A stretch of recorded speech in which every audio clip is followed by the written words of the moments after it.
some time in Sumeru City, but ever since we last said goodbye to...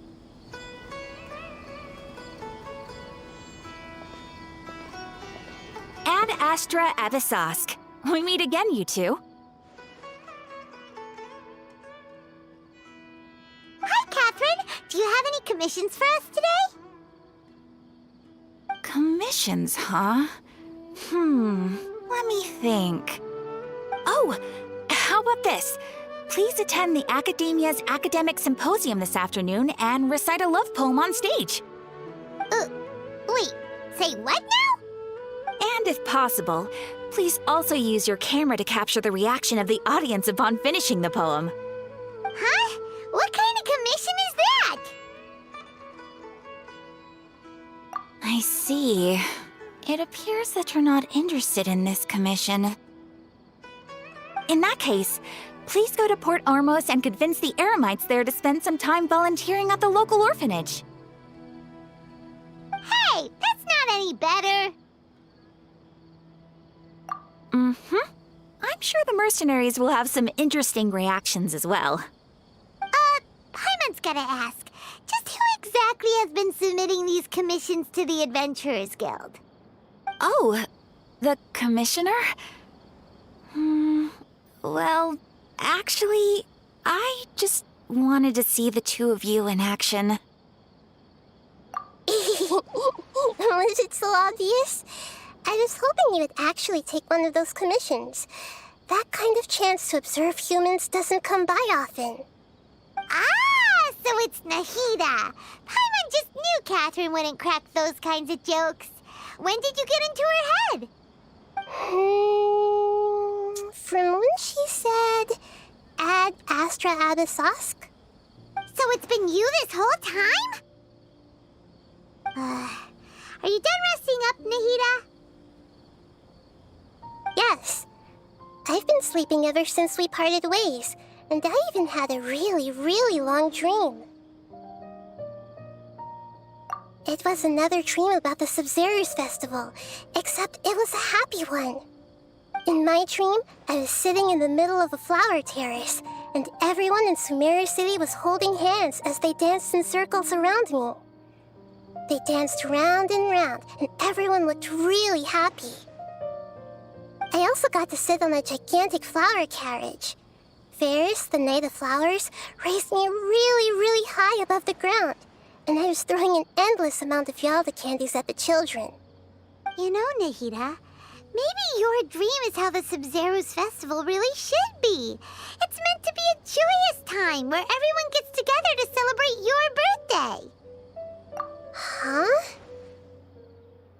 Wasn't I describing a really happy dream? Why are you both looking at me like that? Wait, could this be an example of the emotion known as pity? No, we aren't pitying you. That would only make everything worse. We just don't want you to feel too sad. By the way, have you had a chance to visit Dunyarzad? How's she doing? The Homianis haven't allowed any visitors after the festival, so we haven't been able to check on her. Yes, I paid her a visit right after I woke up. She was resting at the time. Her condition is stabilized.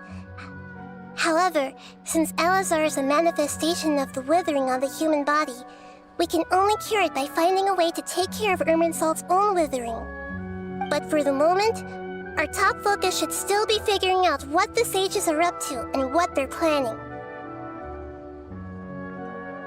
Right. Who knows what'll happen if they manage to pull off another scheme like the Samsara of the Sub-Zerus Festival?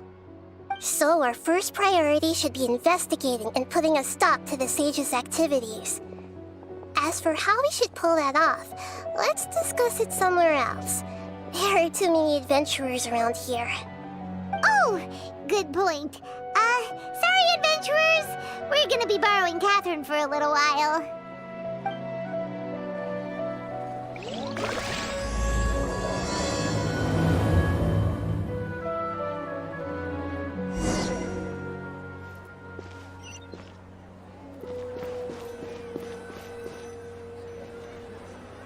Let's continue our chat here.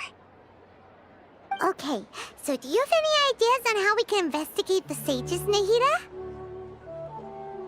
Actually, I've already done a little bit of work on that. But for now, I want to hear your thoughts.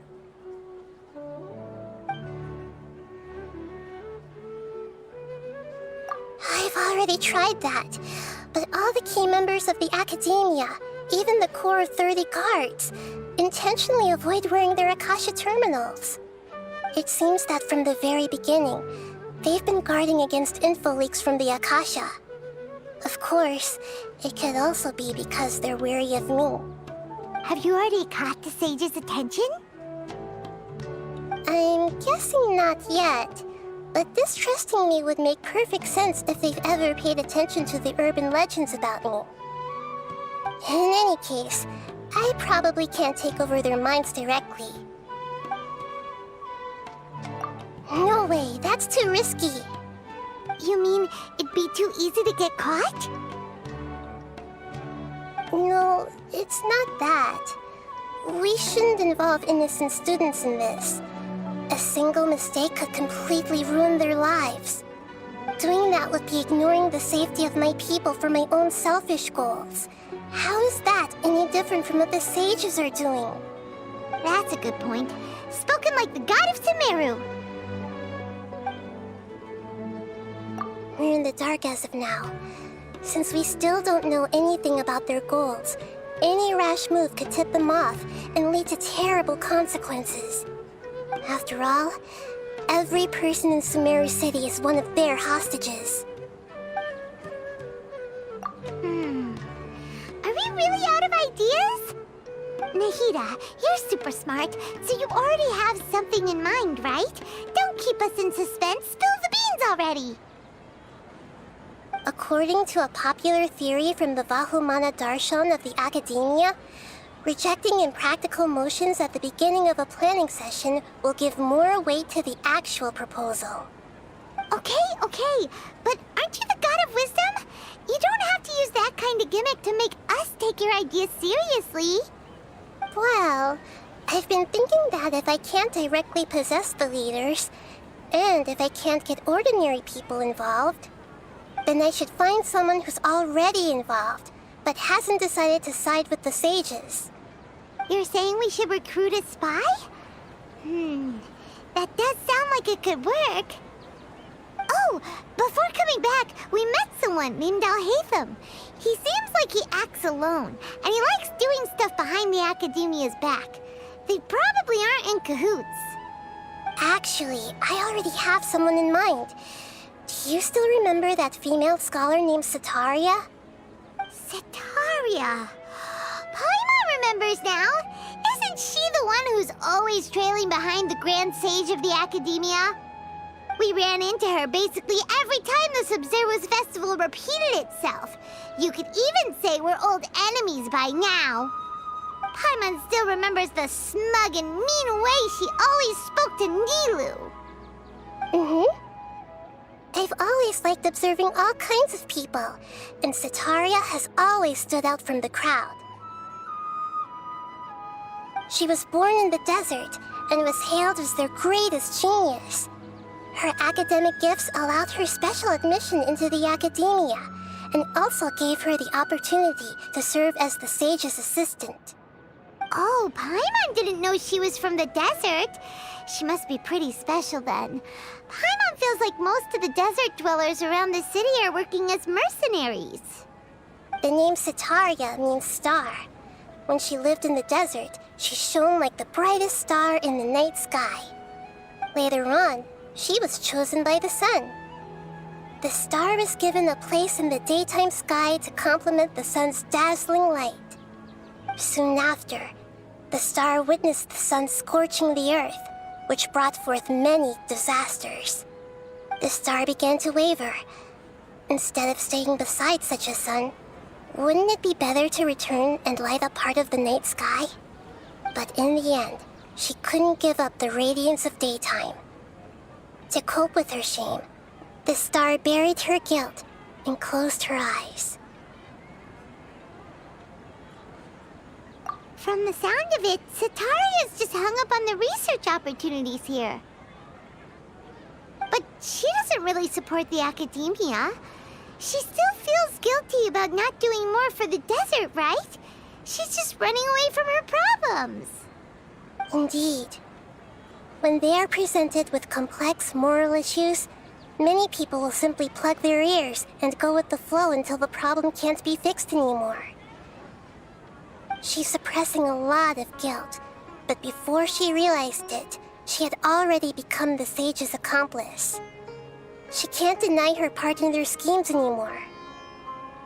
Right. We must somehow make her face her problems again. That way, not only can we get useful intel from her, but she can also use it as an opportunity to redeem herself. From my past observations, Setaria will take a day off from the academia every 10 days to do some shopping in the city. Tomorrow afternoon just happens to be a shopping day for her. That'll be our chance. To prepare, let's go check out some of her favorite spots and have a quick chat with a few of the vendors there.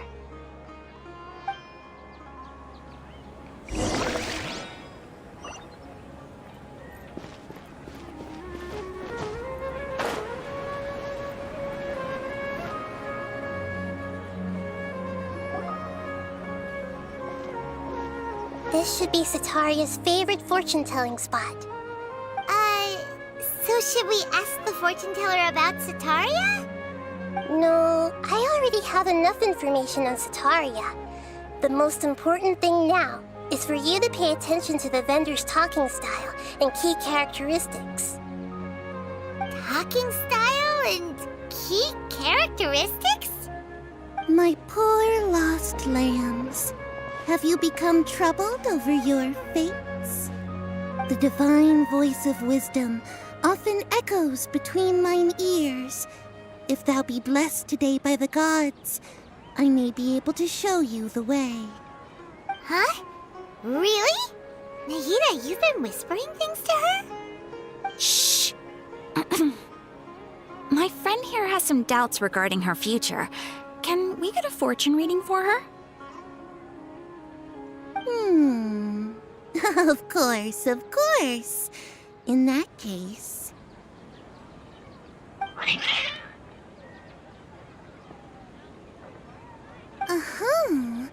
It would seem that Harut and Marut are quite wary of you. Perhaps, at some time in the past, you have somehow offended the gods. Only mocking the god of Animo, questioning the Lord of Geo's financial savviness, and brawling with the god of Electro. Do those count? Oh, nothing. Go on, pick an aspect for her to divine.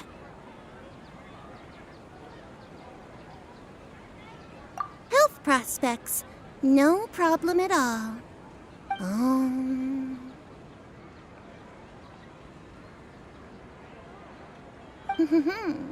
The gods have spoken.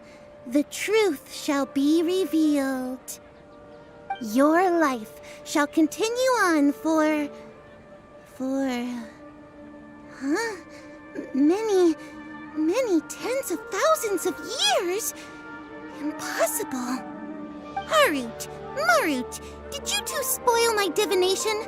I've never read a fortune so absurd.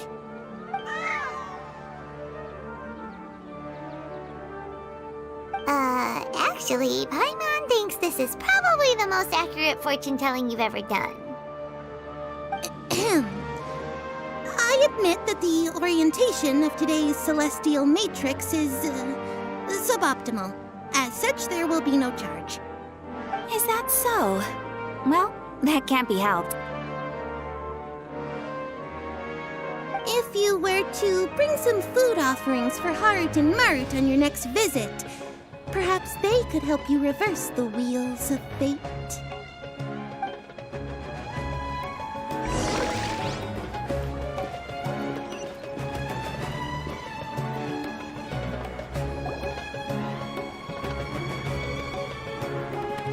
Is this another one of Setaria's favorite stalls? Yep, it belongs to a king. His father helped Setaria a lot when she first moved to Samari City, so she still comes by whenever she has time. When I start talking with him, listen carefully to the details of our conversation. Ah, dear customers. Would you like to look at some pottery? We caught wind of your great craftsmanship, so we specifically came to take a look.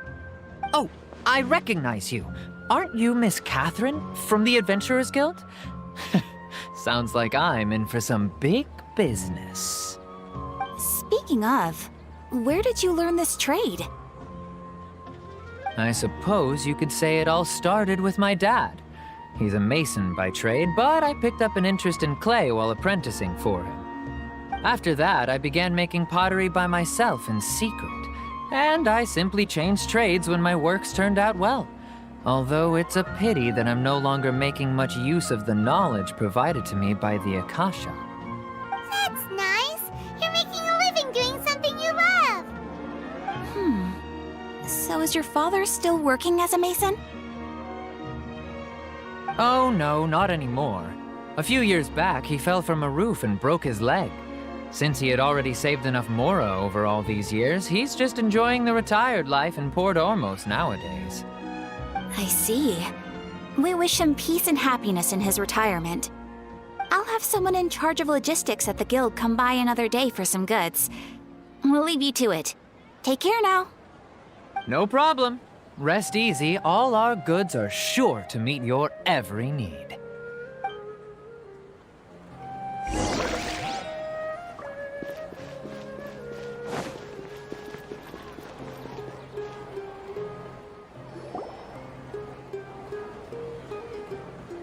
This should be our final stop. Sitaria's always thinking of this restaurant when she's working at the academia, so she always comes by whenever she's out in the city.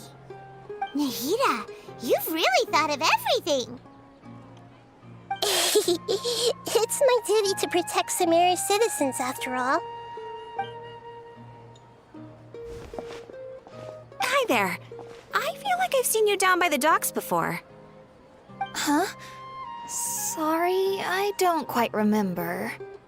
If I recall, you were having a discussion with someone about shipbuilding at the time. Ah, that's right! I've always been really interested in feats of marine engineering. After all, I grew up in Liyue Harbor and spent my entire childhood staring at the ships going in and out of the port. I came to Sumeru to study, but failed to make it into the academia due to my lack of talent.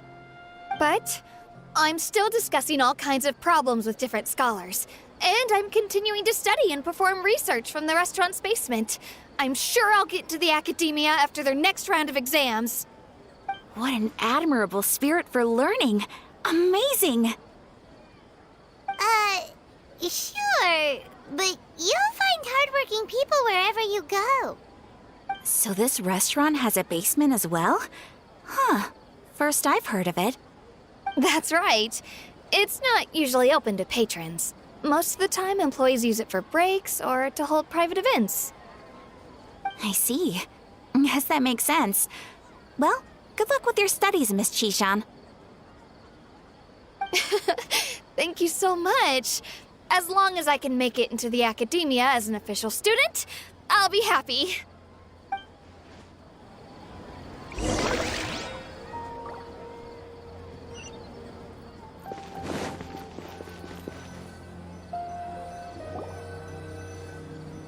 So, was that everybody?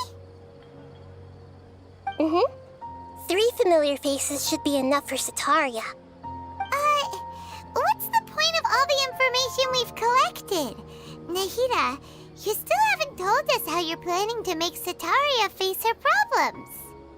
Sitaria is already used to avoiding her problems, so we must find a way to break through her usual sensibilities. I remember that you mentioned that the Eremites in Port Ormos are all making a fuss about the upcoming resurrection of the Scarlet King. Although it's all just a boatload of nonsense, the fate of her homeland may turn out to be Sitaria's soft spot. Oh, Paimon gets it now. You want to take advantage of the guilt Sitaria feels about her homeland. Although she knows she should return home to help the people of the desert, all she's done is conspire with the sages.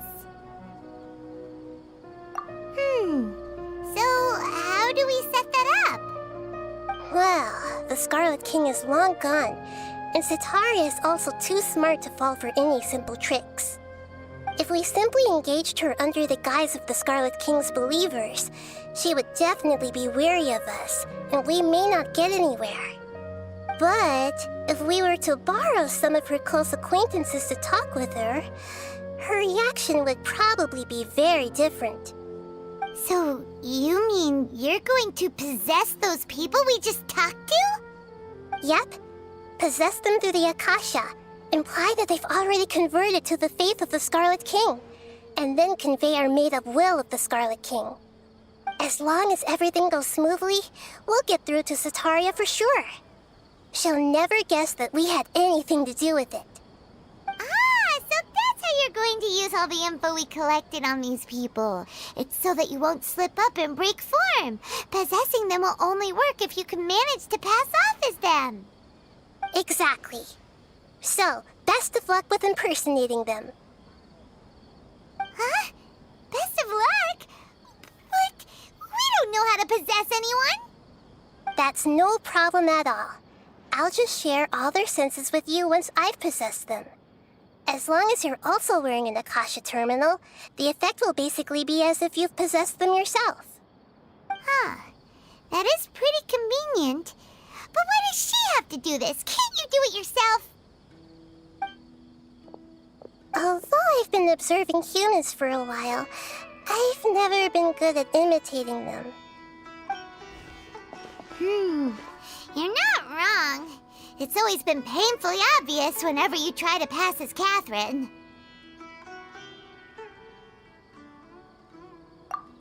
If it was at all possible, I would have preferred to leave these people alone. But seeing how things are now, I probably should just accept it and push on. Yeah, don't beat yourself up over it. We're only doing this to help everyone, and we'll only be borrowing them for a little while anyway.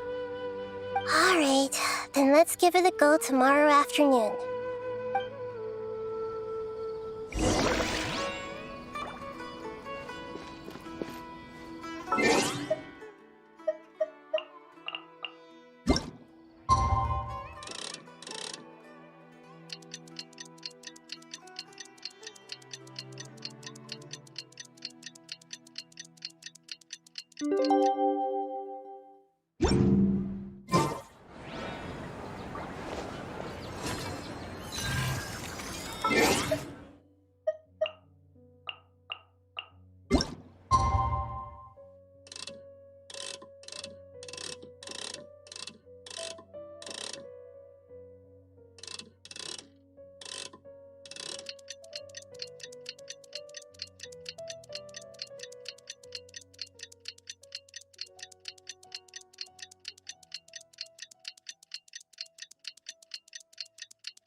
Here she comes. Satari is here. Let's quietly follow her. Once she starts talking to her acquaintances, we'll find a safe spot to begin possessing them. As for how we'll sway her to our side, I'll leave that to you. I trust you'll know what to say. Paimon's starting to feel kind of nervous. Okay, let's go. Looks like they've already started talking. Let's find a hiding spot and get started.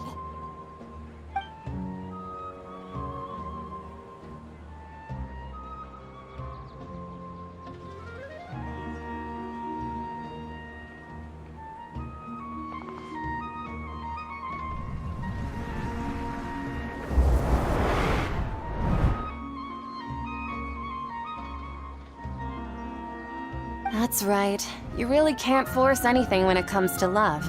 And besides, everyone around me has a very different background and outlook. Are you still listening to me, Nabia? Oh, of course I'm listening. You were talking about troubles with your love life, right? I heard everything you said. Okay then.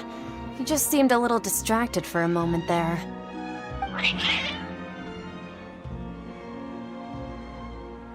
Strange. Your cats seem pretty worked up. Is something wrong? I always thought they were quiet, happy kitties. Oh, what are their names again?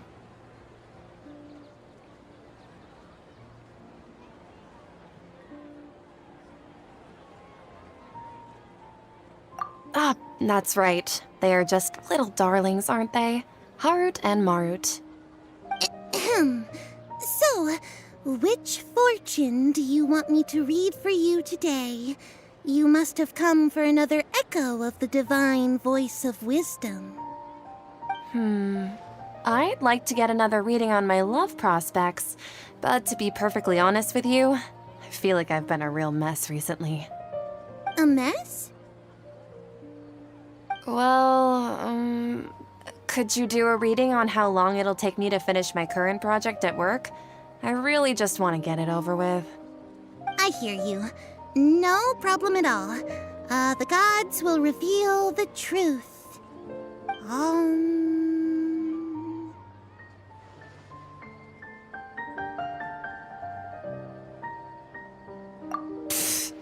Sorry, your new laugh is just so hilarious. I couldn't help it.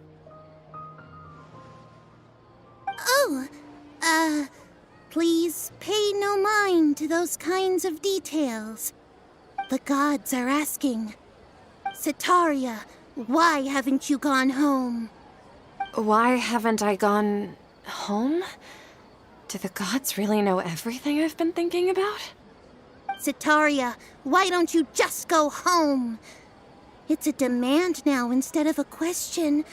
The gods seem to be truly upset. I'm sorry. I know I failed the gods.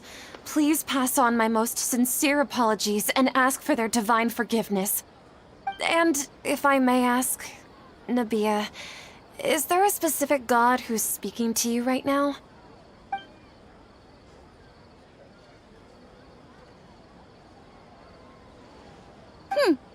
What an inconsiderate and naive question.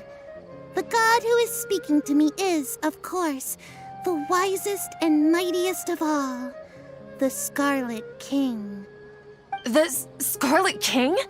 No wonder he would make such a demand of me. Oh, wait a second. The Scarlet King passed away a long time ago. Even though news of the Scarlet King's resurrection has been spreading like wildfire, it's all just a misinformation campaign from the academia. How can the Scarlet King still exist in real life? What insolence! I am the Scarlet King's most loyal believer. Do you wish to refute his voice of wisdom? Oh, no. As a child of the desert, I am only reveling in his power upon learning that his divine glory has touched even this city. I will think very carefully about his demand of me. I'm sorry. I must go now. Wait!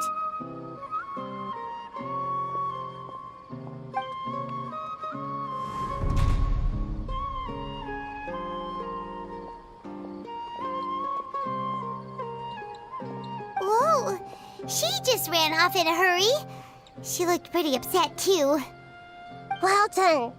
Setaria didn't seem to suspect anything amiss. To have something she's been trying desperately to avoid show up out of nowhere and berate her, that must have shaken her to the core. Aw, Nahida, it seems like you understand human emotions really well after all. All I know are some abstract Harava-taught theories. And in any case, my time with you has shown a lot of them to be utterly useless. I'm still trying to make sense of everything. Anyway, enough of that. Let's hurry and catch up to Setaria. He's out of Keys now, right on cue. Let's get ready to possess him right away.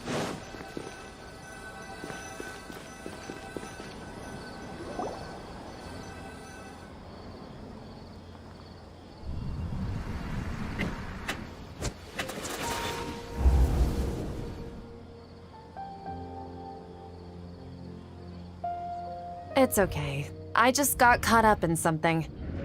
Oh, actually, didn't you ask me to help you look for work? What kind of work were you looking for again? Gardening?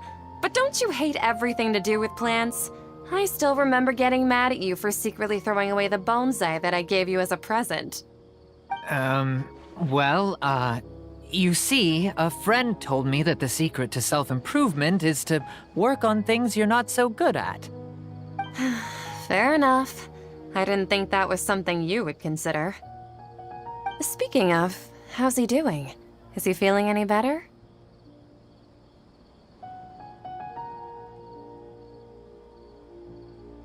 Huh? Wasn't he nursing a leg injury? If I recall correctly, his strong arms had always been his pride and joy. He sprained his arm a while back while trying to show off his strength. I thought you'd heard. Actually, while we're talking about him, is he still living in Port Ormos? Yeah, he's been retired there for a while. If you could find the time, please write him a letter. Please pass on that recently, faith in the Scarlet King has taken root in Port Ormos and has begun to spread across Sumeru. He has a quick temper and has always been a devout follower of the Dendro Archon. I don't want him to get into a fight with those Scarlet King believers because of a difference in beliefs. Oh? So who are you siding with in all of this? The Academia or the Scarlet King? I'm so jealous of you.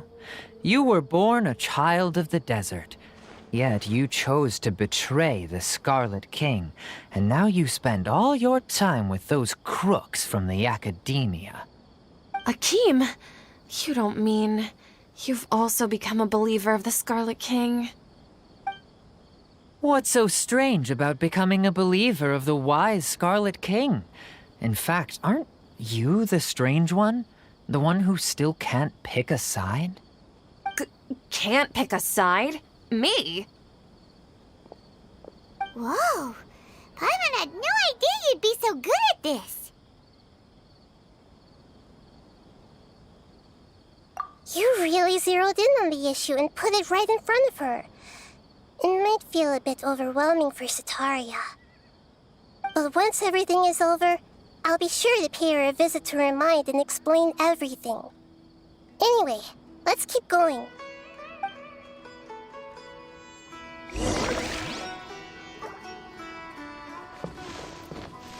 Come on! Sataria's already started talking with Shishan!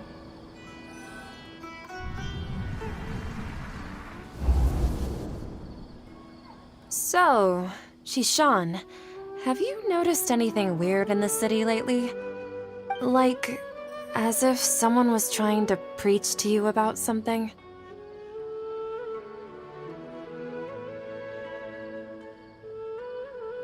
Wait, did you just say attic? I thought this place didn't have an attic. Also, don't you usually study in the basement? Well, the restaurant recently added an attic. I've been studying there because it has better lighting. Oh, right. Speaking of strange things, I celebrated the Sub-Zerus festival so many times that I lost count. That was really weird. Wait, how could you be aware of that? That should be impossible. Nothing in the report indicated anything like that.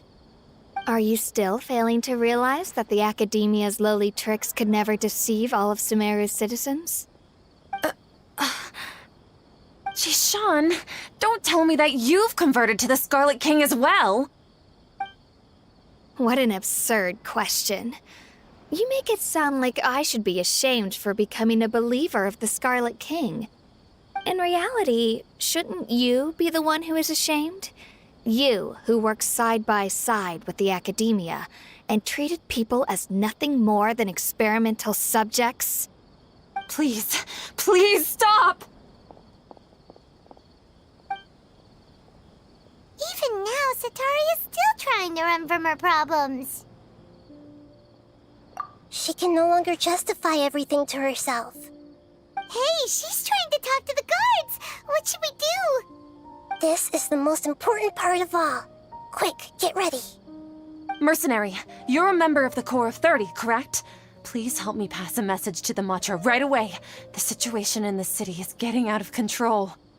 Please, try to remain calm, miss. Tell me what's happening in the city. Heretics are infiltrating the city, and they've already converted many residents to their side. Heretics? What kind of heresy are you talking about? The Scarlet King! Many people I know have suddenly started believing in him, but he's long dead. It's impossible. Miss Sataria, nothing is impossible. You know my name? The Scarlet King is immortal, and all who defy him will one day pay the price. You must face the truth, Sataria. You tread a treacherous path, and the longer you ignore it, the tighter the Academia's grasp on you will become, and the deeper you will be ensnared. Child of the Scarlet King, never forget that the desert that belongs to you lies elsewhere. What's so strange about becoming a believer of the wise Scarlet King? In fact, aren't you the strange one? The one who still can't pick a side? What an absurd question. You make it sound like I should be ashamed for becoming a believer of the Scarlet King. Sataria, why haven't you gone home?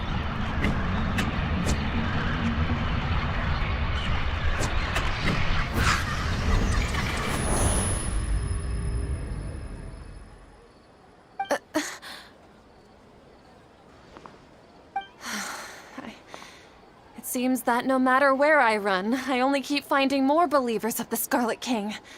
I have to say, this is a familiar feeling. I've also been running from my guilt this whole time. Guilt over my part in the Sage's plans, and from ignoring the letters from the children of my homeland. But no matter how much I may try to ignore or get rid of it, my guilt always comes back.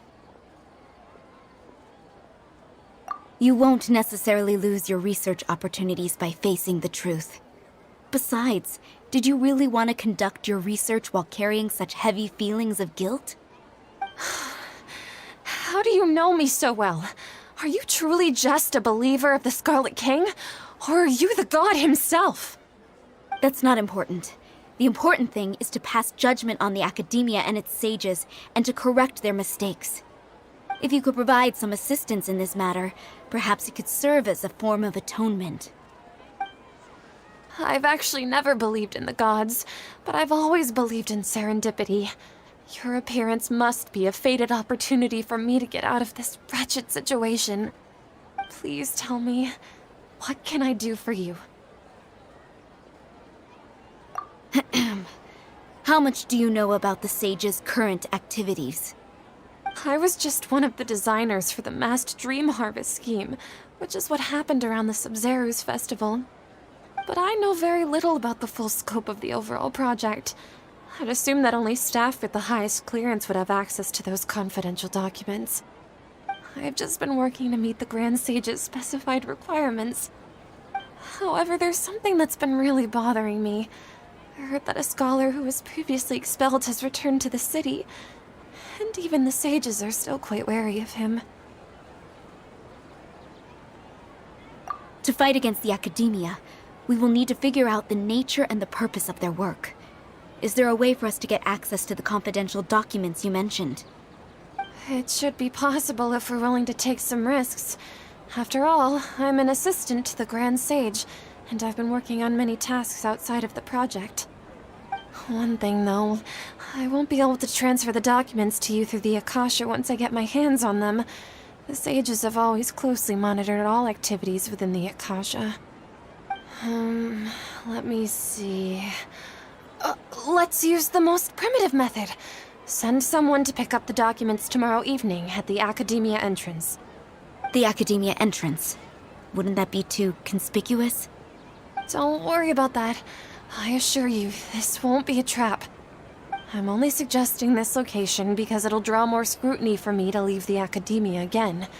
It'll be safest for me to distract the guards long enough to hand you the documents. All right, I trust you.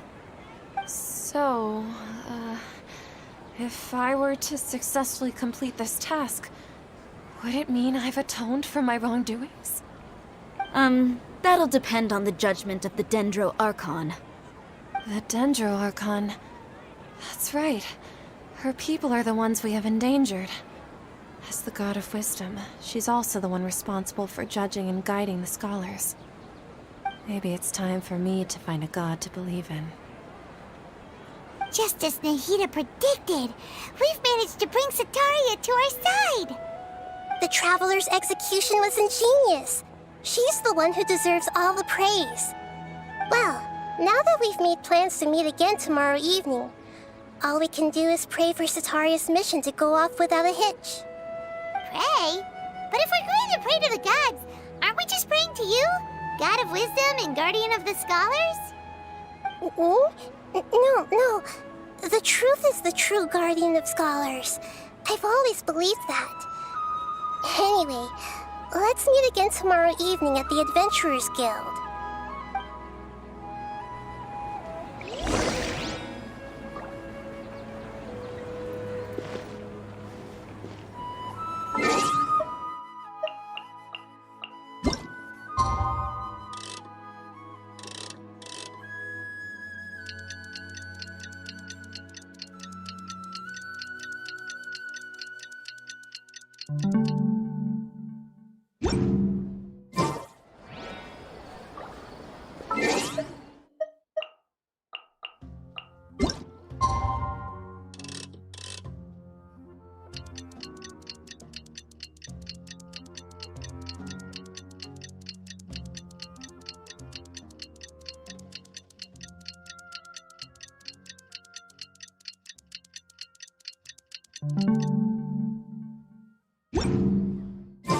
A shield is not enough to protect the most important things.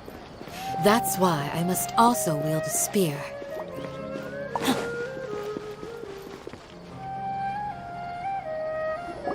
Catherine, we're here! Oh, you are the other Catherine, right? That's right. I suppose I'm the other Catherine in your mind. Shh! We're on a secret mission tonight, so we need to protect Catherine's identity. Yep, Paimon's right. We cannot fully rule out the chance that the meetup tonight is just a trap. If something were to happen, my existence may be the only trump card we'll be able to play. After all, the academia should still be unable to confirm the existence of my consciousness in the outside world. Yep, exactly, just what Paimon was thinking.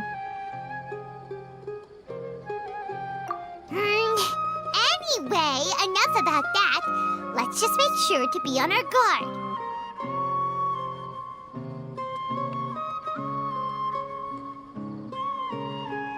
Off? What do you feel is off? It's the middle of the night. Of course it's quiet. You're not getting paranoid, are you? No, I think she's right. It really is a lot quieter than usual.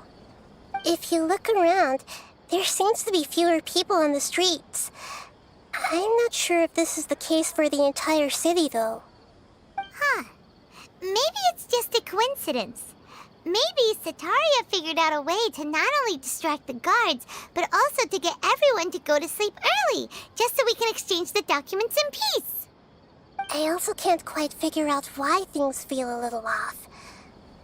But now that we're here, let's go ahead and meet her as we planned. Well, regardless, as long as you're here with us, Paimon feels a little safer.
hour of the night.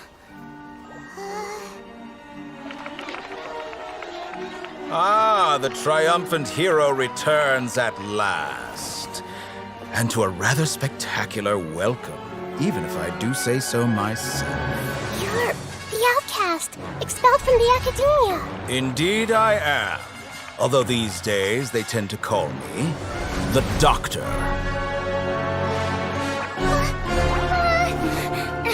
If you're looking for your researcher friend, she has already been taken into confinement. With some basic caution, she could have discovered the listening device on her person. Clearly, she lacks the degree of rigor expected of a true scholar.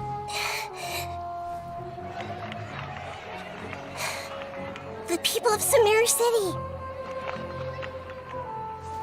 What have you done to them? I simply made some minor adjustments to their Akasha terminals. Now they can deposit information directly into the subconscious. As you can see, all these lovely people now believe this traveler is a hero who has just saved the world. My experiment is a success. And now it seems they can no longer hold back their sheer adoration. No, what should we do? These are all just regular people. Leave now. You need to get out of here. But that guy's a Fatui Harbinger. We can't just leave you here. Nor can I abandon the people of Sumeru.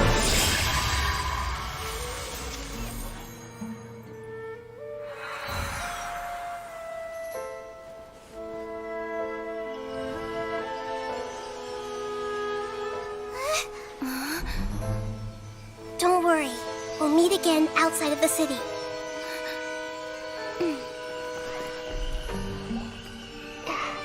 I see. You appear to have overridden their mental faculties with your own consciousness. To possess such a powerful mind, you must be the god of wisdom.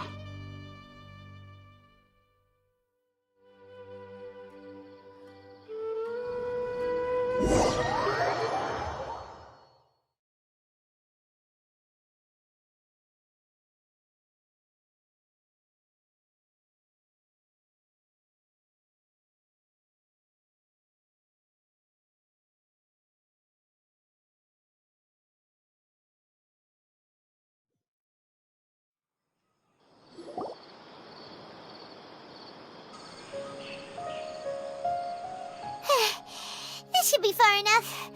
Whew. Paimon needs to catch her breath first. Is Nahida going to be okay? We only made it out because of her. Paimon wasn't counting on running into a new Harbinger here, let alone such a high-ranking one. That guy was number 2. So scary.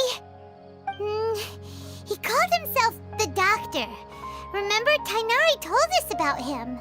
Sataria did say that someone who once got expelled from the academia came back recently. And that even the sages are wary of him. Yep, sounds like she must have been talking about the Doctor. Yeah, now that the Doctor's in the picture, we're no longer just dealing with the academia. They're in cahoots with the Fatui. But what are the Fatui after this time? Another Gnosis?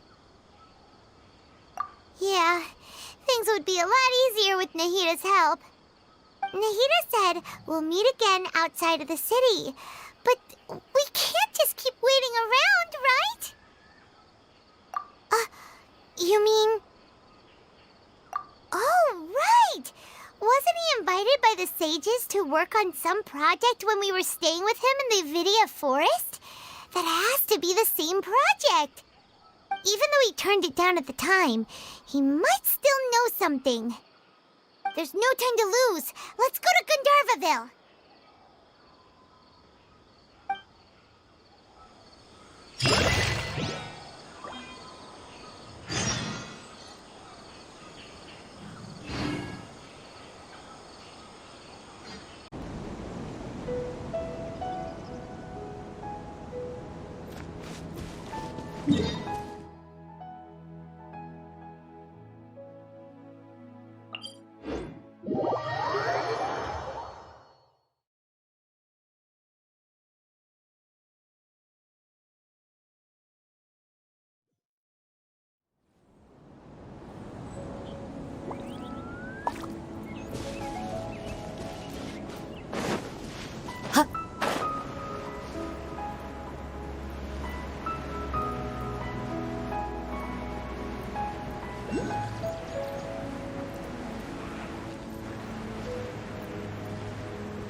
Hold it right there.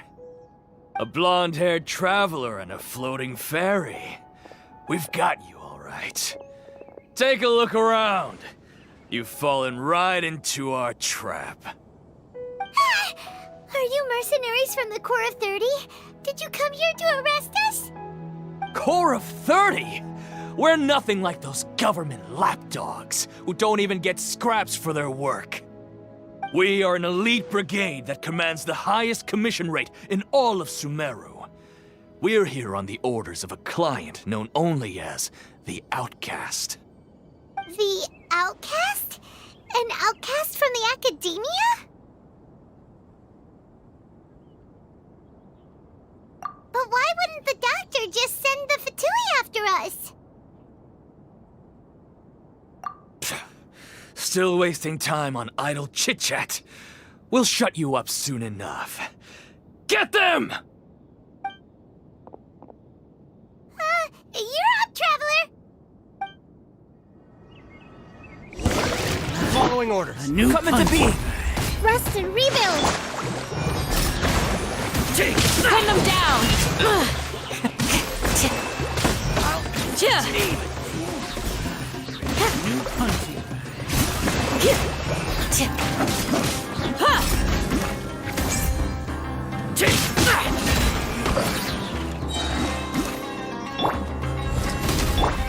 Allow me! Hear my prayer!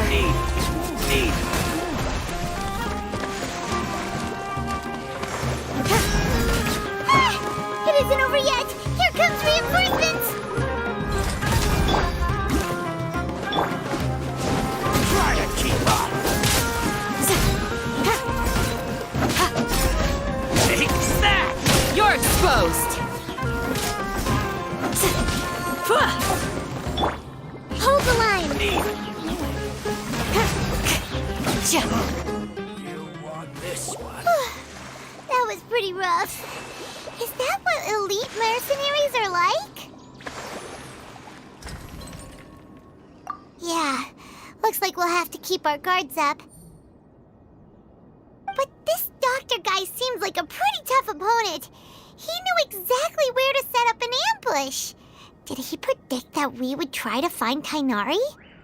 Going up against smart people is tough. Anyway, let's keep going.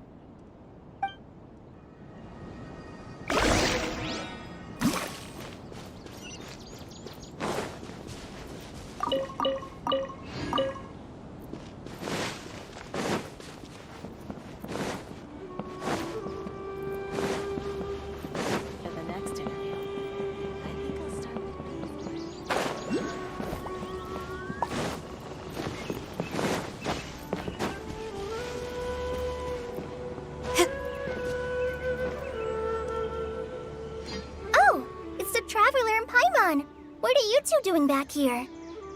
Kale! It's nice to see you again! Are you doing alright? To be honest, I'm not doing too well. My Elazar has been progressing at a faster rate lately. I'm finding it harder to complete more intricate tasks. As a result, Master Tainari is taking me off the patrol schedule. He will only allow me to stay here and coordinate other people's tasks. Oh, Kale! Speaking of Tainari, did he go off on patrol? We're here to talk to him. Oh, Master Tainari? He just left the Avidia Forest a little while ago. He was headed to Party's DI. Huh? He left? But isn't Tainari always saying that he never wants to leave the Avidia Forest? He even turned down the Sage's invitation. I thought it was weird too. Master Tainari always prioritizes his work as a forest watcher above everything. He almost never leaves his post. He left in a hurry this time, though. No, I only found out that he left through a message he left behind. He also made sure to delegate all his tasks using a schedule. To leave in such a hurry? I'd guess he had something urgent to take care of. Master Tainari originally studied in the Amorta Darshan of the Academia, and Partis DI is something like the Amorta's research base. Many rare shrubs and grasses have been planted there for research. I know that before he became a forest watcher, Master Tainari once spent a long time conducting research at Party's DI. A research base, huh? Gotta wonder what kind of research Tainari just decided to work on all of a sudden. Oh, we don't have a lot of time, so let's go look for him at Party's DI. Don't worry, I'm fine. I'm used to living with Elazar by now. If you run into Master Tainari, please send him my regards. Got it. Will do. See you later, Kale.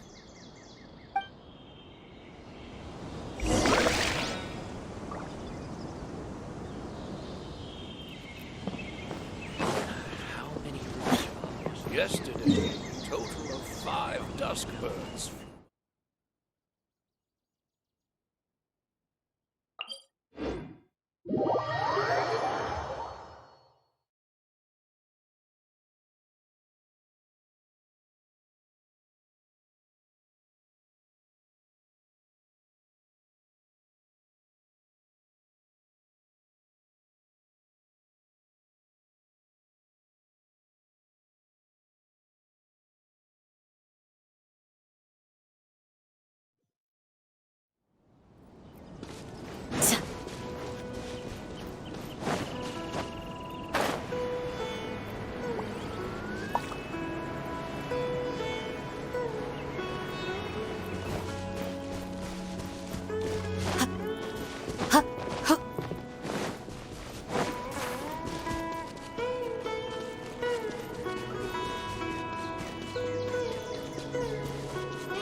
You're okay. We were so worried about you.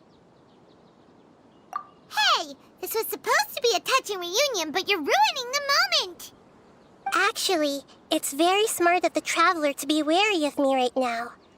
After all, the doctor has shown that his technology can apparently even control human minds. Plus, it's not like you could have known what happened after we split up and I was facing the doctor by myself. Even a pool of stagnant water after a torrential storm can occasionally pass as a patch of sky.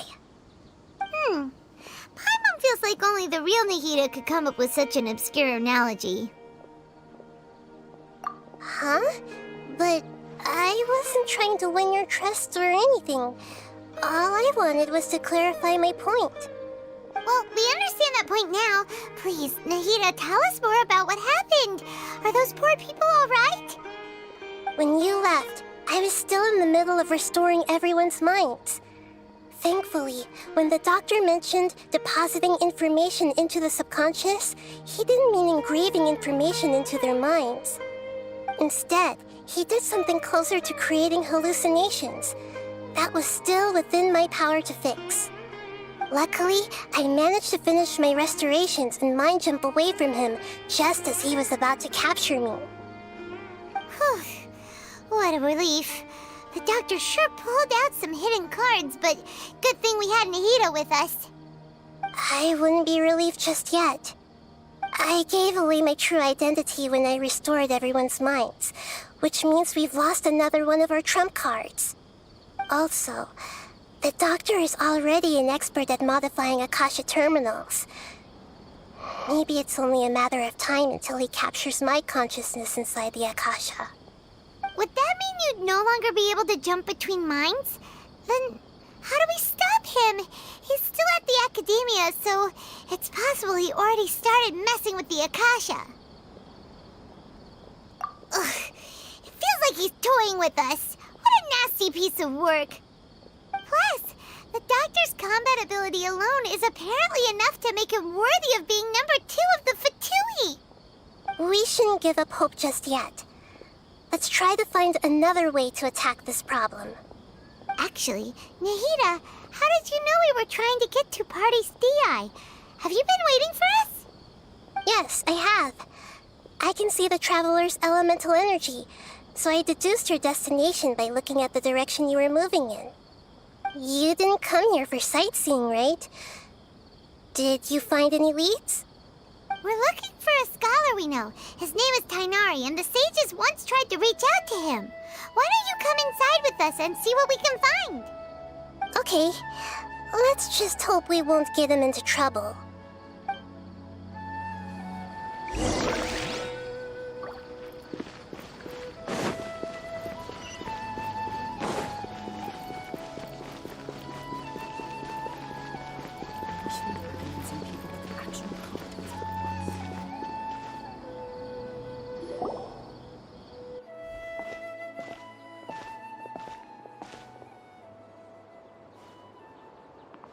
Traveler? It is you! Ah! The voice! It's Hypatia! Ah, what a pleasant surprise! It's so nice to see the two of you again. Who's this? She's a scholar we met in the Avidia Forest. When we last saw each other, she was still training in the... what's it called? Satyavada life? Oh, I see. That's right, we're old friends. You've come at just the right time. Ever since I've come here, hardly anyone has even talked to me. Hypatia, you're way too excited about this.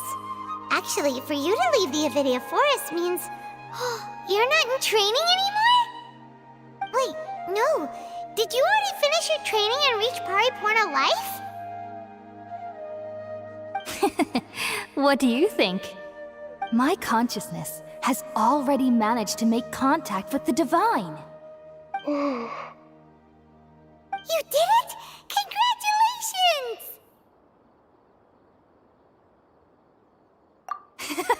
It's so exhilarating to share this sublime joy with others at long last! When my consciousness made contact with the gods, what a supreme and unparalleled experience that was! That sounds incredible!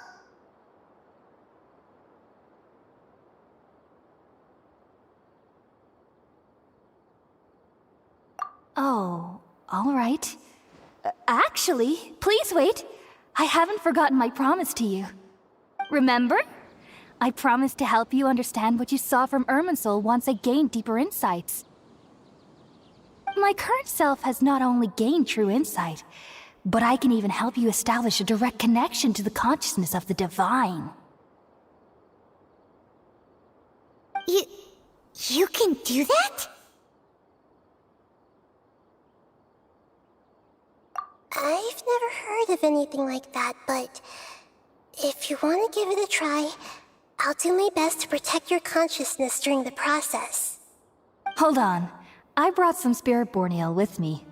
This is still a crucial part of the ceremony. We're using that incense again? All right now. Hold my hand. I'll help you establish a pathway to connect your consciousness. Okay. Ready?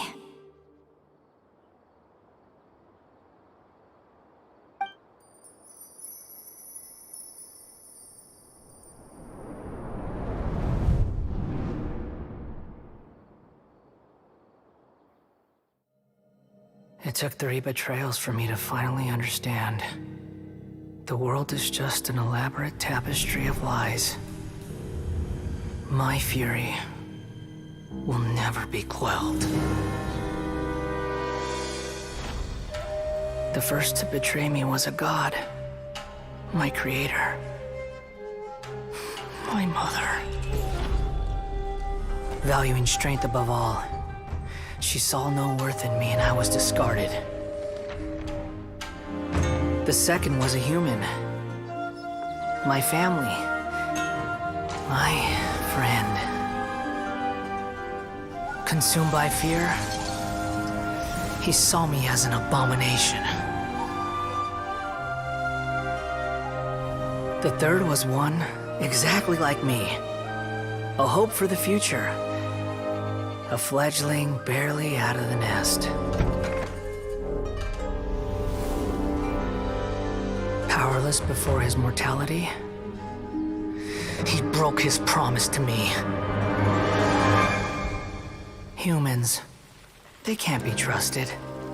And the gods fill me with pure loathing. So I said good riddance. I denounced the world and laughed in its face. My chest will never again be defiled by worldly filth. I will scrub away every last trace of human emotion. Then it will be empty, a blank slate, and ready to receive a supreme gnosis, brimming with pure divinity.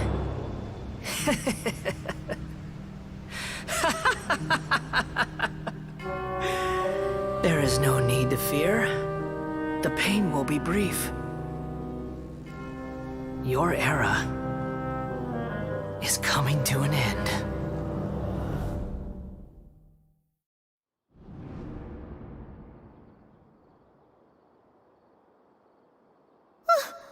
What was that? Did we actually just see the Balladier's memories? Everything matches what we know about him. But how is he connected to the divine consciousness that Hypatia was talking about? You saw it, right? You felt it, right? Such a majestic god! Such a noble will! Such sublime emotion! Alas, shame. If only that which beats within my chest wasn't a filthy mortal heart. Oh, great and merciful God, please grant me forgiveness and salvation. Do you understand now? I'm afraid this is no Puripurna life, but rather... Ah! You! Why are you so mean to me? Why is everyone hiding from me? I found divine wisdom. Shouldn't I receive praise and honor? Haven't I uncovered that light in the darkness? Hypatia? That's how I always thought everything should be. Wait. Have I already lost my mind?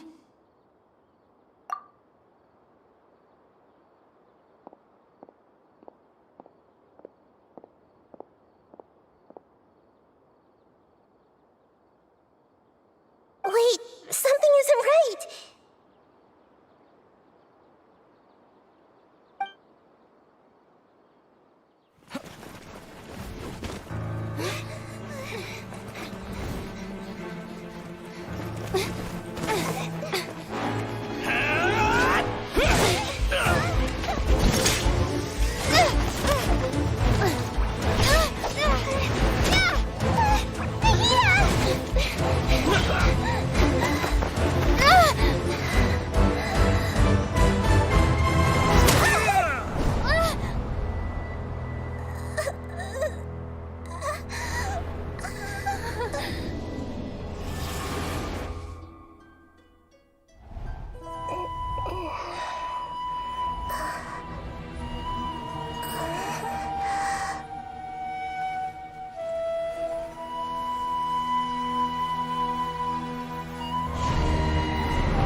Wait, no. Something feels different. You're back! Oh, the Traveler's back?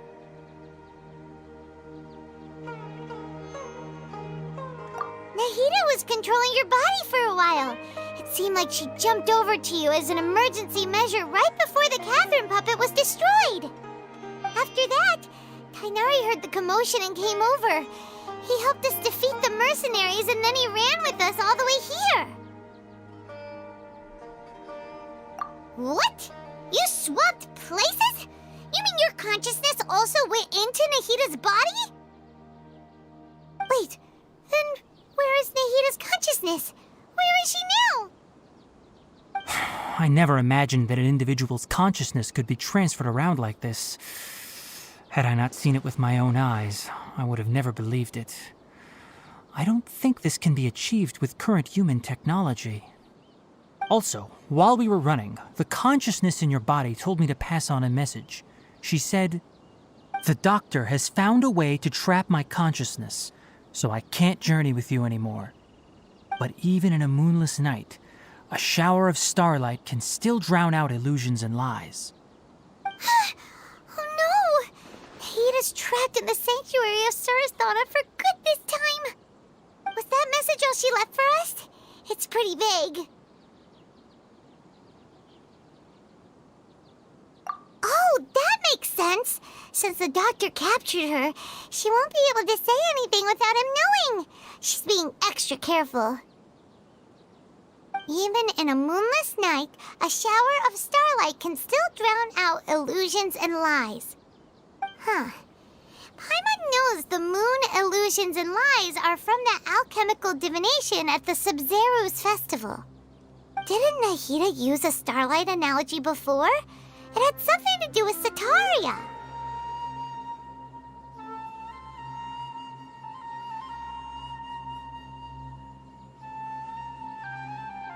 Oh, that makes a lot of sense. Huh. Do you think Nahida was telling us to go find help in the desert? But she isn't with us anymore. Think we'll be okay? Paimon, you said Sanctuary of Surasthana. Does this mean that this Nahida you're talking about, the consciousness who is occupying the Traveler's body, is the Dendro Archon? Your guess is correct, but the situation's a bit complicated, so it's really hard for us to explain right now. That's all right. A scholar's curiosity doesn't need to be appeased right away. As for the complicated nature of the situation, safe to say I have witnessed that for myself. I've spent some time with you, and it looks like the Dendro Archon's also on your side, so I trust you. Thank you, Tainari. Oh, actually, we came here to ask you a question. What do you know about the project that the sages have been working on? Ah, that. While I was indeed invited to join that project, the sages were always secretive about its scope and goals, so I eventually declined. All I know is that that project has something to do with the restoration of Irminsul. Huh? Did you see something when you were in Nahida's body? What? Do you have any evidence?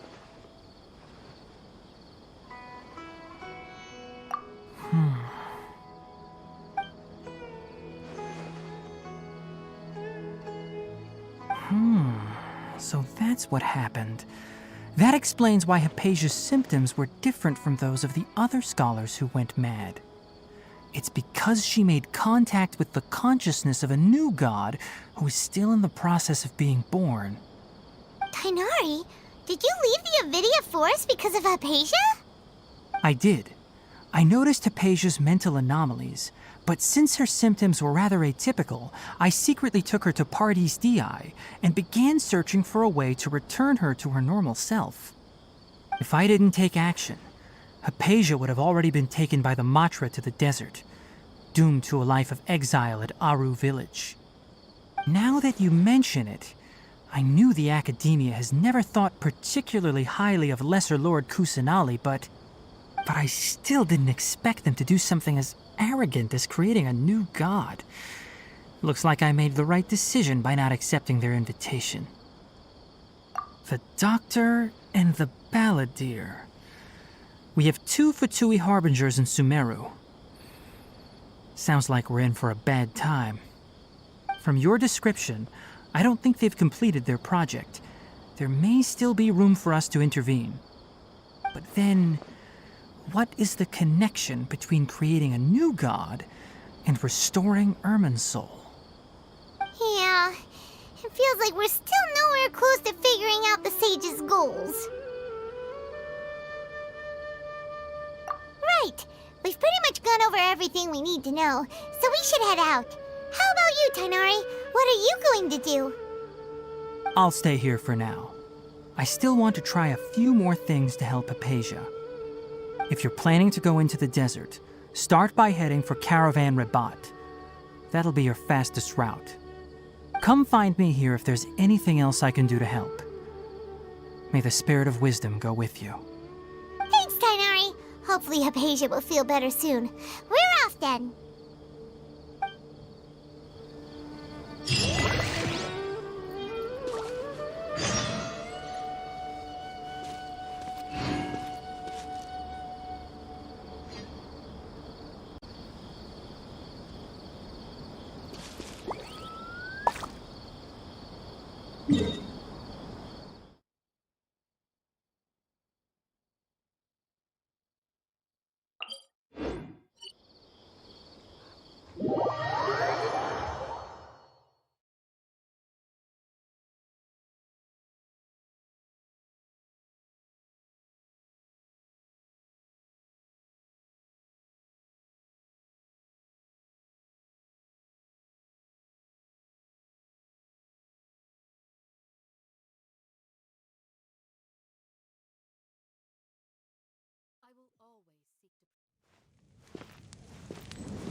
We finally made it to Caravan Rebat. It's pretty lively here. So, just past this wall is the desert, huh? Oh, wow. Paimon remembers hearing people call this the Wall of Samiel. It's made to block sandstorms from the outside. Oh, if it's this tall, it's gotta be the divine work of Greater Lord Rukkhadevata, right?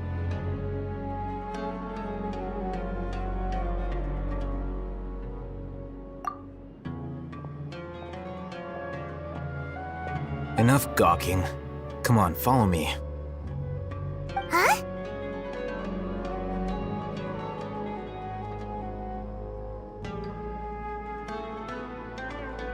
Over here.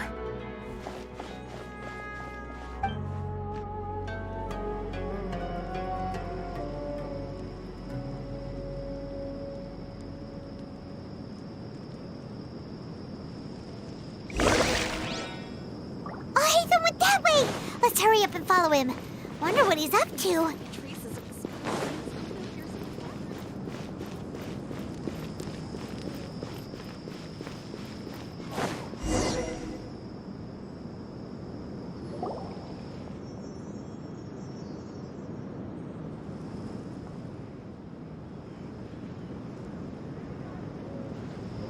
What the? Where did she go? How did we lose them? They were just here a second ago. More Eremite mercenaries? Who are they working for this time? Anyway, Traveler, it seems like we were being followed again. You were too careless. You should have noticed those hopeless amateurs trailing you a long time ago.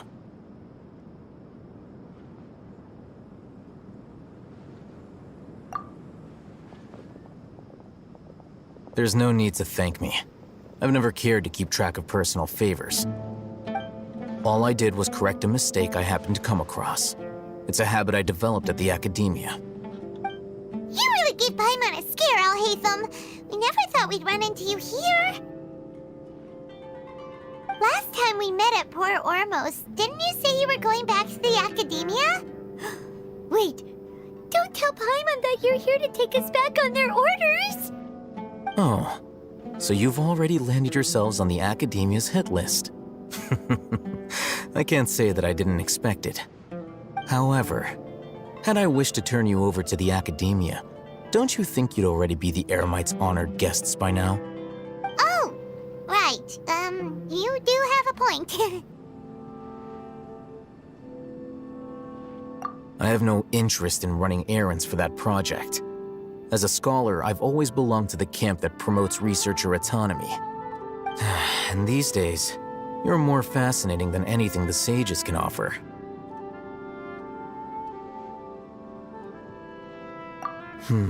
Not quite. To tell you the truth, I'm still investigating the Divine Knowledge Capsule. Unfortunately, I've run into some difficulties. Everyone says the capsule originated in the desert and was eventually moved to Port Ormos. If I am to get to the bottom of this, I must understand how the capsule first came to be. Which brings me back to you and why you're so interesting. The leader of Ain al-Ahmar used the Divine Knowledge Capsule right in front of you, and upon seeing him, your expression became perplexed, and you were lost in thought for quite some time. To have that kind of reaction, I think you must have realized something. Are you interested at all in sharing what you've been hiding from me?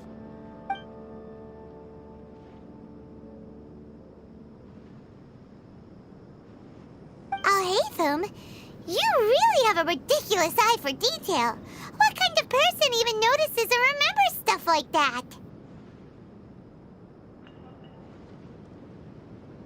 So that's your answer. Well, I do work for the academia after all. So considering that, it is indeed wise to keep your cards close to your chest. But that does prove you do have some undisclosed information about the Divine Knowledge Capsule. Am I right? No matter.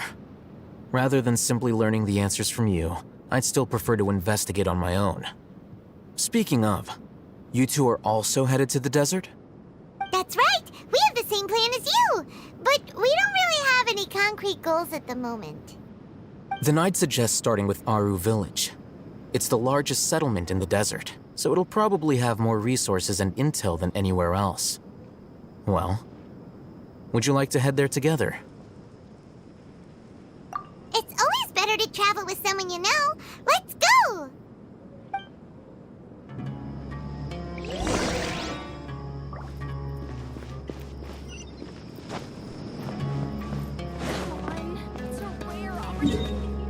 Let's go check it out.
Before us lies Aru Village, the safe haven of the desert folk. Whoa, this landscape is really something else. What a cool place! Let's go check it out!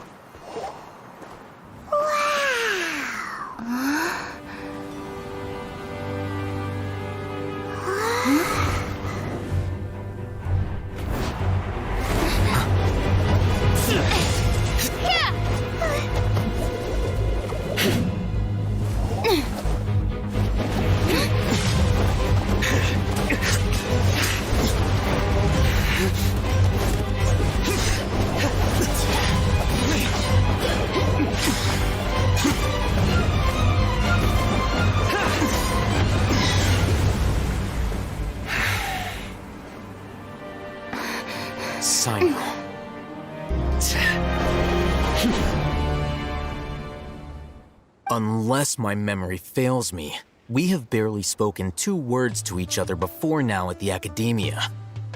Would you care to enlighten me as to when and how I invited the General Mahamatra's wrath? Alhaitham, do not think you can escape my judgment just because you managed to escape my attack. Judgment? So that's how you'd characterize your actions here, is it? Or would elimination perhaps be a more accurate description? Had I used my full strength, not even this traveler would have been able to stop me. Though styled like an assassination, I sought only to ensure that my target would be unable to flee or resist. Standard practice for the Matra, as well you know. Seemed to me more like your own personal touch. Who is that, Alhaitham? Did you call him General Mahamatra? Yes. General Mahamatra Sino, head of all the Matra at the Academia. He's a formidable hunter, and the ultimate nightmare for any who have committed academic crimes. You seem to have placed a lot of trust in Alhaitham, to the point of blocking an attack for him. If I were you, I'd never choose to side with him. I wouldn't believe a single word that comes out of his mouth. I have been pursuing this scribe for a long time. I urge you, stand back and do not seek to defend him any longer. Otherwise, there will be consequences.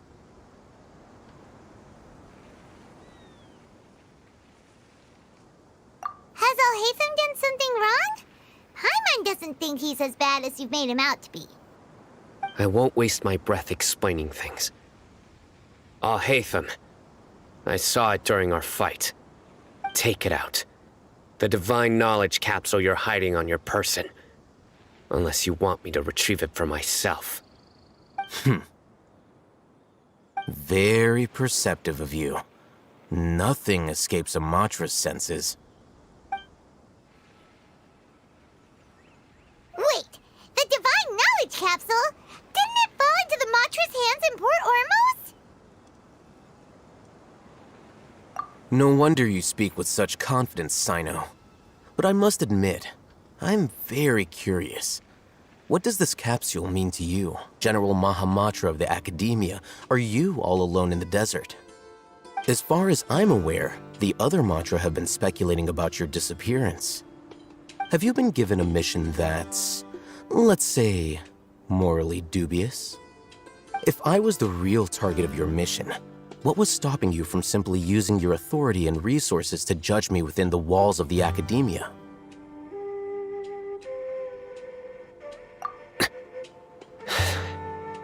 I should have known you'd be difficult to deal with.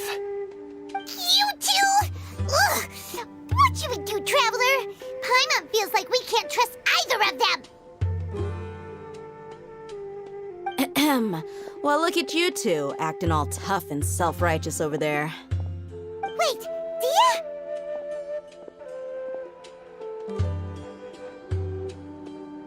Great! Finally, someone that we can trust!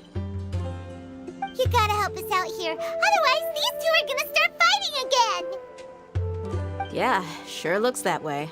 2 giants from the Academia duking it out once and for all. Not something you get to see every day, that's for sure.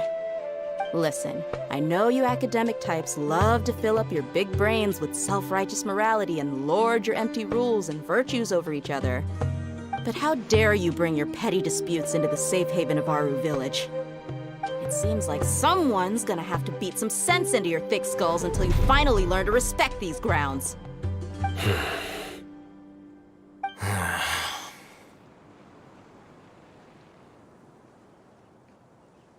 Hey, did either of you hear a word I just said?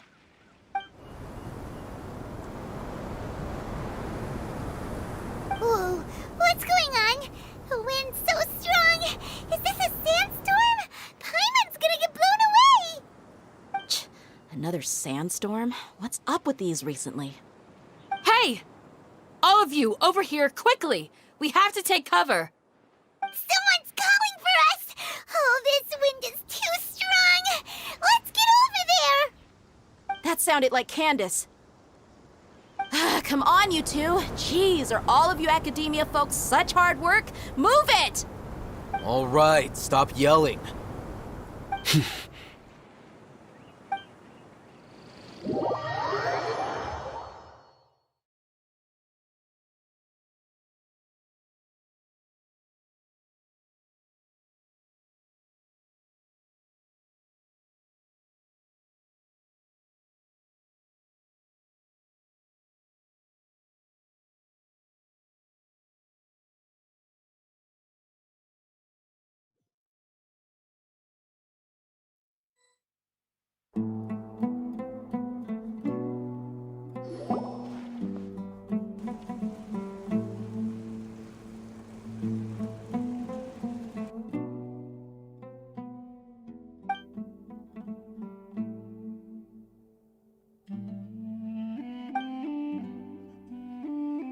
Well, this is pretty awkward.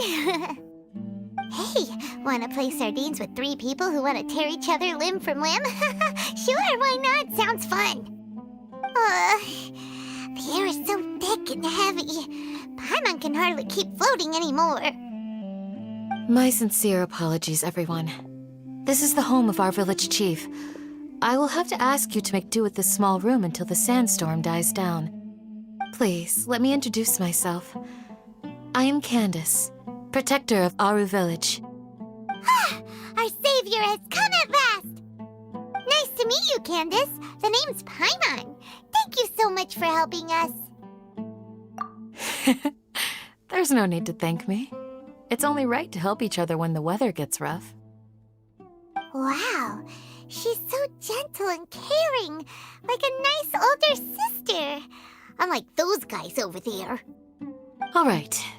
Now that we're all better acquainted, we should return to the topic at hand. As a guardian charged with the responsibility to protect my fellow villagers from harm, I was observing your conflict from afar, even before the sandstorm started.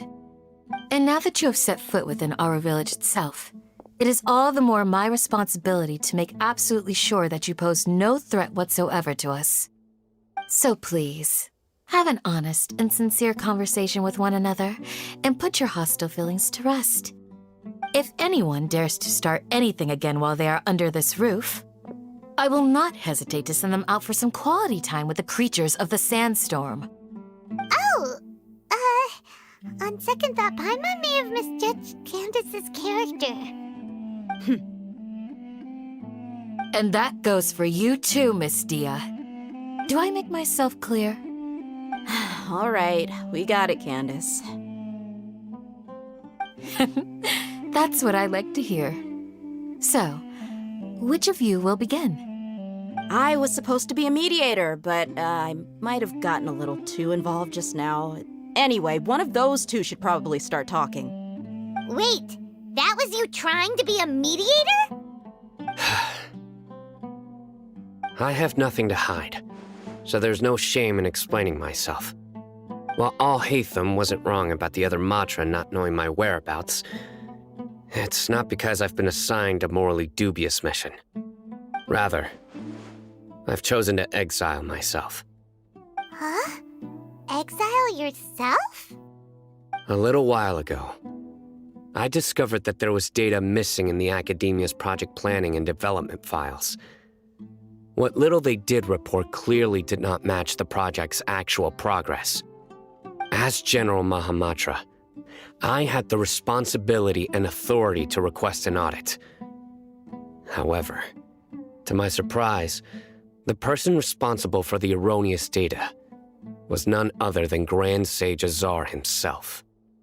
I tried to investigate the issue myself before submitting a formal audit request, but I soon found that all leads and potential pieces of incriminating evidence were carefully concealed from me. I began to realize that they were cautious of me from the very beginning. Unsurprisingly, the Grand Sage rejected my audit request as soon as the submission reached his desk. He even said to me, "The power of the General Mahamatra is granted by the sages. You have no right to judge us." So they really are up to no good. I realized then that to the Grand Sage, the Matra are nothing more than tools for the sages to assert and maintain their control over knowledge. The vows that we took, the principles that we strive to uphold, they are meaningless to the academia of today.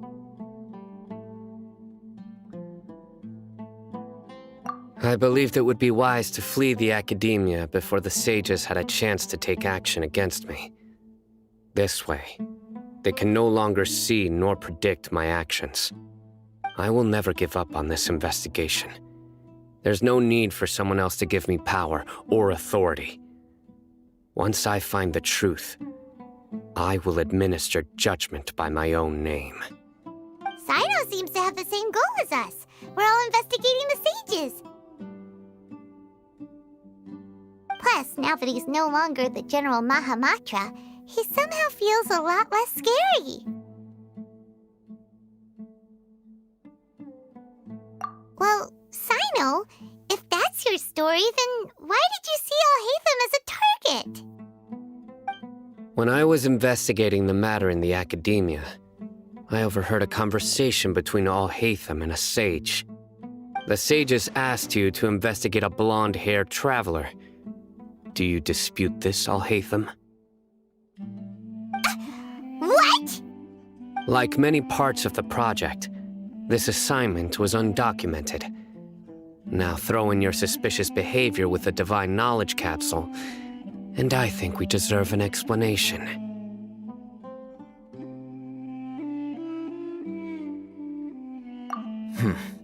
Yes. I was indeed tasked with investigating the Traveler. After all, the promised reward was so great that hardly any scholar could have refused.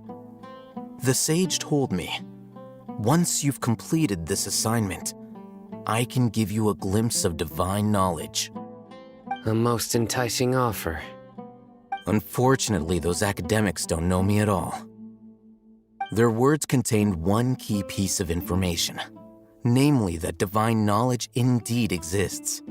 That gave me all I needed to know. From my perspective, the sages are far from trustworthy. Think about it. Isn't it a little strange they're so willing to share divine knowledge with anyone, even as a reward? So, I began my own investigation following the lead of the Divine Knowledge Capsule.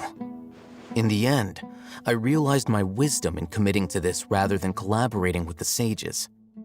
Had I been less guarded, I probably would have ended up like that Ain al-Ahmar mercenary, incapable of remaining sane for long enough to hold a conversation. You mean that the sages originally planned to dispose of you, using one of those capsules that drive people insane?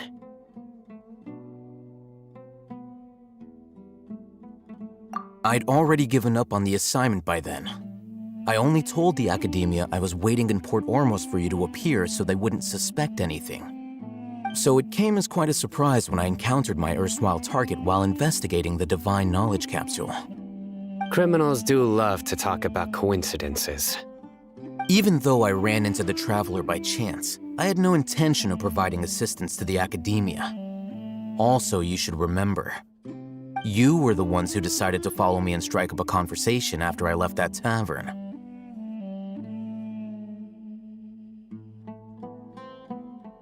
That's true. Alhaitham helped us out at Caravan Rebat as well. Maybe he's telling the truth. I'm willing to apologize if that's worth anything to you. I took the Divine Knowledge Capsule behind your back because I judged its existence to be a significant risk. I felt that it would be best for no one to interact with it before it had been properly studied. After all, curiosity often proves to be the most dangerous thing in this land. You should be well aware, Scribe Alhaitham, that curiosity can also lead you to danger and suspicion. Answer me this. Did the sages share any information about their project with you? Have I not made myself clear? You and I are both distrusted by the academia. Do you really think they would tell me anything? Fine. Although you haven't completely proven your innocence, I won't regard you as an enemy, for now. As you wish. Good. I'm glad to see you two clearing up your misunderstandings. And now you, Dia. I believe it's your turn. Oh, sorry. Whatever the boys were talking about must have been so boring that I spaced out. My situation is pretty straightforward. My employer, Dunyarzad of the Homayani family, is friends with the Traveler and is currently recovering from her illness at home. I had nothing going on, so I decided to return to Aru Village for a visit. I was actually looking forward to a pretty exciting time getting back together with everyone here. But then I saw these two random guys in the middle of a pointless argument. It ticked me off, and things went downhill from there. Is that all? Well, I will admit that definitely sounds like your style. In that case, welcome back, Dia. That's more like it. I missed you all so much, Candace.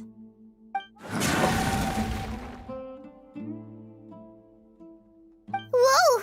What was that sound? No need to worry. Now that you're no longer at each other's throats, please make yourselves at home. I'll take a quick trip outside to clear out some of those creatures in the sandstorm. Creatures? In the sandstorm? Are you sure you don't want some backup? Fighting in a sandstorm is not for the faint-hearted. Anyone without extensive training in these conditions is at a disadvantage. You needn't worry. Yeah, just leave him to Candace. Don't worry, she's as tough as they come.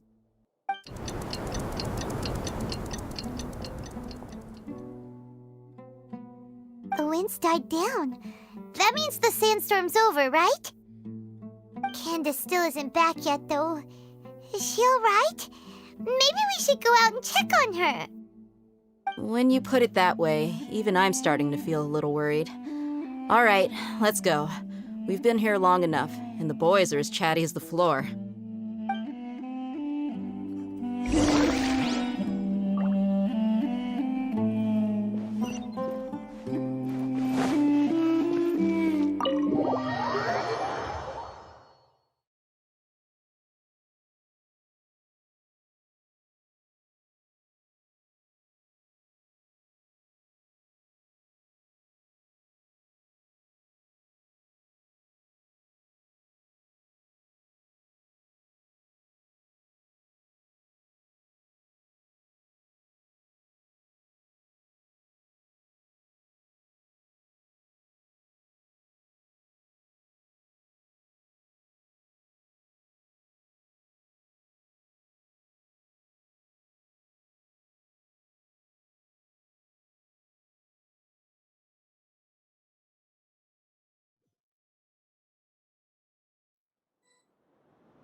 Candace, you're still fighting? You've been out here dealing with these creatures the entire time? Yes. They just keep coming in waves. I've lost count of how many I've defeated. Before I realized it, even the sandstorm had stopped. Ah! Here comes another wave! Leave this round to us. I got interrupted earlier, but now I have something to take my anger out on. It's been quite a while since I've seen the Flame Mane in action. I'll leave these to you then. I'll be sure to put on a good show. Let's go!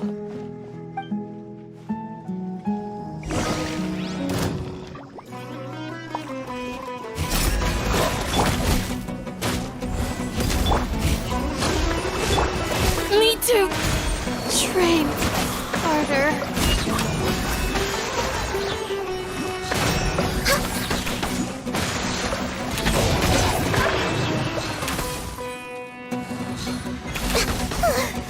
Here comes another wave! When are they ever gonna let up?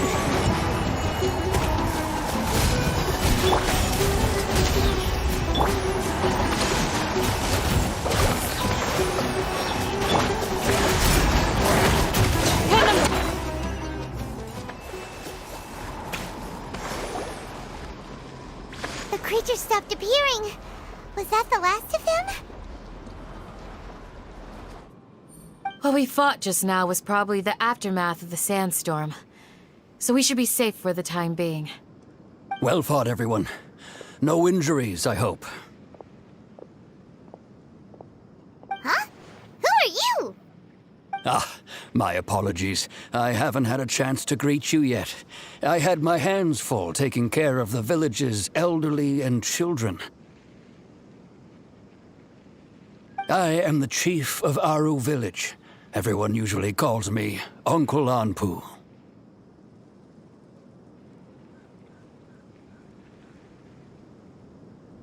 Sir, I am also originally from the desert, but I have not been back for some time now. May I ask if such sandstorms are common? I can't say they've always been common, but recently the storms have become increasingly severe and frequent. Besides sandstorms, we also occasionally get earthquakes. According to an investigator who stayed in the village a while ago, these unusual natural phenomena are related to the withering of Irminsul. Another effect of Irminsul's withering. So, Irminsul's withering causes withering zones in the forest, and sandstorms and earthquakes here in the desert? Everything in the natural world is inextricably connected to Irminsul. These regional symptoms can indeed be a reflection of Irminsul's present state. Everyone in Aru village needs to take good care of themselves. Speaking of which, why haven't I seen a single village keeper since I got here? Village keeper? Who are they? Village guards like Candace? Does your curiosity know no bounds? Village Keeper is how Aru village refers to mad scholars exiled here by the academia. Most of them are scholars who lost their sanity after a period of training in the Avidia forest. The academia believes that their crazed mutterings may have a negative effect on the psyches of other scholars. So, they're forcibly exiled to the desert. Though if you ask me, it's all a boatload of nonsense. Alas, that's exactly what we've been trying to investigate. One by one, the village keepers have been mysteriously disappearing without a trace. But no one in the village has ever seen them leave. If you're planning to stay around the village for the next few days, I'd appreciate it if you could keep an eye out for them. I've had encounters with those people in the past. I'll see what I can do to help. The Matra are the ones responsible for their exile. Now that you're no longer with them, are you trying to alleviate your guilt and atone for your past sins? I'm fascinated by how you think.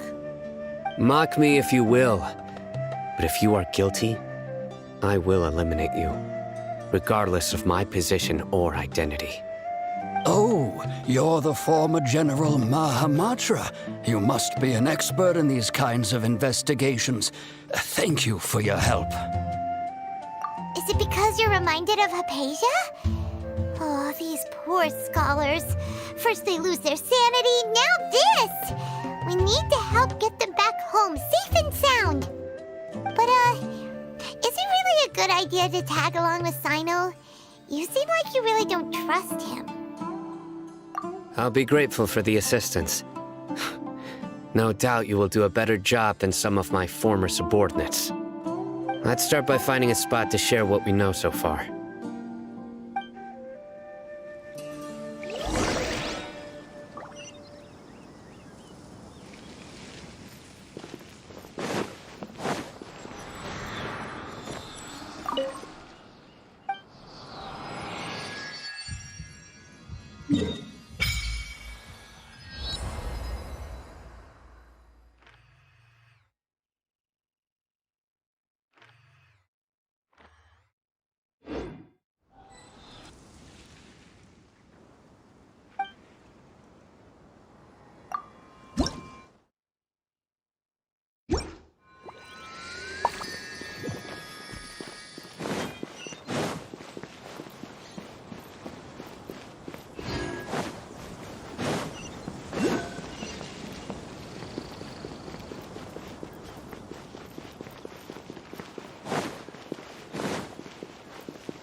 Although I've sent myself into exile, I'm still doing essentially the same things as before. Do you still have any questions for me before we start our investigation?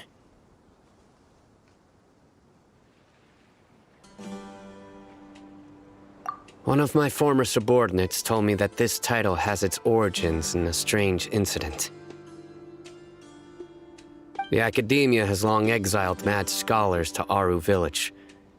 A mysterious phenomenon exists here. When mad scholars first arrive, they are as incoherent and deranged as before. But after spending some time here, they invariably begin to calm down. Initially, the people of Aru Village greatly resented having to take in the mad scholars. But a strange incident one night changed that. Aru Village was struck by the strongest earthquake in living memory. Seeing buildings on the verge of collapse all around him, the then chief of the village was preparing to take everyone to safety. Suddenly, he noticed a mad scholar crouching in a corner, caressing the ground with his hands. A soft, green light radiated from him, like a divine glow against the backdrop of night. Despite the powerful tremors that ripped through the ground that night, all the houses remained upright, almost as if they had grown roots reaching deep into the ground. In the end, not a single building collapsed, and no one was hurt. After that, the people of Aru Village treated the mad scholars with greater kindness, and began to refer to them as the village keepers. The soft green light? A mad scholar protecting Aru Village? What do you make of it, Traveler?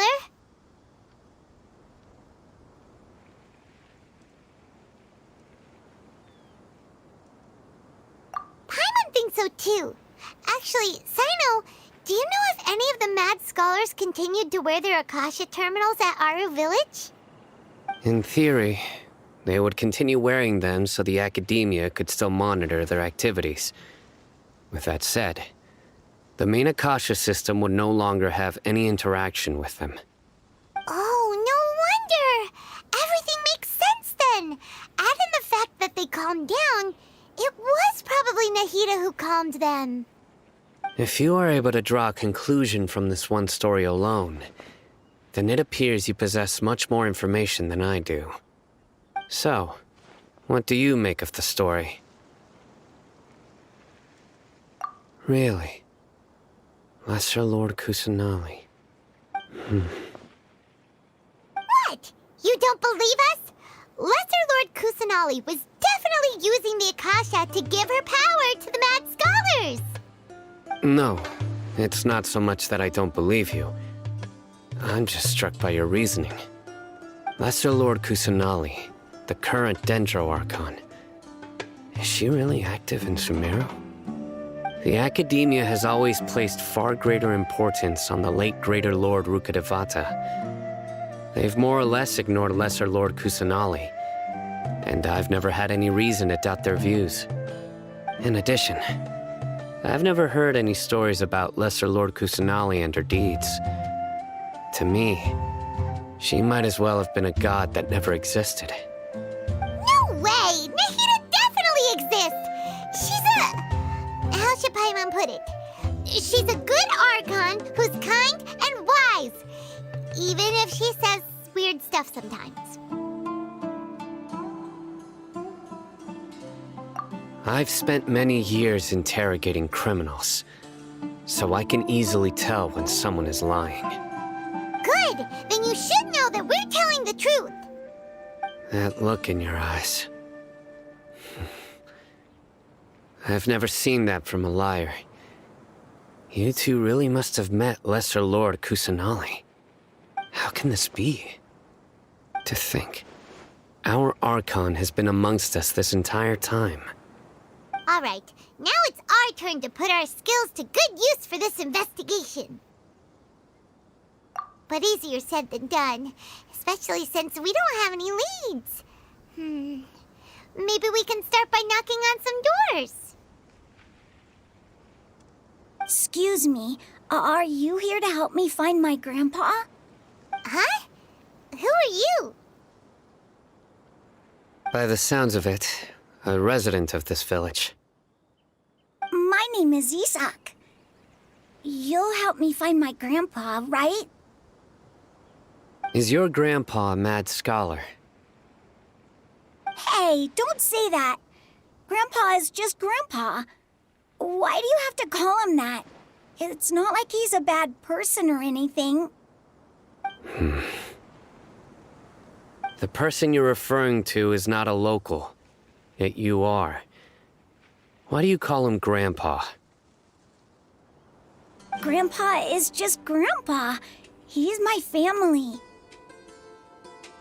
I heard everything you said to the village chief. Please, you gotta take me with you. I want to find my grandpa. I swear I'll help. I won't be a nuisance. Ah, so you're the one who was eavesdropping on us around the village chief's house. I was planning to go out and take care of whoever it was, but I had a vague feeling that they didn't harbor any ill intent. Whoa. Hatham wasn't kidding about Matra having sharp senses. Sino, he's just a kid. All he wants is to find his grandpa. Let's find a way to help him. Sorry, I was only listening in because I wanted to know where Grandpa went. Honest. If you don't believe me, you can ask Miss Candace. All right. But first, let's confirm the facts with Candace.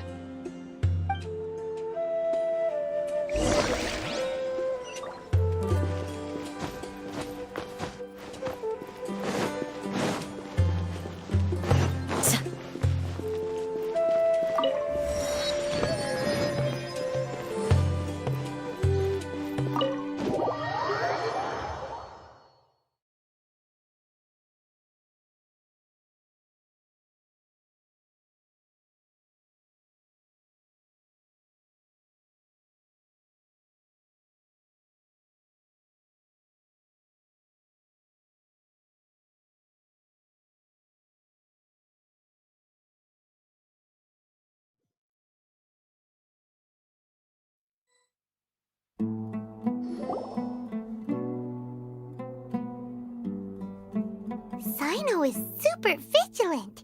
Is this what all the Matra are like? Ah, you're back already. We just wanted to confirm something with you. Do you know a boy by the name of Isak? I had a feeling he'd go looking for you. Huh? You knew this would happen? Yes. Although he tried his best to stay hidden, I still noticed him eavesdropping outside the window.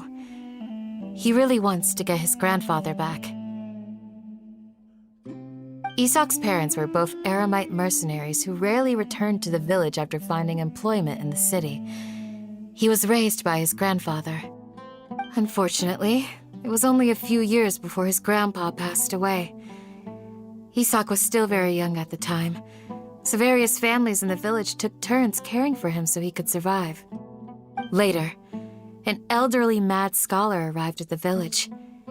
Isak thought the scholar bore a striking resemblance to his grandfather, and thus often spied on the man. However, the scholar was unkempt in appearance and incoherent in speech. Although Isak referred to the man as his grandpa, he was afraid and didn't dare to approach him. One summer night, the oft mumbling and bumbling grandpa suddenly calmed down and seemed to become more lucid. He even noticed Isak hiding in the distance. So Grandpa walked up to Isak and patted him on the head. He even took Isak to the entrance of the village, where he patiently taught the boy the names of the stars and accompanied Isak until he fell asleep. The next morning, Isak woke up and wanted to go find his grandpa again, only to realize his grandpa no longer recognized him. However, even so, Grandpa retained his calm expression. It's said that those who saw the scholar claimed he no longer appeared to be crazy, but appeared to be living in his own world, almost as if he were sleepwalking. Isak was thrilled that his grandpa was able to find peace, and would follow him all the time, asking him things like, "Grandpa, want me to take you somewhere fun?" Or, "Grandpa, could you tell me stories about the stars again?"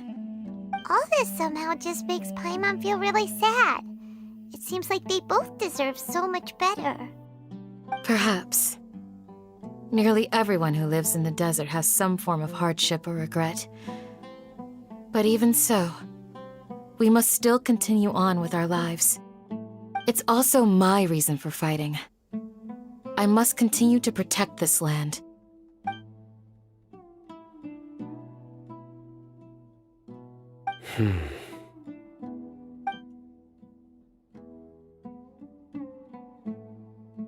Maybe the people have always had a considerate god watching over them.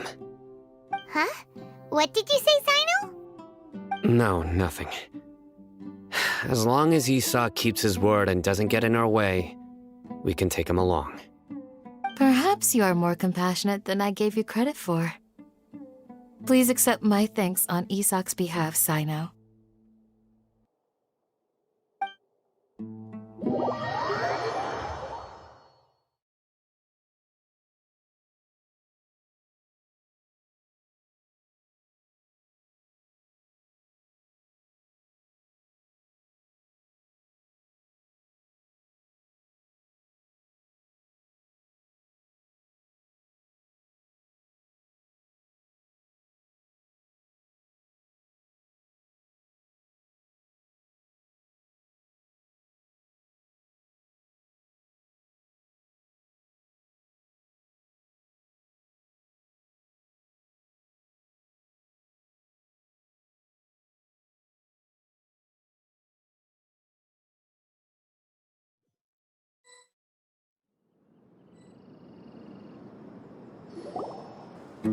Hey, Isak! Oh, it's you guys! We've cleared everything up. Let's go find your grandpa. Really? Wow! Thank you so much! Yeah! All right. Let's ask the local residents some questions first.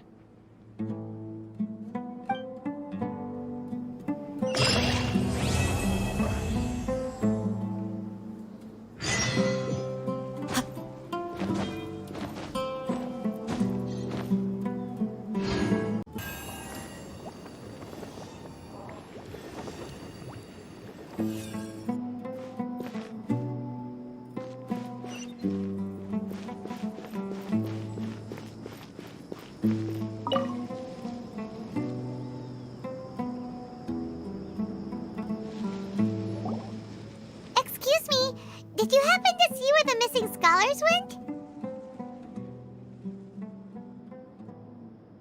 You mean the village keepers? Oh, let me think. When I was eating dinner the other day, I saw one of them by the side of the road, muttering away and eating mushrooms and tree roots.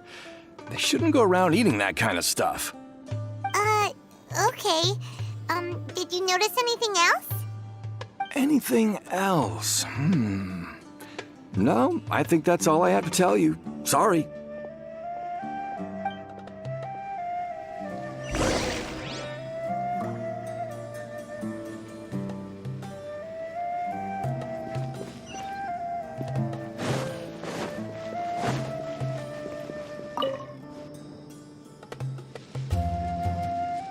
The scholars that have gone missing. Have you seen them? Those eyes. Those fierce eyes. You look like a real fighter. Don't change the subject. Right. You were asking about the the mad scholars. I think it's been a few days since I last saw them.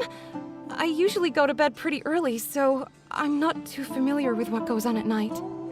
But honestly, I feel quite sympathetic towards them. Even though they act a little strange, they've helped me in the past. If it weren't for them, my house would have collapsed long ago. Do you also think Grandpa and the others are good people? Grandpa? Oh, hello there. It's little Isak. You mean that nice man who looks like your grandpa's long-lost twin, right? He was actually the one who protected my house. I saw it with my own eyes. He happened to be staying near my house that day and was doing something with his hands on the ground. It still feels pretty surreal now that I think back on it. Did someone teach them how to do that? Well, whatever the case, I'll always be thankful to him and whoever taught him to look out for others. I'm pretty sure that if I ever went mad, I wouldn't be able to do anything like that. Gotcha. Thank you.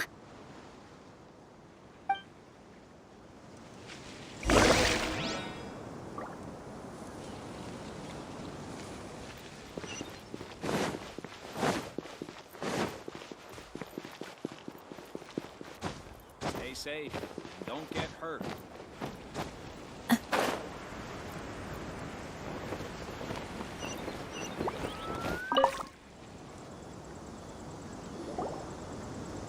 Sir, have you seen my grandpa recently? You know, the one who likes to sit and space out near the village entrance. Oh, well, if it isn't Isak. Oh, your grandpa, huh? It's been a while.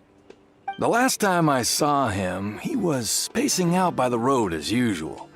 I went and asked him if he'd like any of the food I had prepared, despite my wife's protests.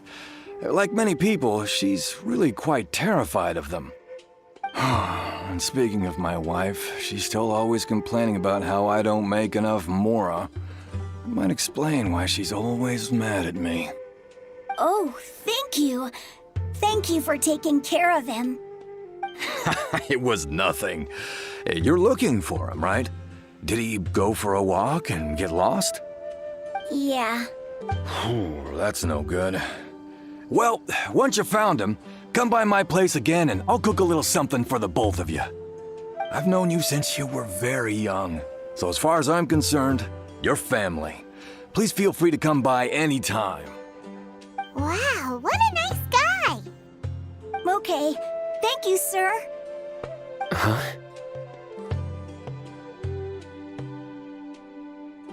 Don't say anything for now. Isak, stay here.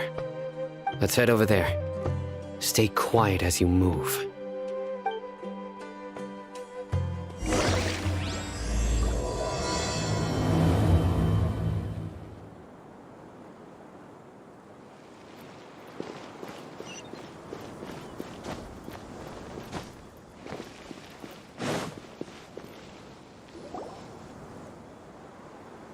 Listen, see if you can make out what they're saying. Have you heard? The mighty Scarlet King, the sovereign of our faith, will soon return to this world. Yes, of course I have. The Scarlet King is the one and only true ruler of this land. I've never believed in any other gods. Still, you say he's coming back, but it sure doesn't feel like life's about to change around here anytime soon. What's your proof? Haven't you noticed? The village has been getting more deranged scholars than ever. Delavar was saying that many people also went insane just before the fall of the Scarlet King's civilization in ancient times. We don't quite know why, but it seems like there's some sort of connection between insanity and the Scarlet King. Isn't it a sign of the Scarlet King's power that all the mad scholars have disappeared?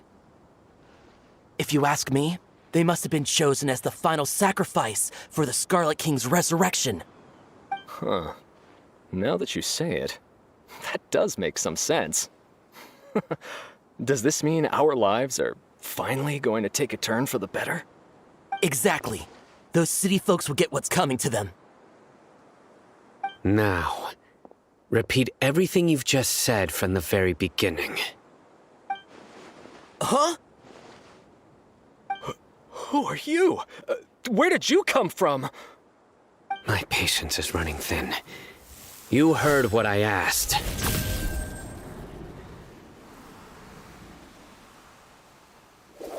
Yeah! Bro, this guy's something else. Just look at his eyes. One wrong move, and he's gonna flay us alive. Let's not get on his bad side, okay? I am no match for this guy. Oh, okay, good sir. What is it you would like to know? Tell me about the Scarlet King's resurrection. Well, I only know a few things from hearsay. I went for a drink the other day and heard others talking about a rumor that the madmen will disappear, and that the Scarlet King will return to this land. I'm not making this up, I swear! Hey, go on. Keep talking. It's true. It's all true, sir. We desert folk have had more than enough of those people at the academia. They keep sending us all their mad scholars and won't let us have a good life. Would you want to live like this if you were in our place? The radicals were even more thrilled than me when they heard the news. We're all praying for the Scarlet King's speedy return. Delavar also said that once the Scarlet King returns to our side, it's only a matter of time before we conquer the land on the other side of the wall. They're all willing to serve under the Scarlet King and fight for a share of the glory. Is that so? Seems like he still wants to know more. Keep talking. Got it. At first, I told myself it was just the drink talking, but then all the mad scholars vanished without a trace, just as the rumors said. Please don't beat me up just for mentioning these rumors. If I'm guilty, then everyone else around here is also guilty. I'm just saying what the others said. The people here really like the Scarlet King, but dislike the Dendro Archon.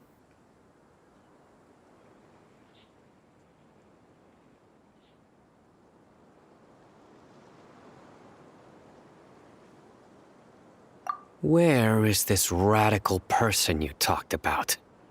I haven't run into him over the past few days, so he probably hasn't been around the village.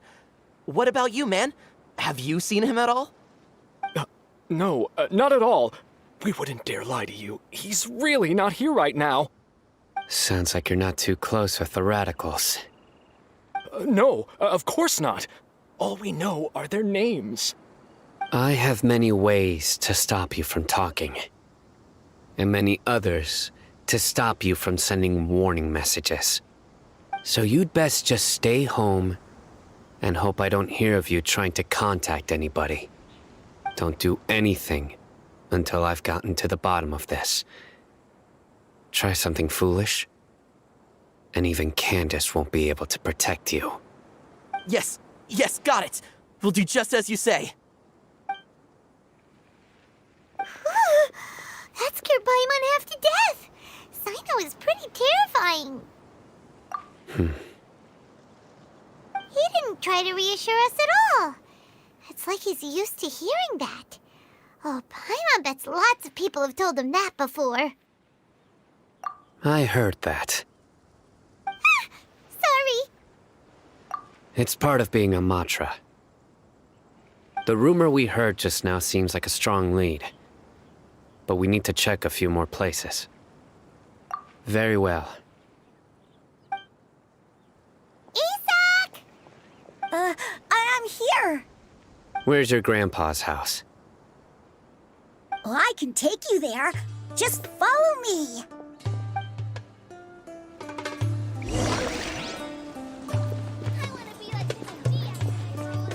Join the Eremites and embrace a wonderful new life.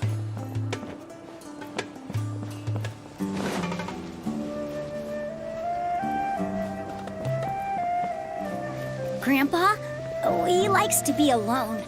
Sometimes he stares at the sky in a daze, and other times he just pokes at the ground with his fingers. Every now and then, he yells out at the top of his lungs, so a lot of people are really scared of him. But he's a good person, really. I know he is. I swear, he's just like my real grandpa.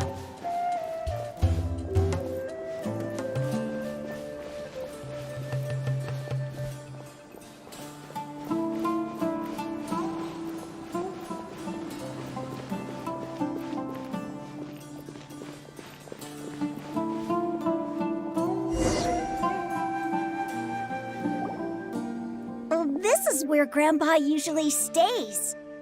There sure isn't much here. No. Incense? Please don't say it's the same one as before. But are you okay? Are you getting dizzy or need to lie down? There's a scent that you can sense, but I can't. A certain traveler here once passed out from that smell. Thankfully, Tainari saved the day. And then he gave us a long lecture to explain all about how it worked. So, you know Tainari? Huh? You know him too? Are you two friends? Yes.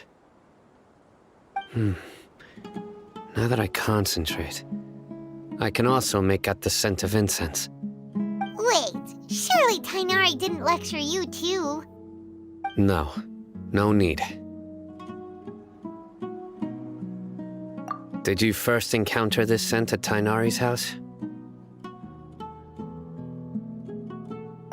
In the forest. From a scholar.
What are you looking for, Sino?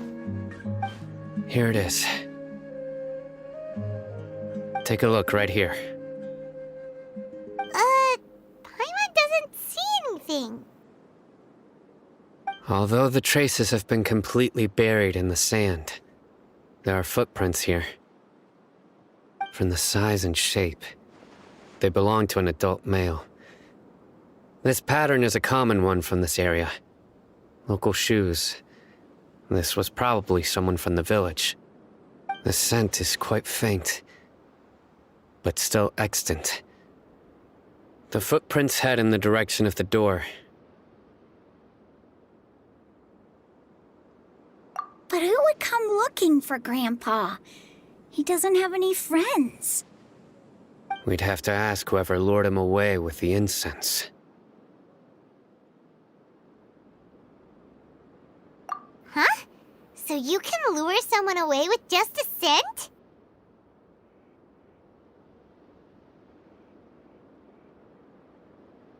Hey! What's wrong with liking good food? Everyone's got something they love in life. Exactly. Most scholars are fond of incense, since the smell supposedly helps them clear their minds and discover new knowledge. Even deep within the clutches of madness, they still yearn for their knowledge-seeking days, and will follow the scent whenever it presents itself. No, Grandpa. So, someone's taking advantage of their weakness? Huh. Still, why would anyone want to abduct all the scholars? Are the rumors really true?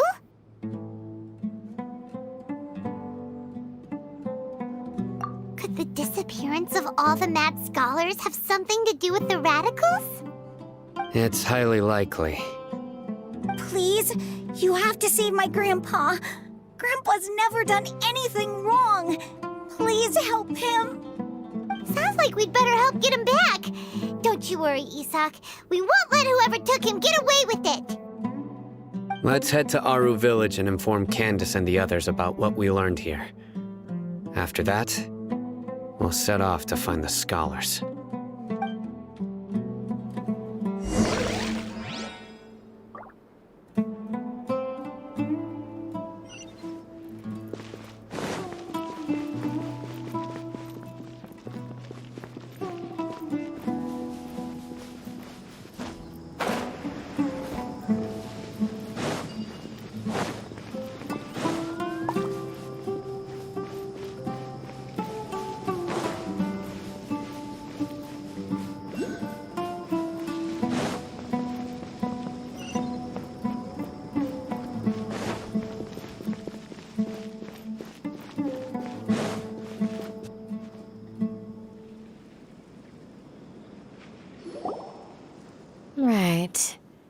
The darker fabric definitely looks a lot better.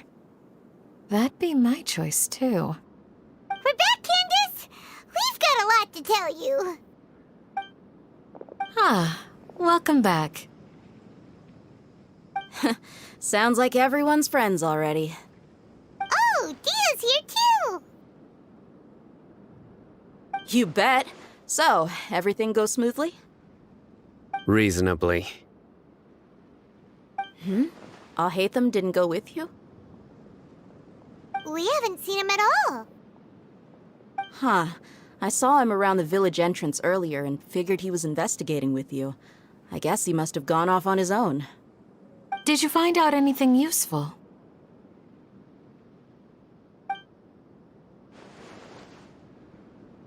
I see.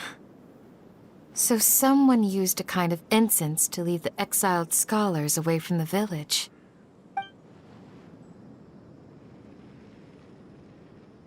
The resurrection of the Scarlet King? First I've heard of it. Far as I know, the kind of incense you just mentioned is only popular beyond the wall. Scholars are fond of it, but as you can see, there aren't many scholars still studying around these parts.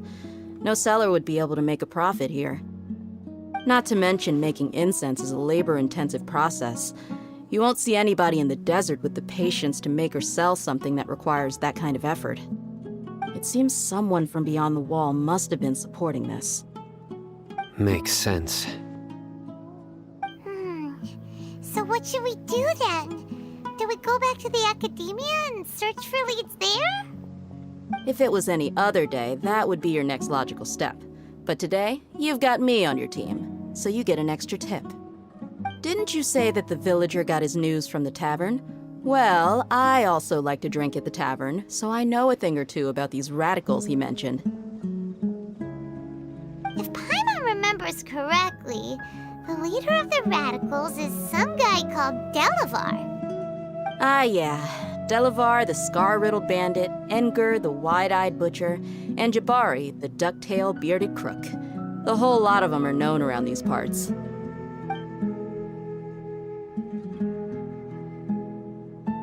These guys have one thing in common, and that's being broke.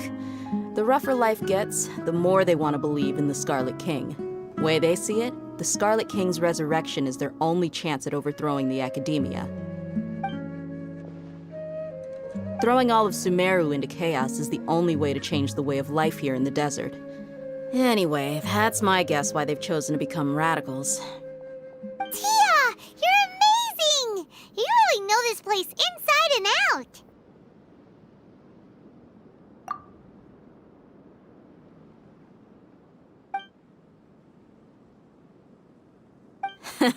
No merc can afford to slack off on gathering intelligence. Every mora I've spent in the tavern has been a valuable investment. Let's head out. Now hold on, you're staying right here, Sino. Why? Aru Village is not a big place. Outsiders stand out here like a sore thumb. I'd bet word about you has already gotten out. The desert is unforgiving, so the way of life here is also a lot tougher than on the outside of the wall. You survive on making connections out here. Compared to you, mercs like me are just third-rate amateurs. I've got no actual fighting skills to speak of. But that also makes it a whole lot easier for me to gain the locals' trust. I need to go around and ask some questions, but it'll be difficult if you're with me. Fine. Good. Then we've got a plan. The Traveler and Paimon will go to Caravan Rebot with me, and we'll try our best to figure out where the mad scholars have been taken. Sino, you'll have to stay in the village and continue investigating on your own. All right! Sounds like a plan!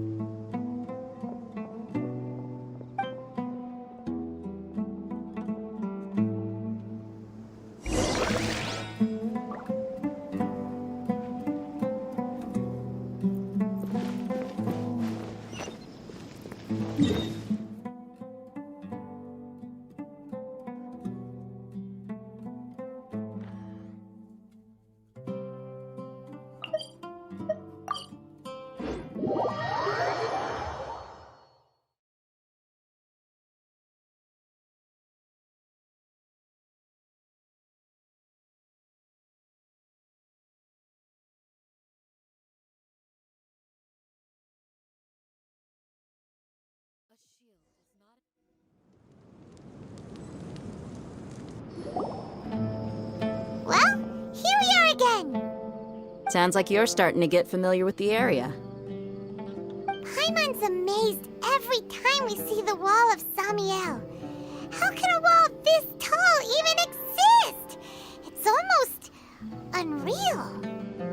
I know what you mean. I had the same question every time I walked this way when I was a kid.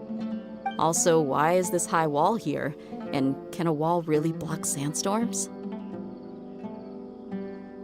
It was only after I grew up that I realized the wall of Samiel isn't just there to keep out the sandstorms. It serves a more important purpose, keeping out people like us. Sumeru is run by wise and mighty sages. To them, us desert dwellers are nothing but tools that can be used and discarded at their whim. We're cheap labor, like livestock, but easier to control. Nothing more. Even if a child from the desert got the chance to obtain an Akasha terminal, almost all their requests for knowledge would be denied. The academia believes we're underserving. Geniuses like Sataria are 1 in a million. The other children never get a single chance to try and rewrite their fate, even though the academia knows very well that we're humans, just as they are. That's terrible. I would tear down this wall with my own hands if I could. Hey, Dia. You're not thinking about doing anything scary, are you? No, not at all. This place just gets me thinking, that's all. Besides, we're here to procure information, aren't we? Yep, we gotta catch those. Shh. Caravan Rebot is crawling with people, so be careful what you say. We don't want anyone to find out what we're here for. Our mission started the moment we arrived here. Let's go check out the tavern. Maybe we'll find someone I know.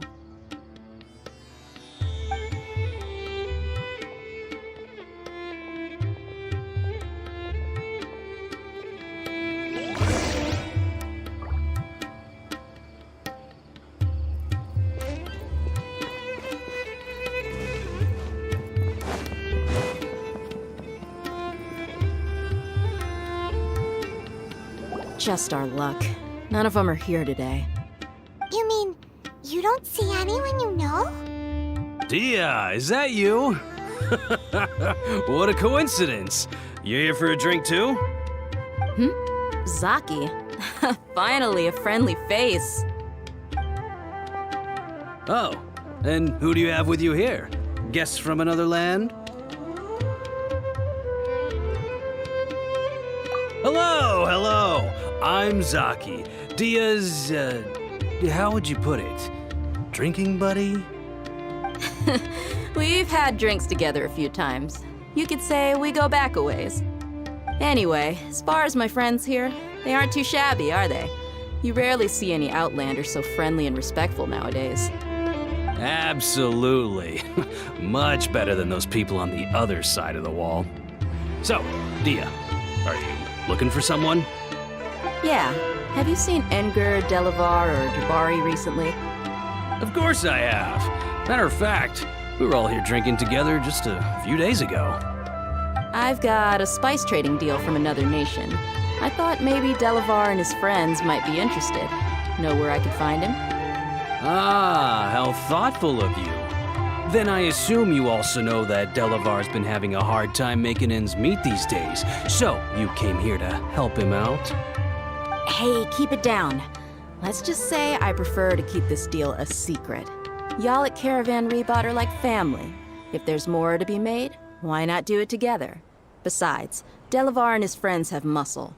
They'd be a good fit for escorting the goods. Yes, how considerate of you. Delavar's my friend too, so of course I can take you to him. Come with me.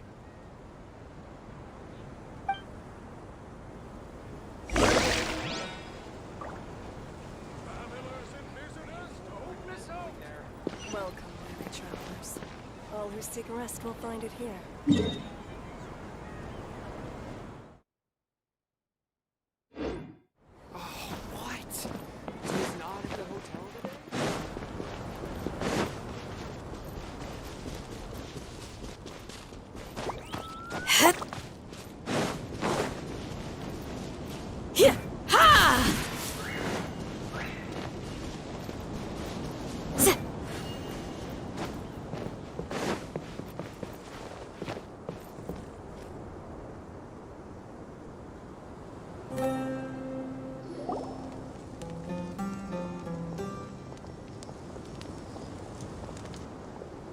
we there yet? Yep, this is the place. This place is practically deserted. What are they doing in a place like this?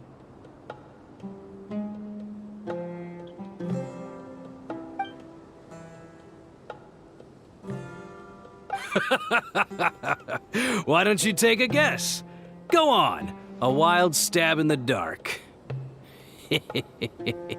You're like lambs to the slaughter. It's an ambush!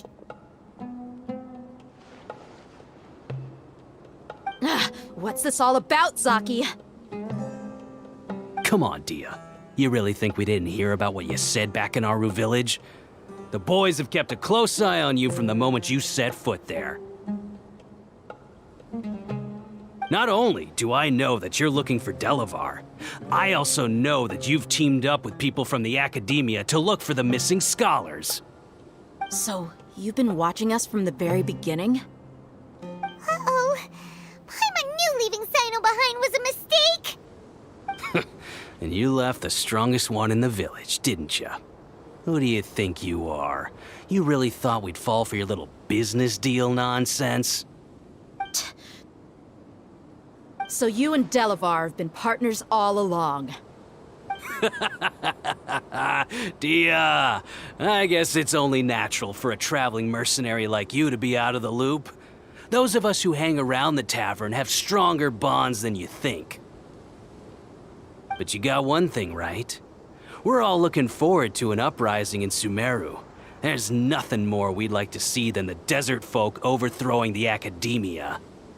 If that's the case, then I'm sure Delavar wouldn't miss a second of it.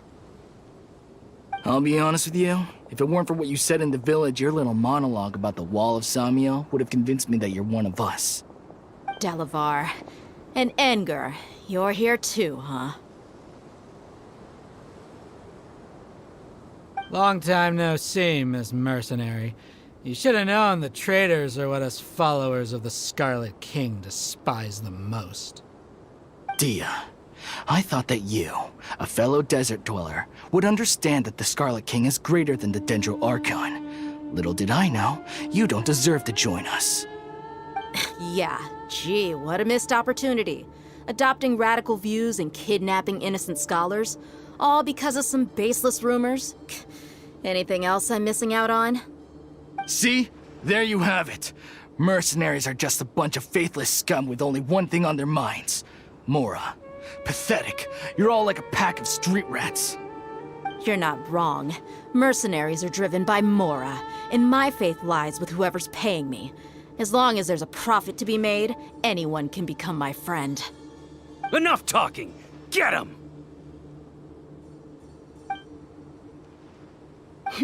Just as I expected. Let's teach him a lesson, traveler.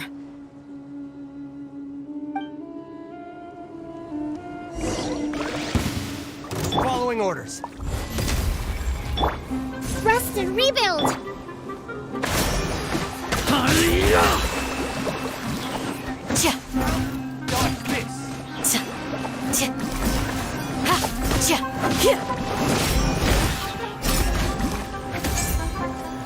You're open! Hold the line!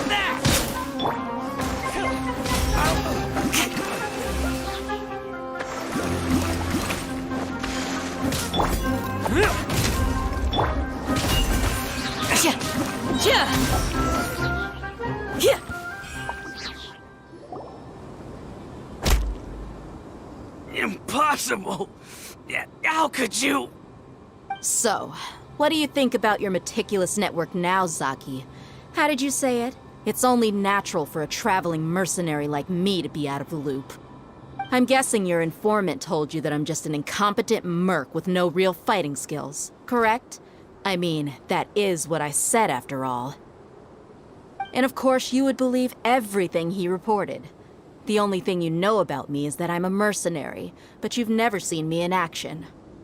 Even though you heard we went to handle monsters together, you believed that Candace was the only one doing all the real fighting. That so-called Flame Main is just a fraud. She admitted it herself. She just uses her connections to gain the trust of others. That's what you thought, right? Ugh. You lied in the village because you figured that we'd have people watching you. And you were stupid enough to fall for it. I figured as much the first time we drank together. You all thought you were so smart. Pathetic. Okay, that should be all of them. Whoa! So you've been planning this since we were in Aru Village?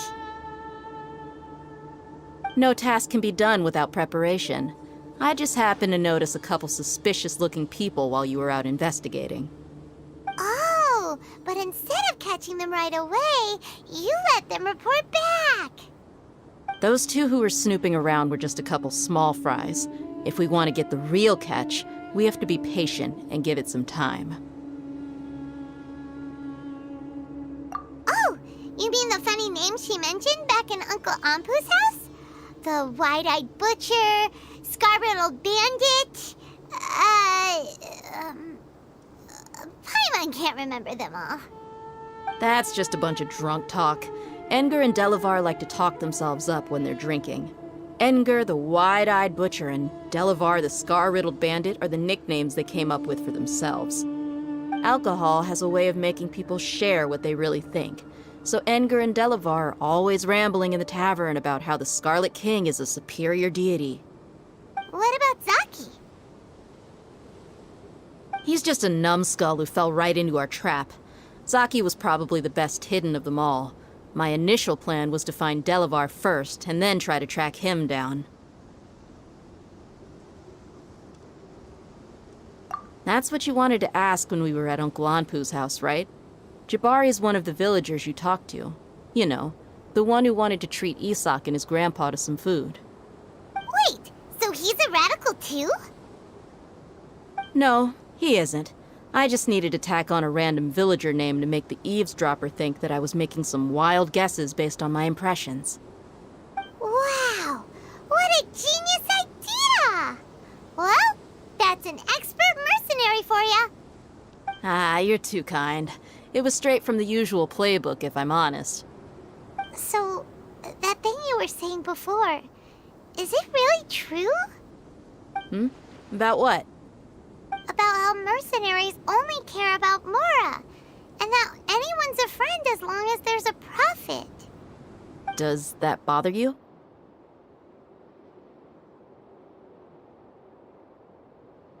What makes you so sure?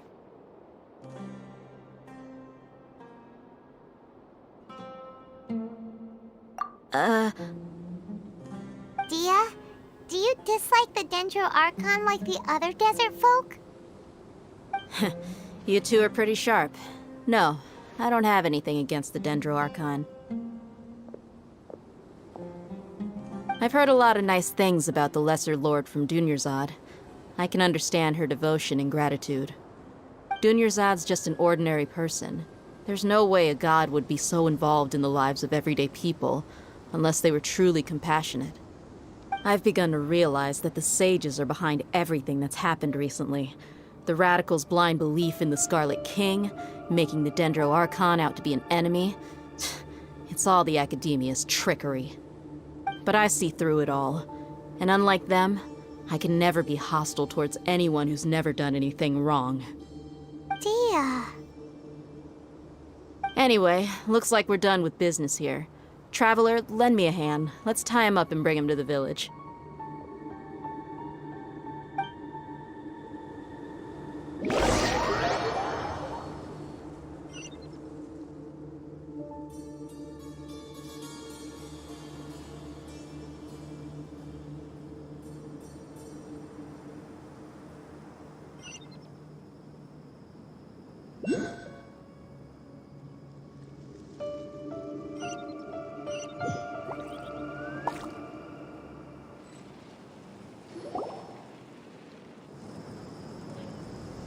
This should be all of them.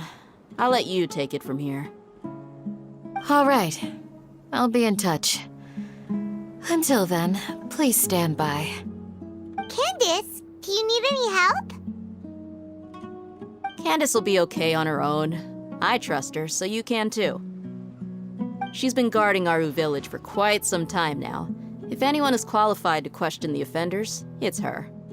While I'm questioning them, why don't you pass some time by exploring the area? I'll meet you back here tomorrow morning, Traveler.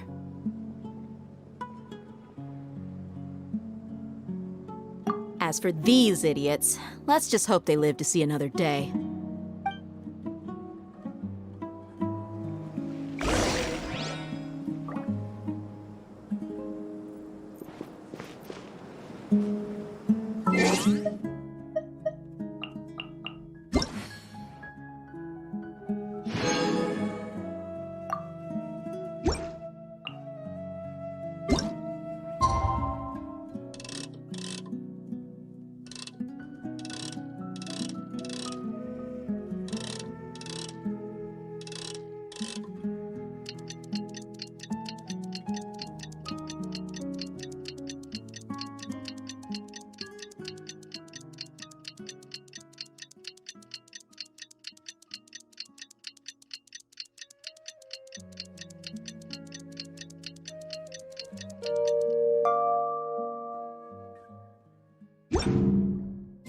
Peace and good.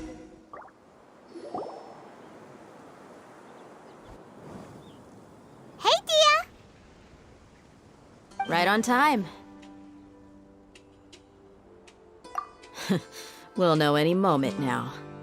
Paimon's been wondering. You seem to know Candace pretty well. Have you been friends for a long time? We've known each other for some time now. She's a pretty interesting person. Even though she's an extremely strong warrior, she never misuses her powers against others. Oh, Paimon knows what you mean.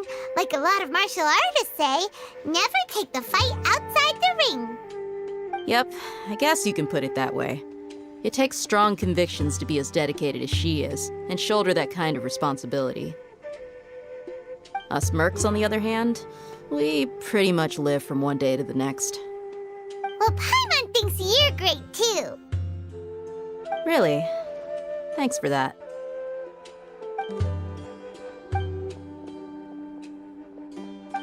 Oh, Sino's here, and he's pretty early too.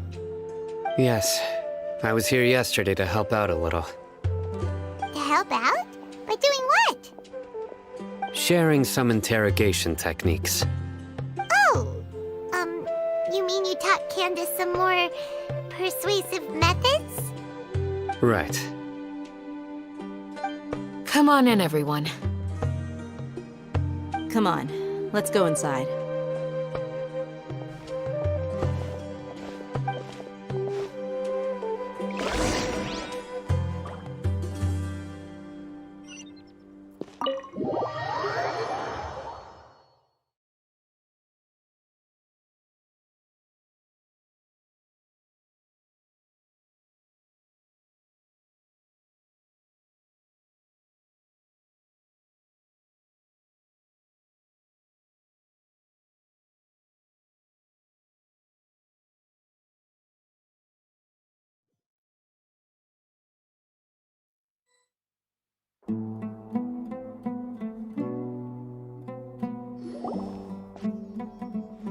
Candace, where? Whoa, you look furious. Do I? Huh. What gave it away? Oh, there's no mask that can hide true bloodlust. Cover up your eyes, and it'll still show itself at the corners of your mouth. Perhaps I need to work on my composure. Still, it's perfectly understandable why I'm angry. I'm sure everyone present would agree. Yes, ma'am. Please, don't feed us anymore. We're gonna die. Well, looks like Sino taught her well.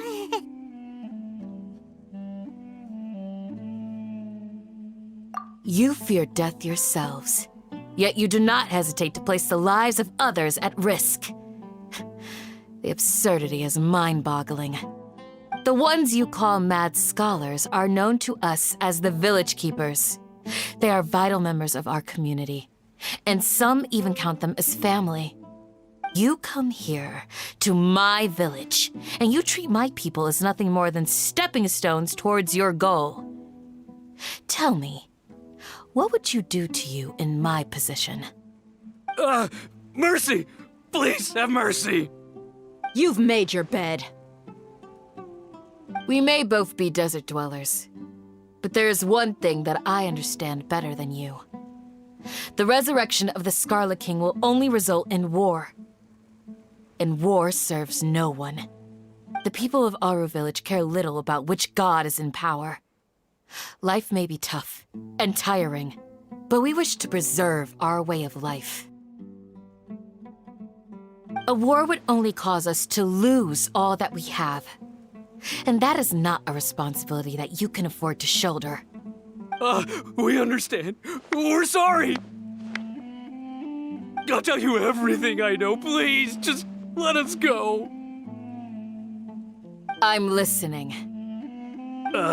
You might not believe this, but it wasn't us who came up with this idea.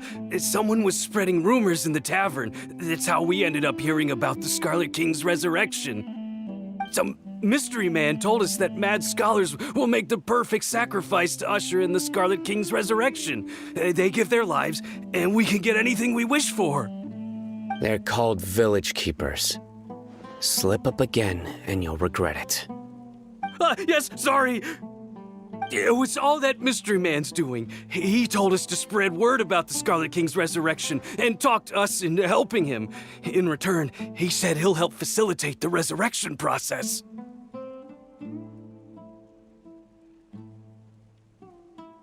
I'm not sure. That's one. Huh? One what? Strike.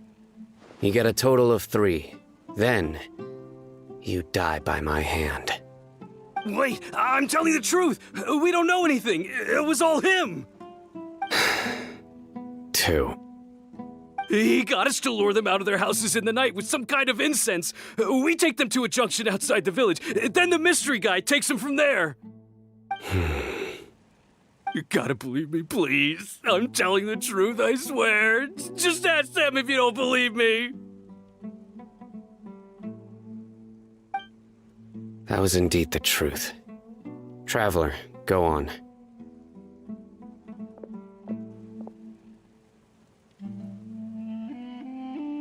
You have to believe me. If I knew that, I would have told you his name right away. I'm not risking another beating to keep his secrets. No way. That guy, he wears a cloak, and he's always careful to cover his face. He calls himself the Scarlet King's envoy. I believe I may know what's going on. Uncle Anpu? What do you mean?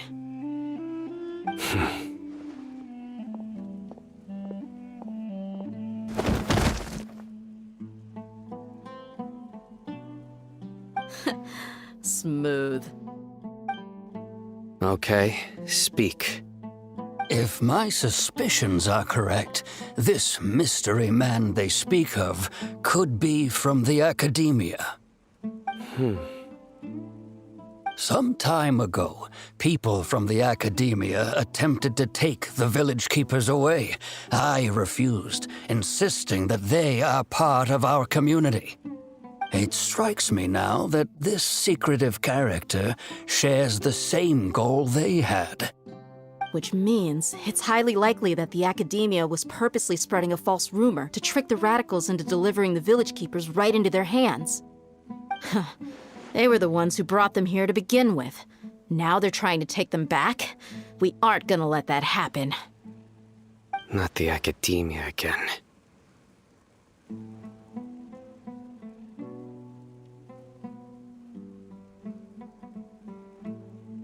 Just as I thought. But what could they want with the village keepers? People are nothing but tools in the eyes of the Academia.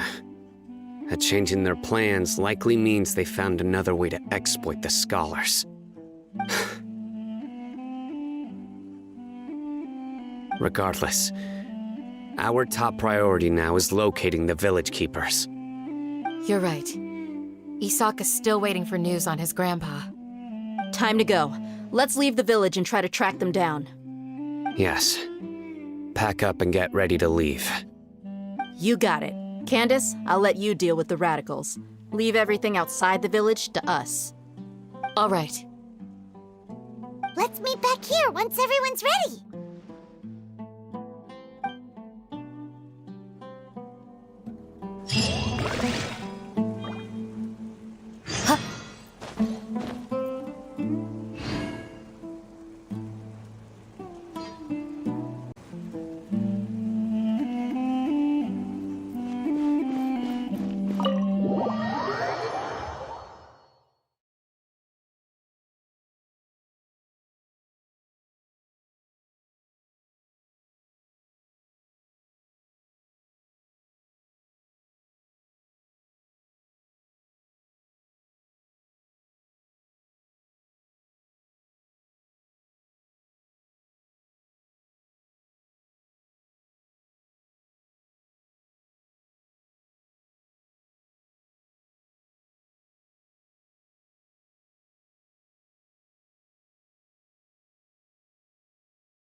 Let's get some food in us and then we'll... Whoa! Where did you come from? Well, as you can see, I am merely sitting here and reviewing what we have deduced thus far. You were gone for ages! And now you're suddenly sitting here musing to yourself? Where have you been anyway?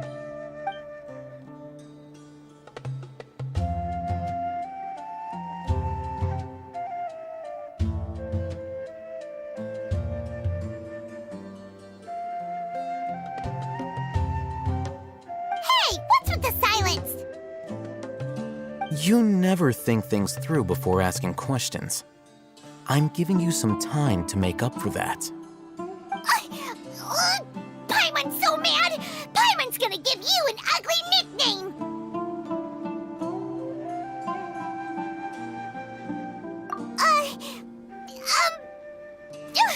Never mind! Paimon's got nothing. There's just nothing super obvious to pick with this guy. It makes it so hard. Well, you've heard nothing to suggest I left this whole time, so clearly I stayed in the village to investigate. Anyway, you plan to leave Aru village and keep searching for the truth of this matter, yes? Yep. We're not gonna find out anything more by staying here, so we thought that we might as well take the search elsewhere. Enough with the silent treatment!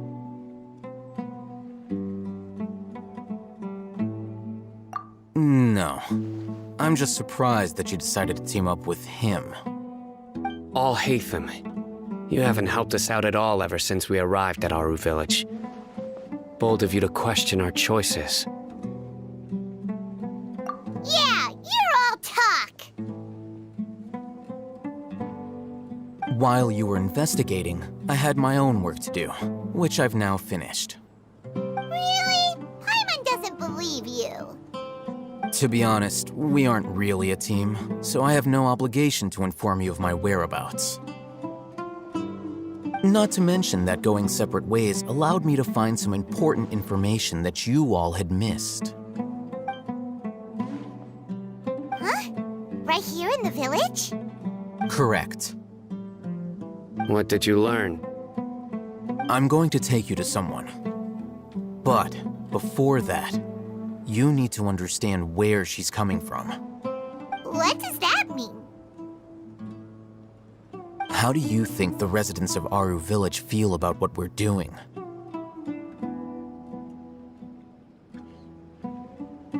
In other words, do you truly believe every single word the villagers tell us?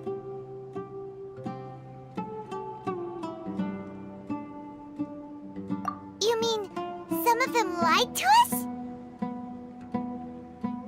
Hiding the truth does not necessarily equate to lying. Again, these people have their... Remember what Gandis said?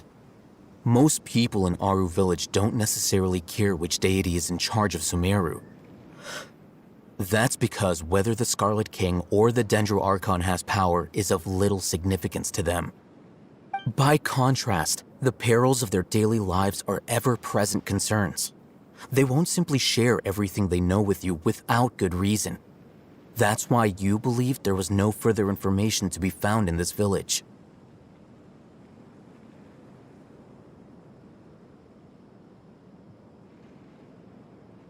Glad you're following along. Among those you have talked to, there's someone who was consciously keeping you out of the loop. In fact, she's been observing your every move since you arrived.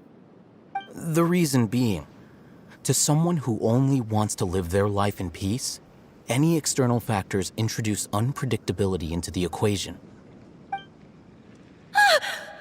Those eyes. Those fierce eyes. You look like a real fighter. Don't change the subject. It's quite obvious that she's intimidated by Sino's authority and strength. Right. You were asking about the mad scholars.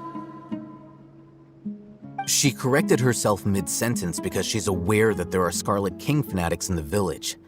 If she sounds too friendly towards the village keepers, she could easily make herself the Radicals' next target. I think it's been a few days since I last saw them. I usually go to bed pretty early, so I'm not too familiar with what goes on at night. Remember? She made a point of denying her involvement in anything that occurs at night. But honestly, I feel quite sympathetic towards them. Even though they act a little strange, they've helped me in the past. If it weren't for them, my house would have collapsed long ago. After speaking to the village chief, it became clear that the village keepers had protected Aru Village at night. In other words, the young miss was very much awake during that time. Then why would she lie? By getting involved with an outsider, she risks drawing unwanted attention to herself. As for why she might be so wary about all this, maybe you should ask her. I'll pass on this one. You said that she is afraid of me. If so, it's best if I stay out of this. We're on it!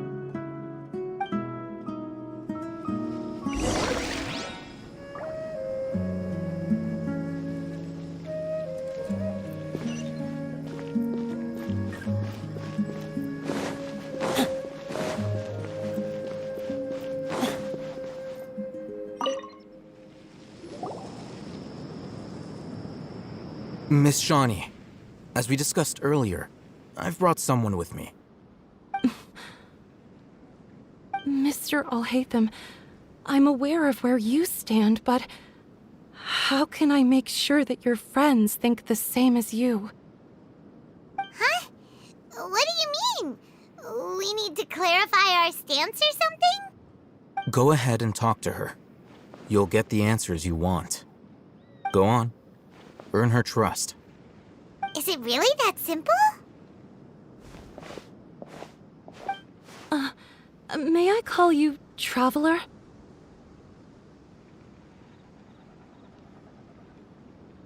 Hi, Traveler. I want to ask you something. Do you think the resurrection of the Scarlet King can truly change Sumeru for the better? Why's that?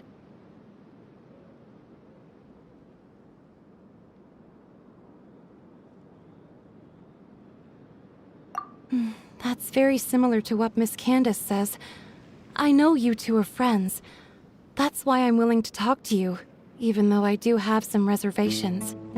Before, I wouldn't even have the courage to ask something like this. Traveler, do you believe our lives will get better?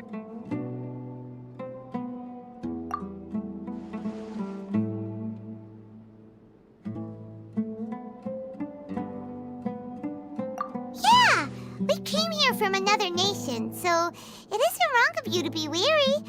And we aren't really residents of any one nation. But even so, we've met lots of people from different places, and we've always fought for what we believed in. We have friends in Sumeru, and we want to help them. That's why we decided to stay here for a while.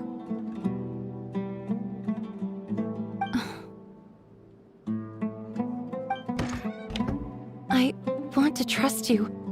My apologies for posing my questions like that.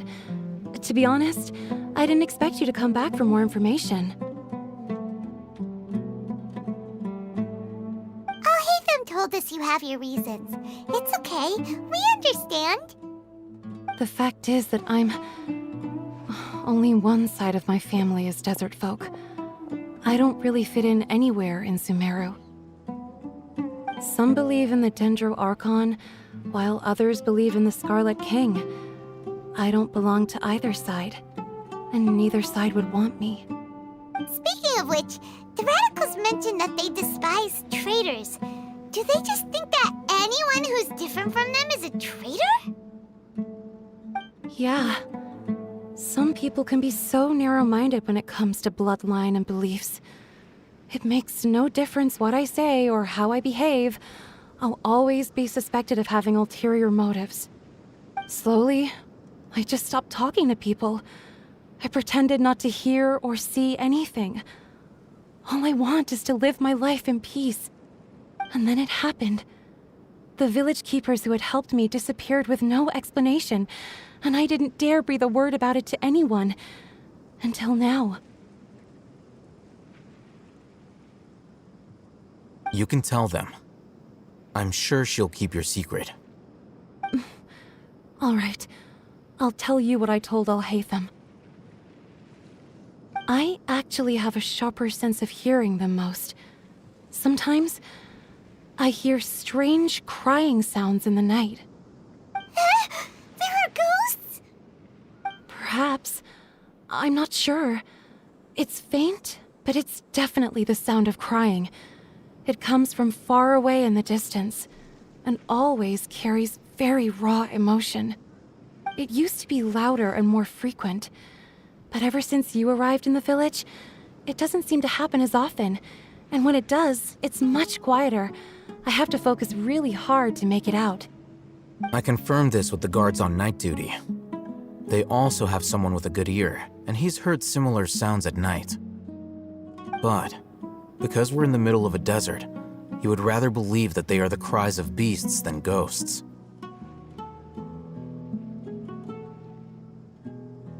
There's really nothing around these parts, except for an old hospital not far from the village. I think they used to use it for treating Elazar, but it's been abandoned for years.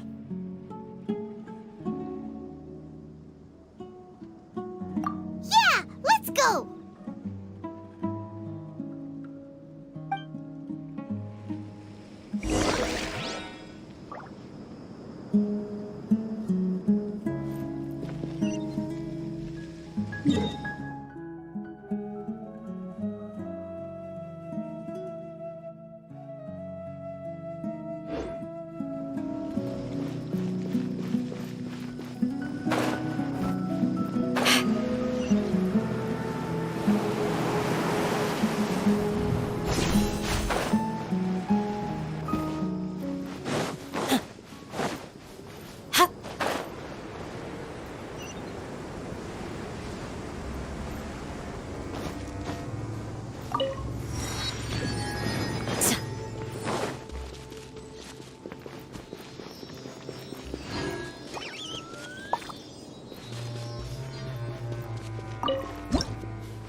I am right by your side. But if you're still nervous... Oh, is this the place? It's in terrible shape. Ah! Monsters! Watch out!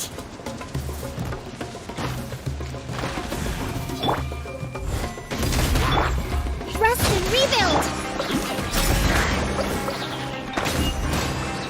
Grant us your blessing! Yield!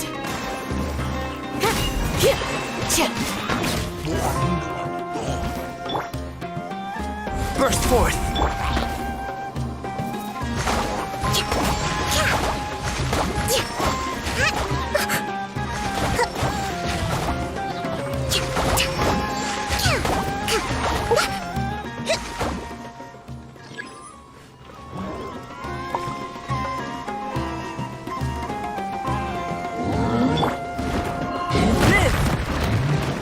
Burst forth! No touching! All hail!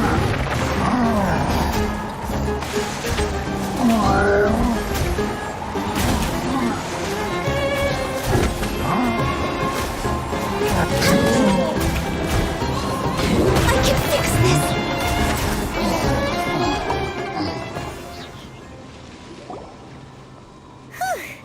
They were easier to deal with than Paimon had expected.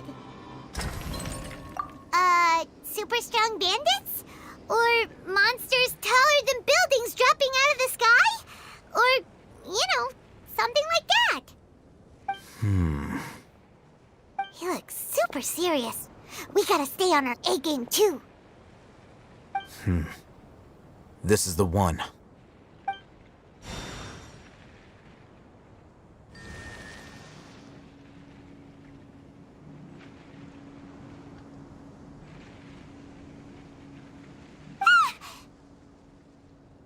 Let's go in and take a look.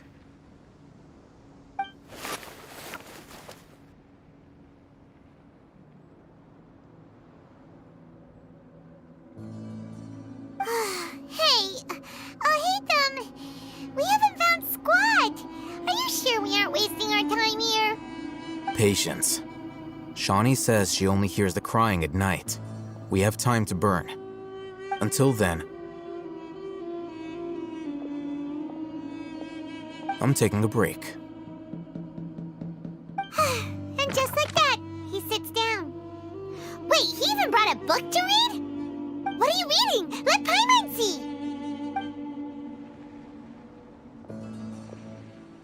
Okay, sure. Huh?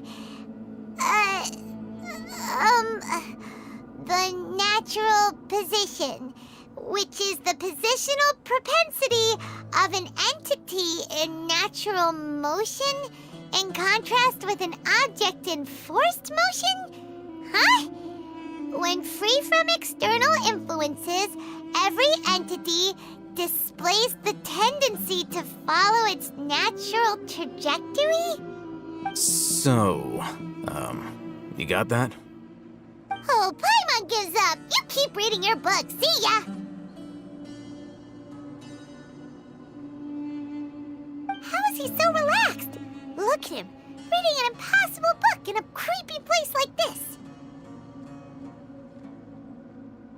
Hey, what good is that gonna do for you? You're acting like one of those annoying grown-ups who go around nagging people to focus on their studies. Hey, what gives? Shouldn't you be the one providing for Paimon? Oh, right. Okay then. Thank you for working so hard and earning so much more. If it weren't for you, Paimon would probably still be floating around in the ocean somewhere. Thank you.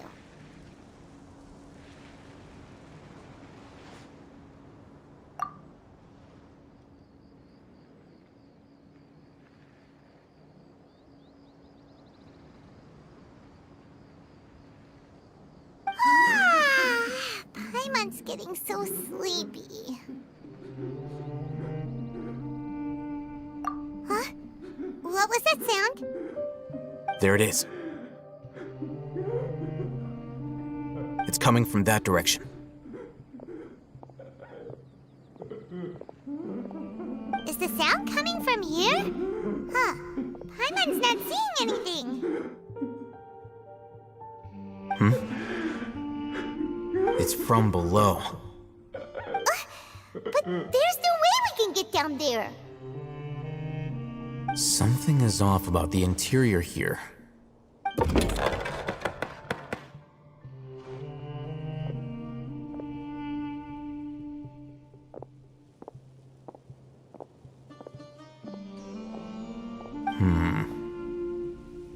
As I thought, there's a hidden structure.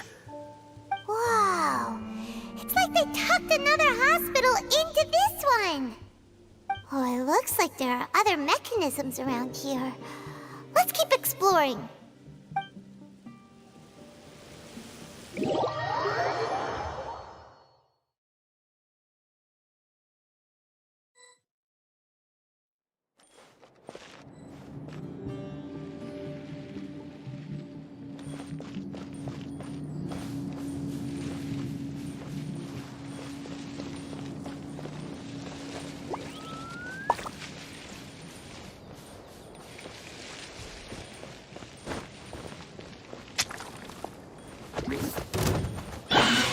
Coming to be!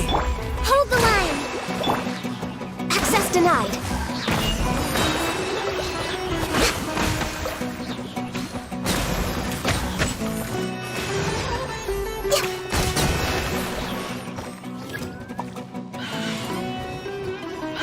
Born of ice and frost.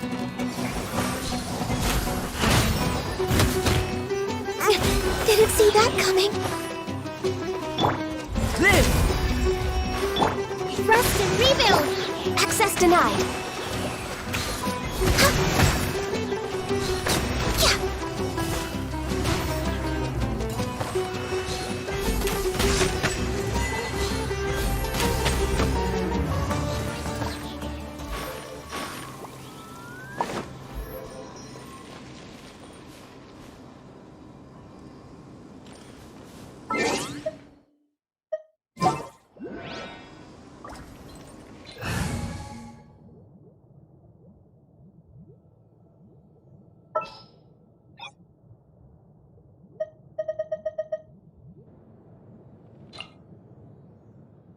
Everything's ready. Let's go!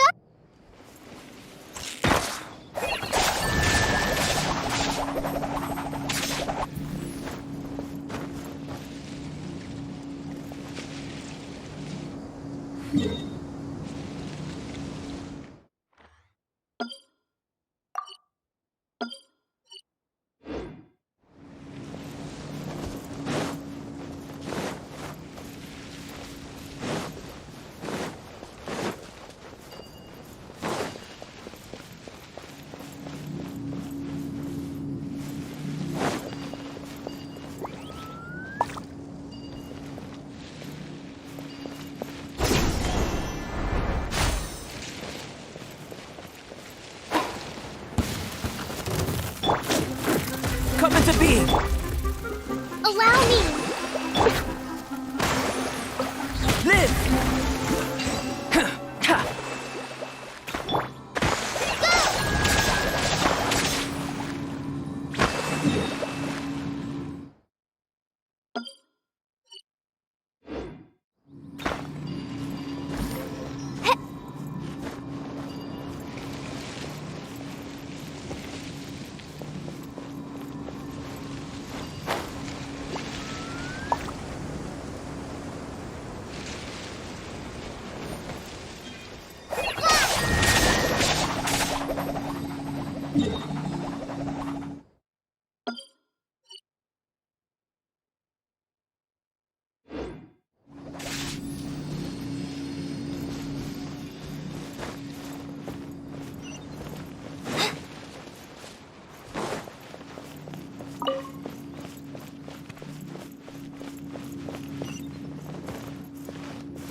Look!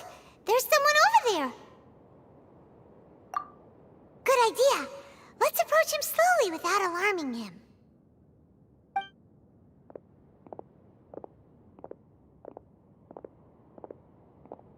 Wait.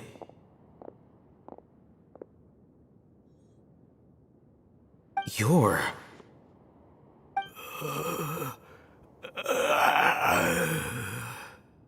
He can't speak, and his eyes are unfocused.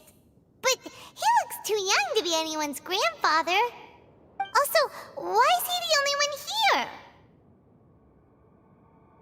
Didn't expect to see him here. You know him? He's Razak, a senior of mine at the Academia. He's a scholar too? Is he the kind that holes up in a forest and mumbles stuff about training? No. And that's the problem. Razak was never involved in any of those things. He never trained in the forest, let alone reach Satyavada life. Leaving that question aside for the moment, him being here alone means that we might be too late. Looks like they've already taken everyone away. For whatever reason, they left Razak here. Perhaps they simply didn't have time to come back for him. There are drag marks on the ground. They're clearer by the doorway. Someone was forcefully drawing a cart that was loaded with something heavy. Loaded with people? That is one possibility. It looks like they were in a hurry, as if they were afraid of being caught. In their haste, they failed to notice Razak hiding in a corner.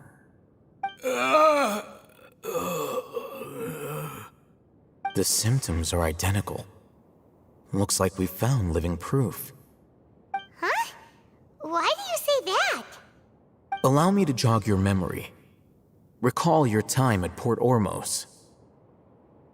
Don't you think his symptoms look familiar?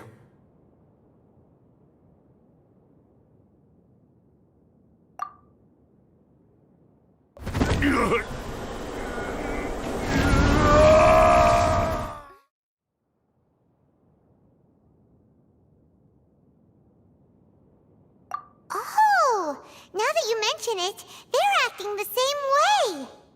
Correct. The Academia is behind all of this. It isn't difficult to deduce their rationale. First, the Academia spread a false rumor of the Scarlet King's resurrection, emphasizing the role of the village keepers, the mad scholars who were exiled to Aru village. These rumors were all the persuasion that the radicals needed, and those based in Aru village leapt into action. Unbeknownst to them, of course, through rounding up the scholars, they were actually helping the Academia. As well as being able to exploit the radicals for their own ends, this scheme has one further advantage to the Academia. All the risks and responsibilities are offloaded onto the Scarlet King's followers. Life for the Desert Dwellers has been brutal ever since the Scarlet King's death all those years ago. Beneath the surface, feelings of desperation are widespread. Many would give everything they have for the prospect of something better. Anyone looking to exploit that for their own ends simply needs to make a few empty promises. Even if complications arise, people will see that those involved are all followers of the Scarlet King and look for no further explanation than differences of belief. A deep-seated mistrust of the desert and everyone in it by the rest of Sumeru will make sure of that. The notion of an Academia plot wouldn't even cross their minds. It may seem like a simple strategy, but it is able to work wonders under Sumeru's current circumstances. Oh, that makes a lot of sense. It's in line with the village chief's theory, too. But there's still one very important question. Wasn't it the Academia that brought the scholars to Aru village in the first place? Why does it want them back now? Throughout this process, one thing has changed. The scholars' identity. First, they were scholars. Then, they became lunatics. After that, they were exiles. And finally, they become missing persons. An exile is still patently a living, breathing human being. But when someone becomes a missing person, that is brought into question. If you can't find someone, you have no way of knowing what exactly happened to them. That makes missing people an ideal resource. Resource? For what exactly? One possibility is that the information in their brains could be extracted into knowledge capsules. Extracted? You mean canned knowledge comes from people's brains? With the technology of the Sumeru Academia, it's entirely possible. Perhaps the process caused them great suffering, which is why they cry out in the dead of night when no one is watching them. So, the human brain... Nope, nah, Paimon doesn't want to think about this. I'm the Academia scribe, after all. I'm familiar with their projects. Anyway, judging by Razak's state, the contents of a divine knowledge capsule were extracted from his mind, but something went wrong in the process. Or perhaps his curiosity got the better of him, and he used such a capsule for himself. Paimon's a little confused. Can they just use anyone's brain?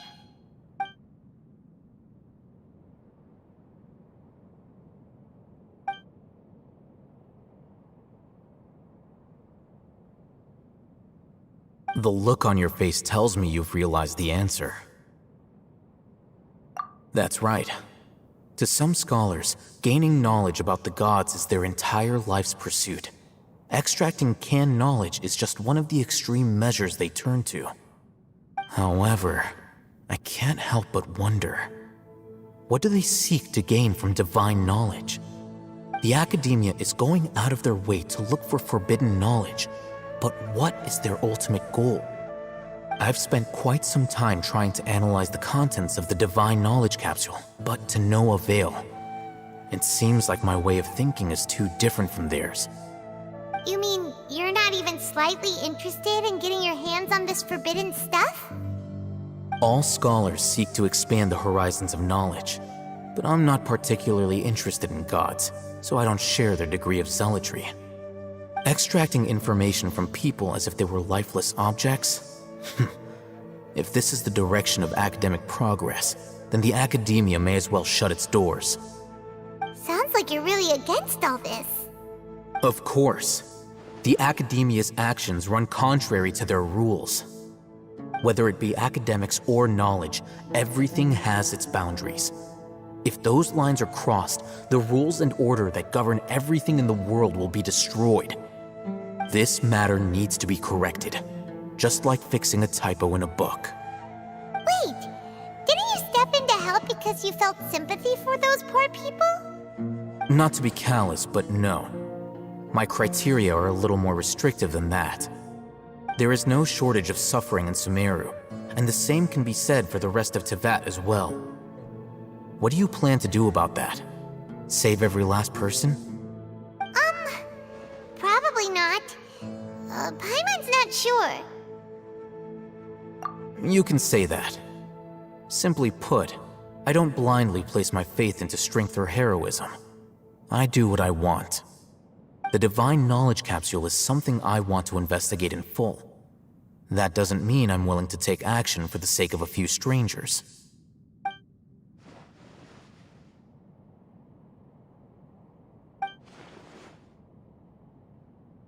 Paimon's been wanting to say this for a while.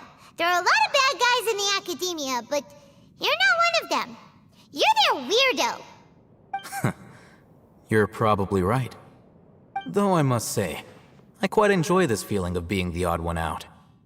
Uniqueness is also an asset, is it not? Wow, that's a great way to think about it. Paimon's really impressed.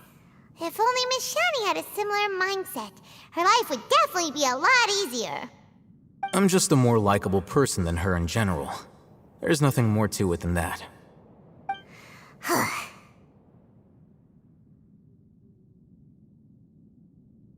He won't last long if we leave him here. Let's take him with us. We'll work out our next step after we return to Aru Village.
You must be tired. You should rest and take some water. What's the situation? Who's this? Unfortunately, somebody who's too young to take on the role of Isak's grandfather. Nevertheless, he's one of the people we're trying to find.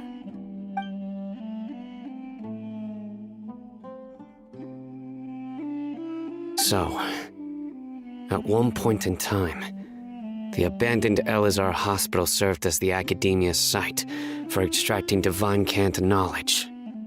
Yep, pretty much. Their plan must have been implemented at some point before we arrived at Aru Village, since divine cant knowledge has been in circulation for a while now. Yet, they fled once we were headed to the village, almost as if they knew we were on their trail. Why is that? Yeah, why is that? We may have a mole in our midst. One of us could be secretly revealing our whereabouts to the Academia. Huh? Are our friendships that shallow? Looks like none of you have realized wherein lies the issue. Sino, you're the reason why they can predict our movements. Wait, what's that supposed to mean? Choose your next words very carefully. It is simply a logical inference. I have my reasons. So what you're saying is, Sino's the mole. Interesting. And here I thought you were the most suspicious one, Alhaitham, since you were always acting alone. I know. You have a point, but I realized something as we were returning from the hospital. Sino isn't like any of us. What are you trying to say? Do you still remember who you are, General Mahamatra? As a Matra, you are no doubt privy to certain kinds of information. Before you can take action against someone, you are required to have all the facts available, including the less than savory details. Simply put, the Academia has traditionally allowed you access to a wealth of sensitive information. Knowing their modus operandi, wouldn't you expect them to take precautions against you? If you want to raise a vicious wolf, you need to make sure that you can avoid its bite. The Academia is monitoring me? It's not that simple. The Academia has eyes all over Sumeru, but they have a special protocol for dealing with you. Every so often comes a Nyagarbaha Day. On this day, the Academia enters new information into the Akasha through knowledge capsules. I remember seeing a thick notebook next to the control panel once. Its contents were all about the General Mahamatra, his activities throughout the day, preferred methods of enacting judgment, everything. You're saying that the Academia entered mine to the Akasha too? That my actions aren't important enough to be added into the Akasha. The Akasha is capable of computation. The Akasha's algorithms are entirely capable of predicting your movements using the data entered. When you would depart, the route you would follow, your destination. It knew all of this. It predicted my every move. The Academia has been watching you longer than you think. So that's how it is. Sino adheres to his principles so strongly that he's actually a thorn in their side. Tenacity of will and steadfast faith are worthless to the Academia. They need scholars who are easily pliable and mindlessly go after anything they can profit from. Sino, don't take it to heart. This just proves how much of a trustworthy ally you are. They escaped because of me. Don't blame yourself. It's not like any of us would have known. I have an idea. If they predicted my movements, then I might be able to guess where they went. Whoa, you bounced back fast. There is always an opportunity for safety after danger passes. gets it now. If the Academia is trying to avoid Sino, then the safest place would be...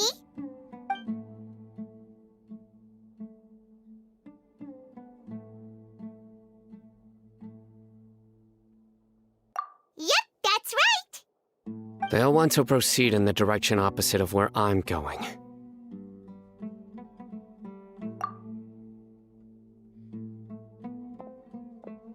I must go. There's also something I want to investigate. Let's go, guys! After him! Please, wait! I want to go too! You want to go too? If so, you have to promise you'll stay safe. I want to find Grandpa. I promise I'll be careful and not cause any trouble. Everyone, I leave him in your hands. Yay! Let's go! Remember to pack some food with you! Paimon feels like we're missing someone, though.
So, where do we go from here?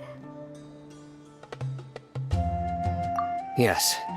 After leaving the village, we should head straight toward the desert.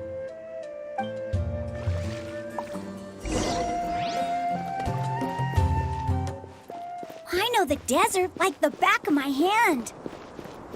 Is that because you play here a lot? Yep.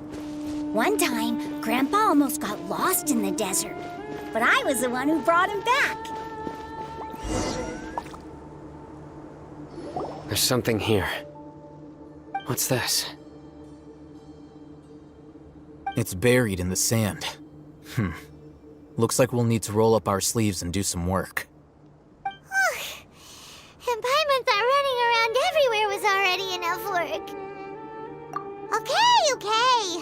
So, we have to dig it out? Whatever's down there, it looks like it's buried really deep.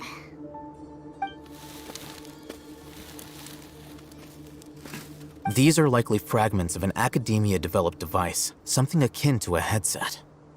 Looks like there were more than one village keeper. They must have been escorted this way because there are device fragments scattered around here. Let's split up and search the area. Chances are that we'll find other things nearby.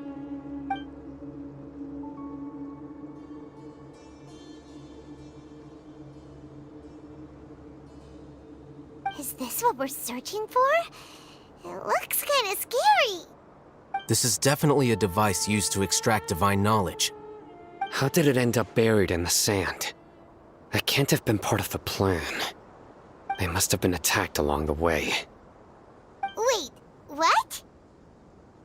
Grandpa, I hope you're okay. Don't worry, your grandpa's gonna be fine. Razak didn't display any signs of starvation or dehydration, which means that they left fairly recently. We should be able to catch up. One more thing. Given that the device had been entirely covered by sand, I believe the attack must have happened prior to the sandstorm.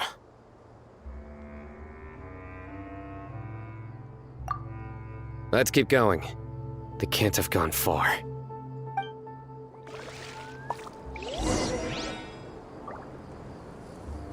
Ugh, but running on sand is so tiring. But you're flying, aren't you, Paimon? Is flying over sand tiring too? Ugh, of course it is.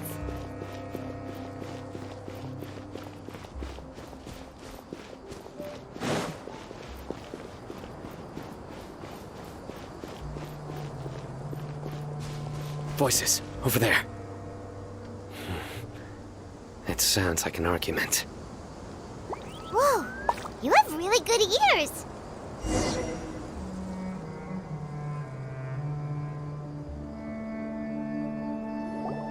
Don't get any closer. They'll notice us. Dia's talking with the Eremites? Very interesting. Let's listen in. If you had informed me sooner, there'd be plenty of room for us to... You're one of us.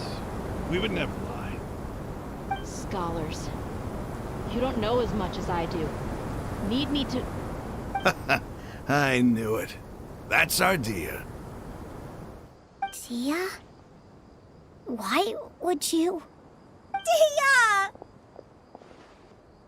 Hey, what are you doing? Huh? Didn't you say you'd help me find Grandpa? Why are you on their side? Well, look who's here. Ain't that something? This complicates things. You've betrayed Aru village? So, this is the great General Mahamatra. Dear, you'd be better off as my assistant than hanging around with this motley crew. Seen for yourself, I have the means and methods, and my ideals are far more admirable than theirs. I'm not the type that's easily swayed, Raman. You of all people should know that. Wait, what's going on, Dia? Whose side are you on here? Shut it, Paimon. It doesn't matter. Whichever side you pick, nothing could deter us from the grand mission of resurrecting the Scarlet King. Once our Lord of Old returns to this land, we will have a new beginning. Face the facts, Raman. It's not gonna happen. You should understand that more than anyone. Have all your years as a merc taught you nothing about placing hopes in a ruler? I'm a desert dweller and a proud follower of the Scarlet King. Whether I live by the edge of the sword or in peaceful comfort, my soul will always carry this conviction. It's not too late yet. The village mad scholars aren't gonna bring the Scarlet King back to life. You don't understand, my dear lady. Pursuing our faith is our purpose in life. Even if the chance of success is 1 in a million, we must be willing to give everything we have. Even if it'll expose you to the academia? Even if they end up disbanding the Eremites? Your Eremites, which you've worked so hard for all these years? Yes. We've waited a long time for this day to come. The sun and the moon no longer shine here. All you see now is cracks in this desiccated land. But fate has finally dealt me a hand to play against the Academia. With these scholars in our custody, we'll stomp the Academia's forces and fight our way beyond the wall of Samiel. Ridiculous. Think about it. The Academia controls the entirety of Sumeru. Your powers are negligible in comparison. If you still don't believe me, then try asking these two men. They're also against the Academia, but neither of them are as arrogant as you are. They look more like pawns of the Academia to me. Why would I listen to anything the people of Greater Lord Rukkhadevata have to say? Filthy traitors. Your god abandoned all honor and betrayed the Scarlet King. We desert dwellers will never trust the likes of you. It's impossible to communicate with someone so hostile. Perhaps we should. Do you really believe that by kidnapping the scholars, you'll be able to negotiate with the academia?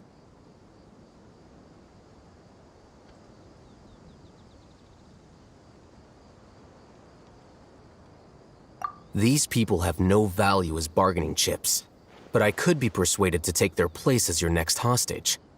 These scholars were exiled from the academia. I, on the other hand, am their current scribe, and will be a much greater asset to you. Wait, you can't be serious. So, you want to trade places with the hostages, do you? Precisely. Any wise person would gladly accept my offer. What are you thinking? What if they decide to kill you instead? Well, that would be bad luck for me. However, I'd get the chance to observe the scholars, perhaps even find out the truth. Think you can talk me over with that confident look of yours? I'm not trying to persuade you. I'm using this as a means of joining forces against the academia. You are the scribe. What do you have against the academia? Not all desert dwellers believe in the Scarlet King, and the same applies to the academia. Why must all knowledge seekers approve of the academia's way of doing things? You academia scum.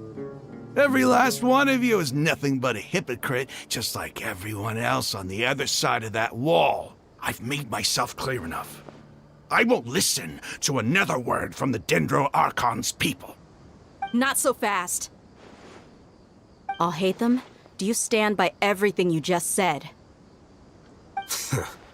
I never make empty promises. You know you're making a dangerous decision, right? I do. Good. Raman, hear me out. These people are my friends. Maybe you can't take the followers of the Dendro Archon at their word, but what about me? Do you trust me? We've known each other for years. Of course I do. In that case, I'm willing to vouch for their honesty with my right arm. Come on, Raman, don't be a coward. If you're serious about taking on the academia, you need to steel yourself. You can't be afraid. An arm from the Flame Mane. You've piqued my interest. But what if you refuse to oblige? What should I do then? No one's a fool here, Dia. We're mercs. And mercs don't tend to live long unless they have their wits about them. You're not wrong, but this is different. I promised my friends that we'd bring back the village keepers together. Let's do it right here, then. Give me your right arm as proof of your resolve. Don't listen to him! He's not even trying to negotiate! He just wants to make things more difficult! That's fine. Are you crazy? We came here to save lives. One arm for that many people is still a pretty good deal, if you ask me. Raman, I'm holding up my end of the deal here. You'd better not let me down. Sure. Go ahead and cut off her right arm.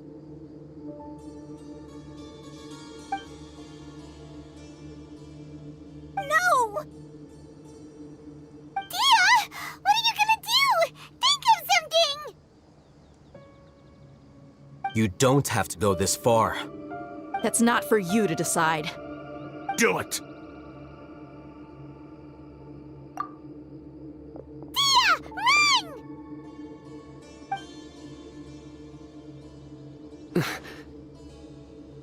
Run!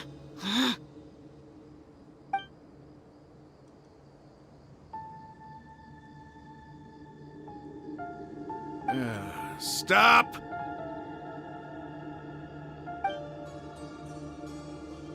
What's wrong? Can't do it? Flame Mane, you and I are both desert folk. Cutting off your arm is no different than cutting off my own fingers. Where's the sense in cutting my own kin to pieces? You've shown me that you're serious. Go on now, take your friends and leave. Meet me in the desert at noon tomorrow.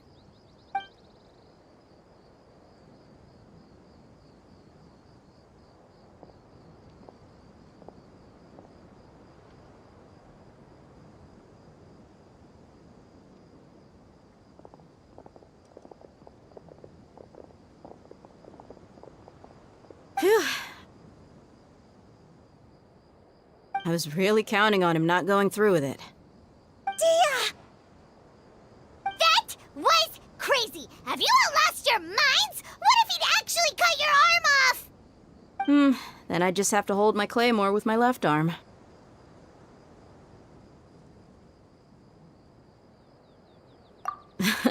Okay, I'm sorry. But sometimes when you're out on a limb, you gotta double down to seal the deal, you know? Don't ever make a promise like that again. I can deal with the likes of them. If it came down to it, you would not lose to them either. I don't doubt it, Sino. But this is about more than me and them. There's a lot more where they came from. Even if we got rid of one bunch of radicals, there are others out there. Wiping them out would do more harm than good. As you wish. I'm sorry, Dia. I should have stayed put and listened. I should have trusted you. It's okay. I promised you I'd help find your grandpa, so I'll do whatever it takes. Whatever it takes? You just might be scholar material. Huh? Are you serious? The Eremites once said that I was a lunatic. Perhaps a little madness is essential to be successful in research. Why does it feel like he's using his praise for me as an excuse to brag about himself?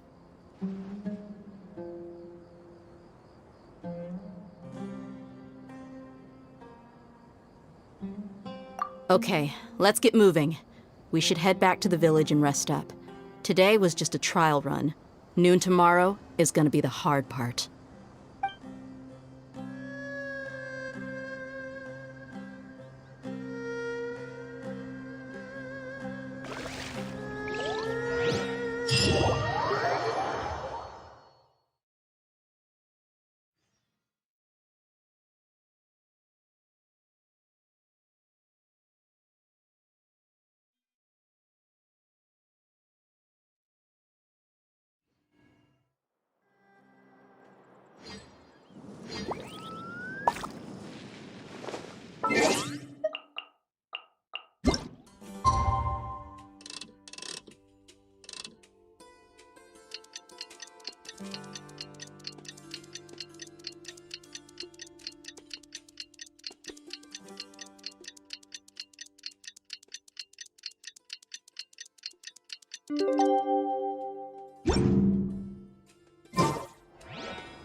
Peace and good health should be enjoyed by all. If I can provide everyone with a life such as this, I will be content.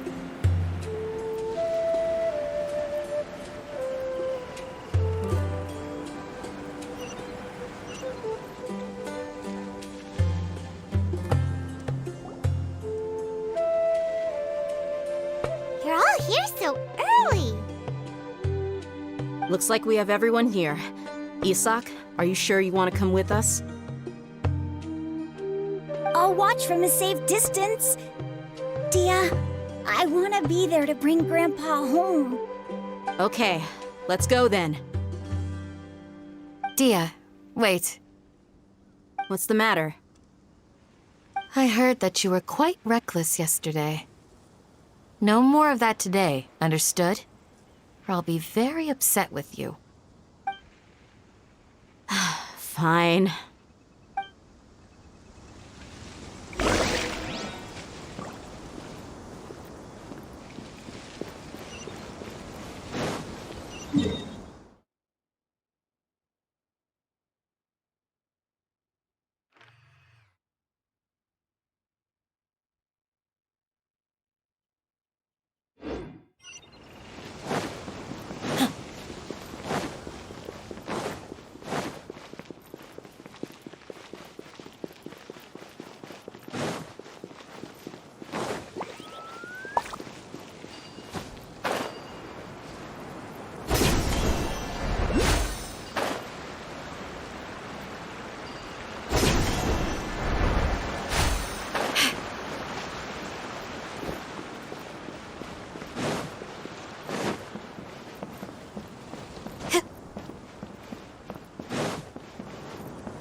I am right by your side.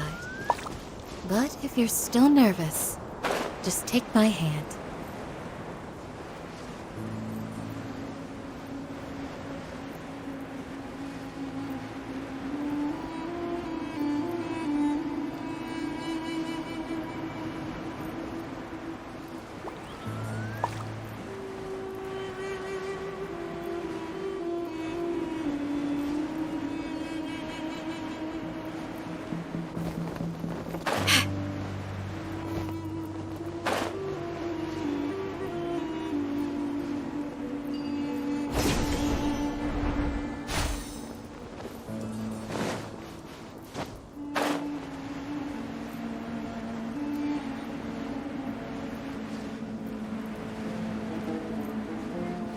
Like a lamb to the slaughter. Trouble?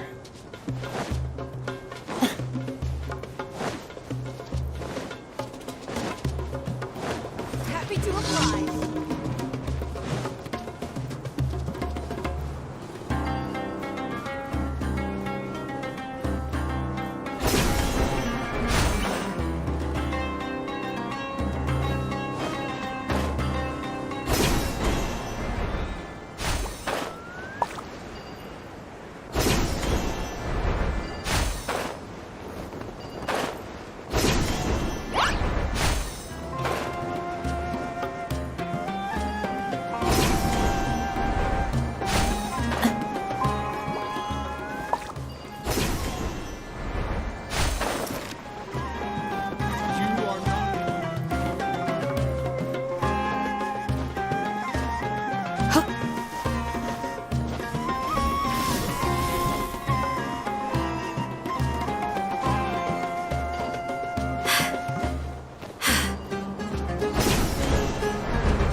They got here before us.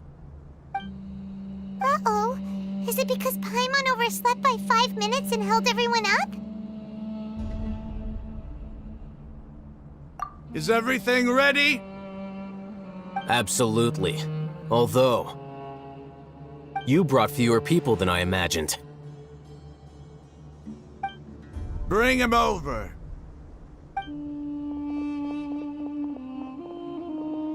Grandpa! Why is there only one of them? Raman, I've always thought of you as a man of his word. What's this about? It's a one-for-one exchange.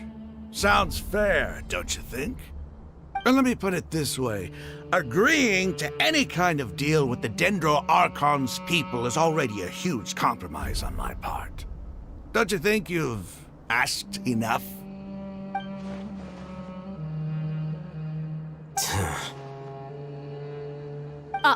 You stay right there!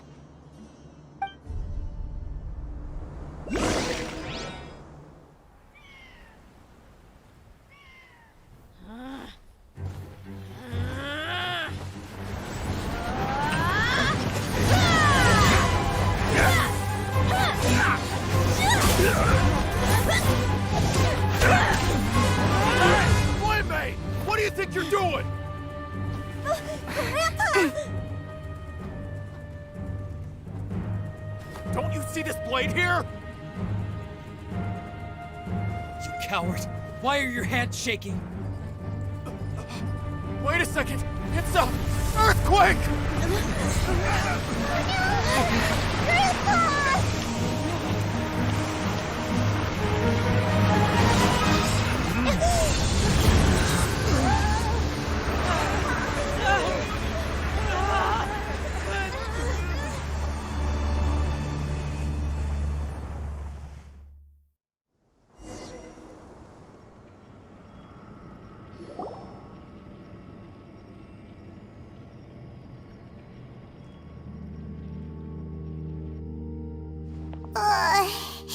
Paimon's dizzy.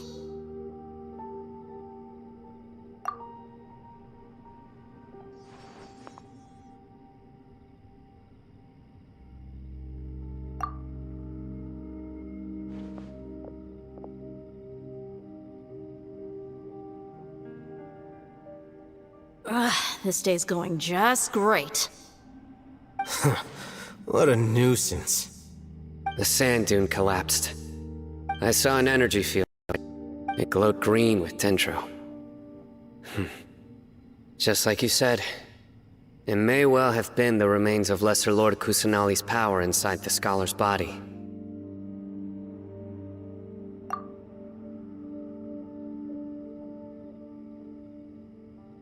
The Dendro Archon. The present one. Grandpa? Grandpa? Oh no, he's getting confused again. Hey, look around you. Did there used to be a temple here?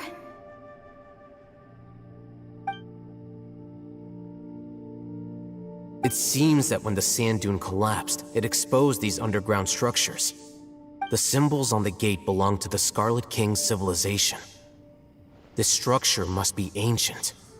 Over time, the sandstorms completely buried it and left it in the state we see now. It could have been an underground palace in the distant past. Oh, a miracle. Praise the Scarlet King! What's he doing here? And his men too? They must have fallen down here with us. Pretty lucky if you ask me. Most of them seem in really bad shape. Except for him. He got off lightly. Mind your head. No, this isn't the time for conflict. Our exalted lord has shown us the way to his sacred palace. He's not actually gonna go in there, is he? As it happens, I want to take a look inside too.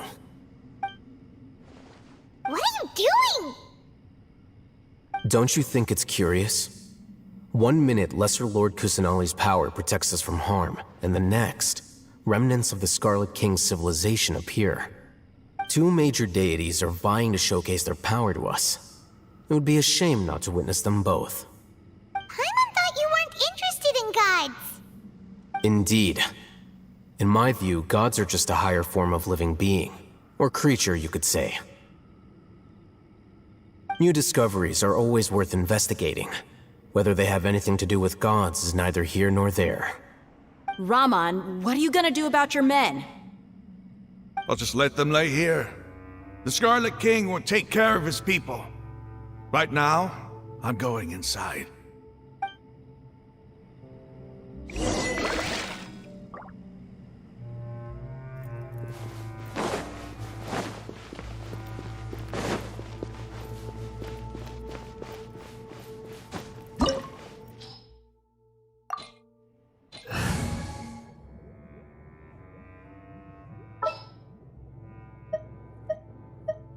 As per our contract.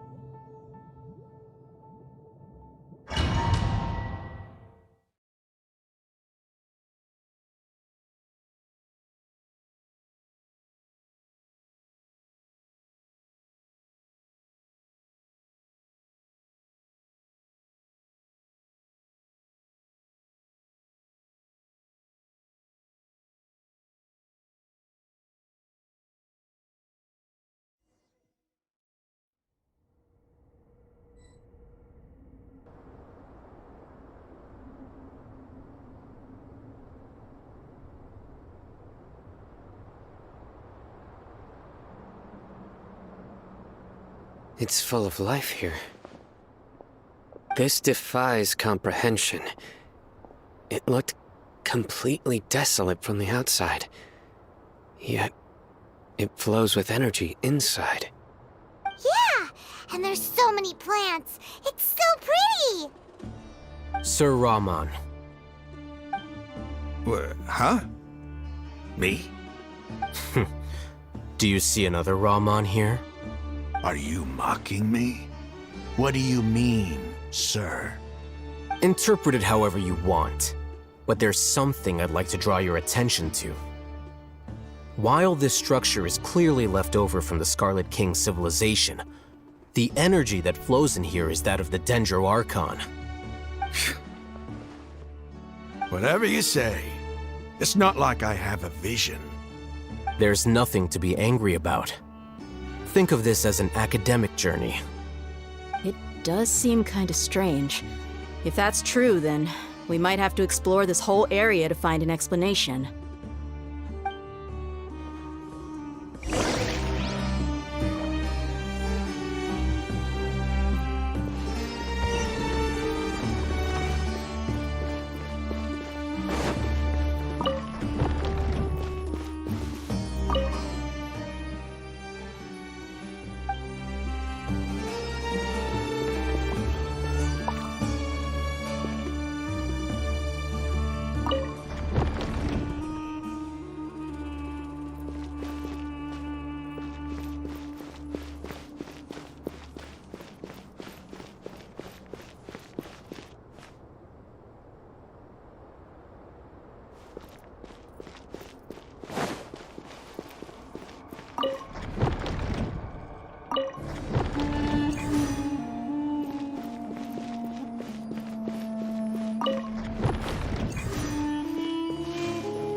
Burst forth! Born of ice and frost. This is long overdue.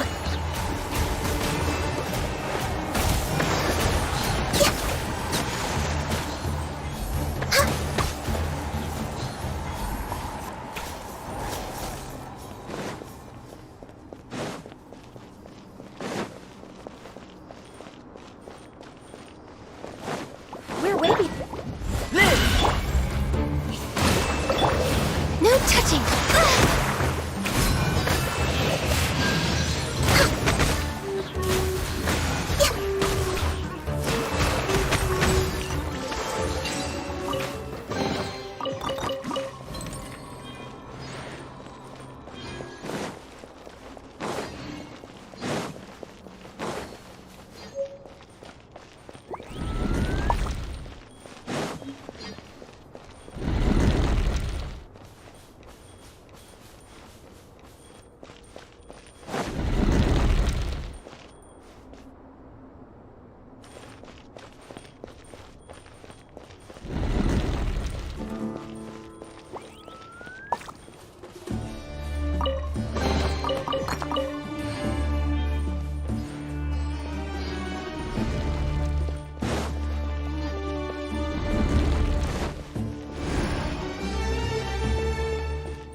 Come into being! Hold the line!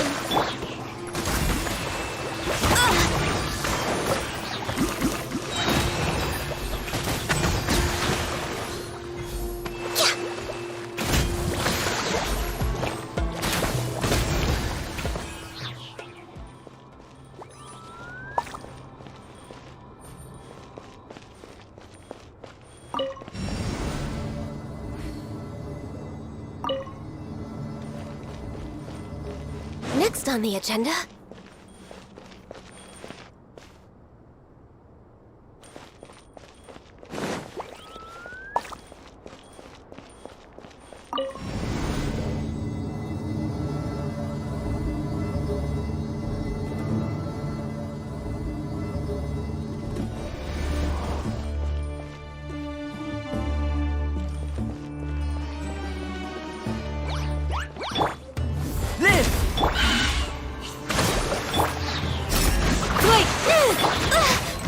Access denied.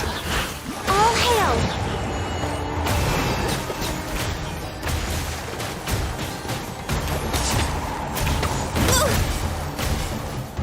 Born of ice and frost.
Burst forth!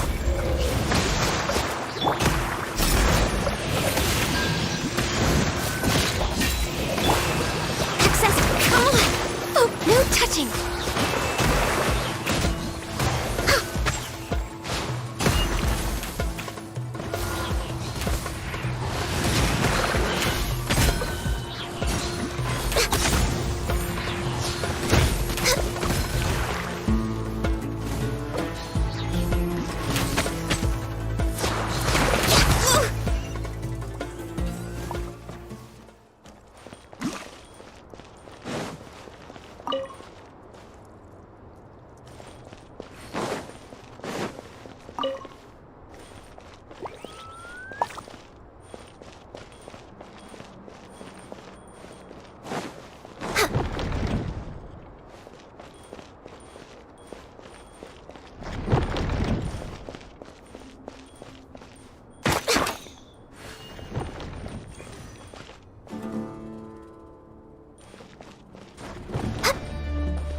It's a sight to see.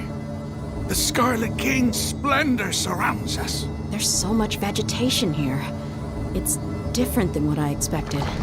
Sure are a lot of plants for a desert. That's what I call divine providence of the Scarlet King.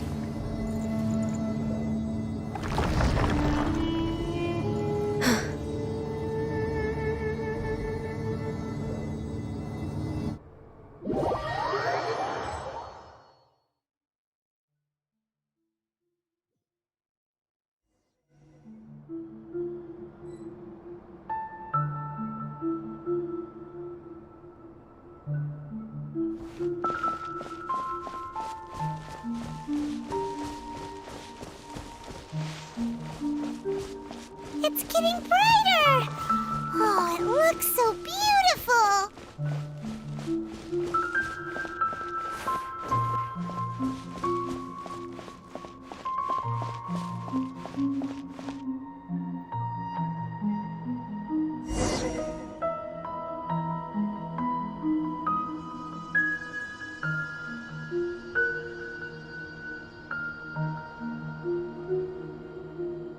Wait.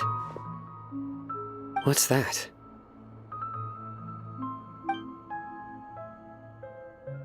A load of flowers.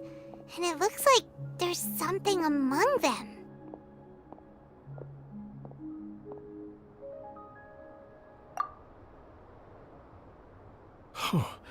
These are Scarlet King runes. They left something behind. Yes. It's an elegy written in an ancient script. What does it say? Here lies our faithful priest Kasala. His wisdom is a miracle among the people, deserving of high praise and admiration. You can read ancient Scarlet King script? Of course. Every student needs to master at least 20 languages before they graduate. He's not serious, right? There's still something off about this place. The elemental energy here is too concentrated. The scent of life. Is it trying to tell us something? Is this it? Analyzing.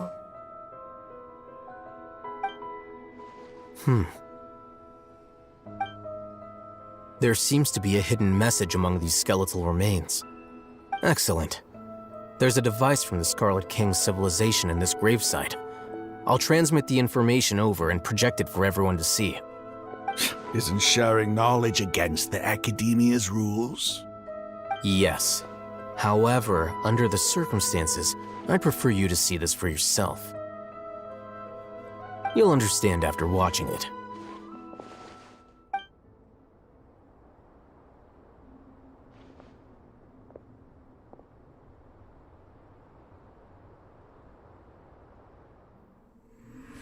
Civilization is born of knowledge, but so too can knowledge be its demise. A disaster caught us unaware. It was knowledge that did not belong to this world.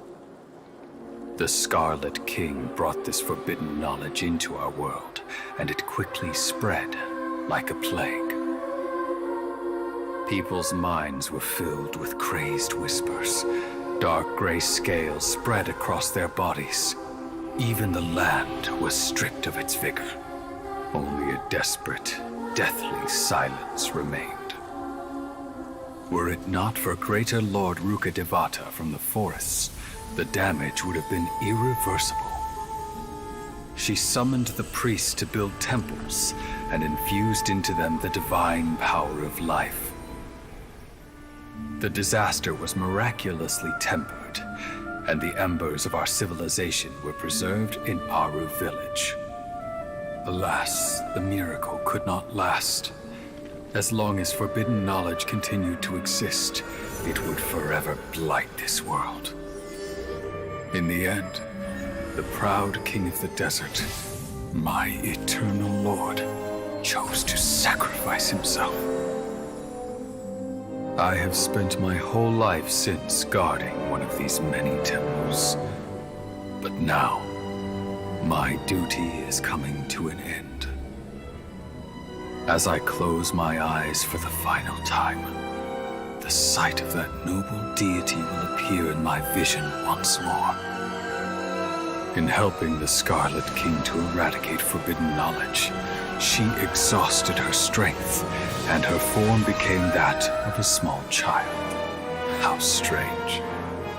Now that I think of her, I no longer have any fear of death, for I sense that the spirit of life will abide with me during my eternal sleep. Children of the desert, cling no longer to past grievances, but hold tight to the memory of this act of benevolence. What was that? The priest's memories. No, impossible. Greater Lord Rukkhadevata. So the former Dendro Archon and the Scarlet King were never enemies at all. But this doesn't make any sense. The Dendro Archon's followers, they're clearly... Was that the former Dendro Archon? She became so tiny in the end.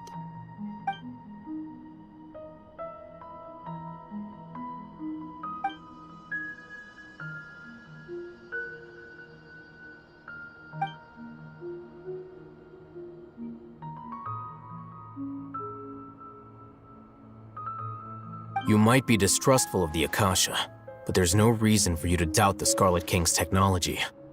You've just witnessed his priest's last words.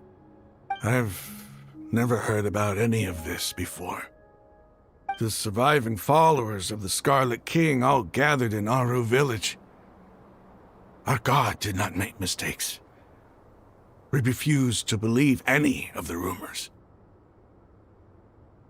The Scarlet King's death, the all but total annihilation of our civilization, it was all Greater Lord Rukkhadevata's doing. We saw her as nothing more than a traitor, who stabbed us in the back in our moment of crisis. Just like us humans, fighting, feuding, double-crossing each other to survive in the desert. You were blinded by your prejudice.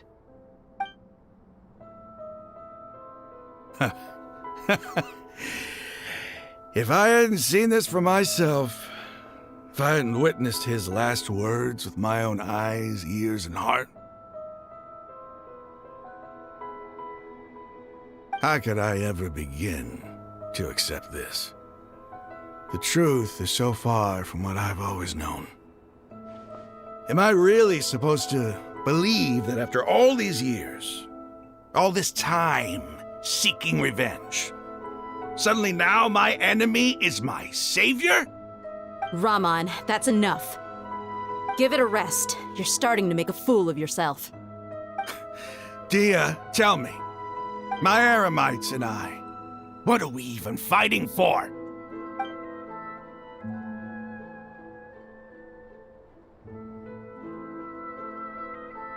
Hey, how you doing? I'll live. Thanks. I should probably go. Can't just stay here forever. What's your next move gonna be? Oh, I know what you're going to ask. I feel deeply ashamed of everything I've done. You'll get everything you're asking for. But please, give me some time. After everything that's happened here today, somehow I need to explain it to the others. It's not gonna be easy. Well, I guess that's for me to deal with. Dia, this is where our camp's located. Make a note of it. When would be a good time for us to go? Tomorrow, I'll convince everyone that we're all on the same side. And I'll return every last one of your your village keepers. We'll share our other resources with you, too.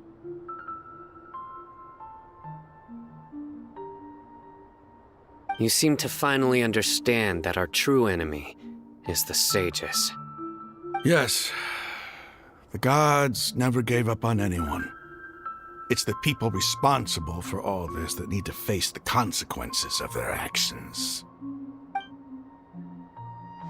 That must have been rough, but he seems to have figured things out now. Ramon's no fool.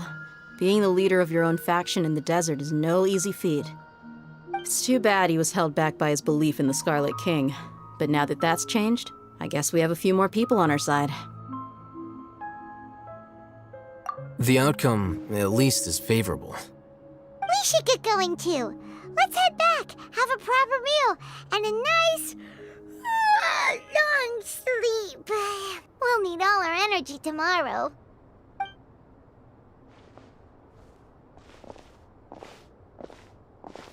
Sino, we're leaving! Stop yelling.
Important things. That's why I must also wield a spear.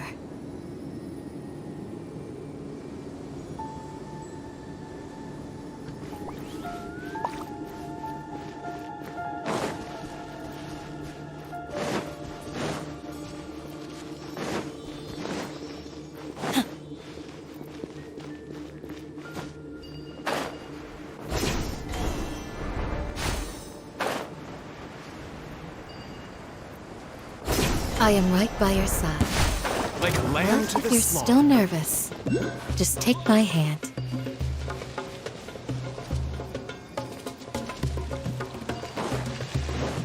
You are not welcome here.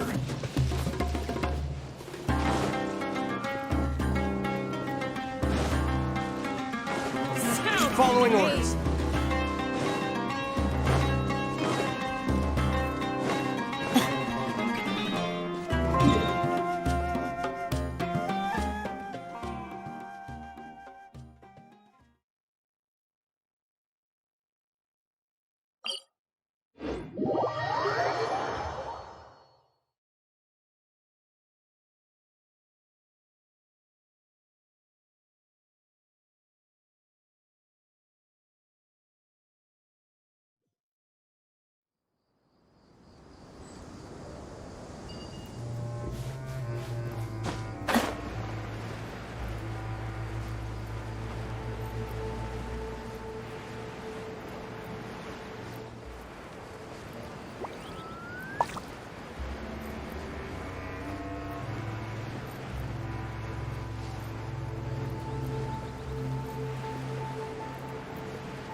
That's close enough.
Raman, we're here. Everything's been arranged. Someone will bring the village keepers back to Aru village shortly. I guess all I can say now is thanks for agreeing to help. Don't mention it. I think we can both agree you went to hell and back for it. But we share a common cause now. From here on out, we're allies. Where are the perpetrators? I'll bring you to them. Follow me.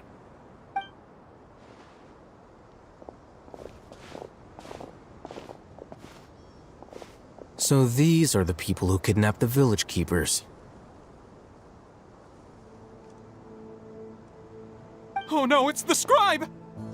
There's no need to yell. No one can help you now. We've been all over the desert trying to find you!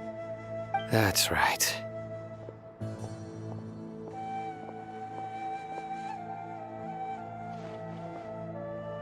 General Mahamatra? No, no! Make it quick, please! Swift and painless! Whoa. The moment they set eyes on Sino, they turn pale like they've seen a ghost! You should have known that I would be coming for you. Wait, we were just following orders! You know what I'm talking about, right? There's no way we could have done all this by ourselves! No, not Sino! He's gonna tear us limb from limb! I could do worse. Please have mercy! Start talking. Otherwise, I'll have to resort to other methods. So, your superiors have kept you quite busy recently. Why? What are they trying to accomplish? They wanted to extract canned knowledge. Don't play dumb. You know what I'm really asking. They extract divine canned knowledge. Then what? I really don't know how to explain it. Well, you better start talking or you'll be sorry! You don't want to make things any more difficult for yourself, do ya? Be my guest. Huh? Uh-huh? That sure didn't sound like a fancy metaphor or anything. You're serious, aren't you? How did you know? There's no use hiding it now. Yes, you're right. The Academia is working on an important and potentially world-changing project. They are creating a new god. A god that will belong to them and to the people of Sumeru. It may seem as if Sumeru's academics are thriving, but ever since the death of Greater Lord Rukkhadevata, scholarly breakthroughs have been few and far between. The withering of Irminsul has been getting worse recently. The sages have tried everything they could think of, but nothing's worked. I'm always hearing them say things like, if only Greater Lord Rukkhadevata was still with us. Continue. And then, someone from the Fatui showed up. They called him the Doctor. He brought a gnosis and said he wanted to borrow the Academia's research facilities. The Doctor was previously expelled from the Academia. At first, the sages looked down at him in disdain. But when he said those words, everyone's expression changed. He asked them, "Do you wish to create a god?" This is what the arrogant ignorance at the extreme end of academia looks like. First, the Academia spent a long time constructing a divine vessel, which was based on an exquisite humanoid puppet.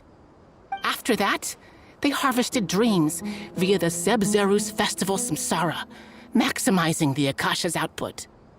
With the Doctor's help, and the Akasha now functioning at maximum efficiency, they were able to use it to extract the power from the Gnosis and convert it into a divine core. Next, they decided that their new god needed to possess divine wisdom. For that to happen, They needed a huge quantity of divine canned knowledge. It adds up. But how do you determine whether the knowledge extracted is of divine origin? Call it an educated guess? The Academia has been trying to figure out the exact source of the Scholar's madness for centuries, but to no avail. Nobody can explain the cause of this phenomenon. Surely you can see what that implies, Scribe Alhaitham. If it's knowledge no mortal can comprehend, then it must be something only gods are able to decipher. In other words, it's the source of the God of Wisdom's omniscience and omnipotence.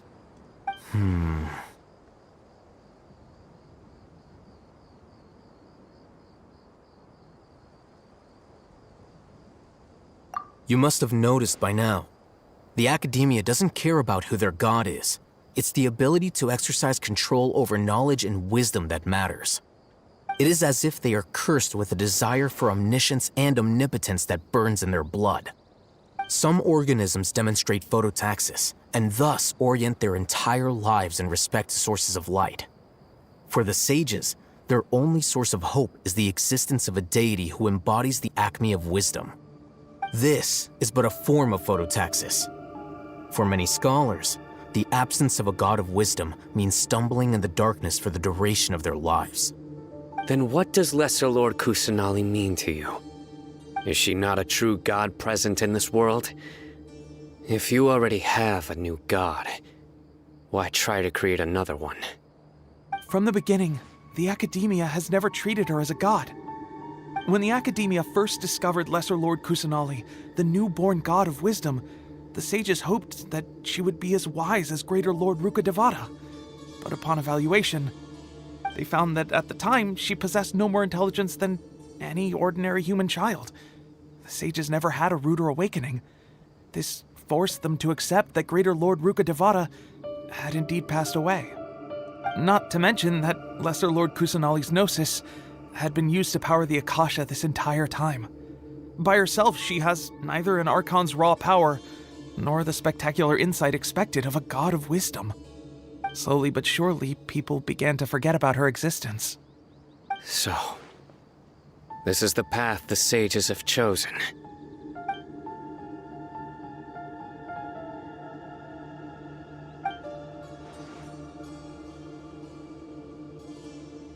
All right, let's try to keep our cool. If everyone's in a bad mood, then let's change up our scenery. Raman, give me a few men to help us escort the village keepers back to the village. And these two scholars, they're coming too.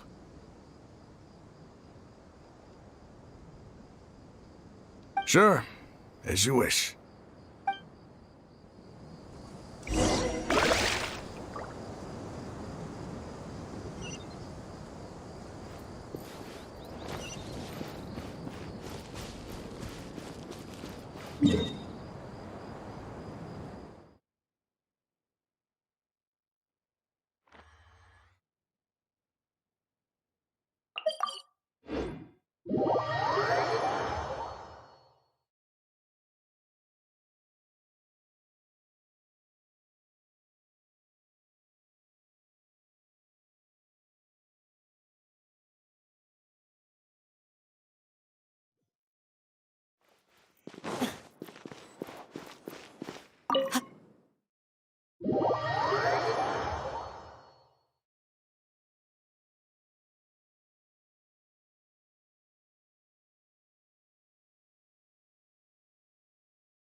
The village keepers you found have all been returned to their homes, and each one has a dedicated caregiver to look after them.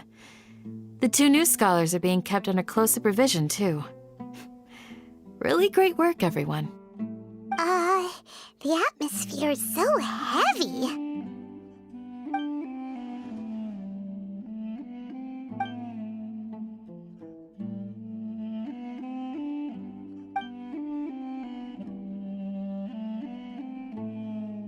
Hey! Say something! Stop spacing out! Come on, is there nothing left to talk about? In that case, let's all get some water and try to think about something else. Or I can go fetch some snacks. Oh, Paimon's so coming with you.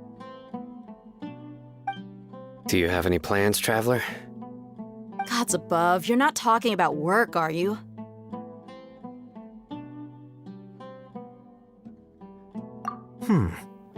So you were still withholding some information?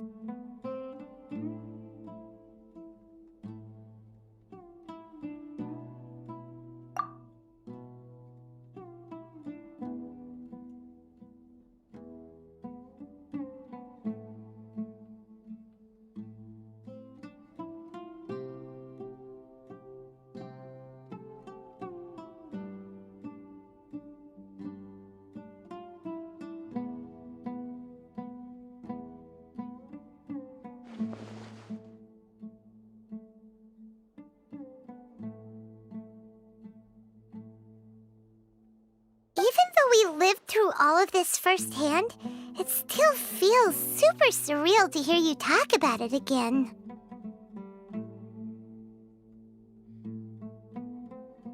What a whirlwind of a story. I felt like I was holding my breath the whole time. It seems like there'll be more issues to face in the days ahead than I'd anticipated. Still, now's a good time to make our next move. Now that Ramon's joined us, we'll be an even stronger team. It's time to make a plan. Indeed. These events are a flagrant transgression of the rules in every sense. We cannot allow it to continue. So, everyone, are we on the same page? Crush the sages and rescue our god. That is our ultimate goal. Well, let's brainstorm a little more about what other resources we can draw on. The next time we gather here, we must have a solid plan. Yep, it'll work out for sure.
If you lie on the grass, you can feel the heartbeat of the world.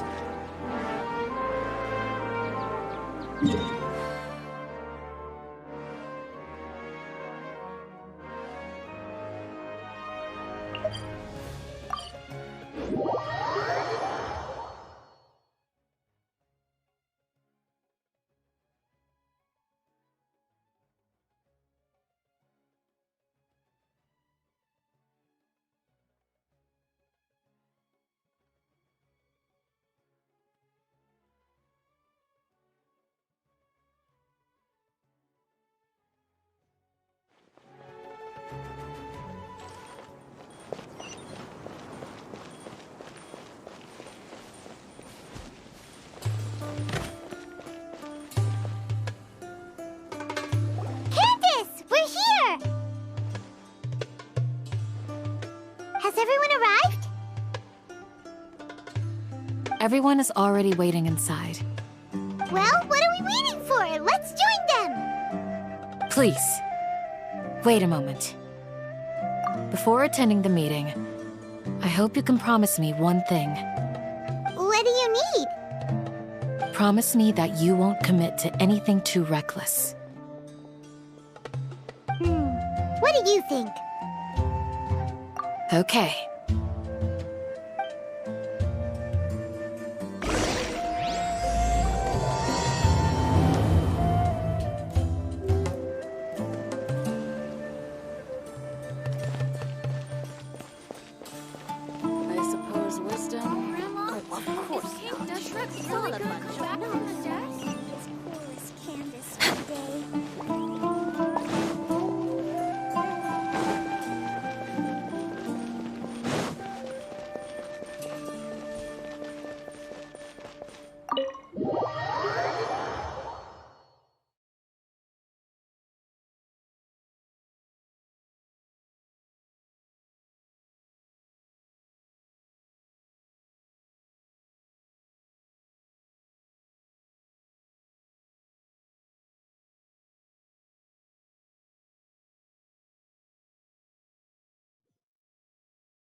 Everyone's here so early! But why isn't anybody talking? We already discussed things a bit. Hey, where have you been? I've missed you too. Are you ready? Very well.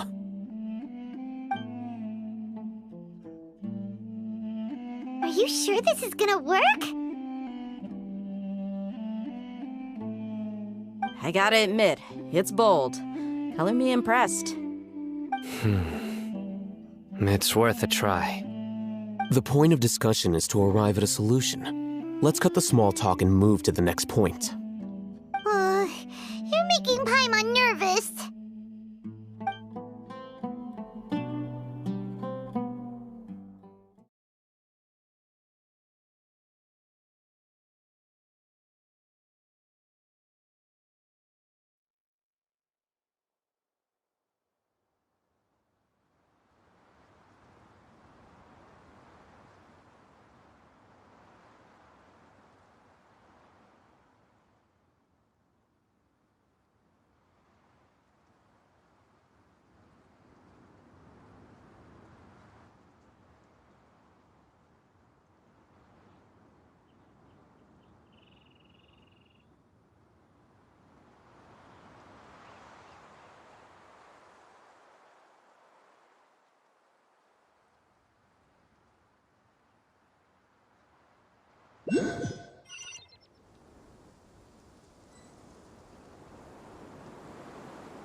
You're finally done.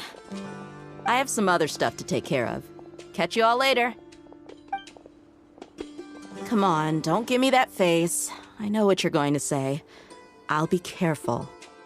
That's what I wanted to hear. Take care. Well, traveler, Paimon, judging from your expressions, the meeting must have been quite productive. You can tell? I'm not that good at scheming or strategy, but I can sense people's emotions. And based on your reaction, things must have gone quite well.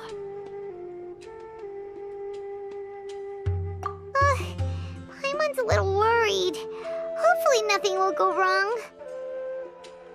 To be honest, I feel the same.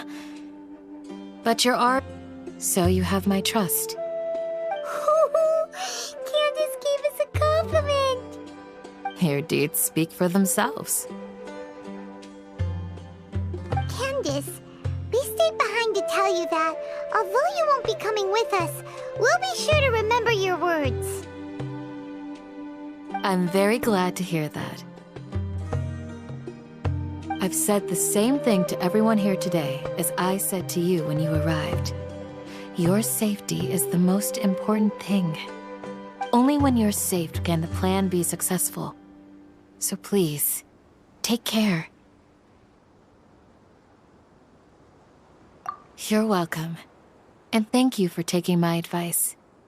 Good luck with everything. I'll be here in the village praying for you.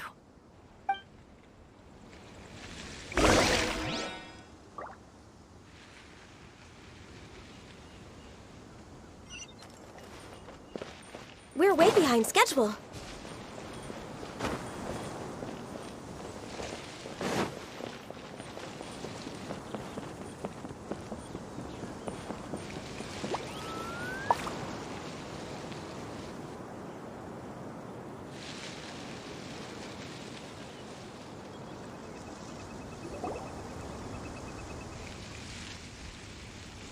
Sounds good. I'll go make some preparations. Okay. I'll hate them! Have you finished saying your goodbyes? Yeah!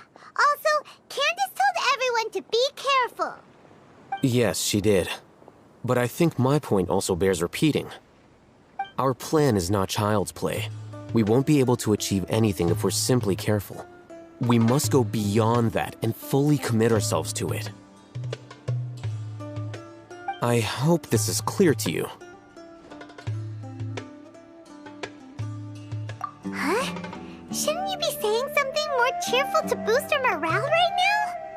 Didn't we already do that during the meeting? You can never have enough words of encouragement. In that case, Candace can cuddle you to your heart's content while I continue to remind you of the seriousness of our situation. We all have our jobs to do, after all.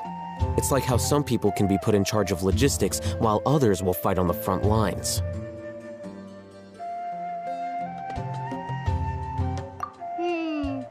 Speaking of the front lines, you don't look anything like a soldier. Of course. Compared to the mercenaries, I'm merely a feeble scholar. But the advantage of not being a mercenary is that I get to stay in a safer place and offer my strategic insight. Just think about that mercenary who lost his mind. Mercenary groups are facing constant danger every single day. Well, being a scholar is also a high-risk occupation, and you are a scholar. I'm not like the rest of them. Even among members of the same species, some will exhibit far more potential than others. This guy.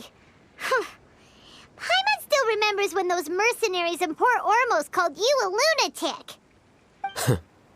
All intellectuals are lunatics in the eyes of fools. I'll take that as a compliment. That reminds me. Do you remember the record we saw in the King Deshret ruins? It mentioned forbidden knowledge. You have a good memory. Forbidden knowledge has the power to drive people insane, but this fact has never been shared with the public. Even I, who has worked in the academia for some time, was never once informed of this. I think those mad scholars and mercenaries we encountered may have all fallen victim to the corrupting qualities of forbidden knowledge. But the academia has always held a different view. They have always believed that symptoms of madness are a side effect of human contact with divine knowledge as mere mortals. Come to think of it, perhaps the academia has also never understood the true nature of forbidden knowledge, and thus always approached the issue from the wrong direction. The Withering, Elazar, and the sandstorms. Don't you think what is happening right now across Sumeru is rather similar to the forbidden knowledge pollution that occurred in the desert thousands of years ago?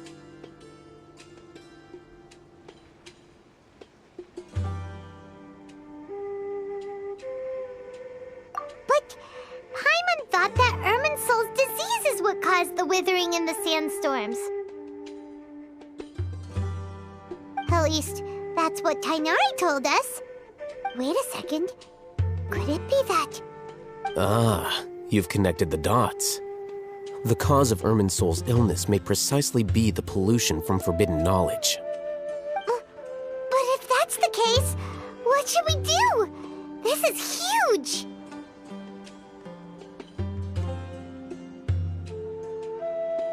Wait. Why do you think Lesser Lord Kusanali would have a solution to this situation?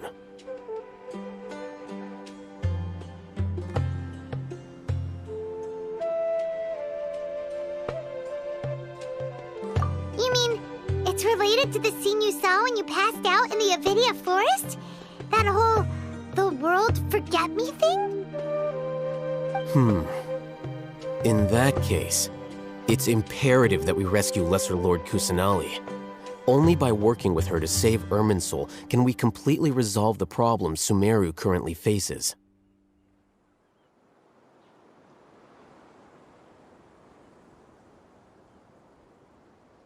To make sure we're still on track, I would like to check on the state of some of our preparatory work. Where are we going? To an Eremite base.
Oh, you made it.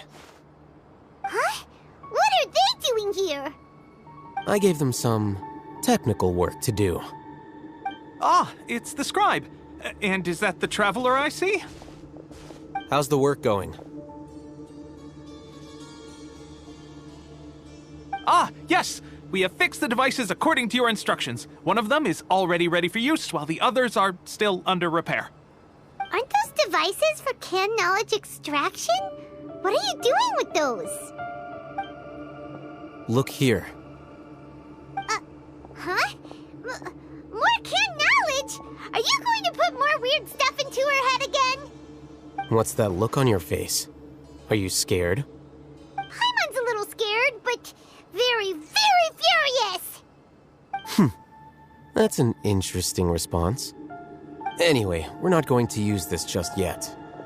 As I mentioned during the meeting, this knowledge capsule contains a decree I drew up in the past. The academia should also have their own copy.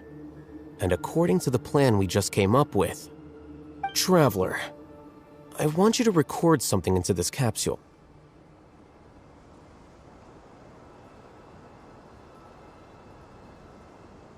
Do you believe we can save Lesser Lord Kusanali?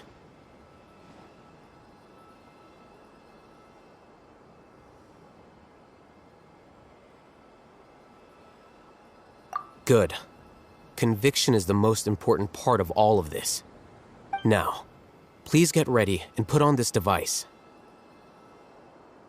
You want us to record our conviction into the knowledge capsule? Yes. Paimon is still really worried. I understand, but trust me, Paimon, this is something we have to do. It's best if you can do as I say. Because, to achieve this impossible task, it sounds like you'll need to fool your own heart first. Although it may feel like a trick, self-encouragement may be the most important tool we have. Paimon can see the point you're trying to make. Imagine this. We have orchestrated our plan and successfully rescued Lesser Lord Kusanali. As a result, we have changed Sumeru's entire political landscape. Everything went without a hitch, and everyone recognizes and praises our achievements. Now, open your eyes. Here. What's this? Read it out loud.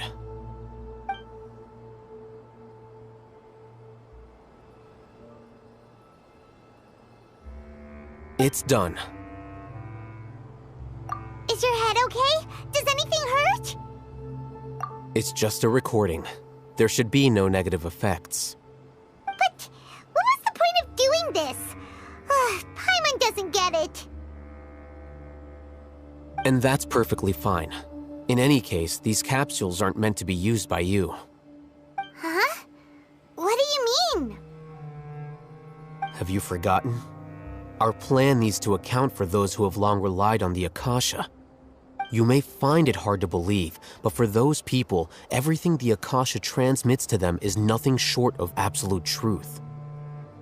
Imagine if you've been using a device like the Akasha since the day you were born, and this device has always supported you during times of need. After all that time, what do you think you'd become?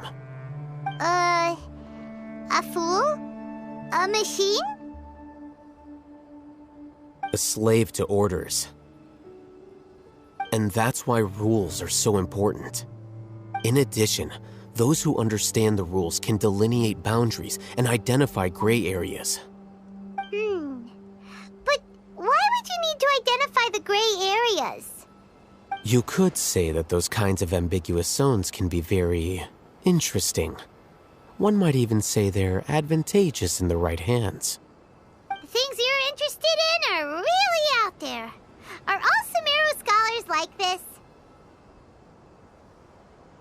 Anyway, that's enough chit-chat. I'm going to take those two to work on some small projects. You can head to Caravan Rebot and start preparing for the next step.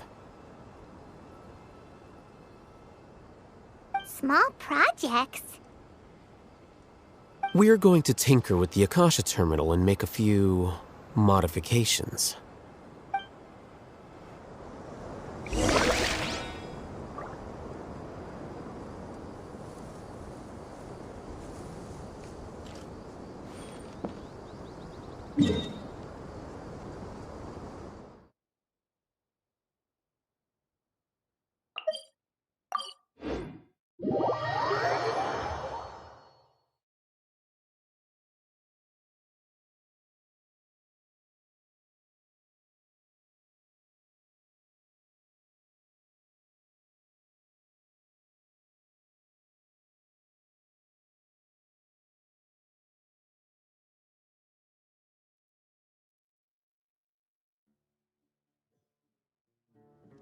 Ah, the air is just right.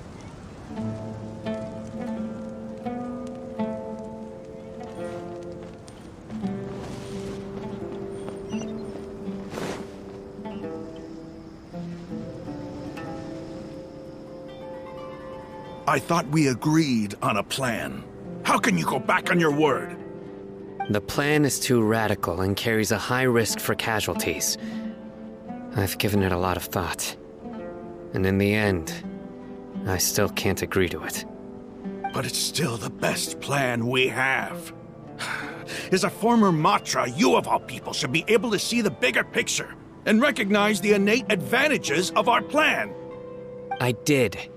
And that's how I saw the danger behind these so-called advantages. Al-Haytham's plan is even more radical than I imagined. Huh? Why are you guys arguing? My friend, you're just in time. Why don't you help me persuade Sino? He's turned against our plan. We agreed to work out a plan at the meeting. As mercenaries, you're familiar with the local environment, so you'll take care of the specifics. But then, you went to Al-Haytham for suggestions. Had I known Al-Haytham would give you those kinds of suggestions, I would not have agreed to the plan. Look, you already know that we're all on the same side here, don't you? Mercenaries place a lot of importance on their bonds of friendship, but also will not hesitate to make sacrifices if they deem the situation to be sufficiently dire. I'm sorry, but as things stand, I can't accept your principles. Seems you really do understand the ways of the desert. Traveler, Paimon, this is also something you should know. Rahman's plan is to have me work with the Caravan Reebok guards in my capacity as a Matra. We will arrest the mercenaries and escort them into Sumeru City. Wait, how can we work with the guards? We can't get through that wall easily, remember? Caravan Reebok would never let so many unregistered members of the Eremites enter Sumeru City. My plan will clear us of any possible suspicion, and also let us enter the city as a big group. There is no better way. That also sounds like something Al-Haytham told you. Am I right? Doesn't Al-Haytham know how dangerous this plan is? Of course he does. He told me, there is no perfect plan, but this can get the job done. He also said that with the help of Sino and the Traveler, our chance of success would increase significantly. I never blindly trust anyone, and I've always had a good eye for people. I think he made a number of valid points. It's my own choice to trust you. If I make the arrests alone, I can control myself and prevent you from getting hurt. But I can't guarantee that kind of discipline from the guards. To make the whole thing more convincing, you'll need to resist to some degree. Casualties are inevitable once push comes to shove. I'm okay with the deaths of enemies. But now that we're allies, I'm against the meaningless loss of our own. I can't believe a Matra would actually care about us. I've lived a hard life, and I can say that people like you are hard to come by. I've always treated my allies with honesty and respect. They have the right to know important things like this. Now you're making this hard for me. Hey, is there something we can do to help? I knew you would say that. We can help fight some of the mercenaries, which should reduce the number of times you'll have to struggle directly with the guards. That should help at least a little bit. Sino, on behalf of my people, I thank you for your kindness. But this is a mission we cannot turn our backs on. We strongly value the lives of our friends, but the goal we are about to achieve is even more important. We have no fear of casualties, because we crave the spoils of victory. So please, lend us your support. We will show you the determination of us desert dwellers. Well, now that you've put it that way, I can no longer refuse. But remember, you need to follow the plan and not do anything reckless. Candace made it very clear that we can only achieve our goals if we can ensure our safety. Since you and I both recognize the significance of this operation, there should be no more animosity between the followers of the Dendroarchon and those of King Deshret. Everyone's life is equally important. Okay, you have a deal. Let's do this for our shared dream. The guards should be stationed in the courtyard nearby. You can find them there.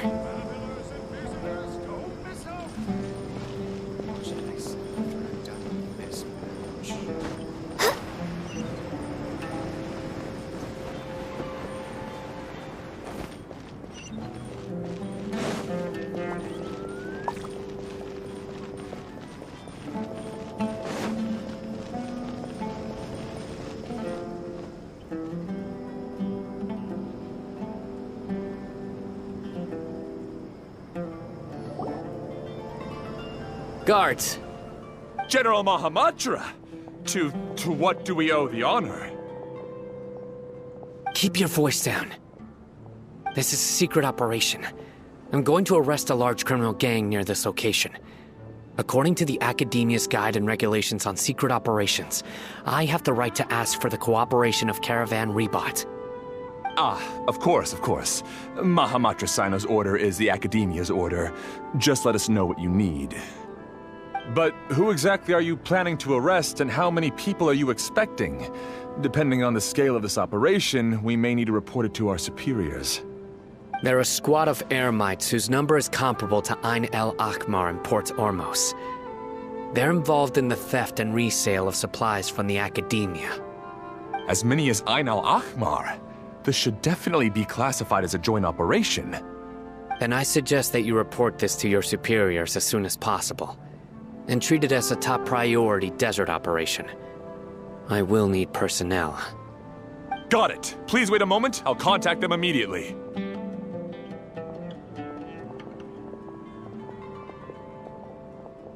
Because this is work. Because I trust you. Paimon can't believe you're still in the mood to chat. This whole thing has Paimon scared stiff! Aren't you even a little worried? What if these guards already know that you have betrayed the Academia and are no longer their General Mahamatra? Even if that guard doesn't know, their superiors might, right? We discussed this, remember? The Caravan Rebot operation is of great importance. But don't worry, the guards there shouldn't know that Sino has stepped down. How can you be so sure? First, the other Matra still don't know why Sino has left, which proves that the Academia has been covering up the matter. Second, this is a crucial moment for the Academia's God creation plan. If something were to happen to the General Mahamatra, it's bound to attract a lot of unwanted attention. No matter how you look at it, they don't seem interested in sharing the news of Sino's departure. A reasonable inference. I agree. Which brings us to our next issue. I'm sure some of you have been wondering if the prediction function of the Akasha will affect our operation. The Akasha is still in operation, so I must remain on high alert. Actually, considering the power of the Akasha, it's quite strange that it hasn't already tried to interfere with my actions. I've given that a lot of thought. For now, I don't think you'll need to worry.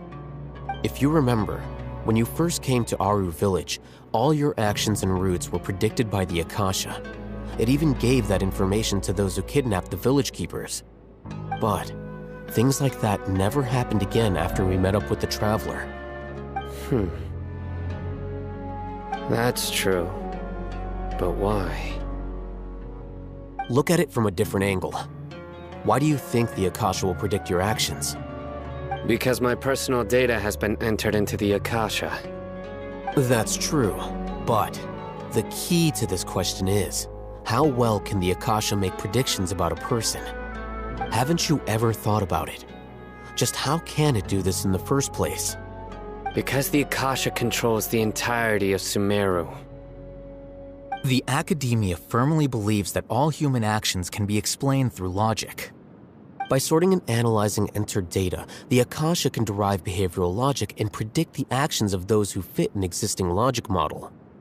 However, at the risk of sounding like an advocate for fallacies, can everyone truly be considered logical at all times?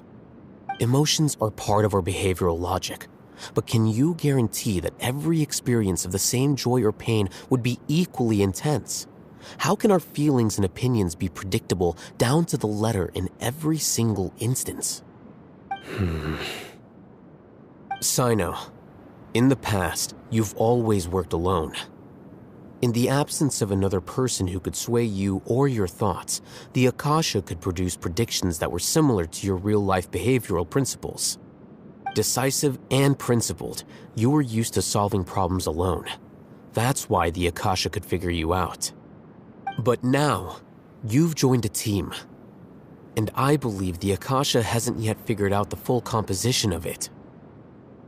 Our thoughts and logic have intermingled and weaved themselves together to become a complicated, chaotic mess. Any one of us could potentially disagree with another. The Akasha lacks data on these interactions, and it's impossible for it to predict your actions in the future based on your decisions in the past. After all, there's probably a limit to just how much we can be modeled or controlled by data. So, in my opinion, you're probably safe for now. Makes sense to me. I agree. The Akasha is not alive, and I don't think we can be completely controlled by something without a mind of its own. Is that so? I guess there are things that even the Akasha cannot calculate, and people will not be forever trapped by the past. I'm so glad that this is settled. Next time, pay attention during our meetings. Will do. Just remember to stay vigilant. Footsteps!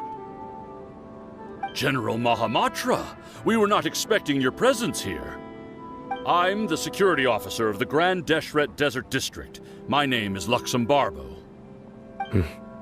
This is my assistant, the Traveler. She will be working with me. The construct next to her is for her work. Beep, construct, beep! What a great honor to meet you. Your golden hair is as bright as the sun. And, is this the latest technology from the Academia? Have you made a decision regarding the matter I mentioned to your subordinate? It seems to be a dire situation, so of course you will have our full cooperation. To be perfectly honest, I've always longed to go on a mission with someone as well known as yourself. There's no need for flattery. Yes, sir. Take your most elite platoon and follow me to the eastern side of the district. We will carry out the operation there. Understood. Map. Hurry, bring the map!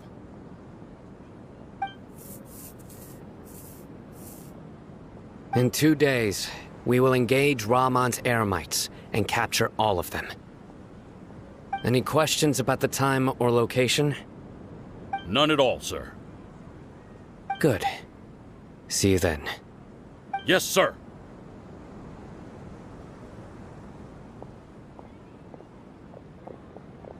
Maybe hanging around the General Mahamatra isn't so bad after all. Everyone's so respectful towards us. This is all due to the absolute authority of the Academia. And now, we're going to strike back against that massive pillar of power. Get ready. We will move out in 2 days.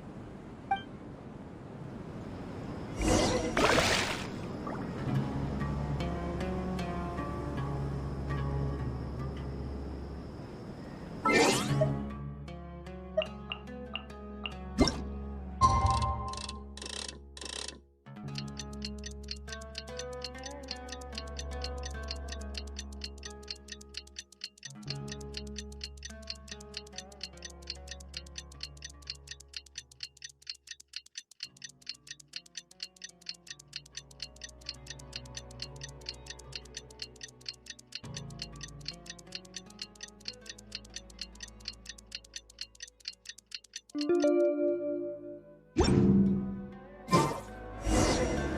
time for the operation! Let's go meet Sino in the desert!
Let's hurry over!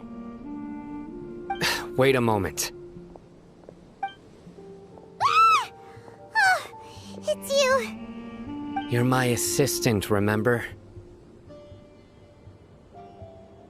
Being my assistant, you must stay with me.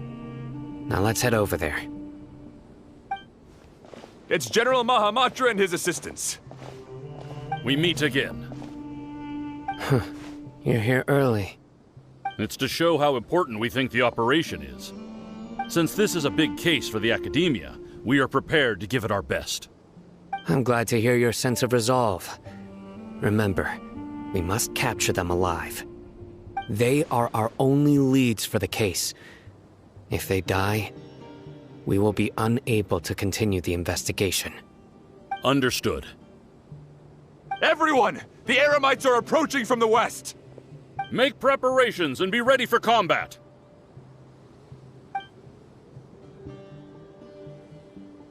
Halt! Oh? What a warm welcome! What do you want? Judging from those shiny weapons in your hands, it seems like you're not interested in a deal. Rahman, the Academia has caught wind of your smuggling and illicit sales. If you value your life, I advise you to surrender. Who are you supposed to be? A Matra from the Academia? I can't believe you came all this way just to catch us. I'm not here to talk. Oh. Nobody's given me this much time of day since I became a mercenary. Brothers! For that slight, let's wash our blades with their blood. Let's show them we Eremites are not to be messed with.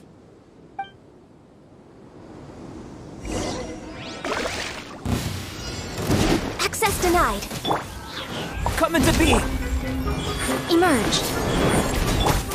Hold the line.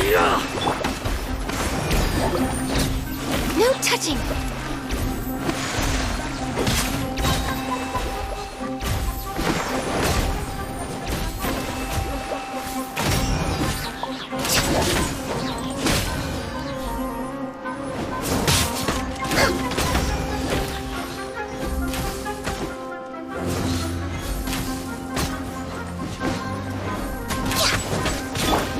Burst forth!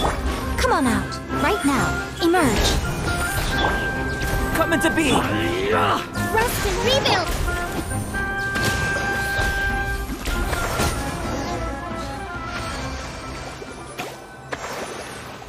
It's over.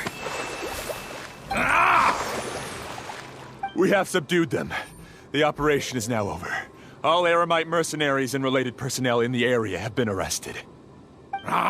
You pitiful Dendro Archon dogs! You'll regret this! I'm afraid you'll regret it first. King Jeshred will curse you, and you will all! Silence! Oh, Restrain them and take them back to Caravan Rebot. Count their numbers and send them to the Academia as instructed by the General Mahamatra. Yes, sir!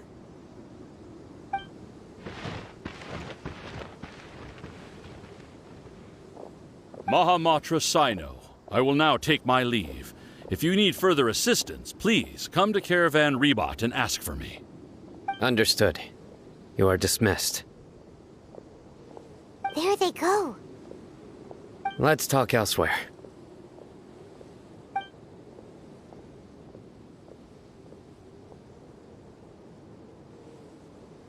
This part of the plan went really well. Yes, things went perfectly. That's fantastic! And that punch you gave Ramon there sure looked convincing enough. Once we're done here, I'll return to Caravan Rebot and oversee the group's transport. I promise. I'll get everyone into Sumeru City safely. Yeah, you're the reason why everything went so well. It's not the time to celebrate yet.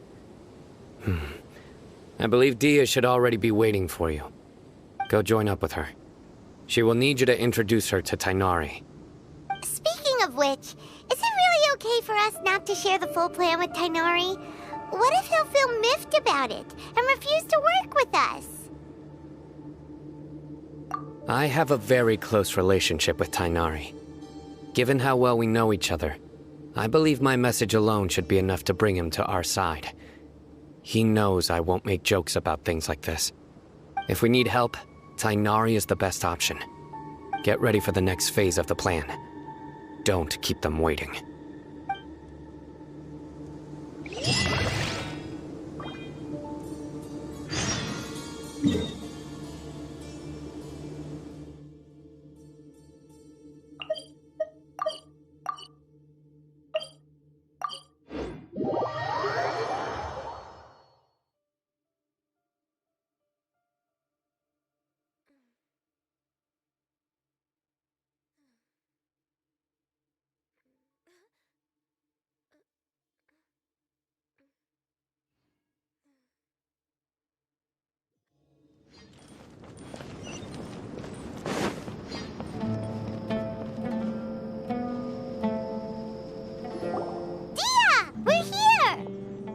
It's about time. Didn't you say our part of the plan is the most important of all? And here you come rolling in late. In the time it took you to get here, I already did 5 laps around the place, downed 7 drinks, and even did some clothes shopping. Sorry. We didn't mean to keep you waiting. I just wanted to fix your attitude and rub it in a little. After all, you took your sweet time getting here, and we've got important stuff to take care of. I just like seeing that serious look on your face. All right, I'll stop. All joking aside, I'm glad you're here. Let's get moving and take care of this as soon as possible. But where should we start? Our responsibility is to get a status update on the Fatui Harbinger known as the Doctor. We need to make sure he won't get in our way when we rescue Lesser Lord Kusanali. Dealing with an institution that controls all of Sumeru is already hard enough. If the doctor were to crash the party, it would be next to impossible for us to achieve our goals. Yeah, we sure don't want him showing up. Ooh, he really gives Paimon the creeps. Right? Hearing his name just reminds me of those stuffy old geezers in the academia. I'd rather not have to deal with someone like that.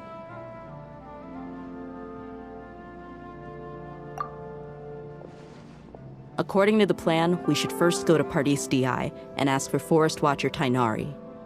If all Hatham and Sino's sources are solid, then we can be sure that Tainari still has the Academia's trust. So, we'll find Tainari and convince him to get us the latest intel on the doctor. Then, depending on what we learn, we'll make any necessary adjustments to our plan. The sages have placed spies everywhere on the other side of the wall. I'll follow you as a bodyguard.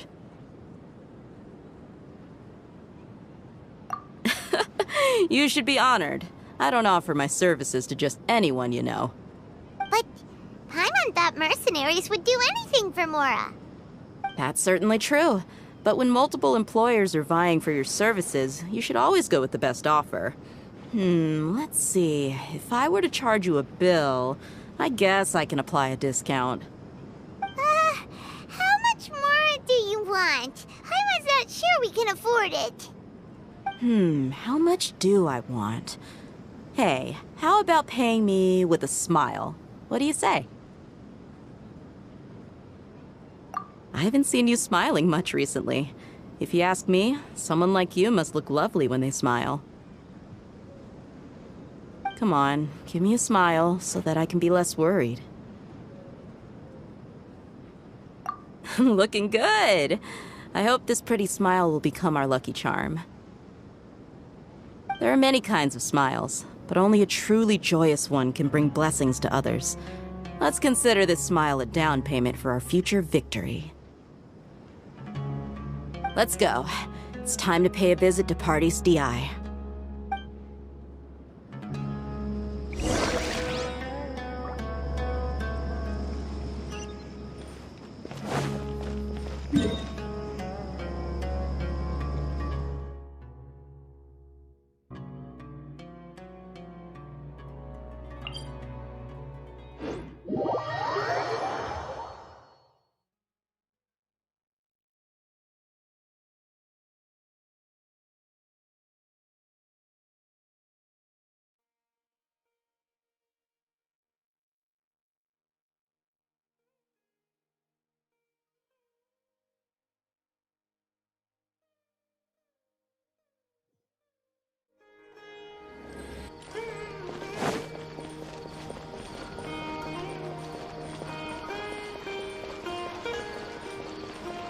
He's over there! Let's go say hi!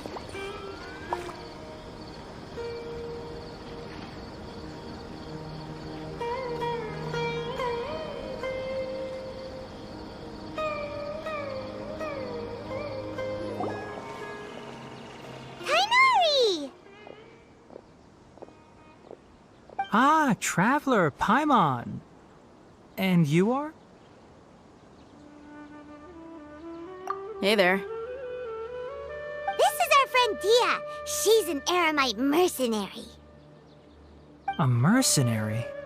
You must have some big news for me.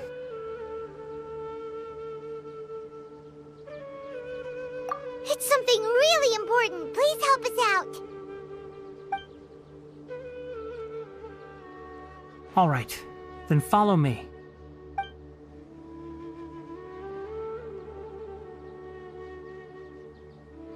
This place is better. We won't be disturbed by any passerby. Okay, what is this important thing you want to ask me?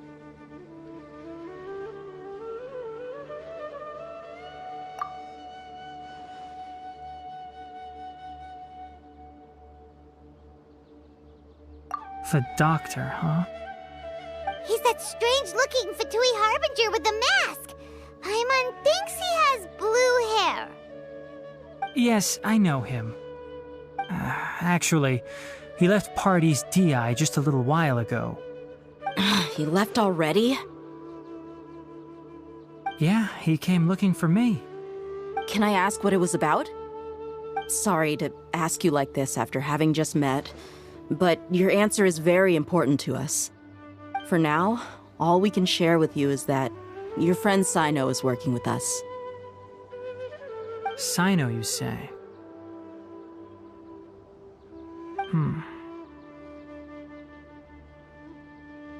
I see. So that's why he hasn't been at the Academia. Okay. I will answer your questions and will assist you any way I can. You don't have to tell me everything that's happened. Sino's name really does work wonders. You're not even a little worried that we might have made it all up?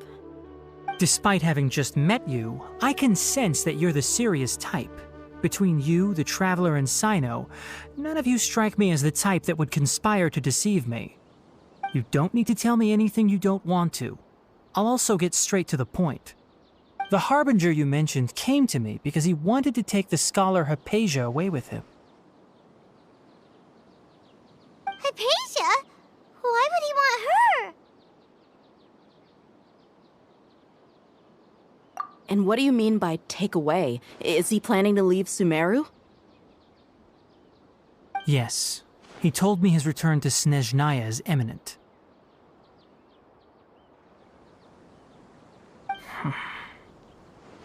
So you mean... you're leaving this place soon? Indeed. Otherwise, we could have perhaps talked a little more. I was just about to set out when I remembered something important. To that end, I made a final trip to Pardis Di. Let me ask, have you been taking care of a scholar by the name of Hypatia? Your sources are accurate. No doubt because you recruited many informants. But you're right. Hypatia has indeed been receiving treatment from me. Forgive me for asking, but how's the treatment coming along? Given the way you're asking, I assume you have something to say. Since you asked, I'll be frank.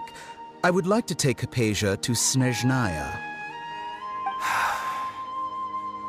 It's incredibly difficult to transfer a patient. As a scholar yourself, shouldn't you at least be aware of this?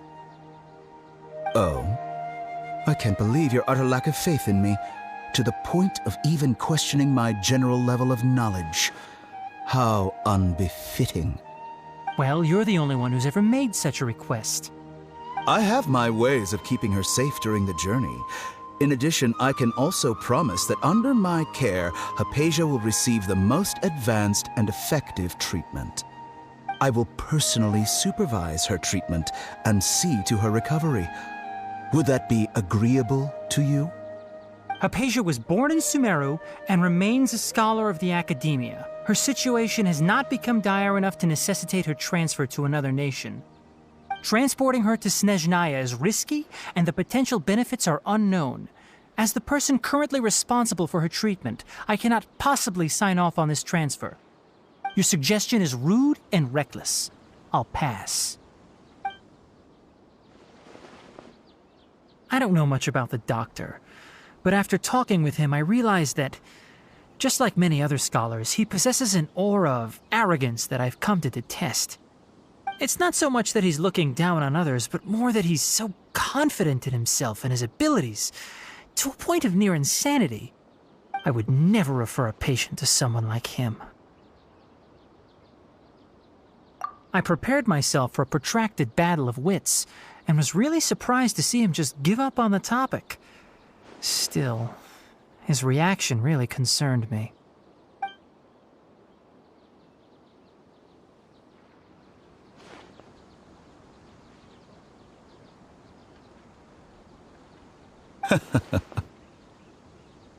I see. Of course, your opinion makes perfect sense. You're still young, but already quite stubborn. I must say, you are not like what I had expected. Under normal circumstances, I wouldn't just let you off the hook like this. But unfortunately, I'm in a hurry today, what with Her Most Noble Majesty the Tsaritsa calling for our return. Luckily, there is still some time left for me to take care of everything before I leave. It's just as the Academia said, You're a responsible and gifted scholar. Sadly, even with all of that, you're still lacking a bit of shrewdness. And that's also why people like you can never realize that sooner or later, everyone must pay the price for what they've learned.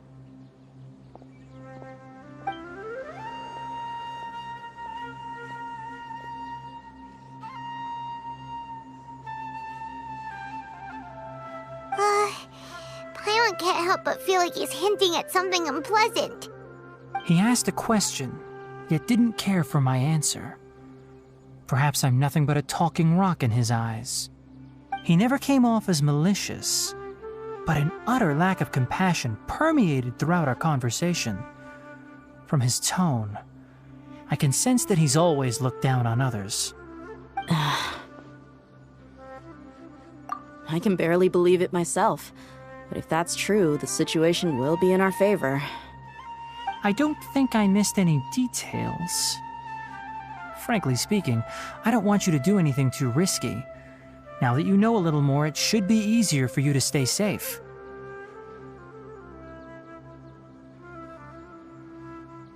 Sorry we can't tell you everything. We appreciate that you helped us anyway. I won't forget your kindness. It's okay. I have an obligation to do so. To be perfectly honest, all of this may have started because of me.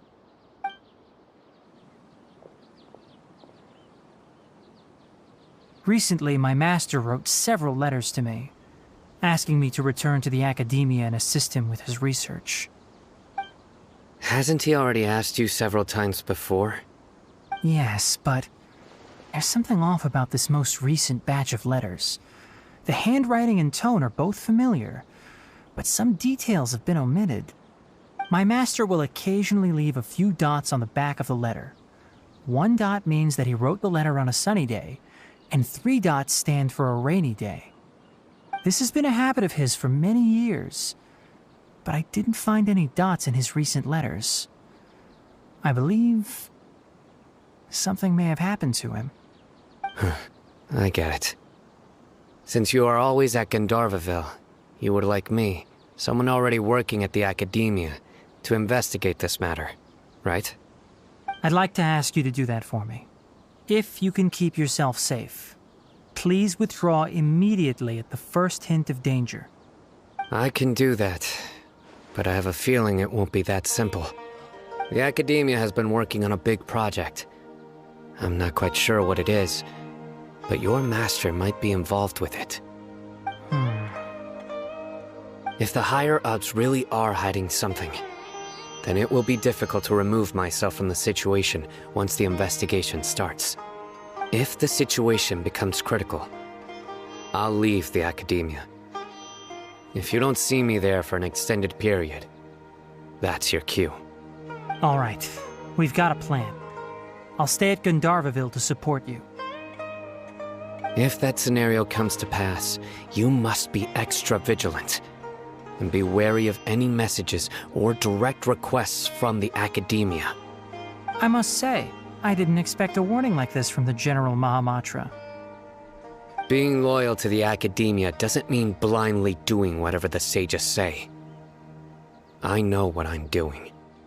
On that note, aren't you also being quite distrustful of your alma mater?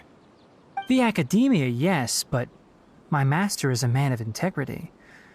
Even when I was a student, I was worried he'd get in trouble for sticking to his beliefs. I suppose he's lucky to have lasted so long. But in the end, it still caught up to him.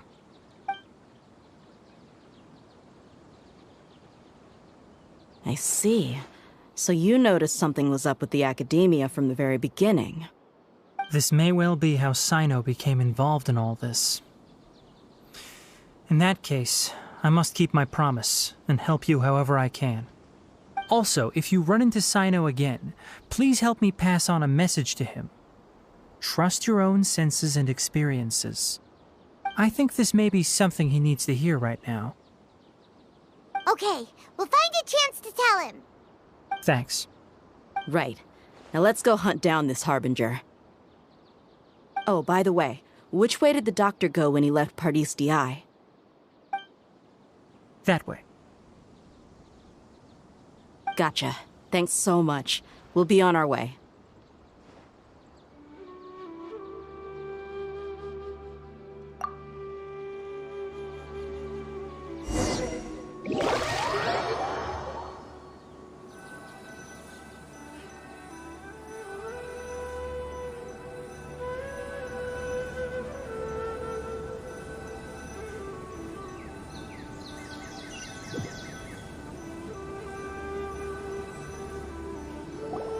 According to Tainari, the doctor is leaving Sumeru soon. I want to check if the doctor was actually telling the truth. He also said that he'll take care of everything before he leaves. What did he mean by that? We need to be extra careful when dealing with a person like him. Just to be safe, let's chase him and see what we find. But we have no idea where he went! How can we start chasing him? We'll do it the mercenary way. I'll find leads as we go. All you have to do is just follow me. That Harbinger may have tried to cover his trail, but he still left some traces. Or perhaps he never even thought about concealing his whereabouts. Maybe that's just how arrogant he really is. Yep, we're headed in the right direction.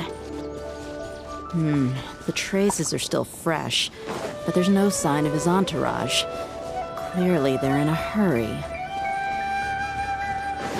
It's just as I thought.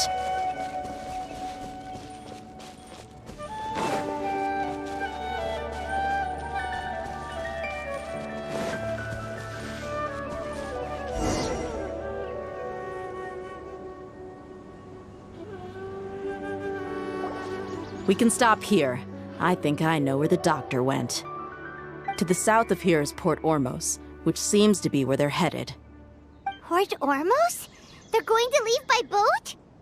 That's right. Let's go to the port and have a look for ourselves.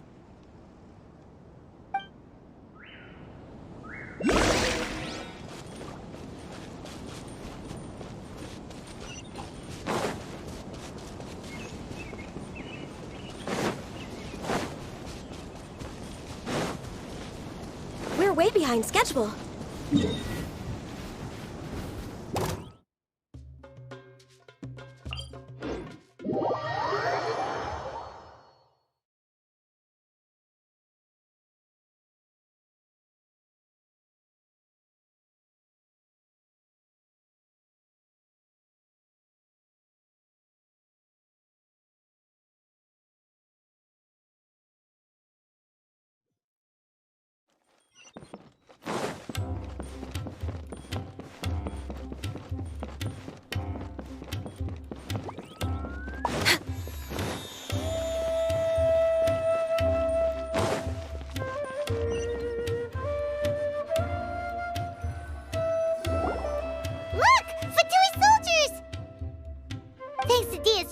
Skills, seems we found the right place.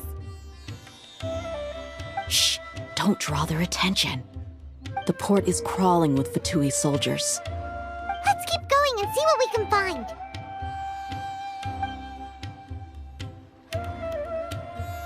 Now this is a proper farewell ceremony for a Snezhnayan Harbinger. The Lord Harbinger is leaving. I've still only seen him once or twice. I used to hold a position in our homeland, and back then, the doctor spoke in a very different way from the way he speaks now.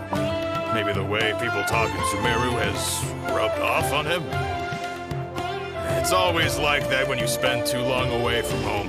When he gets back to Snezhnaya, perhaps it will also take him some time to get used to the life there again. Huh? But, sir, that can't be right. No, I remember it like it was yesterday. Both his expressions and tones are now very different. Also, for some reason, he seems like he's all smiles now. You must be mistaken. Nobody's supposed to look happy when they're on a business trip.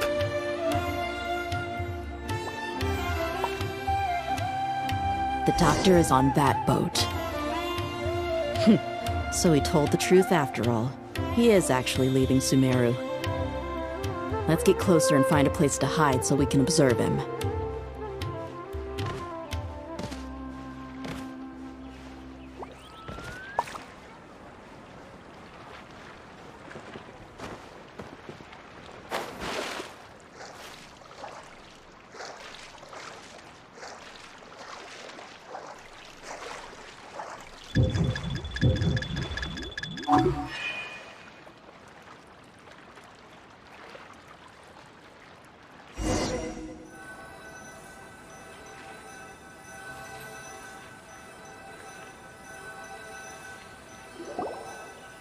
Look! Fatui soldiers! Thanks to Dia's tracking skills, seems we found the right place. Shh! Don't draw their attention. The port is crawling with Fatui soldiers. Let's keep going and see what we can find. Now this is a proper farewell ceremony for a Snezhnayan Harbinger. The Lord Harbinger is leaving. I've still only seen him once or twice. I used to hold a position in our homeland, and back then, the doctor spoke in a very different way from the way he speaks now. Maybe the way people talk in Sumeru has rubbed off on him? It's always like that when you spend too long away from home. When he gets back to Snezhnaya, perhaps it will also take him some time to get used to the life there again. Huh? But, sir, that can't be right. No, I remember it like it was yesterday. Both his expressions and tones are now very... Also, for some reason, he seems like he's all smiles now. You must be mistaken. Nobody's supposed to look happy when they're on a business trip.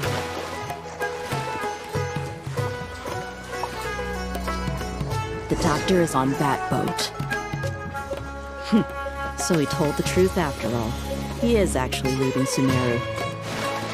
Let's get closer and find a place to hide so we can observe him.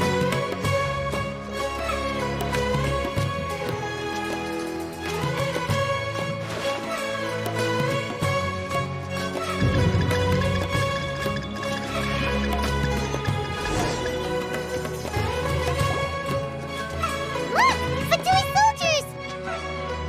Thanks to Dia's tracking skills. Shh! Don't draw their... The port is crawling with... Let's keep going and...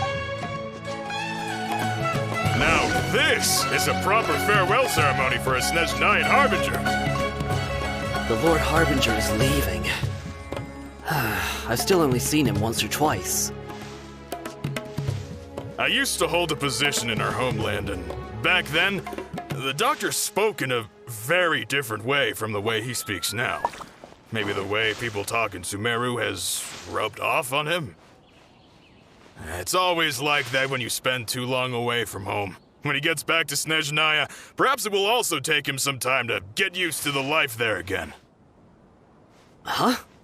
But, sir, that can't be right. No, I remember it like it was yesterday. Both his expressions and tones are now very different. Also, for some reason, he seems like he's all smiles now. You must be mistaken. Nobody's supposed to look happy when they're on a business trip.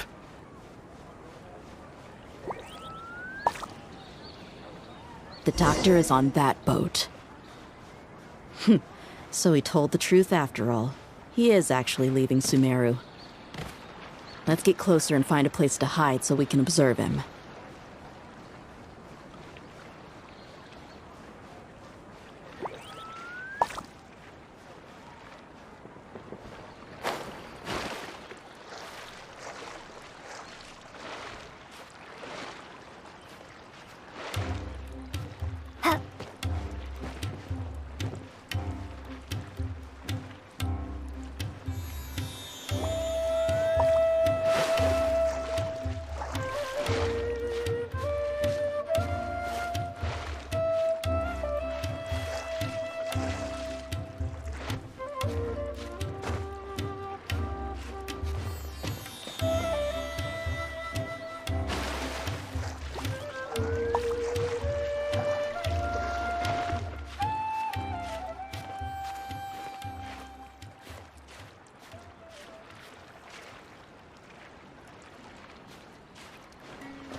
Look!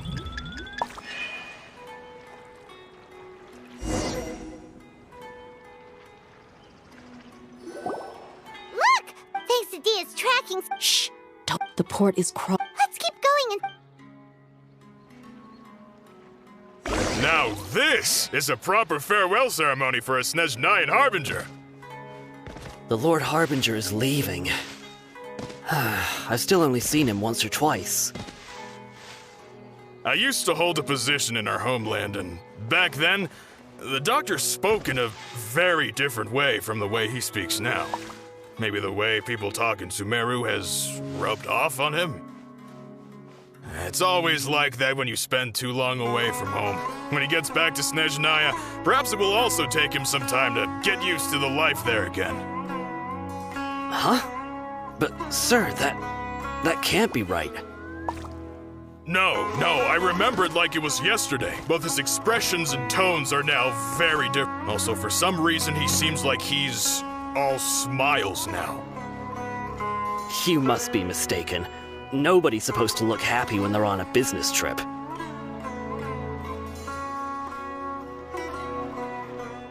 The doctor is on that boat. So he told the truth after all. He is actually leaving Sumeru. Let's get closer and find a place to hide so we can observe him.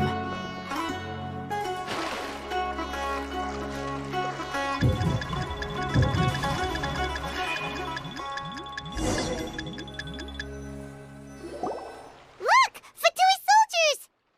Thanks to Dia's tracking skill... Shh! Don't draw the... The port is crawling with Fatui. Let's keep going and... Now this is a proper farewell ceremony for a Snezhnayan Harbinger. The Lord Harbinger is leaving. I've still only seen him once or twice. Look!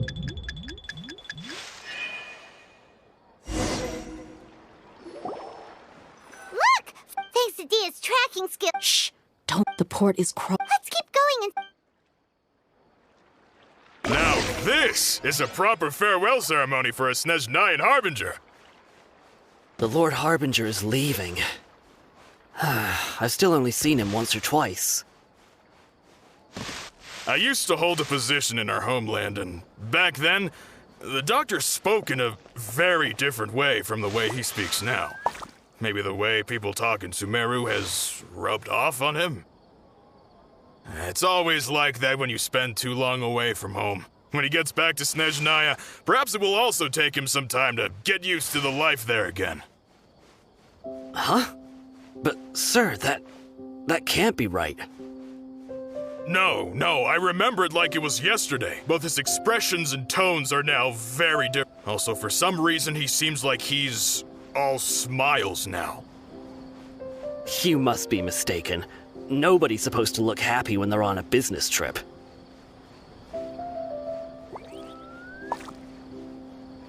The doctor is on that boat. So he told the truth after all. He is actually leaving Sumeru. Let's get closer and find a place to hide so we can observe him.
This place'll do.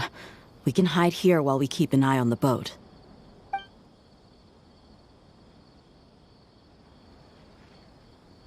Uh-oh.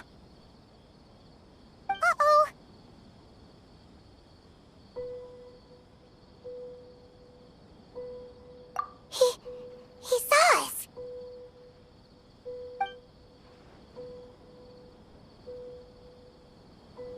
Huh? Is he waving at us? It's time to say goodbye. Wait, is he the only person on the boat? You mean there's nobody with him? And where are all the soldiers we saw in the port just now? They were all here just a few minutes ago, but now they've vanished. So this was a trap. Wait, don't tell me that.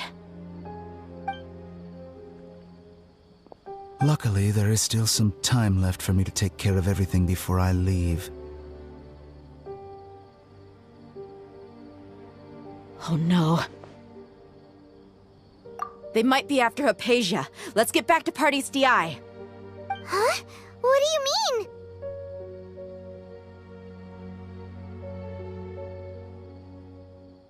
I'm afraid that she's seen something that she wasn't supposed to see. If I were the Fatui, I would also try to take her away. And if I couldn't... Oh no! Are you saying they're going to kill her? Let's go!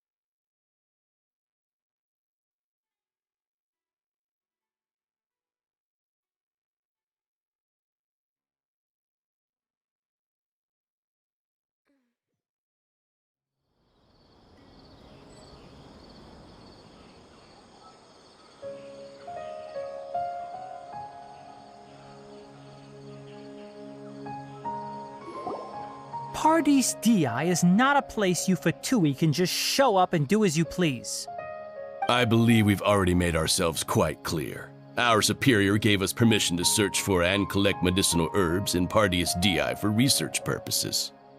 But you've been in Sumeru for some time already. I find it coincidental that you chose to only come here today. Even the Grand Sage himself may not have the right to question our research, much less an ordinary scholar like yourself. I've done my duty to inform you. Don't make things difficult for yourself. It would seem that my words have fallen on deaf ears. You can keep trying to deny it, but coming to Pardes Dii now? I'm pretty sure you're not just looking for herbs. With all due respect, your baseless speculations will only lead to unnecessary trouble. Well, you only have your Harbinger to blame. He knows nothing about keeping a low profile. I may be staying at Pardes Dii as a scholar, but that doesn't mean I'm no longer a forest watcher. It is still my duty to protect the peace and safety of the scholars who have contributed so much to Sumeru. Then it seems our conversation has hit an impasse. No one will lay a hand on you, Hypatia. Not on my watch. Are you alright? I'm fine. These Fatui have really crossed the line. Time to teach them a lesson.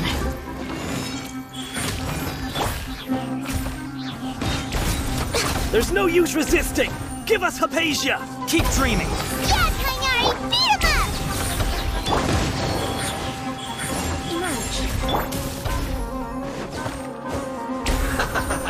Eat up! Eat up! This was well done! The doctor's orders are absolute! Yeah? You've been someone's lapdog for so long that you don't know anything else now! Right here. Emerge. This is it.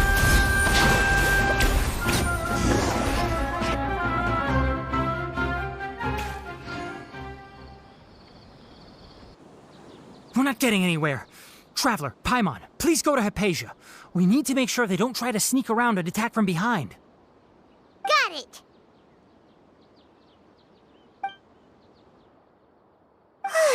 Hypatia's still here. Doesn't look like anyone's broken in.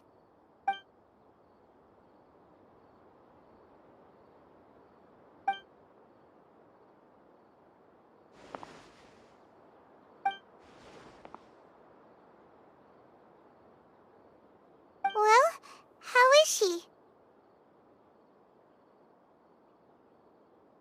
Oh, that's good.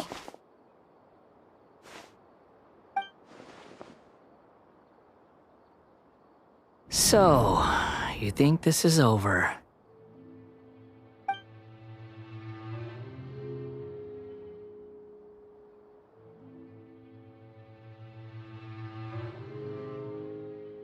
What? The Balladeer is here?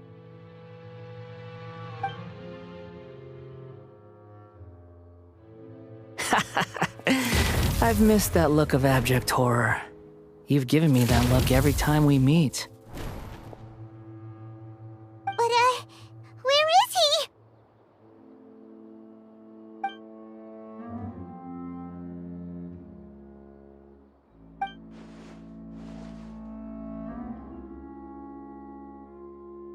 I can hear all of your thoughts, you know.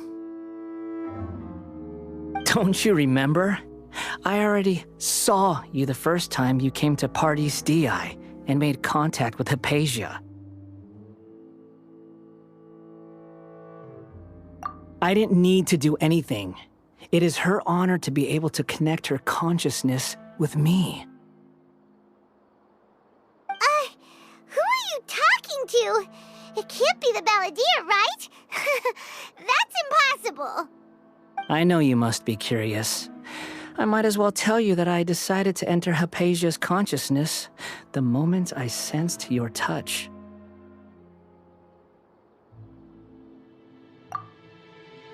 I wanted to observe you on a fool's errand. Hey, Traveler! What are you doing?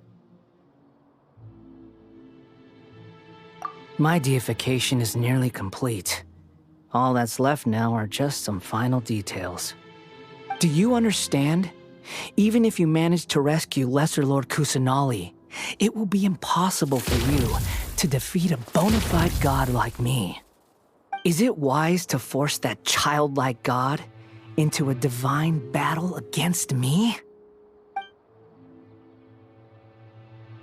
Scholars consider the God of Wisdom to be the sum total of their faith. It's how they can justify reverence for a god as they construct it. But this also shows that humanity's worship of gods is a combination of blasphemy and exaltation. It's truly laughable. Yes. What is it?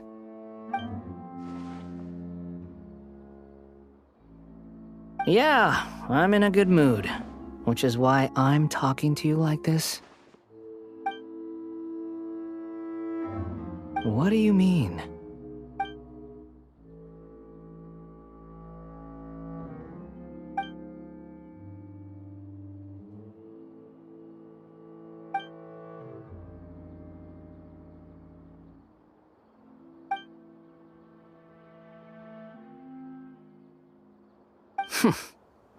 Those words almost make you sound like a friend who actually cares. But you're wrong. I'm different from all of you. I was born to become a god. My entire life up until this point has just been a meaningless routine. Just think about a sheet of paper. By itself, it holds no meaning. The content recorded on it is what gives it value. All I had recorded down before were some painful memories and boring human feelings. Such senseless drivel should have been erased a long time ago. Indeed, to me, the sight of you fools in your futile struggles is far more amusing. Tell me, just what has this world done for you to protect it with such zest and conviction? I'm connected to your consciousness. so I can hear what you're thinking and sense the depth of your determination. This is a good conversation we're having. So here's a word of advice. Let go of your misguided guardian complex. You know nothing about the truth. It'll be for your own good, as well as everyone else's. Humans are a species that can only find bliss in ignorance.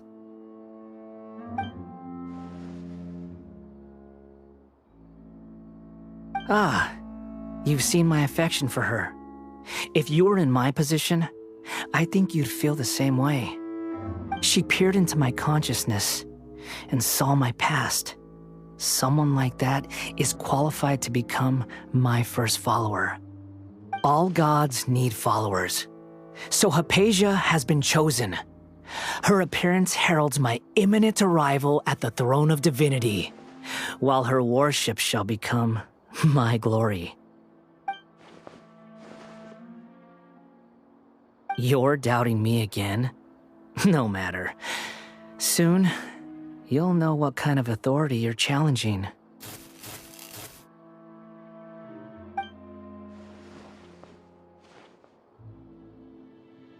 Who wants to hurt my devout follower?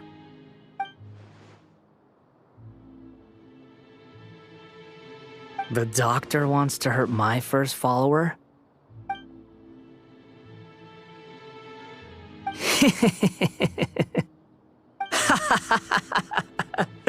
How very amusing.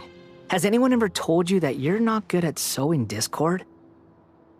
The doctor has never known his place. Even now, the puny human thinks himself capable of interfering in the business of the new god.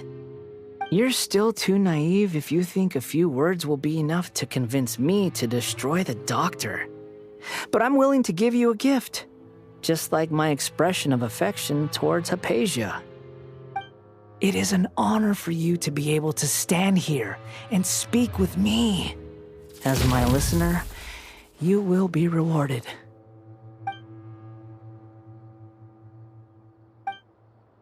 Both good things and bad things can be called gifts.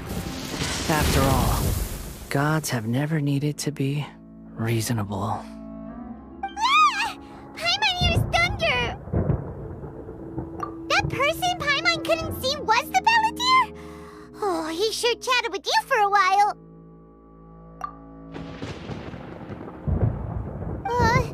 Where is the storm headed? That means anyone outside is in danger! Let's go! Tainari and Dia still must be fighting!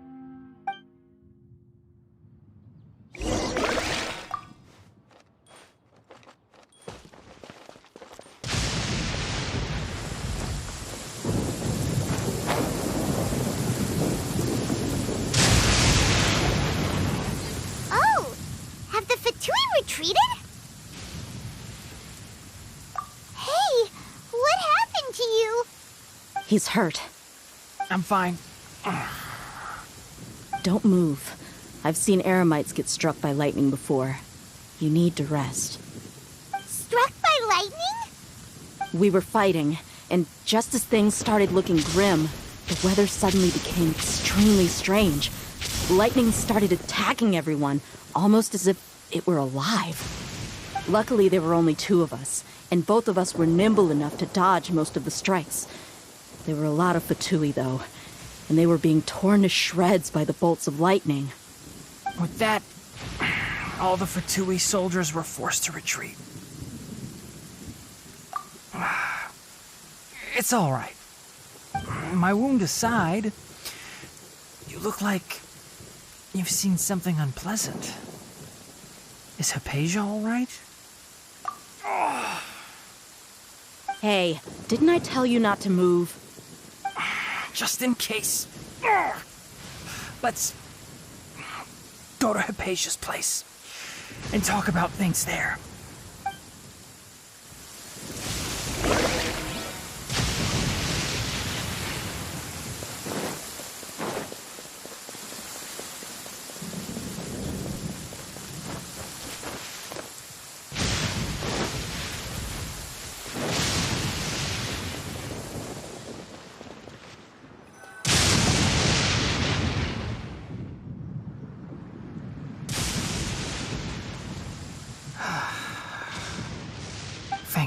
she's fine. Hey, how about taking care of yourself first? I understand my condition. Ugh. The wound is not fatal. I'll be all right. Ugh. The more you understand medicine, the worse of a patient you become. I know. They always think they can push through the pain. Oh, he sat down. Let me rest for a bit. Sorry, Traveler. Now you may start.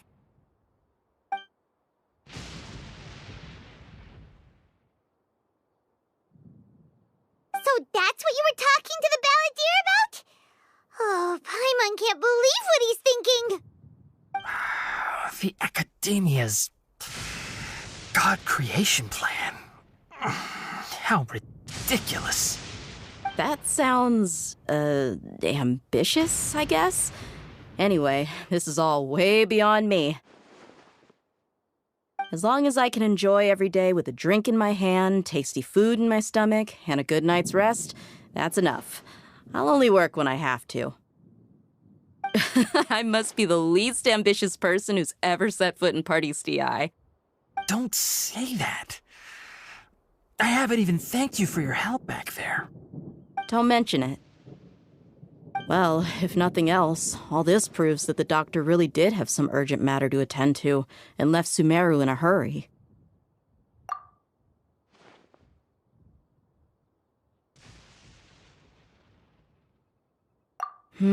Maybe the Fatui want to cover up some secret of the balladeer. Is that why they tried to seize Hypatia?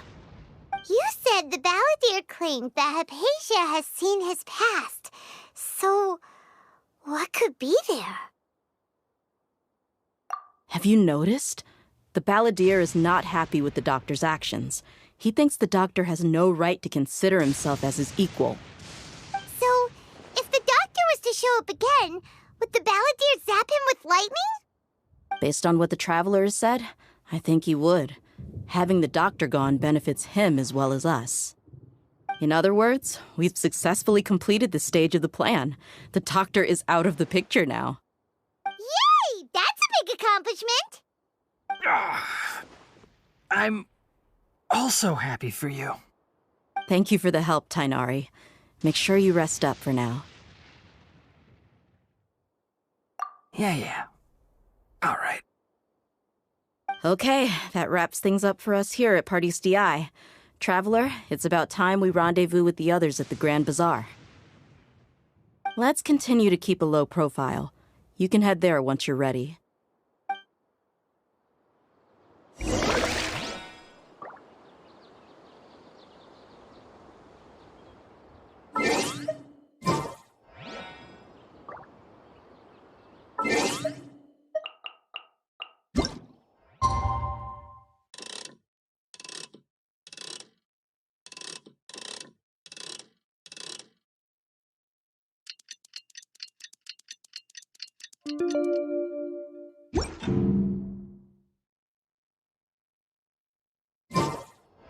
Oh, the sun's out. When did that happen?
Next on the agenda...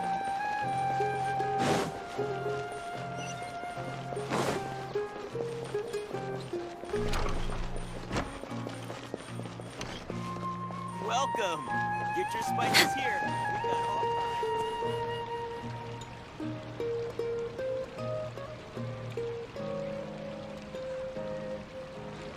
all All right, everyone is here.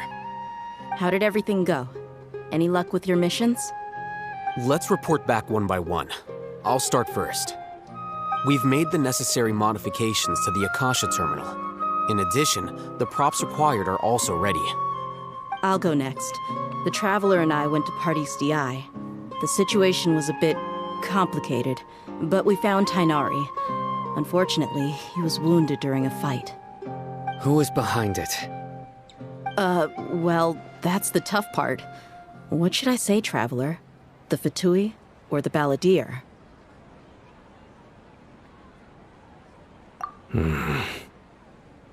After some back and forth, we confirmed that the doctor has left Sumeru by boat. He has something urgent to attend to back in Snezhnaya. So, we've successfully removed the doctor from the picture. Also, Tainari's already resting, so he'll be okay. Good. Oh, Tainari also asked us to tell you this message. Trust your own senses and experiences. All right. I'll remember that. Everything also went smoothly on my side. The Eremites should have arrived at their destination by now. To avoid alerting the quarry, they will stay there for now. I can't believe you actually got so many Eremites into Sumeru City. It's all thanks to Rahman and his brave team, as well as their bold strategy. It appears to have been very effective. I'm glad to hear it. Well, is that everything? Okay, this meeting is adjourned. Huh? Wait, you mean that's it? Well, what else is there to discuss? Shouldn't you end with some words of encouragement? You know, to fire us up now? Personally, I'd rather we all go home and get some rest.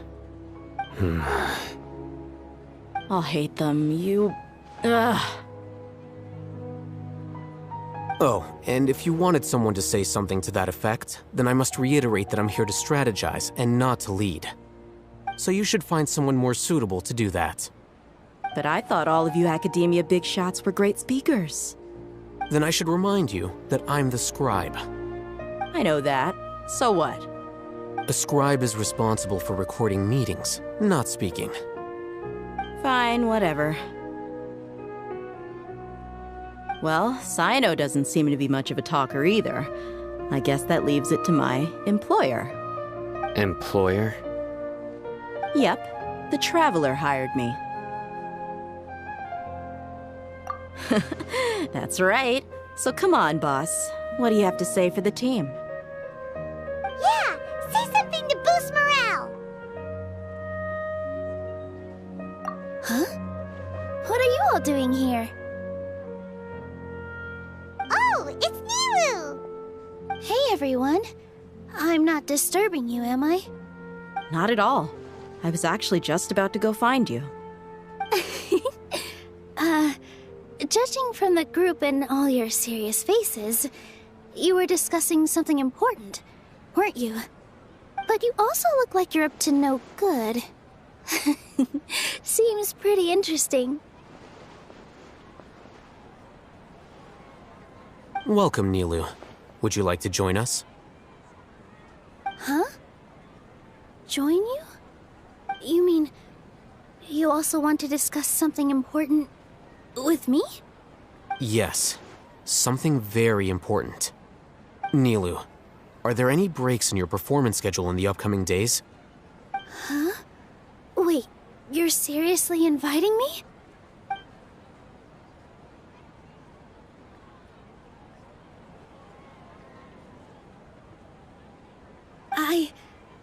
I can't believe my ears. You are truly the bravest and most passionate people of Sumeru, well, that I've ever met. Ahem. Oh, right. The Traveler and Paimon are not from Sumeru, but you are awesome as well. That's right.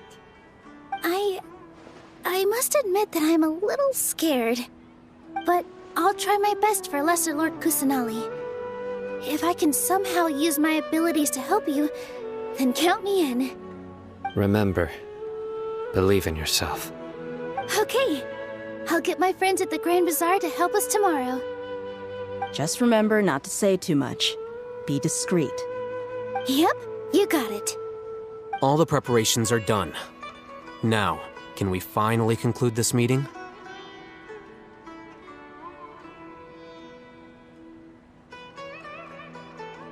So, have you thought up what you'd like to say, boss? Yep, yep! It's a grand plan and we're all super awesome!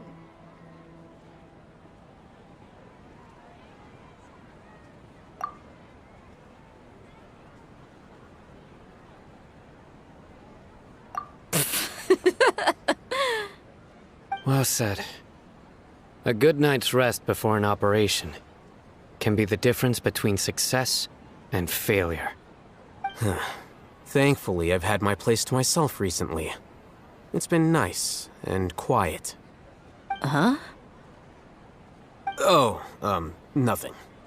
Alright, let's all go home and get a good night's sleep so we can be up early tomorrow! Okay. So I guess that means it's time to say goodnight now. Yep! Good night, everyone!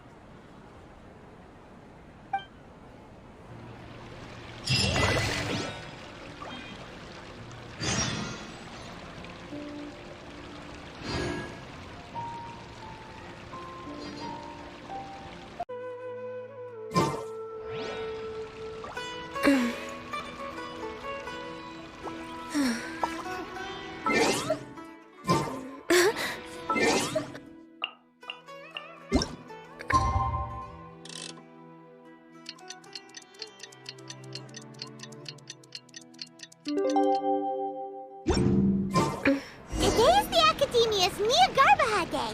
We can finally put our plan into action. Al-Haytham should be waiting for us. Let's go to the Academia and find him. I've got great food and great drinks that everyone can... Next on the agenda.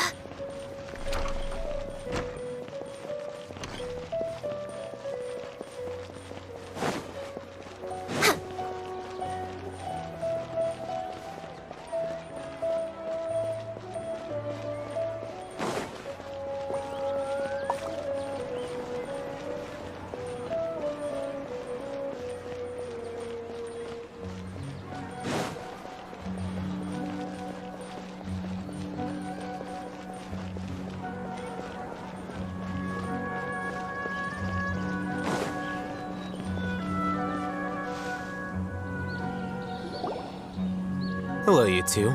Sleep well? Not really. Paimon got too nervous thinking about today and didn't fall asleep until the sun was almost up. What about you, Al-Haytham? Naturally, I slept just fine. After all, a good rest should be considered part of the plan, since energy is an important resource. You just want to show off how calm you are. It's crucial to dissipate any tension before we execute our plan. The only thing you're doing is being annoying. Anyway, do you need me to go over the game plan again?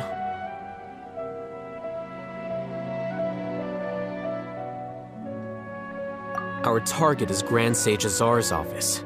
Everyone in the Academia knows that's where the Grand Sage's console is. Only they can operate it. Many restricted commands and operations are executed via that console. I'm sure that console has a way to free Lesser Lord Kusanali. You know, Paimon's been thinking, what kind of technology could let the sages imprison even a god? That isn't something they could have accomplished with their scholarly talents alone. In the Sanctuary of Surasthana, there's a device of Greater Lord Rukkhadevata's that she once used to isolate herself while meditating. 500 years ago, the Grand Sage at the time modified the device so that it could no longer be controlled from the inside. They were effectively trapping one god with the power of another. So, Grand Sage's office? Don't forget, today is Nyargarbaha Day, arguably the most important day to the Academia. The sages and core Academia personnel are busy loading the latest batch of research developments and legal decrees into knowledge capsules so that they can be entered into the Akasha. All the Darshan's researchers have their noses to the grindstone, and the Academia's grounds are flowing with all sorts of people. It's the perfect time for an infiltration. When the Grand Sage leaves his office to supervise the entering process, that's our cue to access the console and free the Dendro Archon.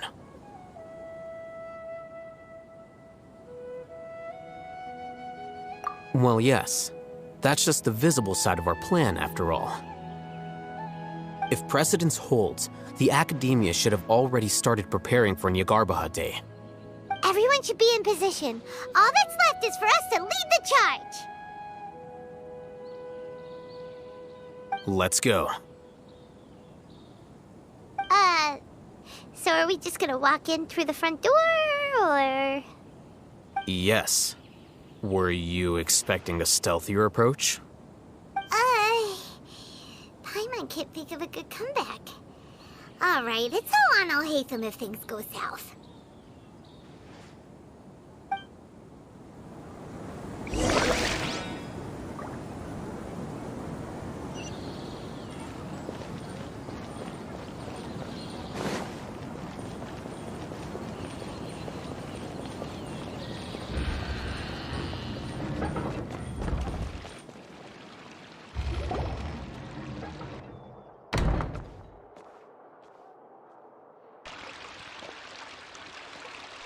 Scribe? Please, wait. Are you Scribe Alhaitham?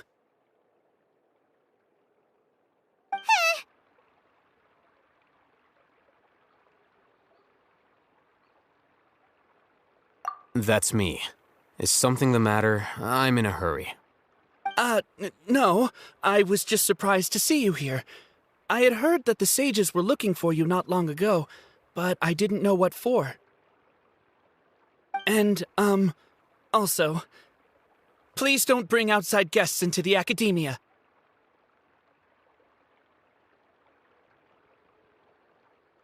Outside guests? How did you arrive at such a conclusion? Your groundless inference shames the Haravatat Darshan. What did you say? I'm the top student in Haravatat, and I earned 3rd place at the last Inter-Darshan debate. Don't look down on me! That wasn't my intention. As your Haravatat senior, I just assumed that you possessed a greater aptitude for critical thinking. Look, based on what you already know, the purpose of my return and the reason they're here should be obvious. Is that so? Wait a moment. Let me think. Don't tell me the answer. The sages search for you. A blonde-haired traveler. Outside guests. So, from the start, the sages weren't looking for you, but this traveler? And you were gone from the Academia for so long because... Hey, shh. Yes, you've proven yourself as the top student in Haravatat. I surmise you've arrived at the correct conclusion. As I expected. Please, forgive me. I wasn't thinking clearly just now. Thank you for getting me back on track. It's nothing. We'll be on our way then. All right. Thank you for your contributions to the Academia, Scribe.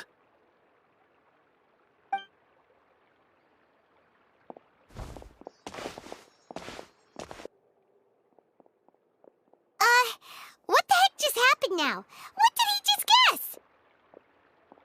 I'm afraid I don't know either. You have no idea? Mm-hmm. He convinced himself of whatever truth he came up with. That is the so-called pride of a scholar. If someone questions their academic facility, they will instantly feign understanding to keep up appearances. Nowadays, the Academia is rampant with this type of scholar. Their obvious farces of intellect only serve to highlight themselves as fools. Wow, so there are special ways to deal with smart people. We don't even need to make up our own excuses. We shouldn't waste any more time. It would be problematic if we missed our window of opportunity. Let's go.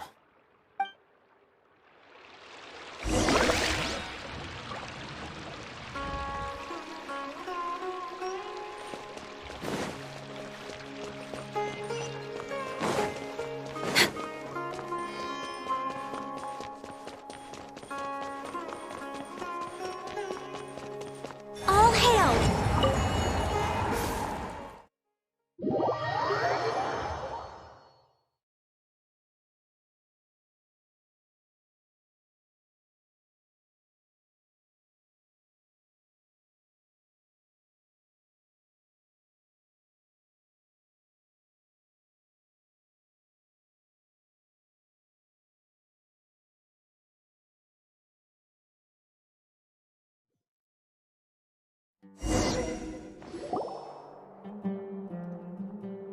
Is this the Academia's library? Indeed. Known as the House of Dana, it is quite possibly the most extensive special collections library in Teyvat.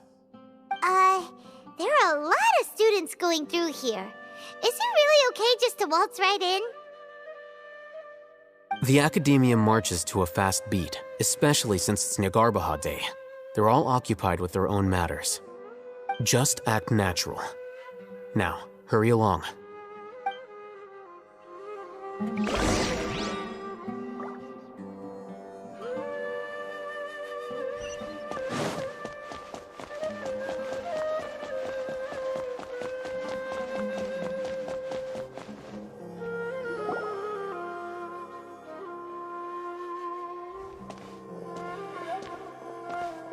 What's this platform for?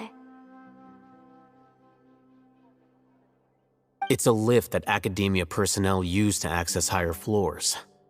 Are we gonna take it then? The Grand Sage's office is up there somewhere. No, not right now. We can't guarantee that we won't run into the Great Sage. Let's step back and observe for now.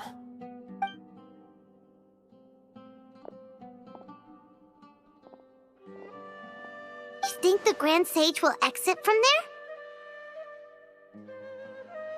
And after he does, we'd sneak past him?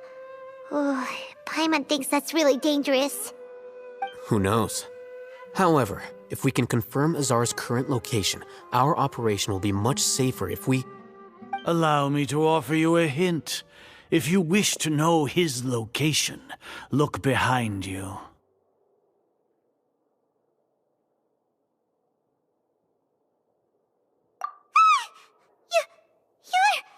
What's Grand Sage Azar doing here?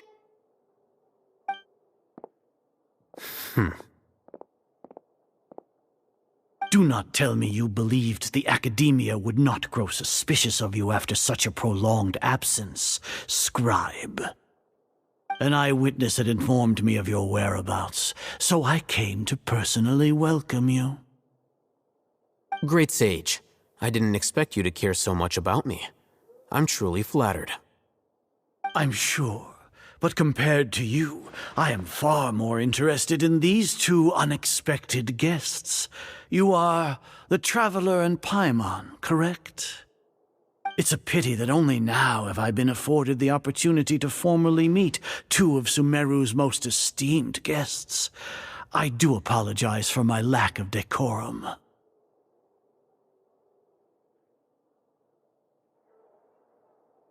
Excellent. You immediately initiated discussion instead of attempting to prepare some perfunctory excuse. You clearly understand the situation at hand, and have no intention of making a reckless stand. The foot traffic here renders this place unsuitable for discussion. Please, follow me to my office.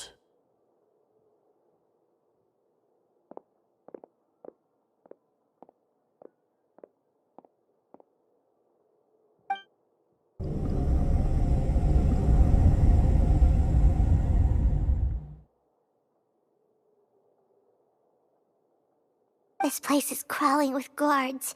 There's no way out for us. All right then, Traveler. What did you wish to discuss with me? Today is Niagarbaha Day, so I still have many responsibilities to attend to. There is little time for idle chit-chat before I detain you all.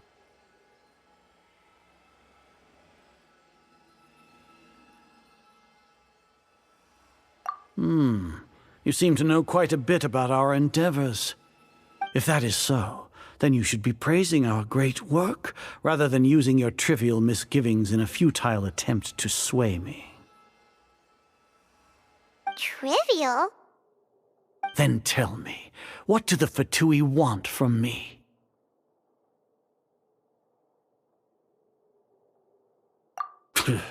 Worthless. Those are all completely worthless.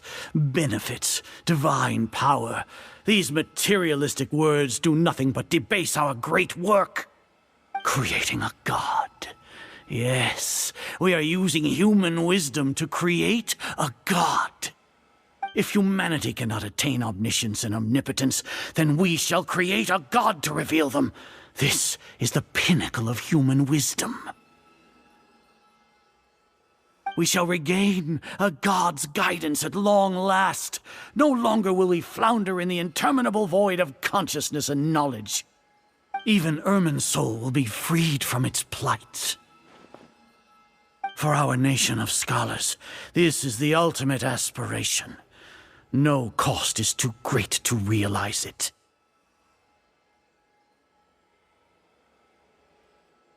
You will never understand the rapture of having a god be born within your very hands. With your degree of knowledge, you cannot even comprehend such an emotion. Gods exist on a plane that far eclipses humanity's. Lesser Lord Kusanali, what can she even do? Care for the people? Fend off sandstorms? Fabricate silly fairy tales? These are but child's play for the academia. Does that make us equal to the gods? We are a people favored by Greater Lord Rukadevata. Though I may have personally not seen it, our forefathers bore witness to true wisdom. The ascension of the Lesser Lord has brought nothing but bewilderment to the scholars. They all ask, is that truly what true wisdom is supposed to look like? With that in mind, it is better to keep her isolated in the sanctuary of Suristhana, so our academy will not become embroiled in turmoil. What a pathetic justification! Do you really think that only the super smart or powerful should be able to call themselves gods? As per your judgment, Grand Sage, they are indeed dangerous individuals. Not only are they acting against the academia, but their ideologies have the potential to lead scholars astray. Looks like there really was merit in my assignment. Oh, Hatham? Are you talking about us? Anyway, I've brought them to the academia as ordered, but it took some time and trouble. Oh, that reminds me. Here's the investigation report you had requested. It's a summary of my time spent with the Traveler, an array of information about her ready for your perusal. Oh, Hatham! So you're still on the academia side! We finally started to trust you!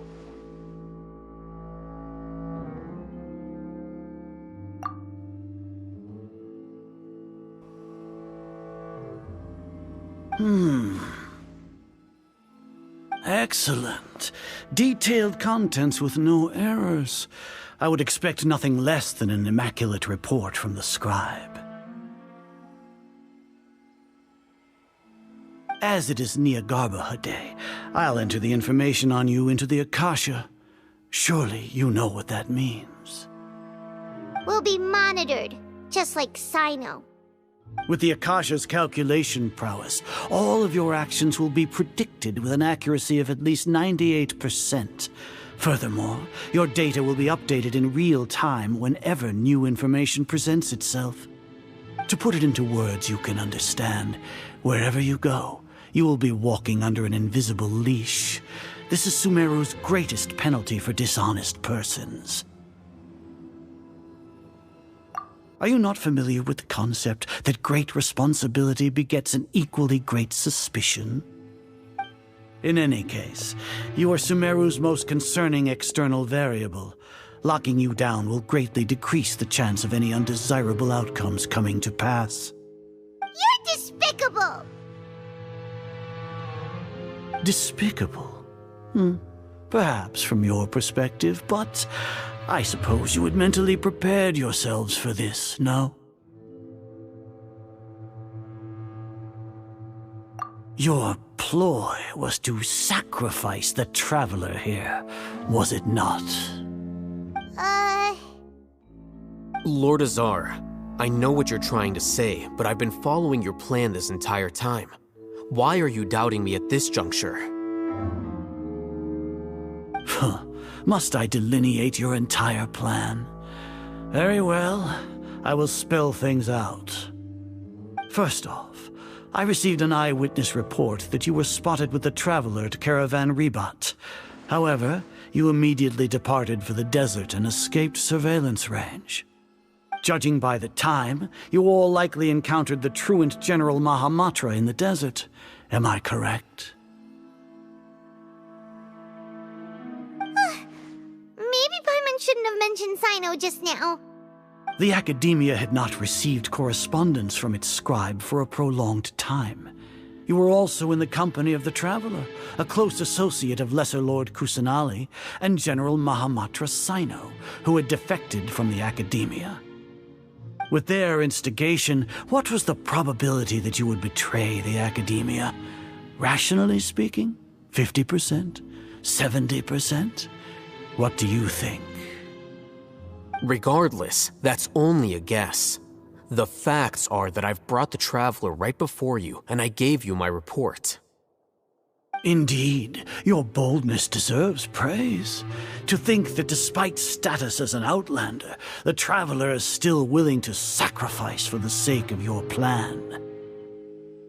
If I'm correct, you have a contingency plan to save Lesser Lord Kusanali and ruin our great work. Sneak into the Academia on Nia Garbaha Day, using Alhaitham's status as the scribe, for there is a good chance that an opportunity to save the Lesser Lord will arise. Should your intentions be discovered, Alhaitham will turn traitor and sacrifice the Traveler, thus proving his innocence. He can then stay inside the Academia and continue searching for a way to proceed forward. As for Sino, according to the Akasha's calculations, he will soon return to the Academia and confront me in person. I suppose this is also a part of your plan?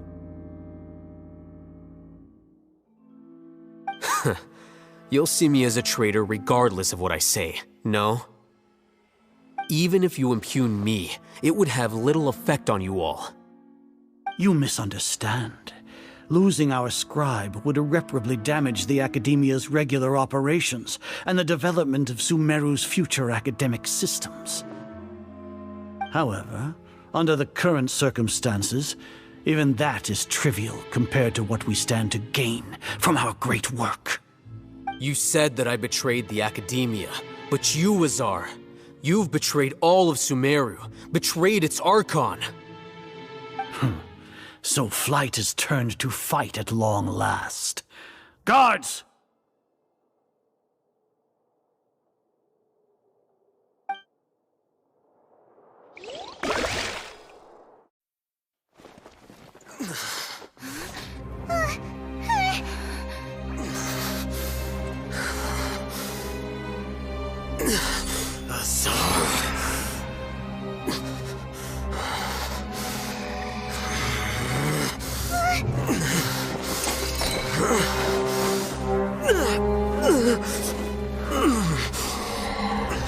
Well, what do we have here? So you stole that divine knowledge capsule. Traitor! You traitor! Even the most rational scholar will yearn for the power of a god in a moment of desperation. Aren't you doing the exact same thing as me, Alhaitham? Unfortunately for you, no god will lend you their power. Azar!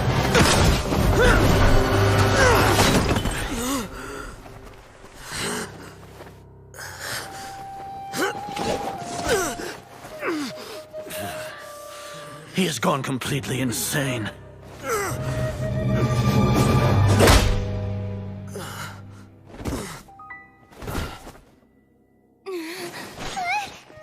Take him to the Matra and exile him to Aru village. Then find someone to take these two to the confinement room. I'll deal with them later. Grand Sage, we've finished all required preparations for Nyargarbaha Day. We may begin to enter the capsules now. Excellent. You may begin.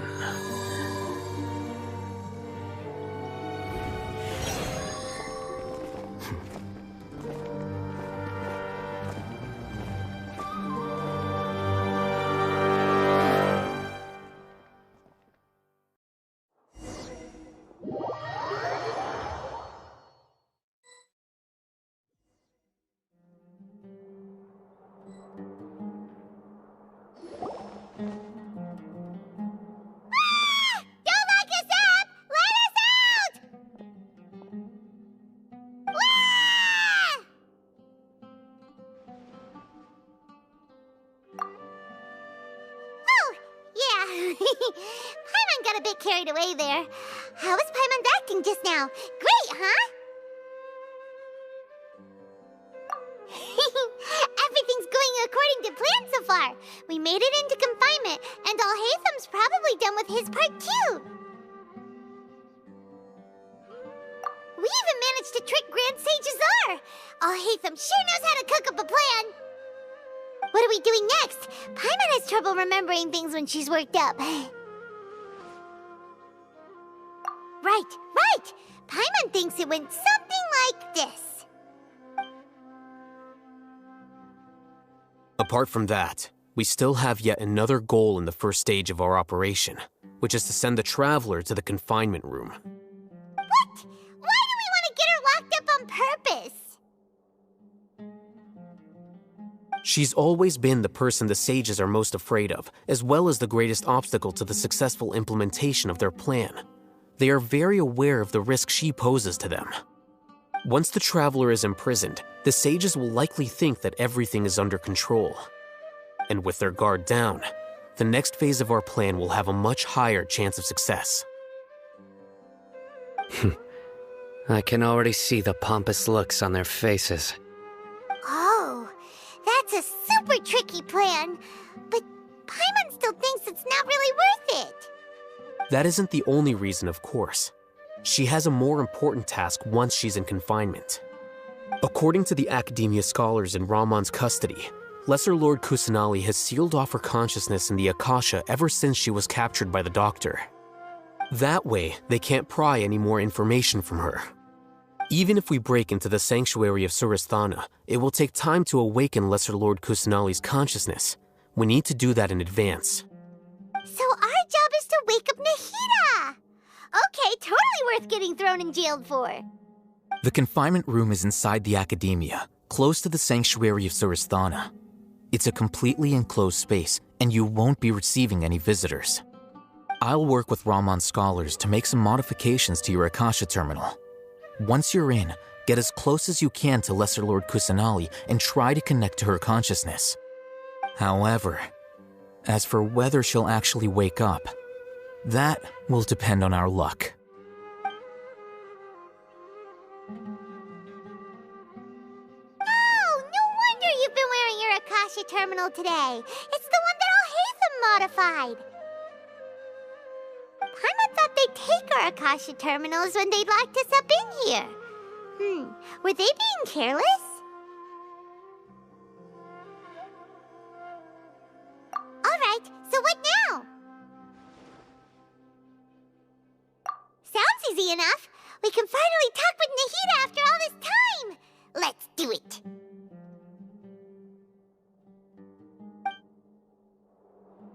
There's a light flashing on your Akasha terminal. It's almost like... the faster it blinks, the better the signal.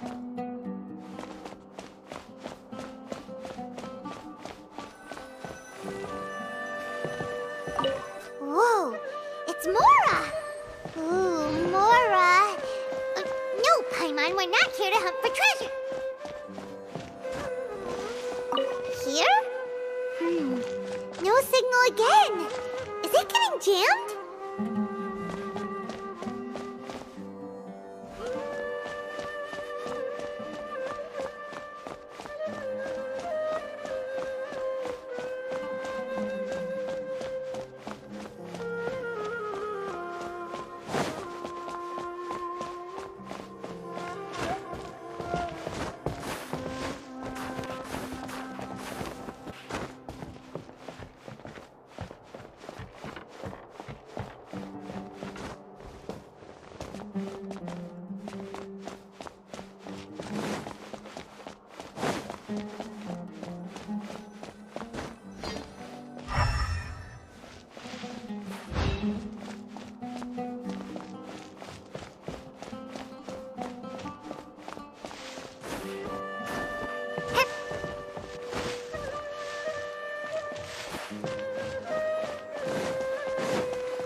Here?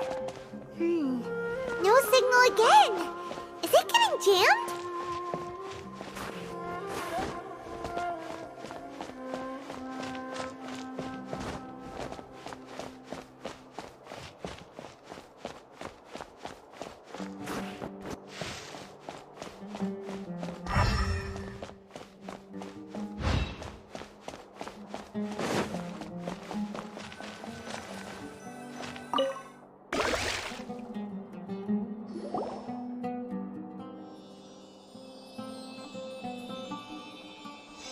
Eh?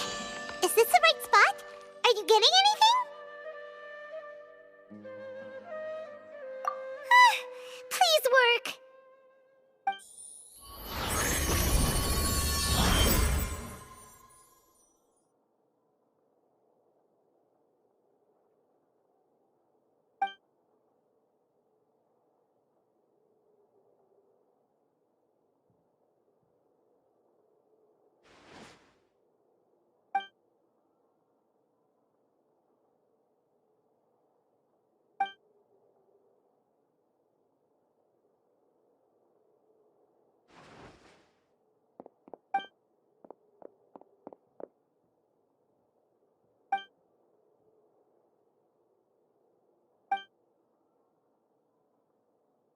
Nahida! Hey, Nahida!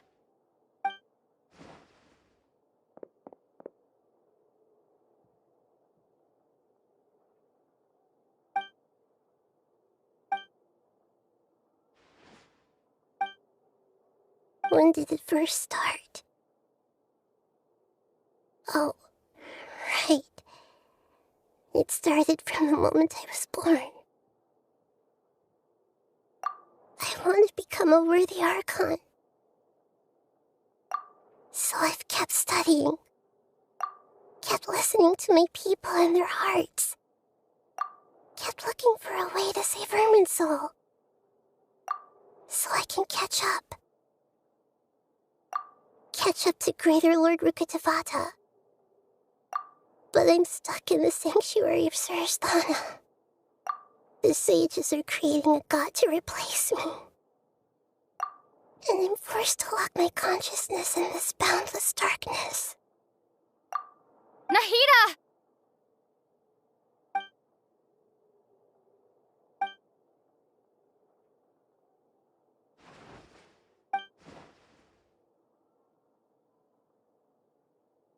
Nahida!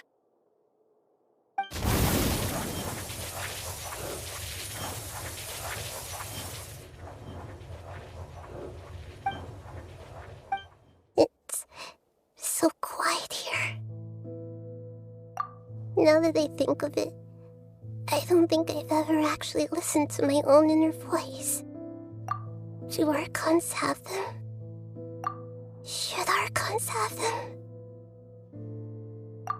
Have I been doing the right thing? Am I really not needed? How do I really feel about all of this? It's so quiet here. Since you're the god of wisdom, you've known the answers to all these questions since the very beginning, haven't you? Who are you? Whose voice is that? It sounds familiar. You're right, though.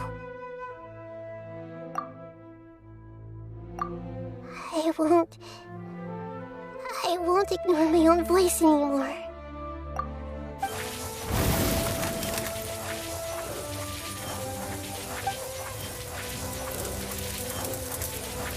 Nahida!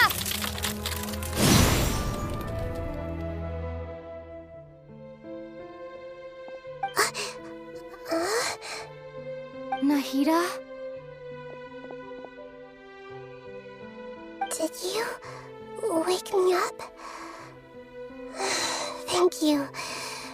Why are you here? We're here to rescue you. Are you alright? I'm fine. It's just...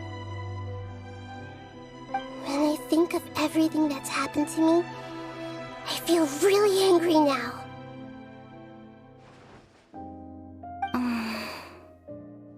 You should have been angry ages ago.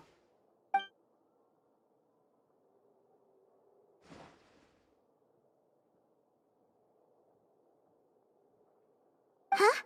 Oh, you're back! How's everything?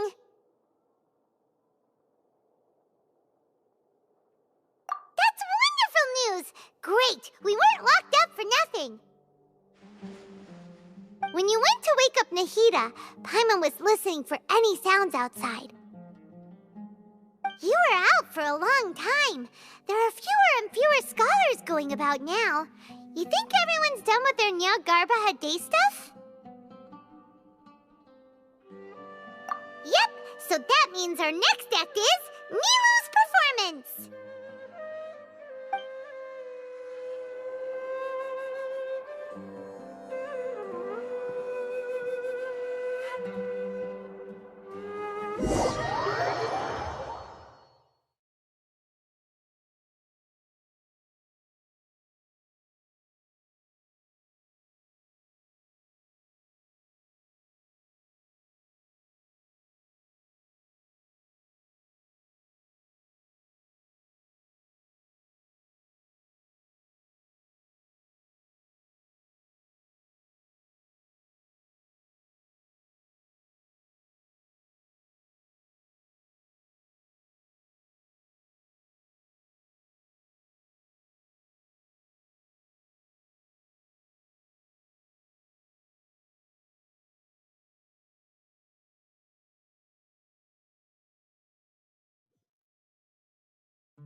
Nilou, are you sure about this?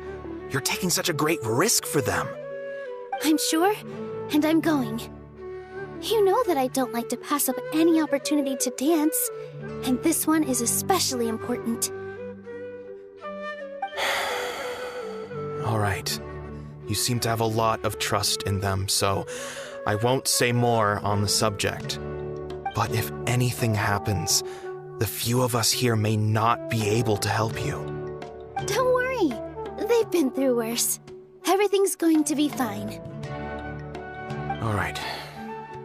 You know, if you really do get arrested, we'll do everything we can to get you back. Be careful, even if it's only for our sakes. Thanks, Mr. Zubair. You're so very kind.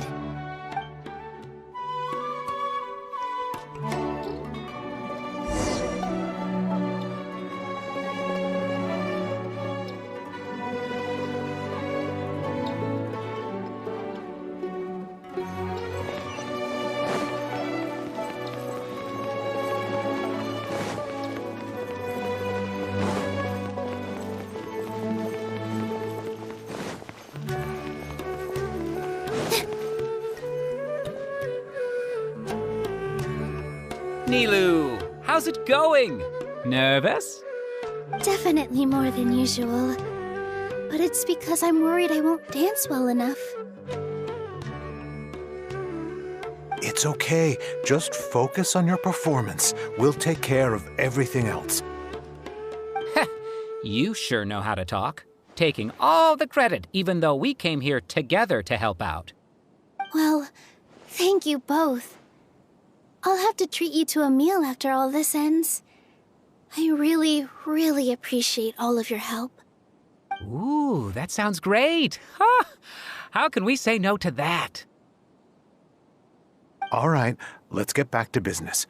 Nilu, we'll be here to keep people from going to the academia so they don't interrupt your performance.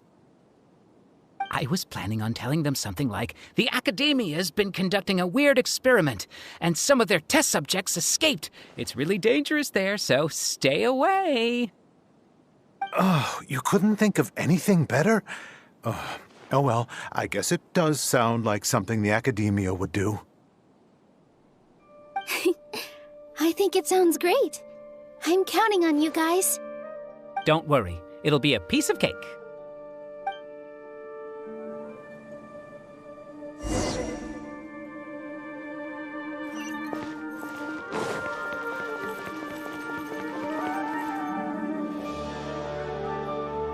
Hey, Nilu! Sorry, it's great to see you, but I'm really busy right now. Our Bait People Away with Yalda Candies plan is working beautifully. Do you want some candy? We have more than we can give out. Vihar, thank you so much for doing all of this. And even dressed up as the Knight of Flowers, no less. I'll pass on the candy, though. I cut back on sweets in the period leading up to a performance, and I'm about to start one. You have a point. The stage is cleared and everything's ready, so you can start your performance at any time. Yeah, thanks to you. I'm really grateful. All right, time to hit the stage. You're welcome. The honor's all mine, since I'll have such a great view of the show.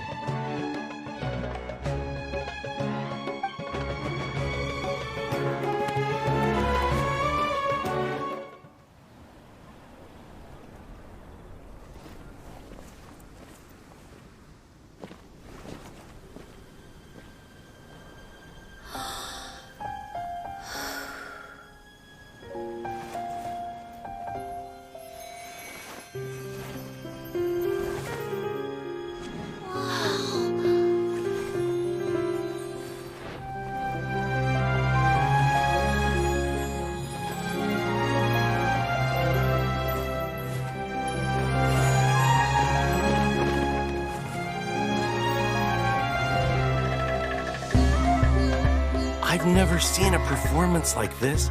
This is incredible. Yeah, but I heard that public performances like these have been banned. I can't believe she's doing this here.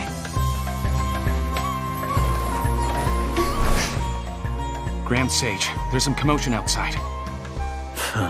How uninteresting. Issue the new Prohibition Act from the Akasha to the guards. They'll know what to do. Do you think we should, stop her? Let's just watch for a little bit longer.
Did you hear that? It sounds like a lot of guards just ran by. Does this mean the plan has moved on to the next stage? Yep. It's great that everything seems to be going well. Come to think of it, when did Alhaitham replace the knowledge capsule that was about to be entered into the Akasha? Oh, so that's when he did it! Paimon was too nervous to notice. Speaking of, didn't Alhaitham also yoink the divine knowledge capsule from that mercenary leader in Port Ormos when everyone else was distracted? It's a time-tested trick of his. Why are we complimenting him? Yeah, he's smart and all, but he still makes Paimon's blood boil. Let's review our plan for this stage again. It's not like we have anything else to do right now anyway, and it'll help us feel more confident. Paimon remembers that Nilu's task was supposed to go a bit like this. Now that Lesser Lord Kusanali's consciousness has been forcefully sealed, the core figures of the Academia and their guards have started to wear their Akasha terminals again. With the Doctor's technological support, they think they have nothing to fear. How despicable of them to rely on such a person. But this is also our chance. I was originally asked to draft the knowledge capsule for the Artistic Performances Prohibition Act when I was still at the Academia. It should be on the Grand Sage's desk right now, and will be entered into the Akasha during the next Nyargarbaha Day. Are they really going to stop all artistic performances? That's horrible! I'll make an identical knowledge capsule, but this time, I'll smuggle some misleading information into it. We only need to find an opportunity to switch the capsules.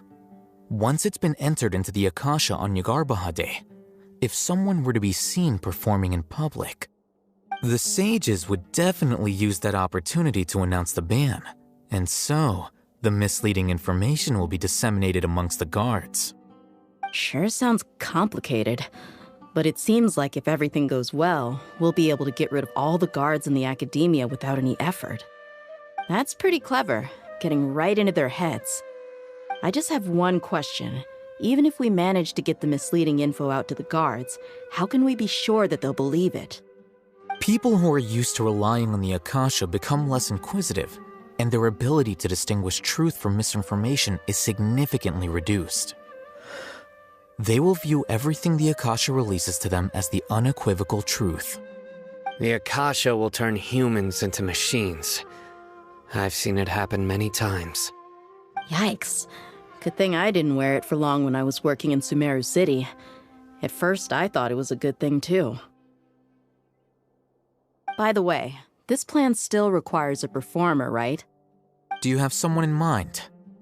Nilu of Zubair Theater. I know her really well. We can trust her. I'm kinda hesitant to ask her to participate in a dangerous plan like this, but we can ask her in person. All right. After the guards in the Academia are gone, then it'll be time for me and my stowaway brothers to shine.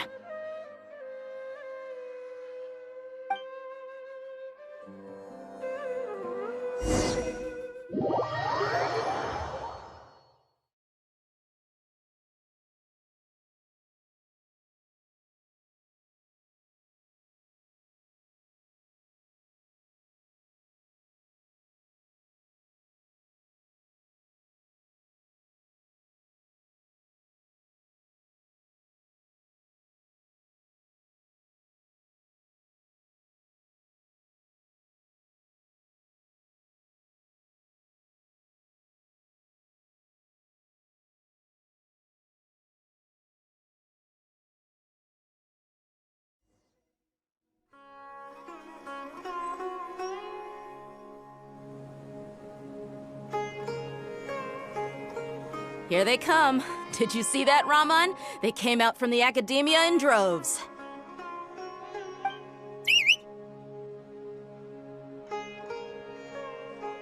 After laying low in the city for so long, this is the moment we've been waiting for. My brothers have already sprung into action. We couldn't do anything to them inside their coop, but outside the academia, this is our hunting ground. With a lioness like you, the prey sure won't be able to run far. We still need to eliminate the guards as soon as possible. If we give the sages enough time to realize what's happening, the plan's doomed. All they've done is to sit on their cushy salaries and twiddle their thumbs all day while we fought and struggled every day in the desert. The only advantage they might have is their numbers. Speaking of which, most of the guards who report directly to the 6 sages belong to the Corps of 30, but they have a completely different reputation. Following those blasted sages every whim, throwing away all the principles of being a mercenary. As someone in the same profession, I'm obligated to teach them a good lesson today. Indeed, the trap has been set. All we need to do is lead them there. All right, let's each take a road and herd those scattered guards back into one place. Make sure to attract their attention. Isak will be the key.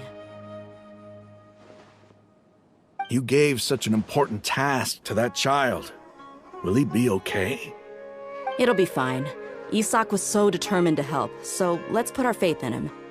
Besides, even if he's caught, the guards would be too scared to do anything to him. They've never seen Lesser Lord Kusanali in person, after all. You've got a point. Anyway, I think I see them coming. Let's head out. Good luck.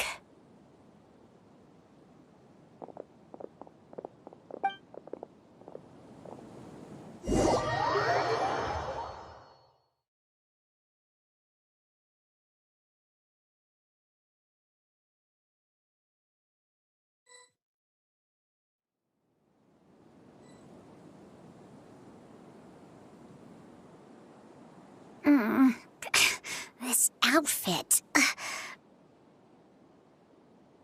Hey, do you remember what you need to do, Isak? When the guards get here, you'll pretend to be Lesser Lord Kusanali and run away from them. Oh, yeah, I remember. Of course I do. I'm just a little nervous. Relax. Don't think about getting caught. Even if that happens, we won't leave you behind. You only need to think about getting the guards' attention and leading them to the Grand Bazaar. Leave the rest to us. Okay, got it. I'm here to pay back Lesser Lord Kusanali for helping Grandpa. I won't get cold feet. Hey, they're here. I can see the Academia guards.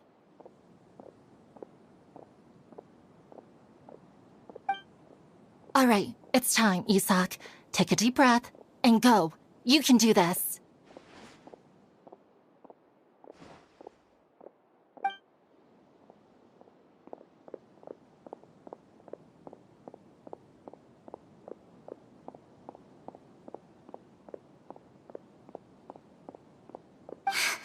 Why is there a guard over there? Did he already run ahead of me? This is different from our plan. But there's no time. I need to make a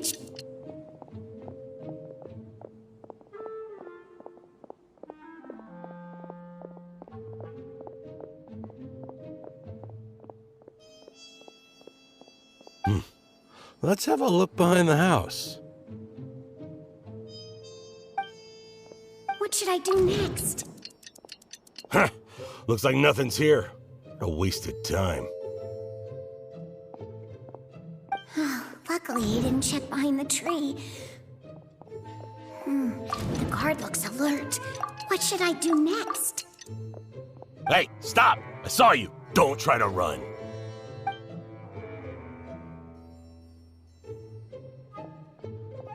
The guard looks alert. What should I... Doesn't seem like anything unusual's around here. Looks like the guard finally left. I need to go.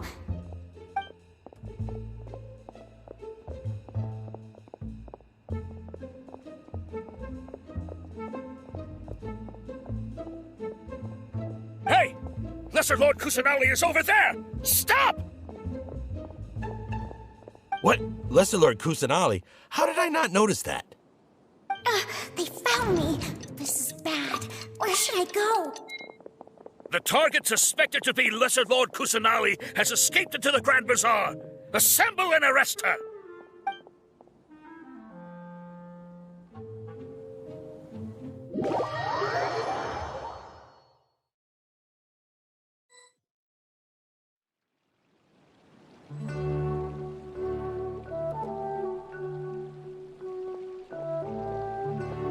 Where did she go? How did she disappear? Did we lose her? Hurry up and find her! Hey, why is your team here? Didn't we say to split up our search? Hurry! Hurry! This place is... Why are you all here? Yeah, isn't it one heck of a coincidence? Everybody's here. What on earth is going on? I suppose that's all of you? Who are you? Did you set us up? What are you planning? Phew, that was rough. I almost got caught. Little brat! So you're not actually Lesser Lord Kusanali. Who exactly are you all? Eremites from the desert? Just some colleagues. Think of this as a business competition, or a personal grudge. After stepping into our traps, stop thinking of yourselves as hunters. Behave like the prey you are.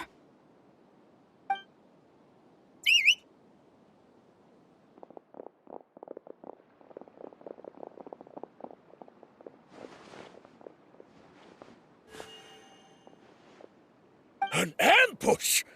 How's that possible? This is Sumeru City, but mercenaries from the desert somehow ambushed us!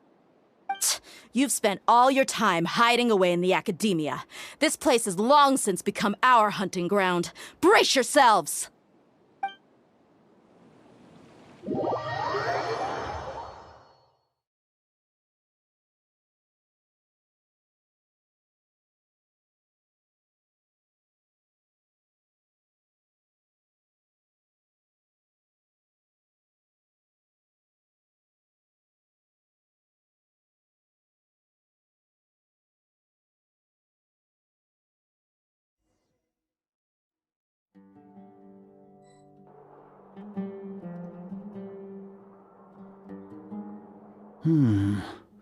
This is odd.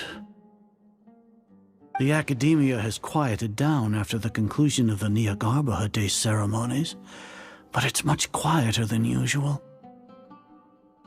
Where are the guards? Why have I not seen a single one? Guards? Guards! Grand Sage, how may I be of assistance? I called for the guards. Why did you come? My apologies, Grand Sage. Right now, all Academia guards have entered the city to perform the ordered arrest. I thought you knew. Arrest? Who is there to arrest? I have an ominous feeling. Arrest Lesser Lord Kusanali, right? Is that not what the order was? Lesser Lord Kusanali? You mean she has disappeared? Yes. I wouldn't dare make up something like that. Right now, everyone is in a panic, and many are saying that Lesser Lord Kusanali will take revenge on us. What happened? Just what is going on? Lesser Lord Kusanali somehow escaped? Was it Alhaitham and his party that freed her? That's impossible. The Academia is heavily guarded today, and any order to release Lesser Lord Kusanali would be strictly confidential. Besides, Alhaitham and the Traveler are already in our hands. What manner of trickery did they employ? How could Lesser Lord Kusanali disappear into thin air? Disappear? Wait. How was the arrest order distributed to the guards? It was issued by the Akasha earlier today. Only you have the authority to send messages like that, so I thought it was your order. Let me check.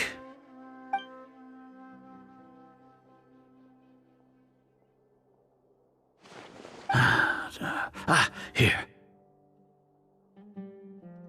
Lesser Lord Kusanali has escaped from the sanctuary of Surasthana. Go to the city and arrest the escapee immediately. The Akasha indeed contains this information, and it clearly appeared in my mind. How did they bypass my permissions to issue this kind of message? Was it the report about the traveler that Alhaitham submitted? No. I specifically checked that knowledge capsule before entering it into the Akasha. Could that have been a red herring? Well, even if I figure it out now, it won't make any difference. The important thing now is to confirm Lesser Lord Kusanali's status. Have you been to the sanctuary of Surasthana to confirm that Lesser Lord Kusanali has indeed escaped? Confirm? No, I haven't. It may be a bit offensive to say this, but Grand Sage, what you're saying doesn't make any sense. How can the information in the Akasha be inaccurate? What the Akasha decrees is fact. That is common knowledge to all of us.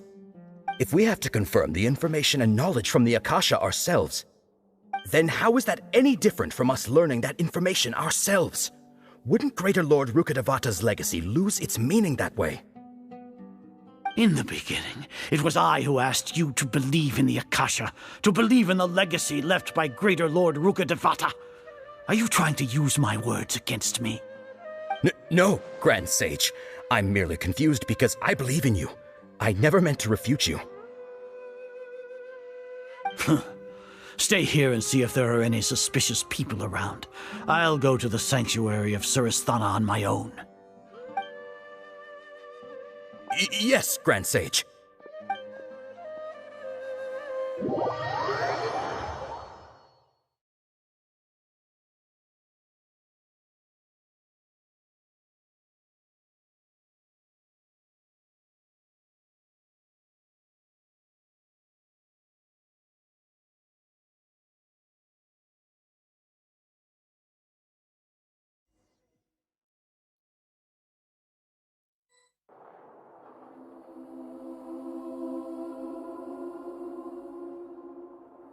Lesser Lord Kusanali has escaped from the sanctuary of Surasthana. Go to the city and arrest the escapee immediately. How can that be? Stop thinking about it. Stop. It must be a trick of theirs. As long as I personally confirm it. Ah! Impossible. That's impossible. There must be something wrong with my eyes.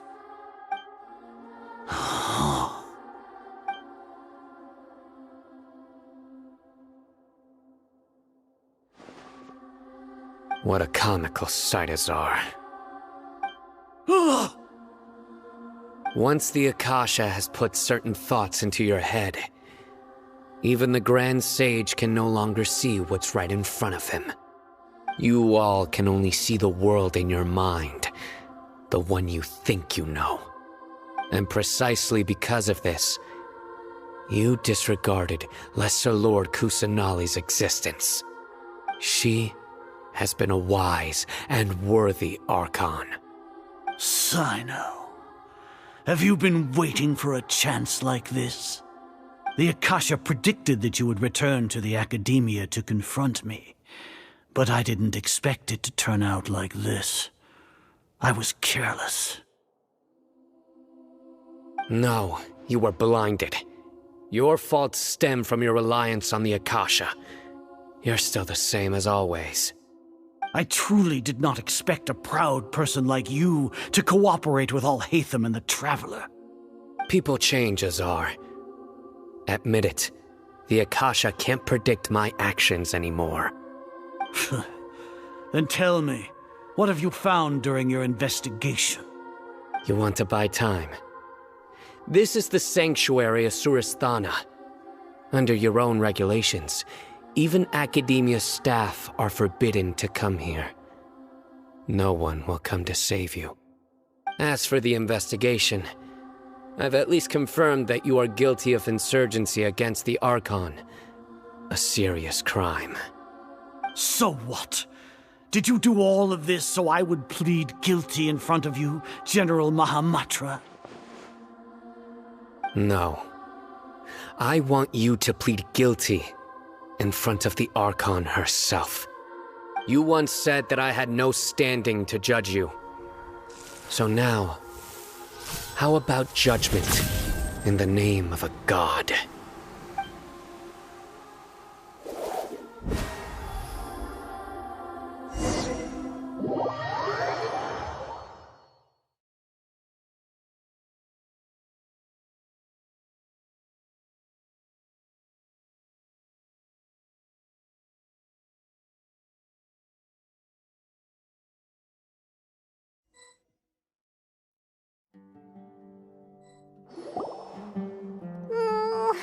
How long do we have to wait? Paimon wants to know how things are going out there. Paimon hasn't heard any sounds outside for a while. Hopefully something bad didn't happen. Yeah, but aren't you scared that we might be locked up in here for the rest of our lives?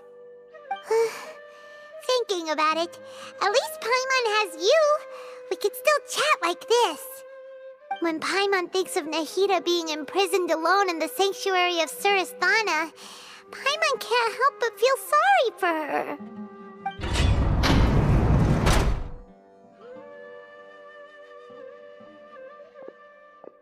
Here comes your savior. Dia! Paimon just knew you would come to rescue us! You two really owe me some big thanks. I had to search through who knows how many guards to find the key here.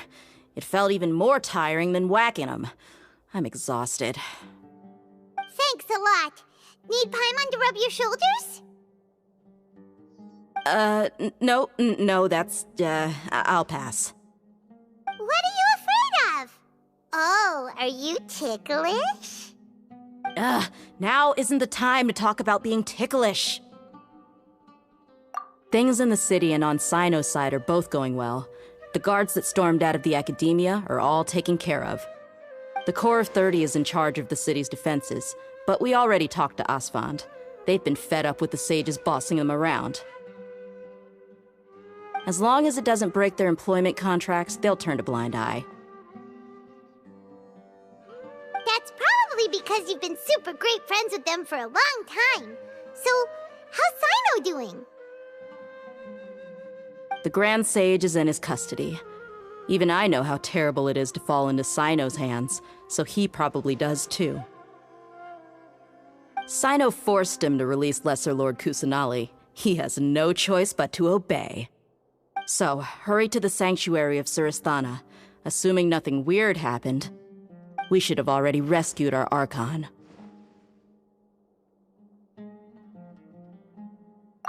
Honestly, I didn't expect our ragtag bunch to do this well. We just came together last minute to save the Archon, you know? Alright, you two better go. I still have to clean up some messes in the city. See you around.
We're way behind schedule.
They say it's nice to meet you. This is the first time we've met in real life. Before, we've only met in dreams, consciousness, or when I was in someone else's body. Thank you so much for coming to rescue me, but I also need to apologize.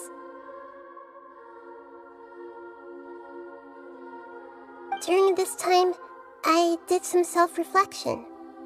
My sense of inferiority and yielding to the academia led to all of this, and created so much trouble for you all. Exactly! We're here because you're a good Archon and one of our friends! Thanks, you too. Amazing. So this is how it feels to walk out of that cage with my own body. It's like I just had an endlessly long dream. I can't even tell if I just woke up or was only now born into this world. My concept of self has become so clear. But now doesn't seem to be the time to indulge in this feeling. This is really embarrassing. You all just rescued an Archon, and now she needs your help to save her country, and even the entire world. It's okay. With you here, Paimon's sure that everything will work out. There's one more thing. What is it? For all the things the academia did to me, and for all the folly it committed in the name of wisdom, as their Archon, I will make them pay. Ah! Wow! That's the spirit! You're finally standing up for yourself and not letting people walk all over you! I understand now. To be a better Archon, I first need to better myself. If you haven't even figured out how to be a caterpillar, how can you be a butterfly? Yes, true. That reminds me. I wonder how far along the academia is with their god creation plan. We need to hurry and prevent the birth of that false god. I need to make some preparations. Since I'm now free, I can establish a direct link to the Akasha and control it. First things first, I need to remove the restrictions that the doctor put on me in the Akasha. After that, I'll make some adjustments and revoke the sage's permissions. The Akasha will then be like how it originally was, only operable by the Archon. After all, the academia betrayed Greater Lord Rukkhadevata's trust. This might take some time. In the meantime, you should also work on your own preparations. If we don't stop the god creation plan in time, we'll be in for a tough fight.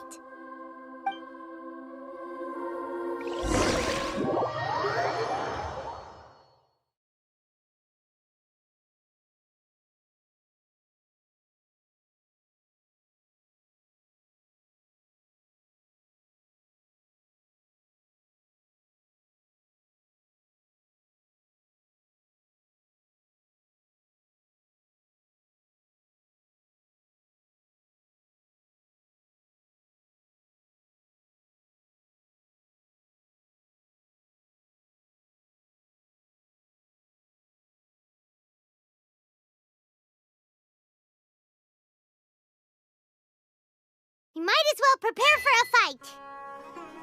When we're done, we can take a walk around. After all, we missed out on a lot of stuff when we were locked up.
it going, Nahida? I'm done with the parts that needed my involvement to complete. Although it's my first time working with the Akasha like this, its internal structure and operation procedures are easy for me to understand. Greater Lord Rukkhadevata's design is truly brilliant. Oh, also, this is for you. Huh? What's this little floaty thingy? It's a small device I put together just now. You can think of it as an upgraded Akasha terminal. You may not need it right now, but it should be helpful in certain situations.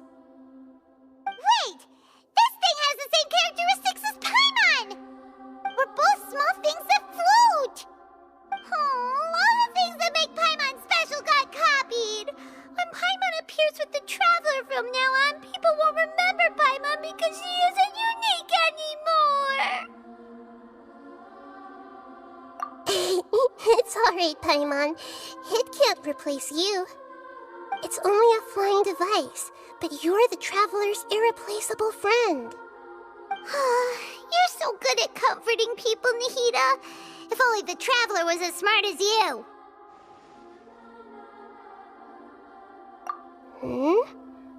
I was simply telling you what I feel to be the truth. I wasn't trying to comfort you. Nahida, you're natural at this. What you just said made Paimon even happier. By the way, there's something I need to confess. Even though I'm the Archon and in control of myself again, I'm not very good at fighting. You may have heard that an Archon's power is derived from their people's faith. However, I'm not as well loved as Greater Lord Rukkhadevata. If we get into a situation where combat is our only option, I'll have to count on you, and I'll do my best to provide support. I'm glad I can rely on you. So the God of Wisdom isn't good at fighting? That actually sounds about right. I've located where the false god is. Time is of the essence, so let's skip to it.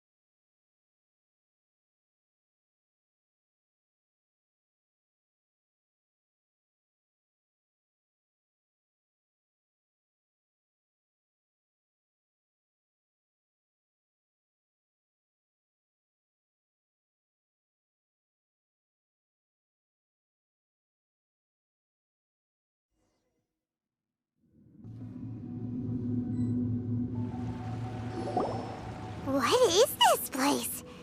Is this really the way we need to go? Wow.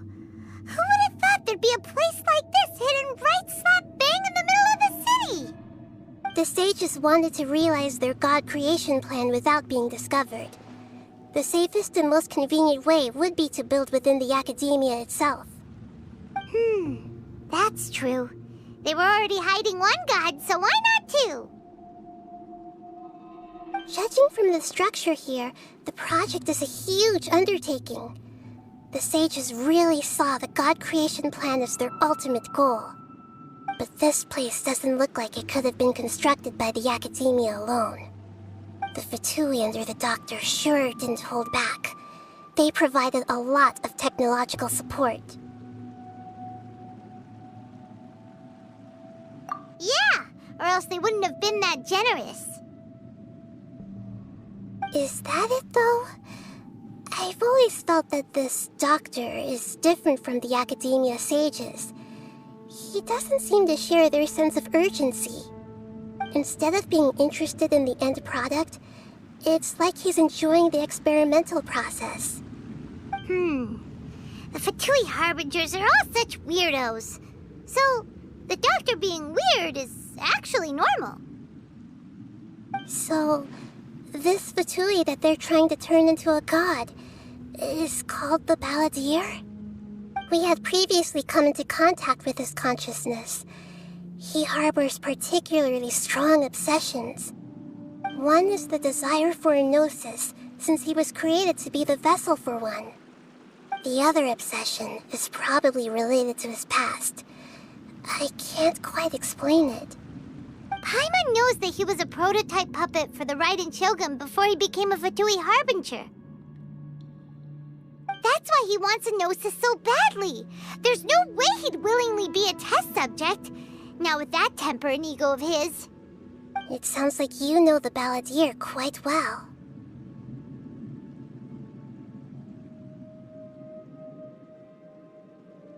I see.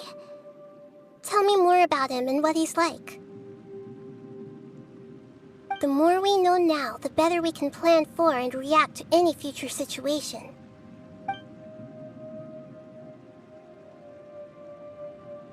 Ah, I see. How fascinating. Alright, time to go. Let's get through here and meet him in person.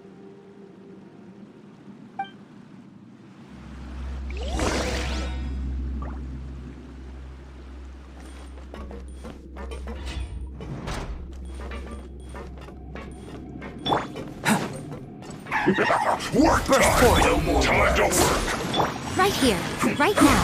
Emerge. Born of ice and frost.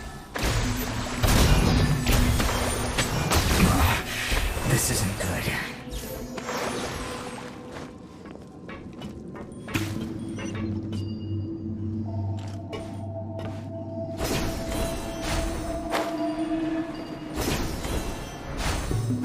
It looks like we can climb up these pipes.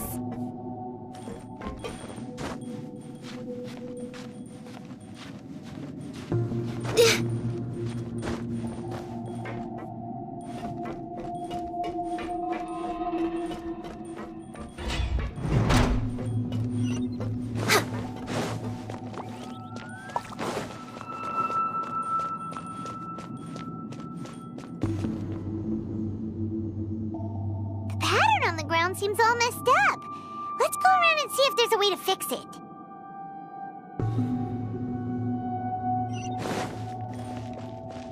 Next on the agenda...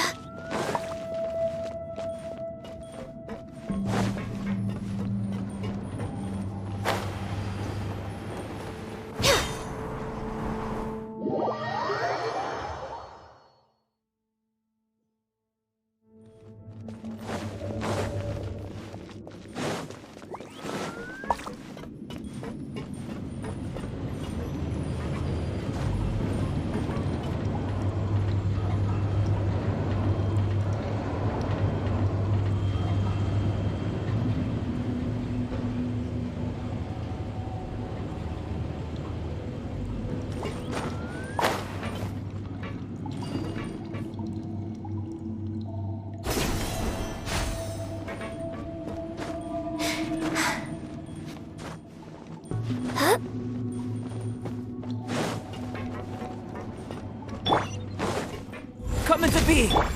Let's begin! Right now. Let's end this quickly!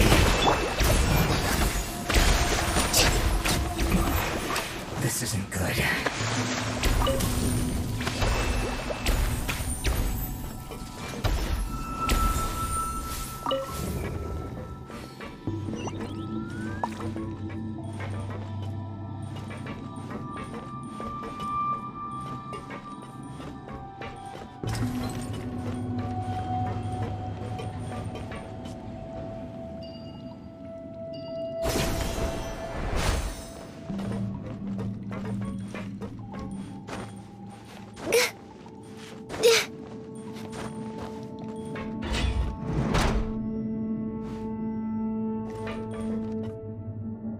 Frozen. Crap, you'll get frostbite. Now you're not going anywhere.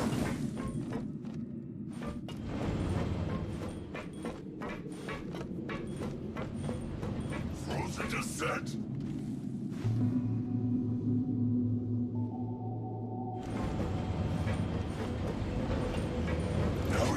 going anywhere!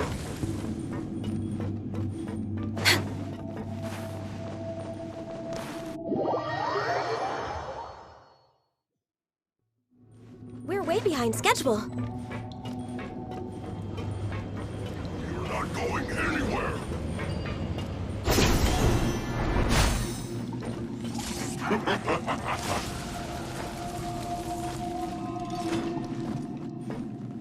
Frozen descent! Freshness preserve! Hold the line! To the bone! Show them. Emerge.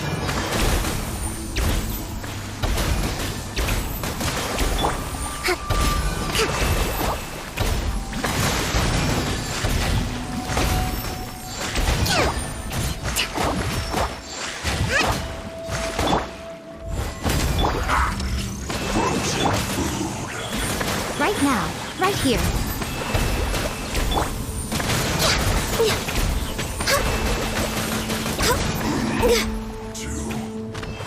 Pay your dues! No touching. Coming to be.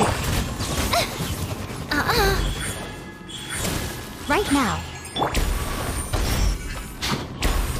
Access denied. You can't run from debt.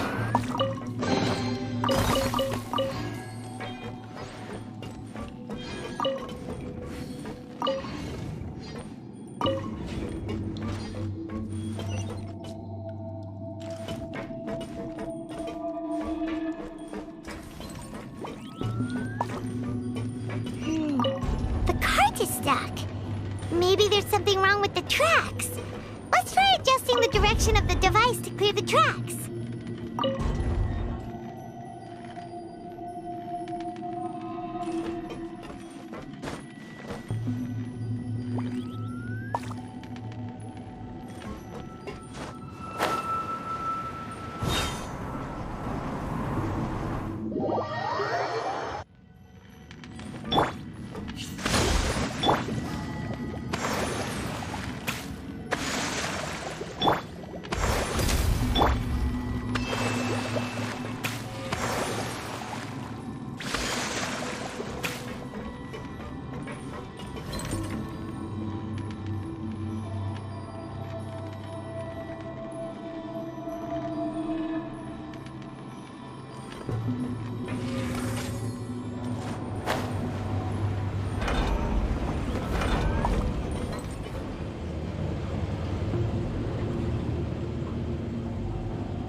I'll put you on a load of this! Rest and emerge.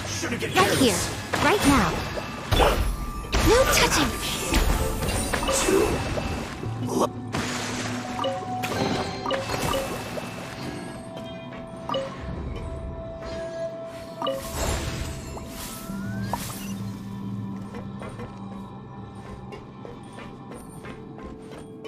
Next on the agenda.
Let's begin this trouble. Allow me! Emerge! Right now! Emerge! Finally, I will find you. I'll put you on high. Born of ice and frost! Well met. Come into being. Don't be Right here, right now. We've only just begun. You need to hurry up. Rust and rebuild! Access denied. Looks like I went too far. No, my pretties.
Looking at its operational status, we must prepare for the worst.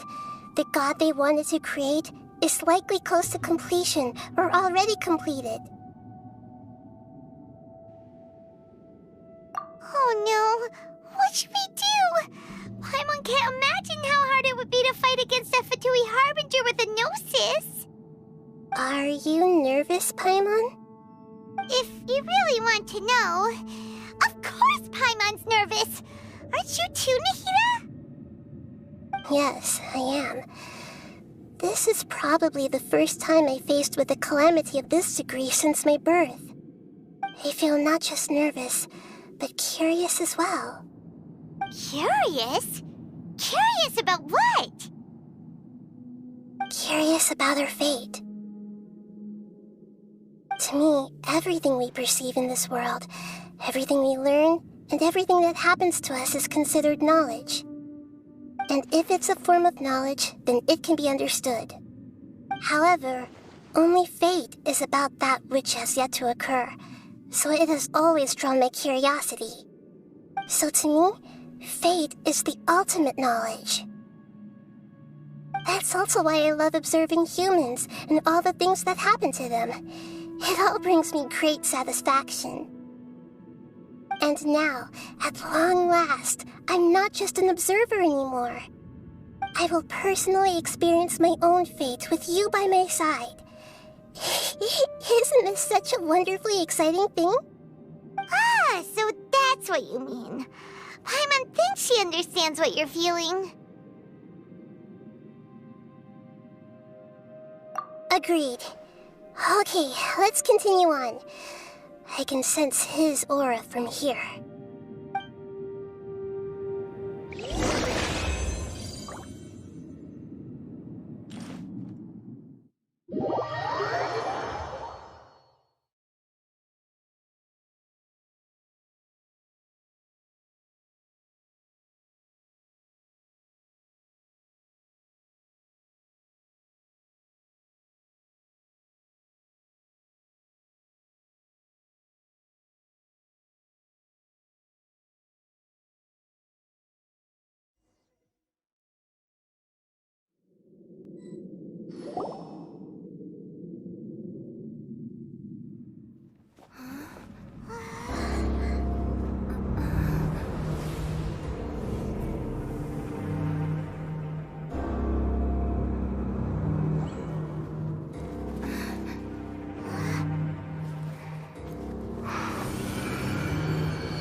have thought the world would be so eager for my birth? I remember you, Booer, the god of wisdom, and standing beside you, the traveler. Is he all-knowing and powerful now like Greater Lord Rukkhadevata? No, I can't feel the same kind of divinity I felt from the Greater Lord. It seems that the sages didn't get the chance to infuse the divine knowledge capsules into him. But even still, he has undoubtedly become a true god now. So we're too late? The Balladeer has already become a god? The Balladeer. A long bygone title. When my spirit ascended to divinity, I felt as if I had existed for the same number of epochs as heaven and earth. Looking back, the existence of what once called itself Kunikazushi appears infinitely small and ugly.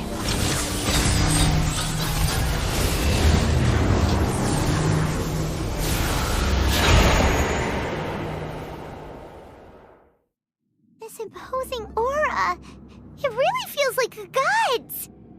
A body that capitalizes on the Balladeer's original construction as a mechanical puppet, with the Gnosis serving as a constant power supply. How much effort and resources did the sages put into this? From a purely technological perspective, it's a commendable achievement indeed. It's no exaggeration to say, this is the culmination of human wisdom. You sure are something! Dishing out compliments at a time like this? But I don't think he's reached the spiritual height of a god.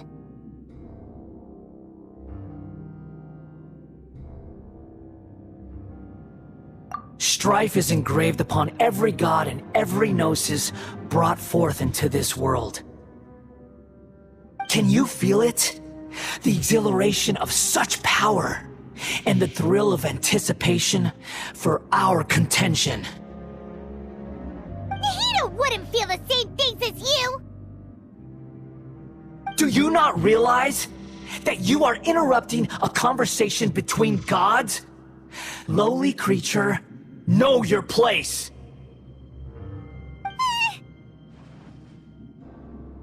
The strife engraved upon a Gnosis. You're talking about the Archon War. Tevat's current peace was not easily won. I didn't personally participate in the Archon War, but the way I see it, all those losses were meaningless, driven by the demands of the laws. There's no point in bringing it up again. Is that so? Yet I am deeply disappointed that I was never allowed the fortuity to personally participate in the Archon War. This is a first. Encountering a god in this world who does not crave power. No wonder your own people have abandoned you, god of wisdom. Your judgment is as your existence, unsubstantial. This is where everything ends, Booer, the god of wisdom. You should know that wisdom cannot solve every problem. Like now, where your only option is to face me in combat. Come! Let us reenact a scene of the Archon War. Come and inaugurate my birth as a god.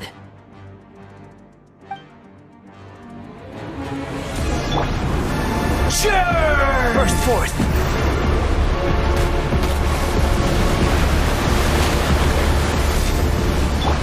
Hold the line! Right here. Emerge. Right now. Insignificant pest!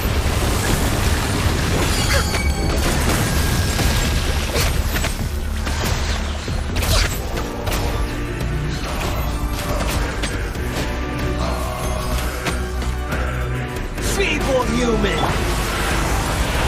Live! Moments of birth! Allow me. Emerge.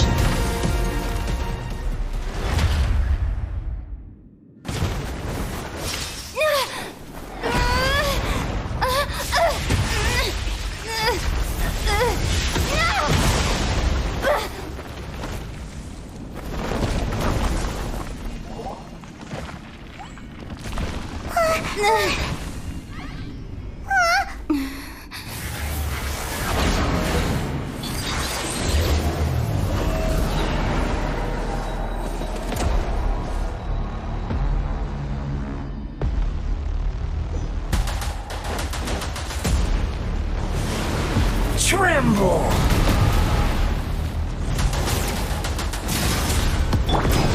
Come into being! Burn to oblivion! Right now. Right here. We're way behind schedule. Kneel!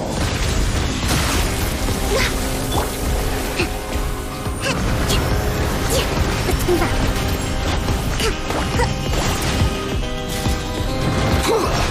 Uphill battle! Let's move out. Tremble! Rebuild! Darn it, I can fix this! Huh? Let's move out. Torrent, bring refuge! Reality is pain!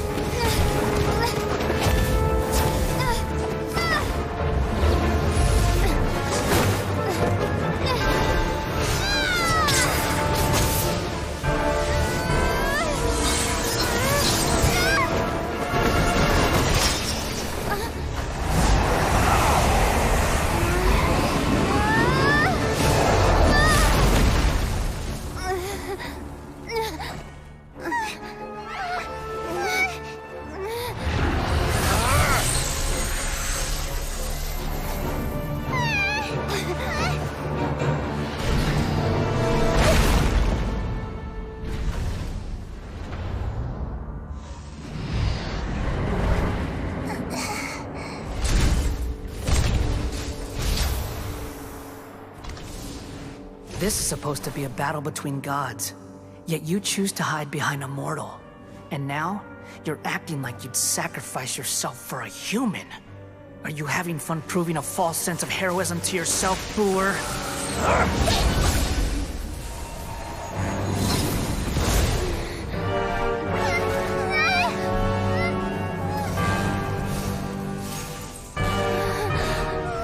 The data collection is almost complete.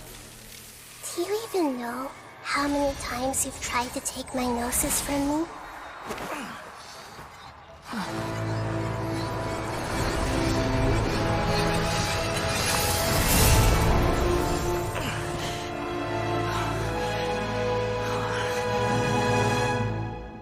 We just concluded the 168th loop. Did you know that in the effort to create you, the people of Sumeru were forced to live through the exact same number of Sub-Zerus festivals and Samsara cycles? The power of dreams. When did you use it on me?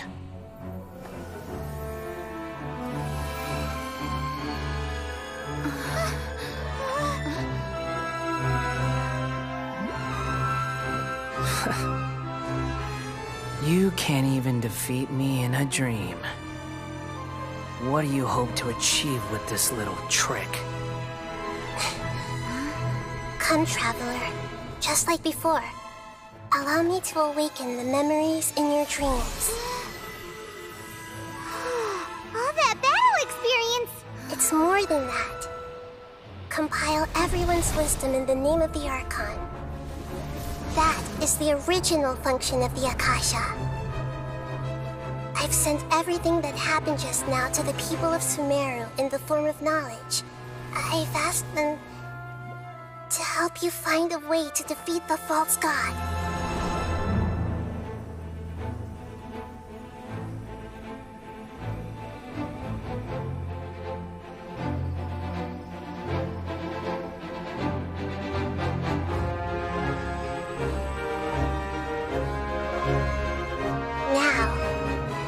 Sumeru's wisdom is at your disposal.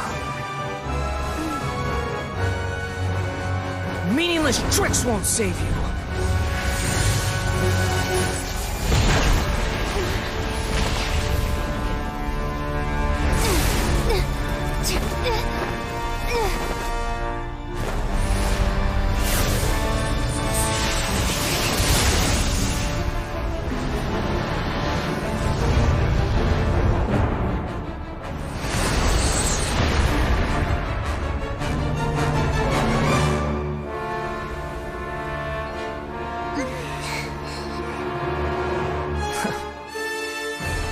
you done with your tricks? Can I finally take this as a real battle between gods? I'll leave this to you. The first sage of Boor.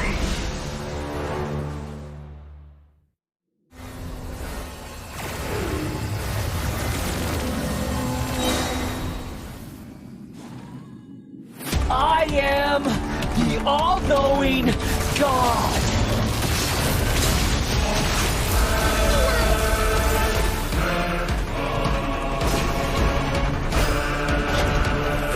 Bro! Burn to oblivion!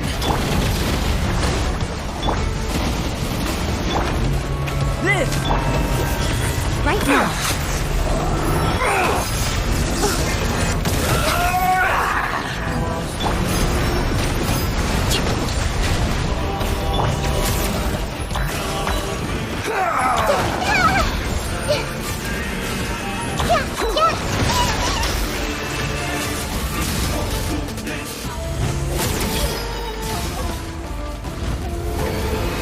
Reality is pain!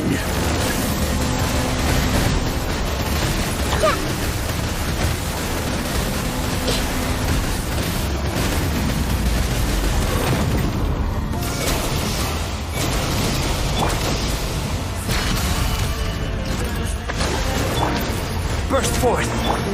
Good riddance, cruel world! Emerge! Right here. Emerge. Access denied.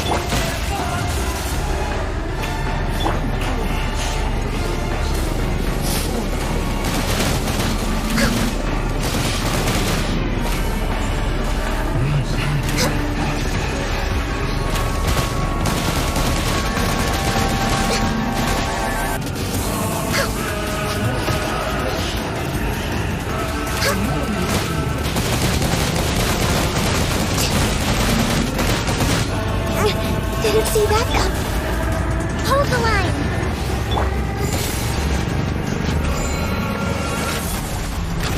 Your new god awakens! Seems my research is over. Now, your eyes have been opened.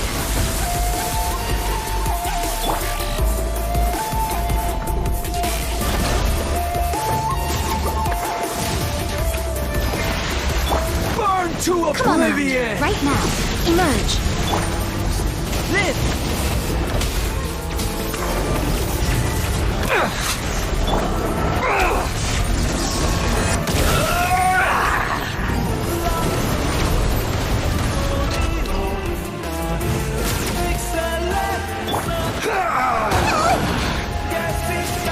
I see everything.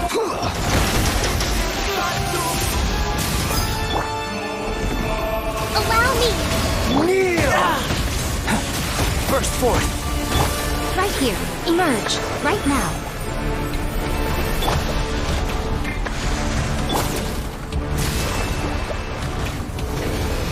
Reality is pain!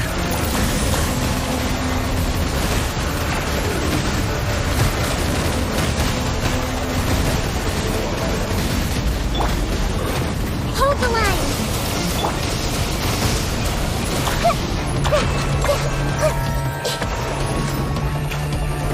Everyone hold hands! Kneel!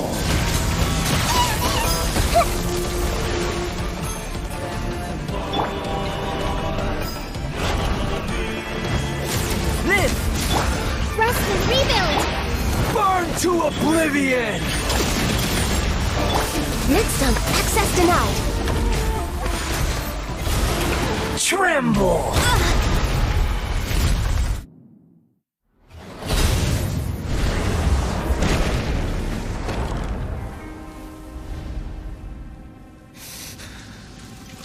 Humans. Filthy humans.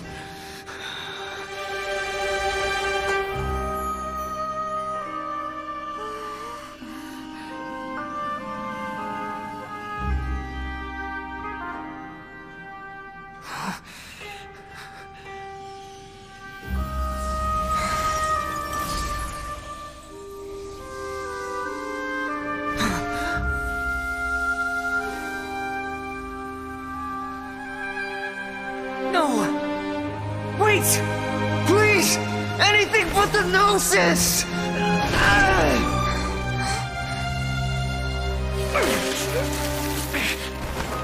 That's mine! Don't even try! I'll never go back!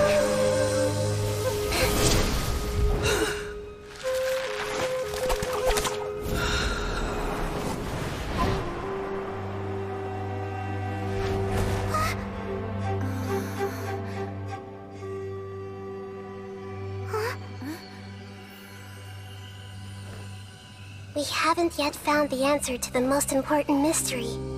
Irminsul is still waiting to be saved. With the power of another Gnosis, we may now finally understand the last memory of Greater Lord Rukkhadevata.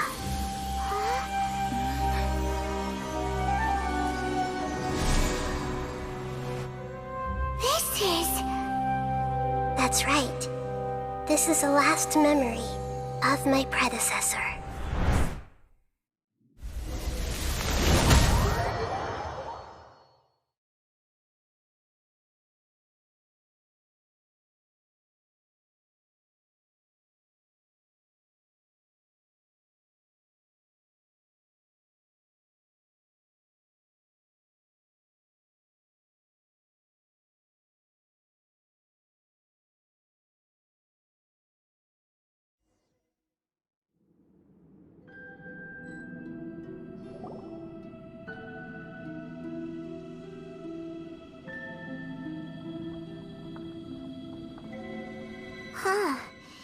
This sure seems very different from what Paimon imagined. Shouldn't Irminsul be in this realm of consciousness? Yes, that is our destination. But I didn't expect the remaining consciousness of Greater Lord Rukkhadevata to be as polluted as this.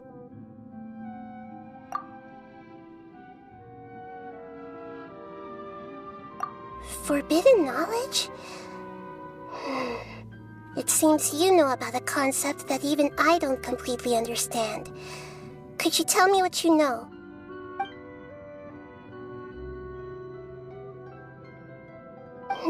Your inference seems logical enough. Forbidden knowledge once polluted the desert thousands of years ago, but was successfully repelled thanks to King Deshret's self-sacrifice, and Greater Lord Rukkhadevata nearly exhausting her power. Then, a second instance of forbidden knowledge pollution occurred during the Conria Cataclysm 500 years ago. But I'm afraid it is much more serious this time, with Irminsul itself already in danger. So, if we're in the remaining consciousness of Greater Lord Rukkhadevata, and it's also been affected by forbidden knowledge pollution, then does that mean, in order to save us, Greater Lord Rukkhadevata? Yes. It's very possible that she sacrificed her life in the fight against forbidden knowledge. She didn't completely eradicate forbidden knowledge, but if it weren't for her actions, the pollution would have been far more rampant over these past 500 years.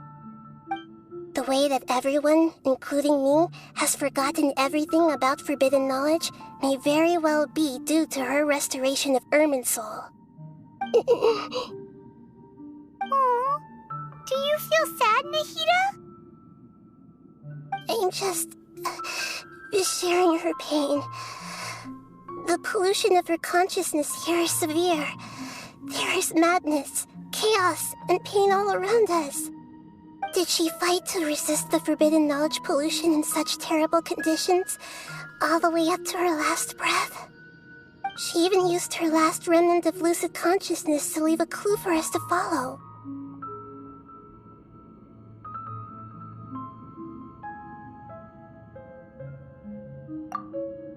Yes, her words were distorted by forbidden knowledge, so that's all we could hear. But now, we have a chance to find the answer to this mystery. We can cross the polluted consciousness until we found the right path to meet with her lucid consciousness. And then, we'll let Greater Lord Rukkhadevata tell us the truth in person. Each of us need to be mindful of the state of our own consciousness while we are here. Even with the Gnosis' protection, we must always keep a clear mind. Otherwise, we could go mad at any moment. That's so scary. Don't worry, it should be easy enough for you to keep that mind of yours clear, Paimon. Let's go.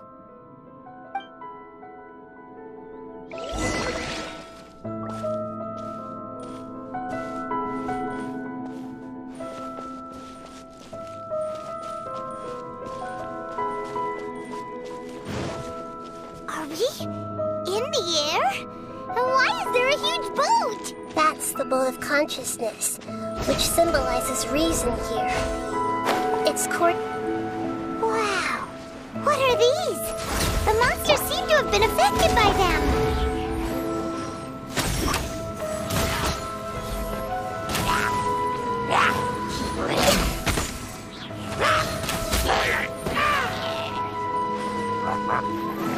Access denied.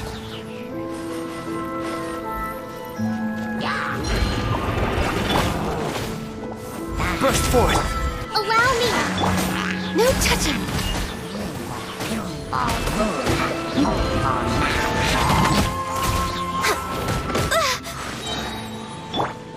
Come into being. Emerge, right now. We're born of ice and frost.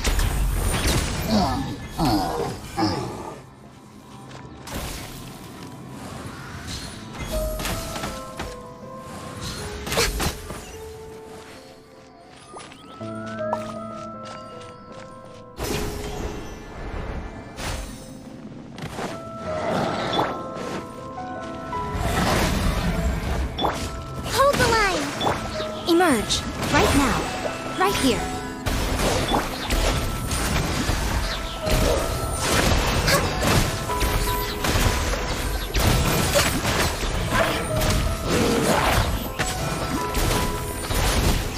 No touching.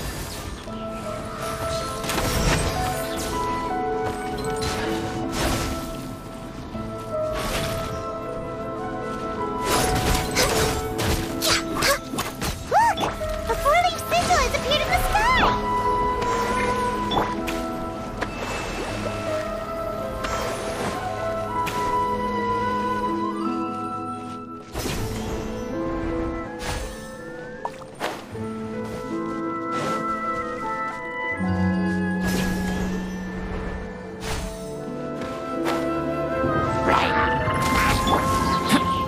Burst forth.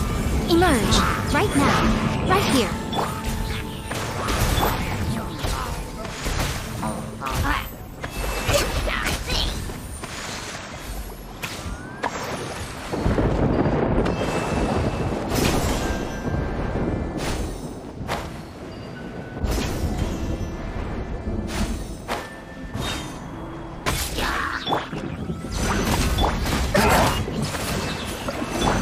Right now.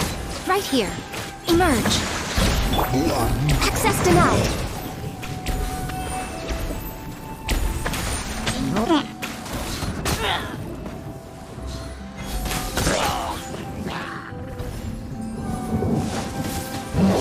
No touching. Live. Is that all? Right now. For Rex Lapis! Born of ice and frost, I can fix this! Hold the line.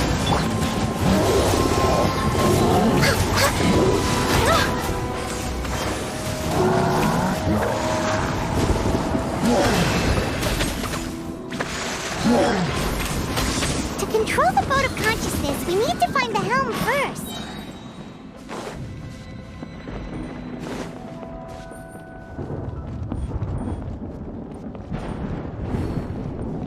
Blaze over!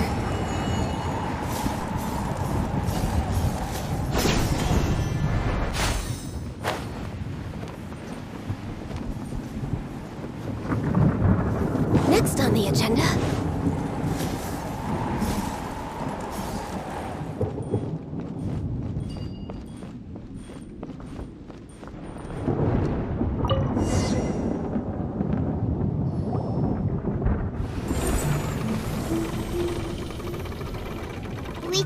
direction. Are we still going the right way, Nahida? Mm-hmm. Judging from the current route, the boat of consciousness will soon take us out of here.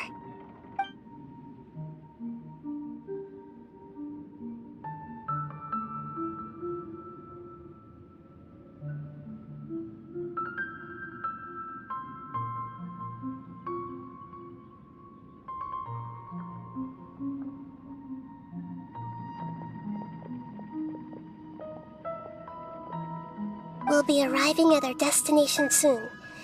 How are you feeling? Are your minds still intact?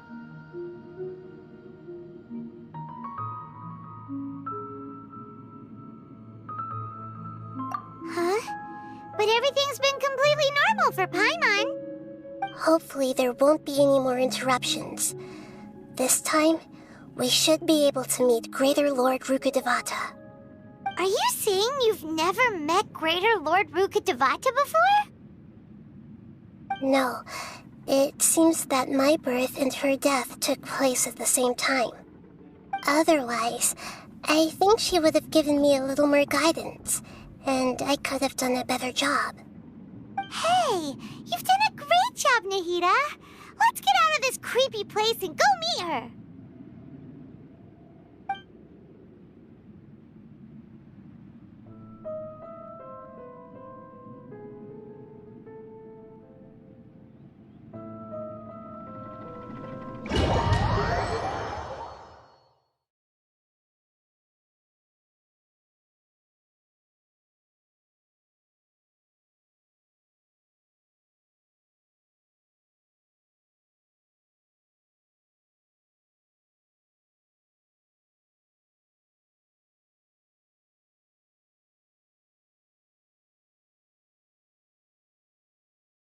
So, is this the place you were talking about? The base of Irminsul?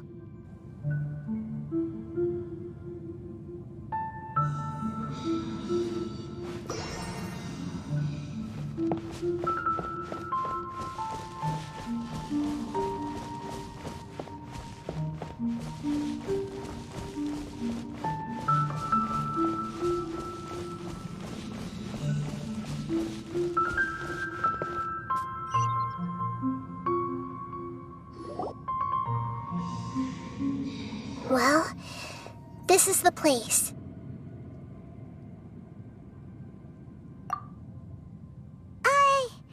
We're here to find Greater Lord Rukkhadevata, right? But the one standing over there is... Is that... me? She looks exactly like me. Are you Greater Lord Rukkhadevata? Yes, that's me. Are you surprised by my appearance? Irminsul and the surrounding lands have been reproduced here as they were years ago. But this is just a realm of consciousness. We are manifestations of the same nature. Hence why we would appear exactly the same. We're of the same nature? Why? Because you are me, and I am you. You are me in the new samsara. The new samsara? As Greater Lord Rukkhadevata, I'm the avatar of Irminsul, and you are the purest branch snapped from Irminsul. Imagine it this way. Even if a tree dies, its branches will eventually take root and grow, continuing the tree's life in another form. I'm merely the remaining consciousness of Greater Lord Rukkhadevata. The real me has presumably died a long time ago.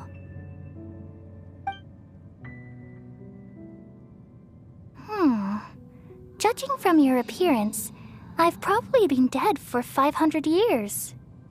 But you're finally here. My new self in the samsara. If this is true, then am I going to be a great Archon like you someday? Though we share the same nature, our fates are bound to be different. all things have their own fate. When a branch grows into a mature tree, it won't be the same as the original tree. That's why fate is the ultimate knowledge, isn't it? That's a great insight. Yes, very good. It's also precisely why you won't become like me. Really? But perhaps you may become an even greater Archon than I. I already see a determination in you that I didn't possess in my time, and the future that it leads you to will be yours alone. Along with the blessings from your past experiences. Don't worry. The growth of wisdom is like that of a plant. You only need to wait quietly for the flower to bloom.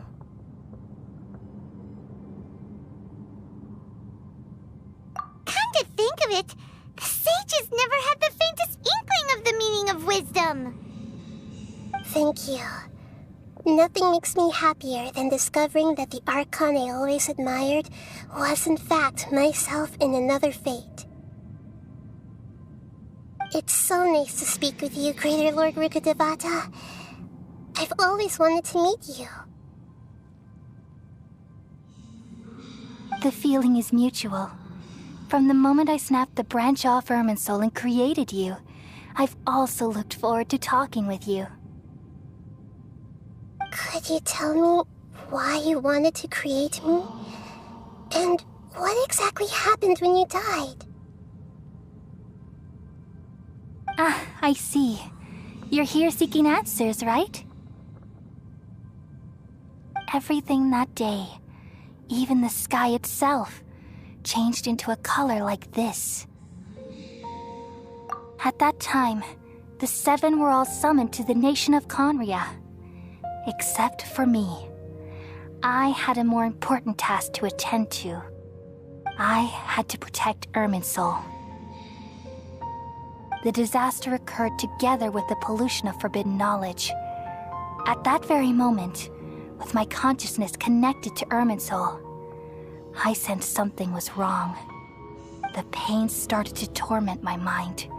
By the time I reached Irminsul, it was already displaying signs of corruption.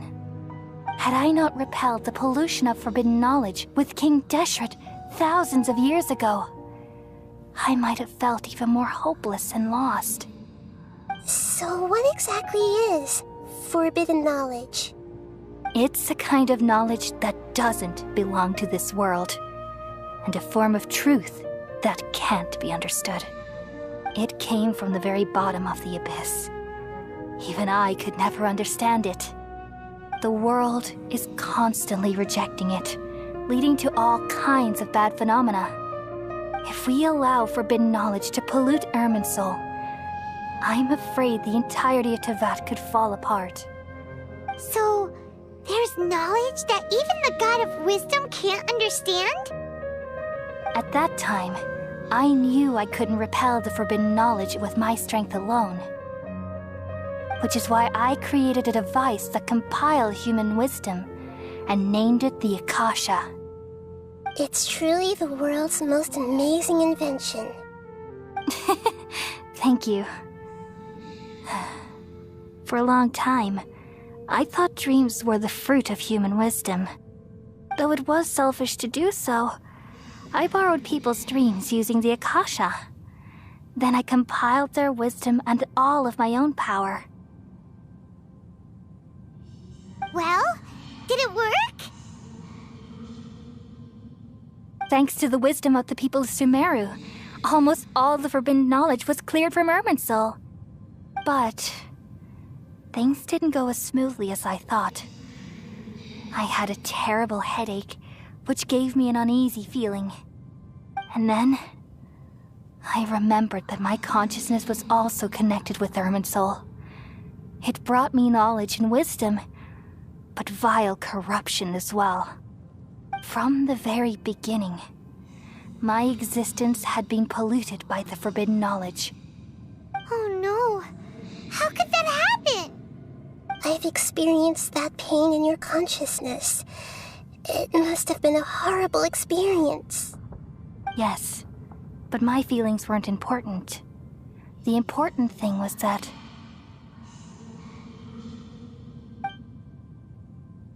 even if I died, my existence and everything related to me would continue to exist in Irminsul as memories and knowledge, meaning that the forbidden knowledge couldn't ever be permanently eradicated. And there's no way for me to eliminate myself. It would be a sort of paradox. So, I took the purest branch of Irminsul as my incarnation in the next samsara, and left a trail of clues, all in hopes that you would come here and remove me and my pollution from Irminsul forever. Wait, no, I can't. So you realize what that implies. You are very smart indeed. Irminsul has all the knowledge and memories of this world. And as you've realized just now, removing me from Irminsul means I essentially will never have existed in this world. But this is the only way to save Irminsul. People love you so much, and they've missed you so much over the past 500 years. I am exactly the same. So how can we just forget you like this? Is there really no other way? There must be something else I can do. You're the god of wisdom, Boer. You should know that there is no other way. But this is so cruel. I don't want to forget you. No need to feel so sad, Boer. As someone who delights in wisdom, you should feel joy at finally finding the answer. These are the words in their entirety. The answer you've been seeking all along. Let the world completely forget me.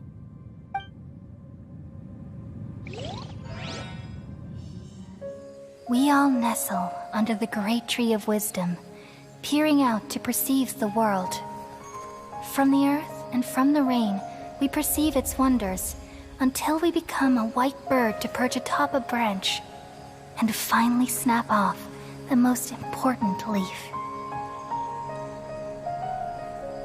Once upon a time, I alone dreamed in this world. In my dreams, everybody would also dream after they fell asleep. Wild and wonderful thoughts would emerge from their minds. Some tumbled to the ground, and others floated to the sky, connecting all things in the world into one dazzling net.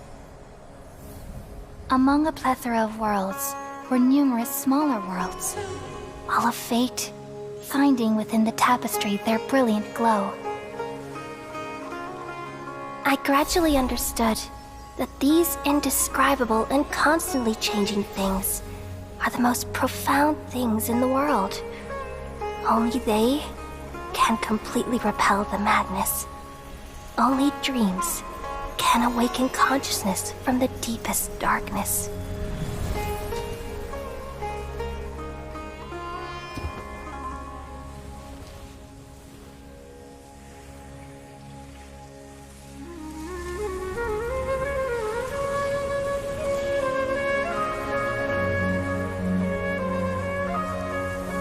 I'm the one who posed this question, yet also the one who sought a solution.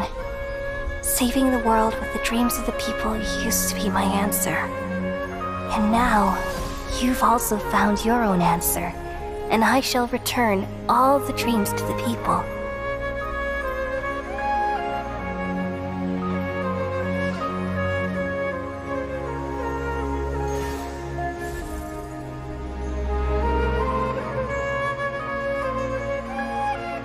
Goodbye, people of Sumeru. May you be blessed tonight with the sweetest of dreams.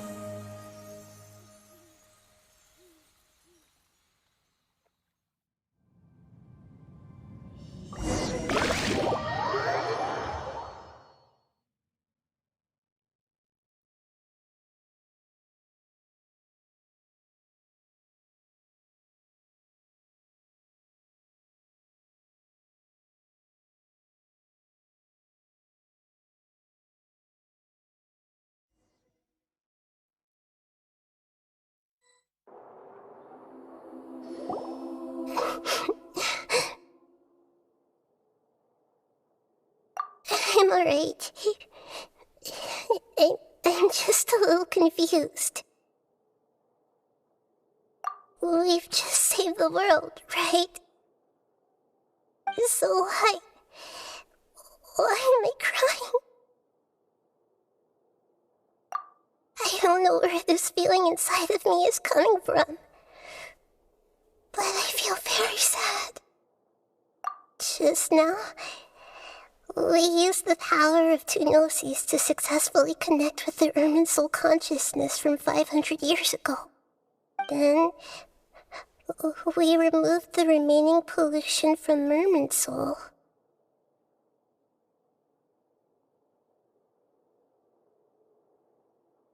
Yeah, what's wrong? Weren't you there just now?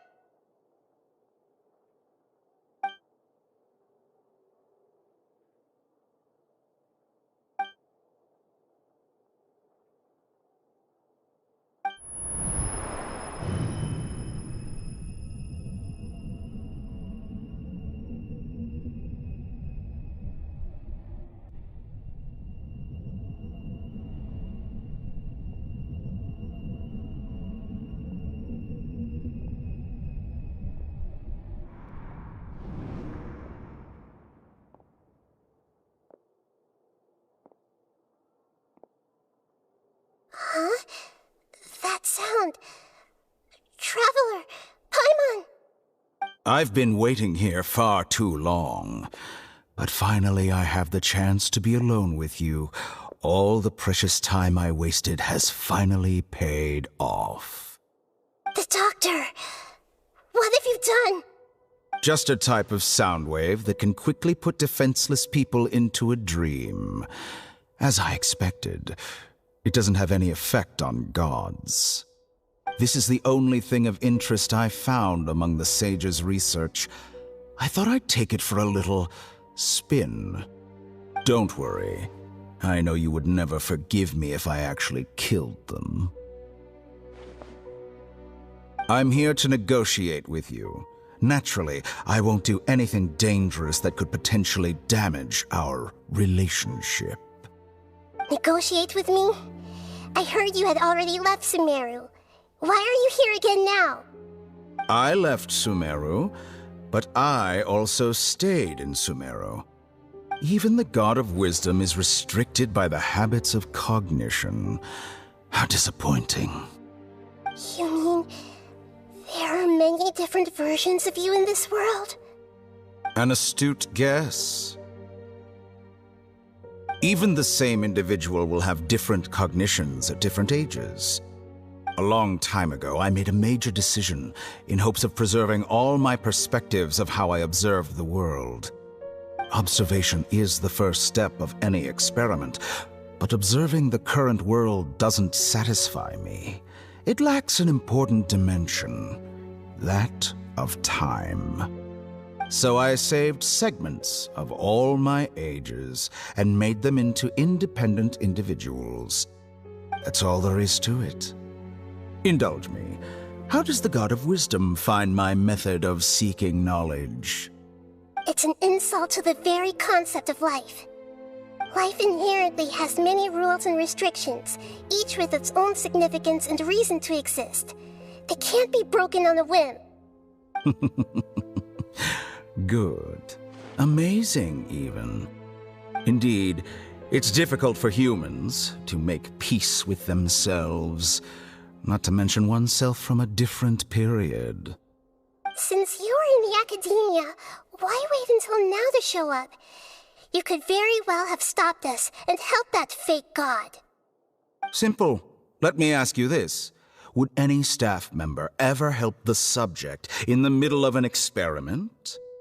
It was my experiment. So why should I interfere with the results? The academia saw the plan to create a god as their ultimate goal, yet you only saw it as an ordinary experiment. You really are crazy. If the experiment succeeded, you would have had a new god on your hands. How would you have faced your own god then? Would you still take the same stance? would you still hold the same view of yourself? I'm first and foremost a scholar.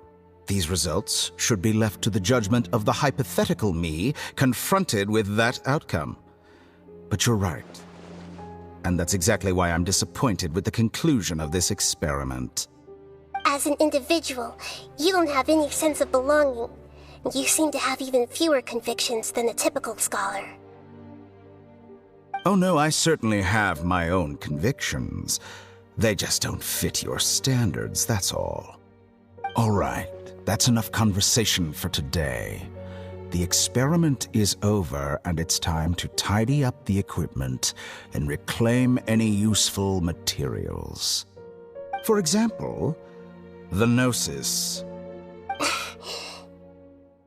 Lesser Lord Kusanali, you're an intelligent Archon. I'm sure you understand the disparity in our combat abilities at this time. Besides, you have no way to use that Electro-Gnosis in battle. Didn't you say you were here to negotiate with me?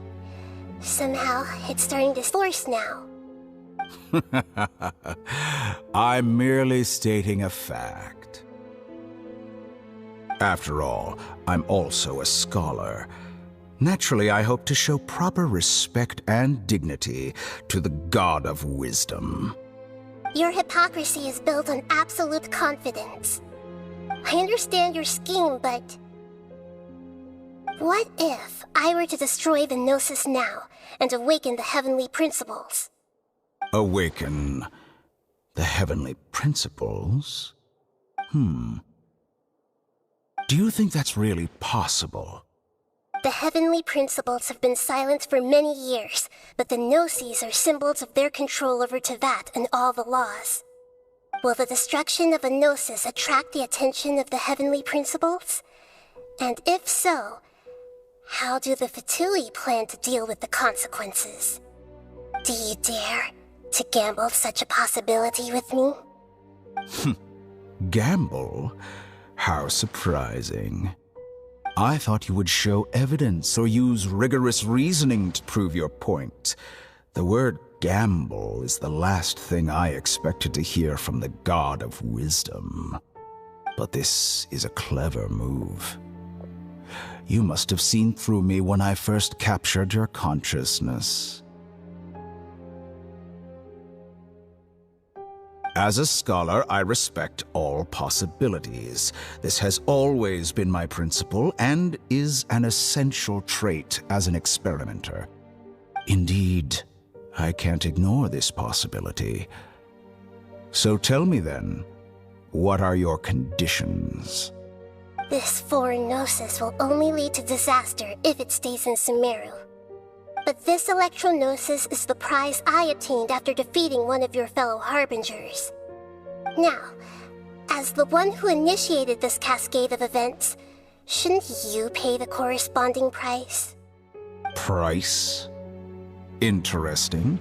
What price would you have me pay? How about erasing all your other segments? So this is how you wish to restrict me, the most threatening opponent of the Nation of Wisdom. What you request of me is like plucking out the eyes I have placed in the dimension of time. Segments are extraordinarily difficult to make. They require extremely rare resources and enormous amounts of time and effort, requiring me to destroy them all here and now. Bravo. A suitably wise decision on your part. Yes, how very interesting. Can I assume that you have long been wary of me? Among all the versions of me, this segment you see now is the most selfish. If it weren't me, your idea wouldn't have worked. What did you see when you were imprisoned? You were observing me, and that's how you know I've long grown tired of their doubts and endless arguments. Like you said, it's difficult to make peace with yourself. Being as smart as you are, have you managed to do that?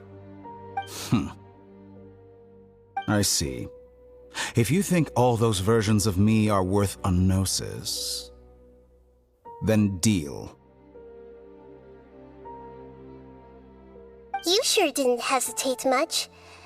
Is the relationship between all the versions of you really that bad?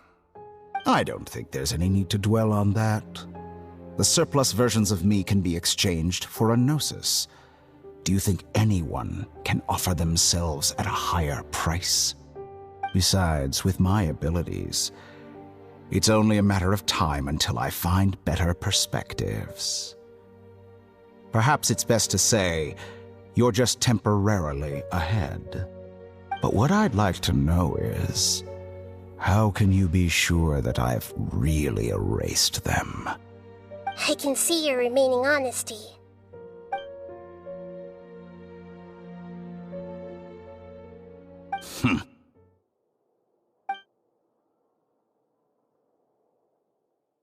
What a ridiculous decision! Sheer You can't be foolishness. serious! How could I have been so short-sighted? You think that this is the end? Yourself. I'll have my Please revenge! You'll make Good this moment riddance. count. You will regret this! Well, have you confirmed that it's complete? Here, take it. The future of Sumeru City will be in my hands alone. I will shut down the Akasha and let curiosity and the thirst for knowledge drive the realm of academics once again. There won't be any further gaps for you to exploit. It truly pains me that my academic achievements have never been appreciated in my homeland. Of course, I have no interest in being rejected by this city for a third time. Another chess piece. And where is your dendronosis? Don't be greedy, Harbinger of Snezhnaya. No, this is a different transaction. If you intend to turn off the Akasha anyway, then there's no further use for the Gnosis of Sumeru, is there? Besides, isn't it the Archon's duty to deliver what's desired of the Seeker? Oh, judging from your expression, you don't seem to find the idea very agreeable. Then let's think of it this way. Since you're the god of wisdom, how about I exchange some knowledge with you? People exchanging knowledge with the God of Wisdom is the stuff of legends. Yet here you wish to exchange knowledge for the God of Wisdom's property. Arrogant as that is, it has piqued my interest. Let me ask you, have you in all your mighty knowledge ever heard the rumor that the skies of Tevat are fake? Huh? That's the secret hidden by Irminsul concerning the truth of this world.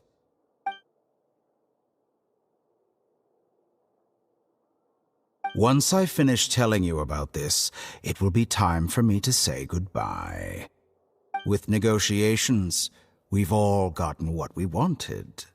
I'm very glad I got to meet you like this. Your arrogance may know no bounds, and convictions may mean nothing to you. But I'll still listen to what you have to say.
Okay. Wait wake her up.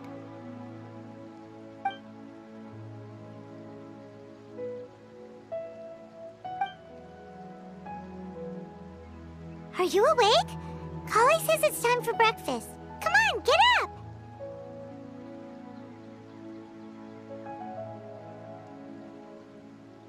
Good morning! How are you feeling today? Good to hear. It looks like we've recovered pretty well. Not even Tainari could stop us from going out now, right?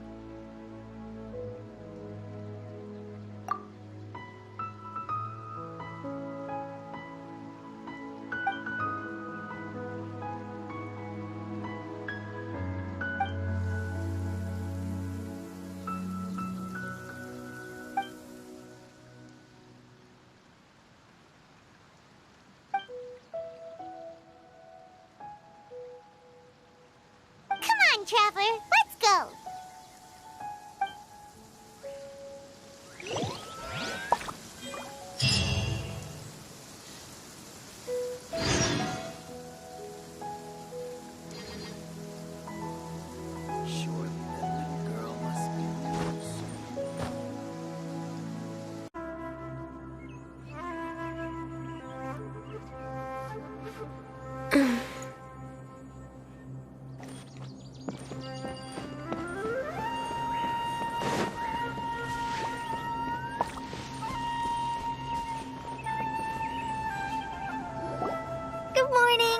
Looks like you're awake.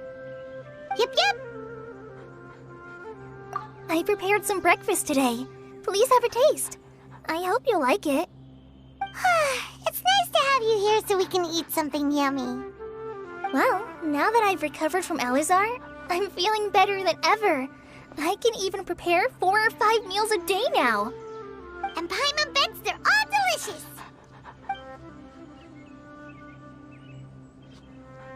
Oh, by the way, someone brought a letter for you after you went to sleep last night.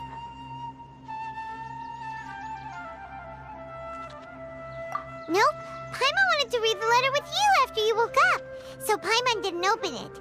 All right, let's read it now. Oh, it's from Nilu. Ahem. We're going to hold a feast at the Grand Bazaar and celebrate Sino's reinstatement as the General Mahamatra. As heroes of Sumeru, please be sure to attend. I'll wait for you. The date of the banquet is written on the back. It's in 2 days. Oh, I've also heard that you've become heroes here as well. That's amazing.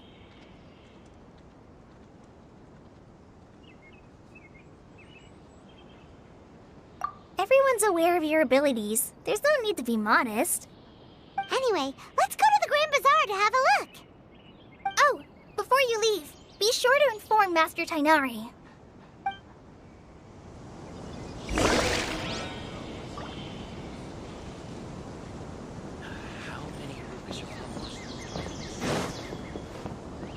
We're way behind schedule.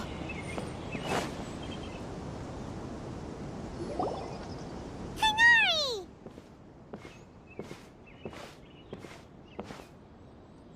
Good morning. How do you feel today? We feel much better. How about you? I'm recovering well. Thanks for asking. But from the looks of it, you seem to be already busy with work again. It's fine. I'm not that busy, really. The Elazar patients have recovered, as well as Hypatia. For now, I only need to tend to my Forest Watcher duties. It seems once Irminsul started getting better, everything else started to recover too. Yes, but there are still some residual effects. The withering is one example. Though it won't spread anymore, the existing zones won't just disappear.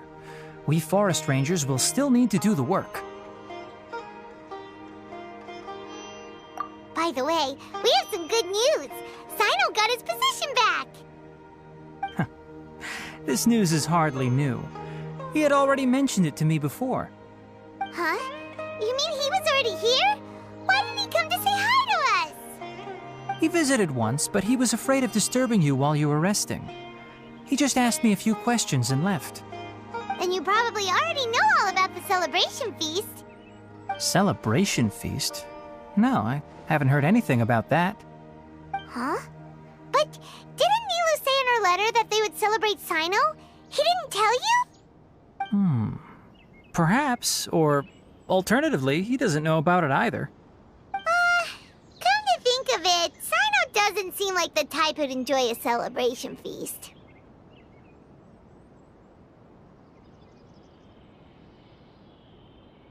You and Kale are both Sino's close friends. Why don't you come to the feast with us? Kale has taken over some of my tasks these days. I don't think she'll have time for it. Not to mention me.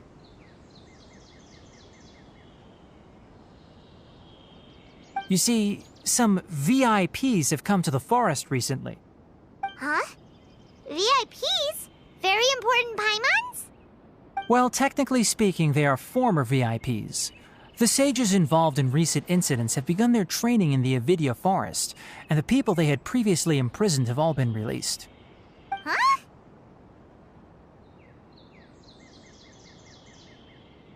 Yes, he's a little weak, but he isn't injured and his condition is stable. Lesser Lord Kusanali, in her boundless mercy, has decided to spare Azar and the other wrongdoers. Supposedly, they were ashamed of their shallow ideologies and have decided to dedicate the rest of their lives to cultivating wisdom in the Avidya forest. When they learned that Lesser Lord Kusanali had defeated the Balladeer and saved Irminsul, they were shocked at first, but also became happy, feeling that the sacred light guiding them on the path of discovering wisdom had begun to shine once again. As a result, work has increased for the forest rangers. That sounds really exhausting. There's nothing we can do, really. But that's another topic. Back to the matter at hand.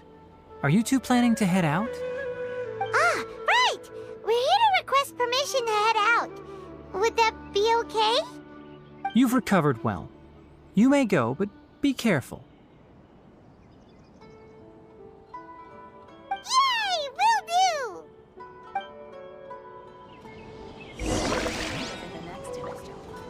I think I'll start with these questions.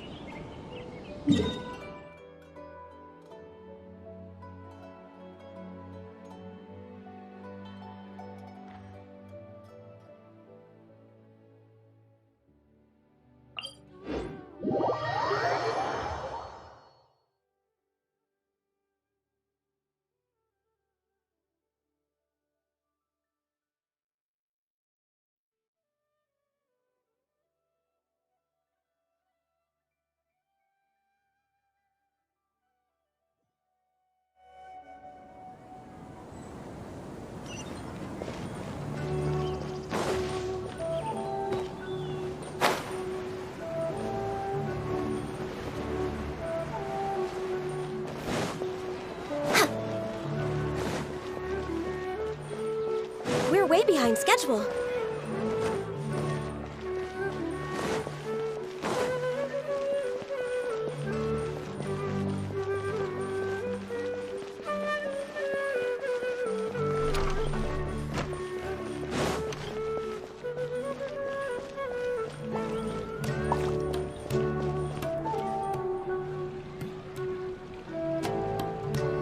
Well, there won't be any problems if the feast starts at that time.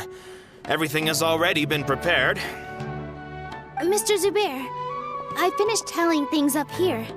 Well, except for the guests. Is a simple reply really that much to ask of our guests? It's affecting our arrangements. Oh, it'll be fine. Besides, it never hurts to get things ready in advance. I was thinking the same thing. The feast will be held sooner or later, right? Hey, Nilu! Traveler, Paimon! We got your letters, and here we are! You're the best! The other guests haven't even replied yet. Huh? Are we the only ones that have arrived? Yeah. I had someone deliver letters to all of our guests. But maybe everyone is still busy with other things. Look, I get it. Sumeru is in an extremely important period of transition right now, but even if your friends are important figures, they shouldn't just ignore your request like this. Nilou is Sumeru's #1 celebrity, after all.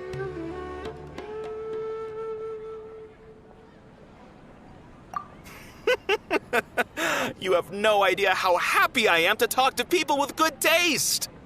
If you consider enjoying Nilou's dances having good taste, then almost everybody has good taste. Because Paimon thinks everybody will love her performance. That's right. We all think she's amazing too. Nilou is an absolute favorite among those of us who frequent the Grand Bazaar. For Outlanders, you have a great eye. Master Zubair, let's have a vote for the most outstanding audience members next time. I think these two may win. Nonsense. It is not for us to determine the value of an audience. But indeed, we could try giving gifts to people with particularly good taste. I heard there's a device in Fontaine called a camera that can record people's appearances as pictures. Such pictures would make superb gifts. Ooh, good idea. I wonder where we can find one. I don't want you giving pictures of me to everyone. I'm satisfied just being able to perform here. There's always a lot going on at the Grand Bazaar. Yeah, and that's why I love it here. Traveler and Paimon, could you help confirm if the letters were actually delivered? If for some reason they didn't receive the letters, then please tell everyone that there will be a feast here.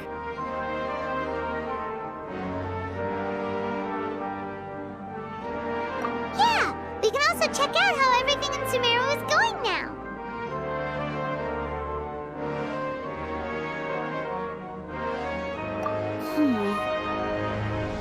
When I wrote the letters, I heard that Dia was in Port Ormos, and Alhaitham was at the Academia.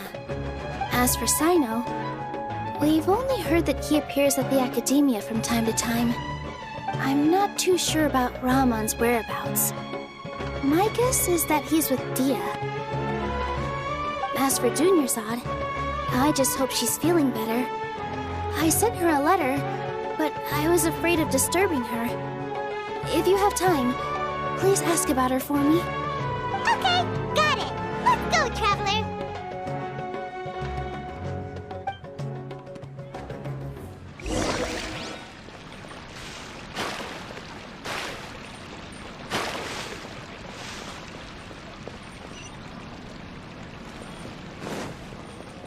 I've got great food, great drinks,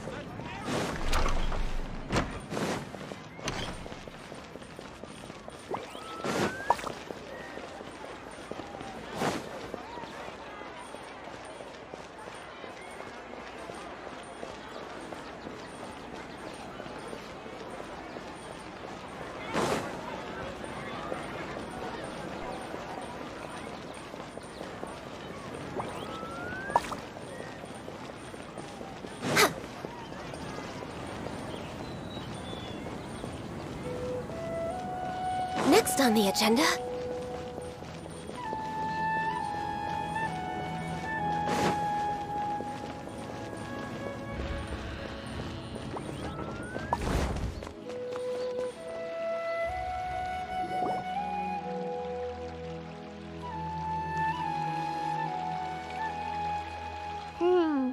We haven't seen Alhaitham anywhere. Let's ask that person over there.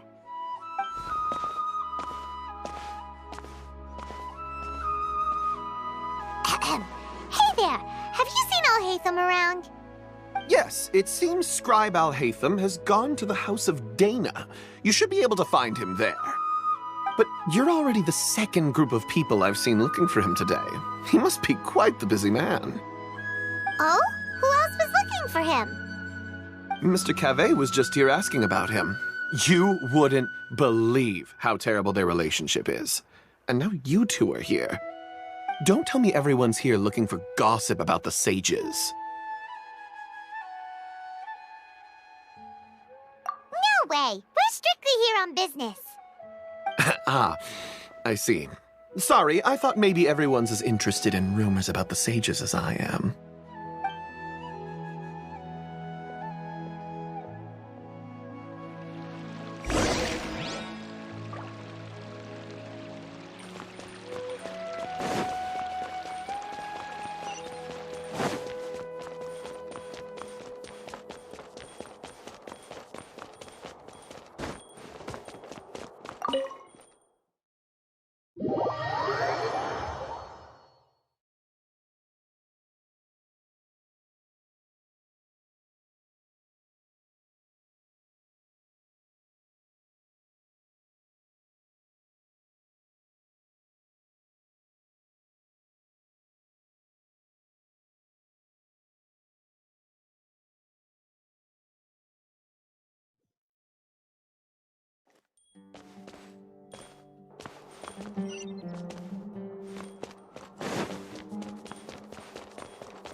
We're way behind schedule.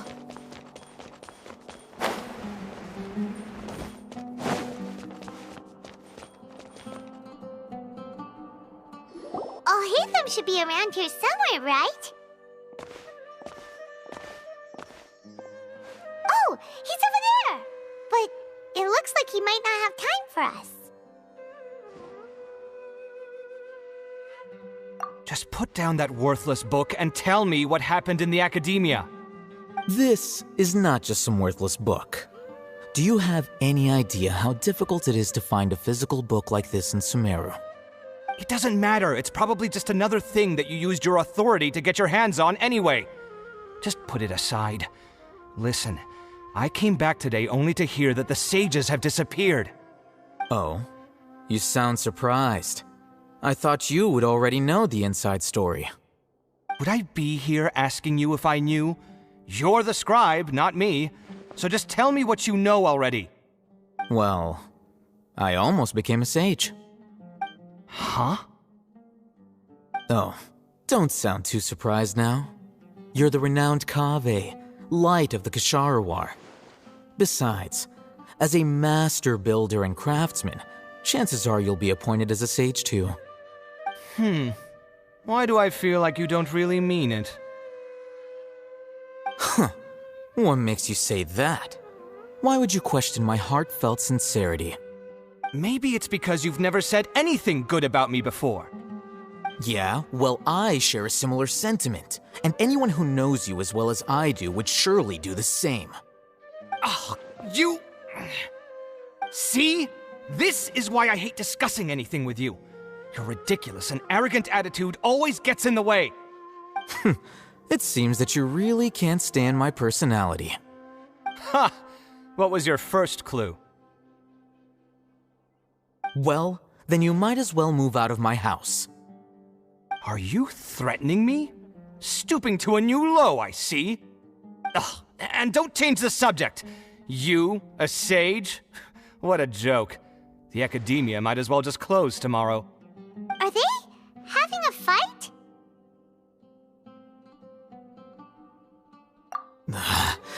Forget what's going on with the academia. Haven't you been busy with your construction project? Tell me, when are you going to build yourself a mansion? Don't get me started. I get angry just thinking about it. So, what great building did our master architect work on this time? Like I need to tell you. Keep your nose out of my business. No, I think we deserve to know. Where were you when Sumeru needed you most? I was in the desert for a large project, but considering Haravatat's utter ignorance of architectural and aesthetic matters, you probably wouldn't understand. Which is truly unfortunate. I can only pity the man who doesn't understand the first thing about beauty and romance. Unlike a true... Hold on, wait a second. What do you mean by when Sumeru needed me most?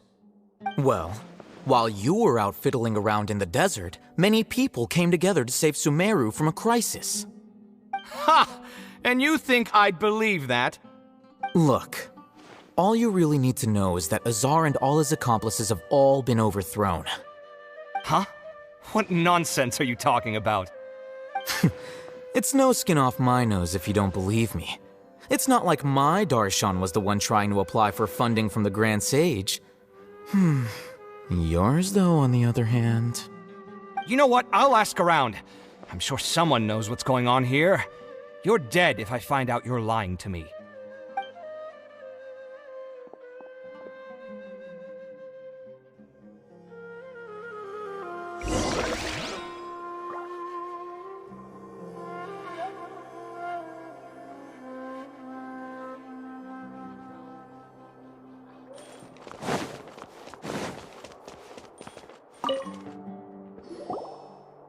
Hatham?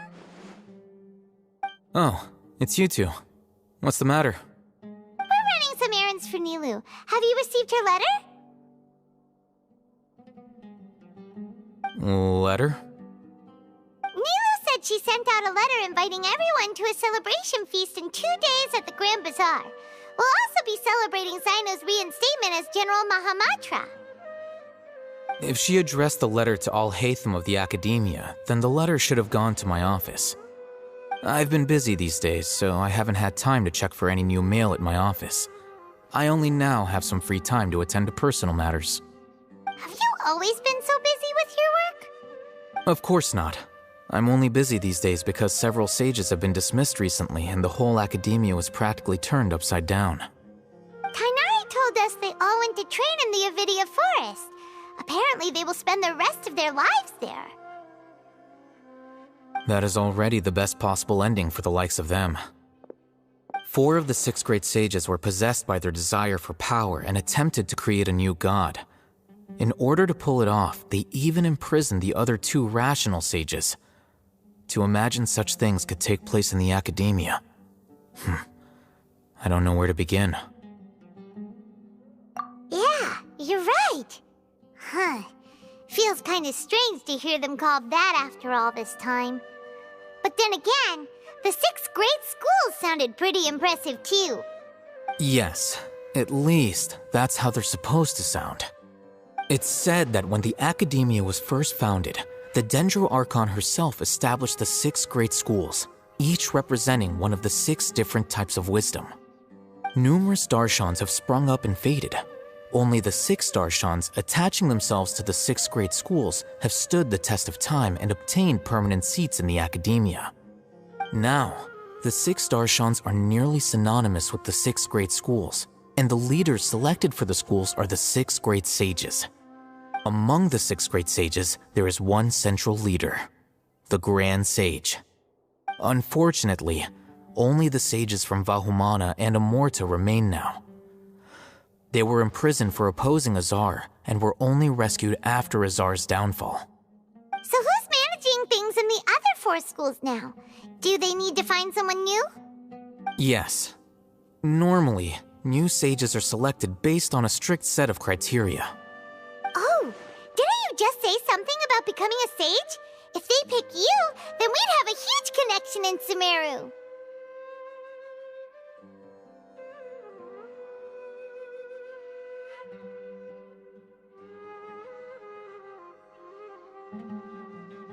Yes, about that. You didn't let me finish my sentence. The person in charge of personnel affairs nominated me to be the Grand Sage in place of Azar and help Lesser Lord Kusanali manage the Academia. But I refused. Huh? But why? Can't you be a little more ambitious? I'm not even interested in being one of the 6 great sages. Like I said before, I don't like being a leader. Oh, all right. So are you busy these days trying to find others to take the job? That's not my job either. I'm only responsible for handling important affairs within the Academia before the new sages take office.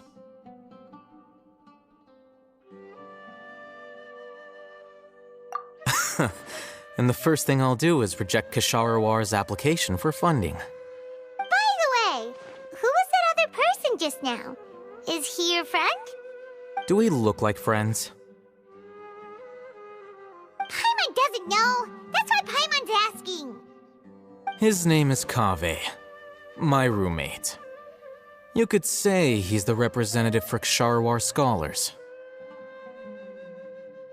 Which is exactly why he always has so many problems. So everything that's happened recently must be a huge change for the people of Sumeru. Such is the work of the Academia Scribe. Well, anyway, no matter how busy you are, since you are our planner, remember to attend the celebration feast in 2 days. All right, I'll see you there.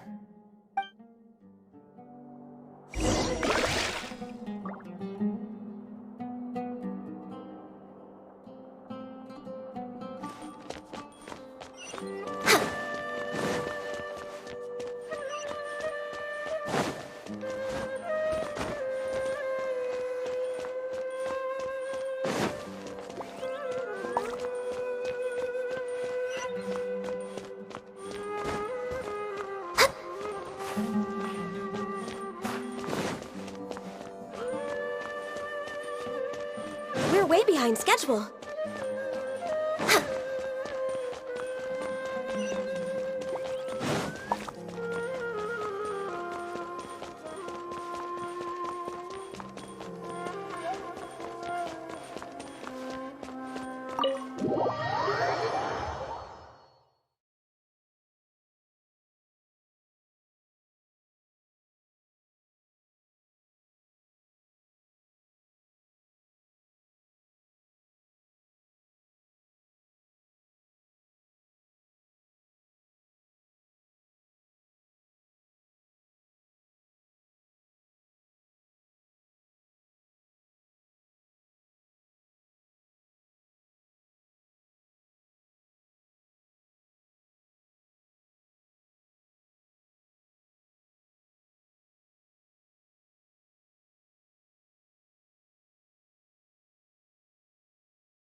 This is Port Ormos. Now where could... Is that Paimon I hear? Huh? Oh, it's been a while. How are you doing?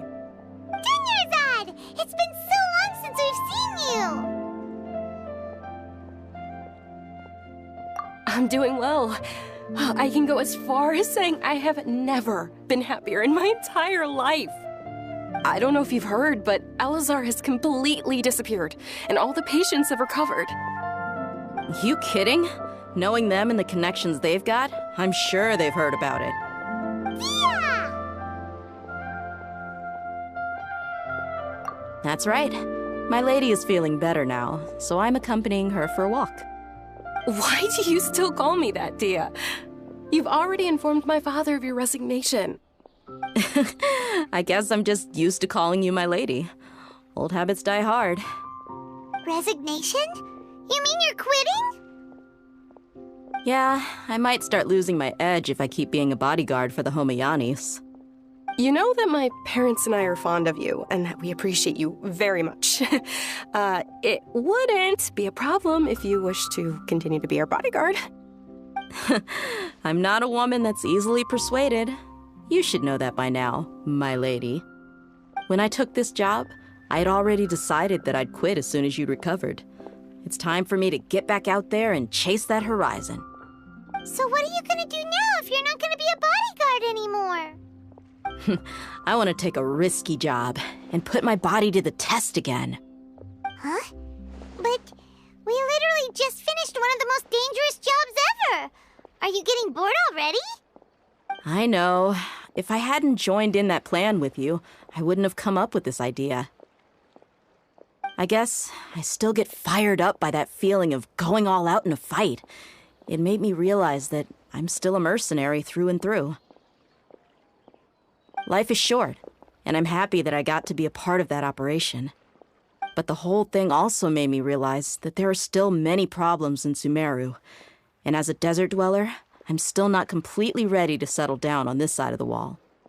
Well, I remember a friend had someone bring you a message. You mean I'll hate them? I didn't expect him to still remember that. I thought he was joking. We just came from talking with Alhaitham at the Academia. Did he tell you that he suggested that I come work at the Academia? What?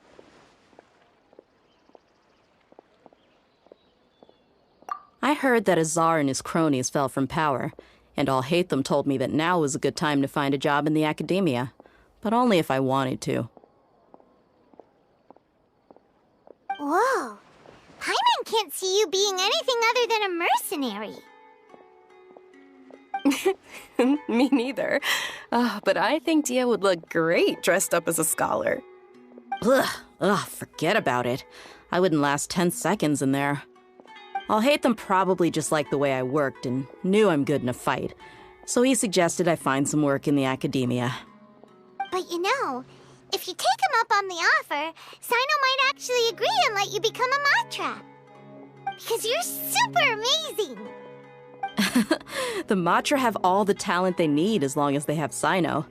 I prefer to be free to live however I choose. In fact, I chose this job from the very start because I knew it'd be right up my alley. Even if being a mercenary means facing all kinds of danger. A lion has to return to the wild sooner or later. If anything, being your bodyguard has been unfamiliar territory for me. I don't want to see you go, but I'll respect your decision. I'm glad to hear you say that. Come on, no need for the sad face. It's not like we'll never meet again.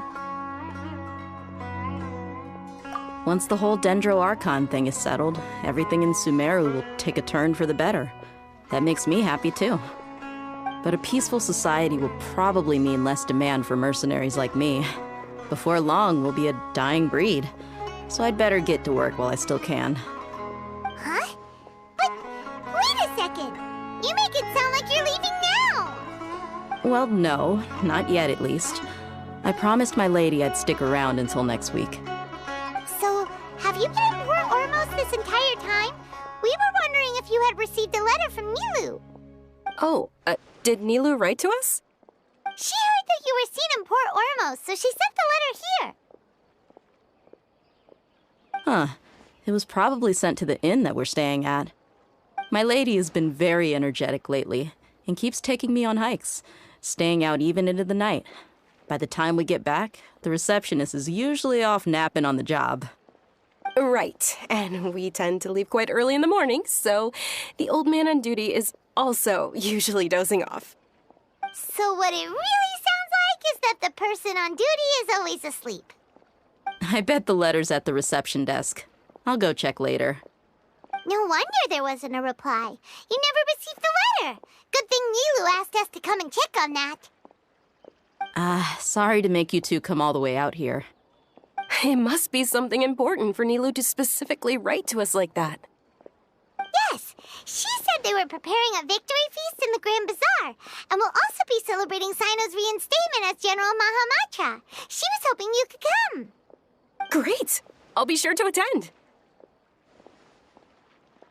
Count me in too.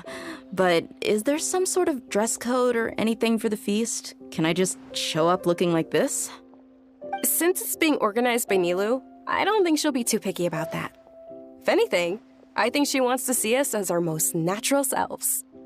All right, then this is how I'll show up. The feast will be held in 2 days, so don't forget. Sure. Thank you so much for letting us know. We'll see you there. Oh, by the way, do you happen to know where Sino and Raman are? The General Mahamatra always comes and goes without a trace. Normally no one knows his whereabouts. Oh. But last time we met, he mentioned that he had something to do in Aru village. You can try your luck there. As for Raman, your guess is as good as mine. I only remember he said that he had something to discuss with Sino. You can ask Sino when you meet him. Don't mention it. You'd better get going. All right, on to our next stop.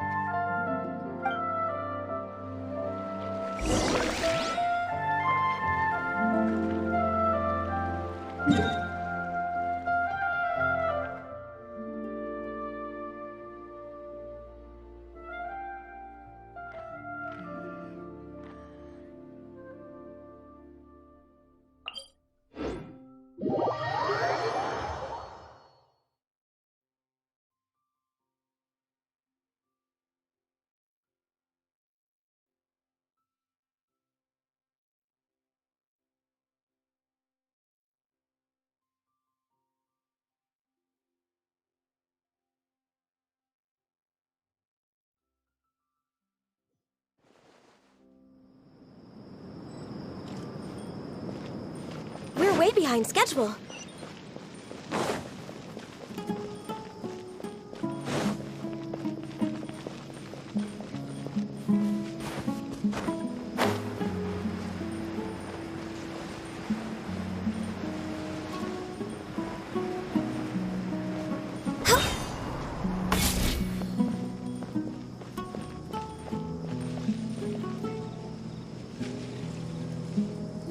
It's been a while since we last visited Aru Village. Ah, there's Sino!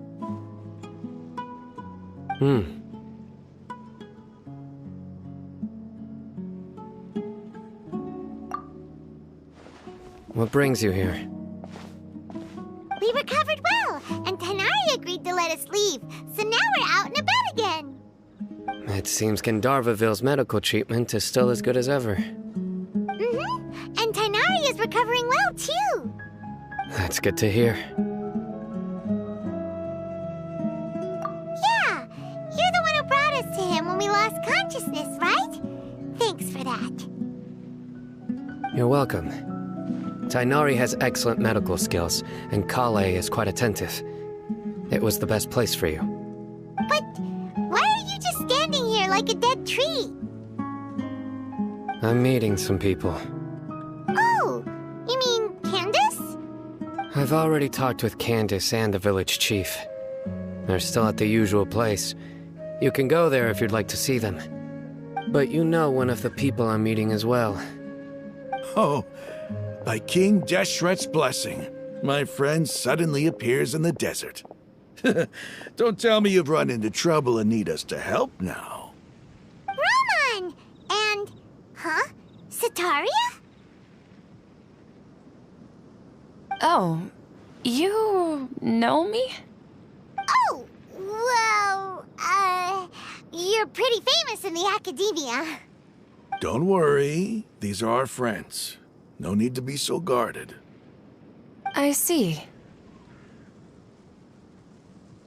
I'm doing well. Many good things have happened recently. Same here.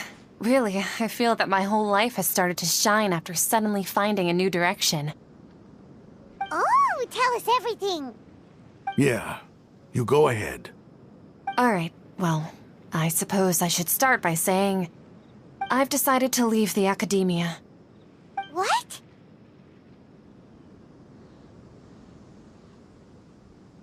It's not that I've given up on being a scholar. Instead, you could say I've found a new identity. I will no longer pursue research like a typical scholar, but I have not completely given up on my relationship to knowledge either. I can see what you're saying now. What do you mean? I plan to leave the academia and return to teach here in the desert. Wow, so you want to become a teacher? Sataria will return to support education here and teach people from the desert. She can't teach everyone on her own, but there are many of us Eremites all over Sumeru. She came to discuss a collaboration with me and hoped that I could bring her ideas to the Eremites. Yes, it's my hope that the Eremites can help me select a group of smart people with the best aptitude for teaching. I'll teach them, and after they've finished learning from me, they can go educate more people. That is the true meaning of education and the spreading of knowledge. The people of King Deshret suffer from sandstorms, exile, and ignorance. Miss Ataria is more than welcome to come teach here. Her arrival is like a star shining in the desert night. The stars have always guided caravans, thieves, soldiers, and travelers who get lost in the night. They lead those in the dark out of trouble and back to safety. Oh, please. Where's all of this coming from? I'm starting to feel a little embarrassed. You deserve these compliments. Mercenaries are accustomed to danger and don't fear death, which is why we recognize extraordinary actions that common people would easily overlook. Sataria's idea will bring much good to many people. At first, I feared it was destined to fail. Everyone knows that the academia doesn't allow scholars to teach in the desert without permission. As you know, all knowledge is under their surveillance and control, and very few desert dwellers are as lucky as me. But what I heard at that time has been haunting my heart, as if there were lightning bolts constantly bombarding my soul. Sataria, you tread a treacherous path, and the longer you ignore it, the tighter the Academia's grasp on you will become. Sataria, why haven't you gone home? Never forget that the desert that belongs to you lies elsewhere. Miss. These words sparked something in me, and I knew that I had to bring something back to my people after going home. I gathered up the courage to approach the Grand Sage, only to find that he was no longer at the Academia. Lord Sino told me that Azar didn't belong there anymore. Azar has received much-needed punishment. Though, if you ask me, it may have been too light. You probably have already heard. Lord Sino helped me obtain permission to leave the Academia for the desert, and accompanied me here to discuss collaboration with members of the Eremites. My plan was able to go smoothly thanks to him and Rahman. You're all doing so much for the desert. Aside from that, I also have some other business to discuss with Sino. Lesser Lord Kusanali has allocated many resources to support and develop the desert. I've done some business for her, and part of it required the assistance of the Eremites. I applied for a few batches of educational materials from the Academia, and sent them to several groups in the desert, as instructed by Lesser Lord Kusanali. I believe the people will make good use of them. That's exactly what the people here need. Physical books and other related items. If it weren't for Sino and Lesser Lord Kusanali, I'm afraid we'd never be able to get our hands on them. Apart from this, the Academia is also recruiting scholars that are willing to teach in the desert. I'll let you and Sataria know as soon as I have any more news. We must be persistent about this, and maintain these resources to ensure long-term effectiveness. This is the first time in hundreds of years we've had a glimmer of hope. I think this may be the turning point for the desert. Remember these words. Here lies our faithful priest, Kasala. His wisdom is a miracle among the people, deserving of high praise and admiration.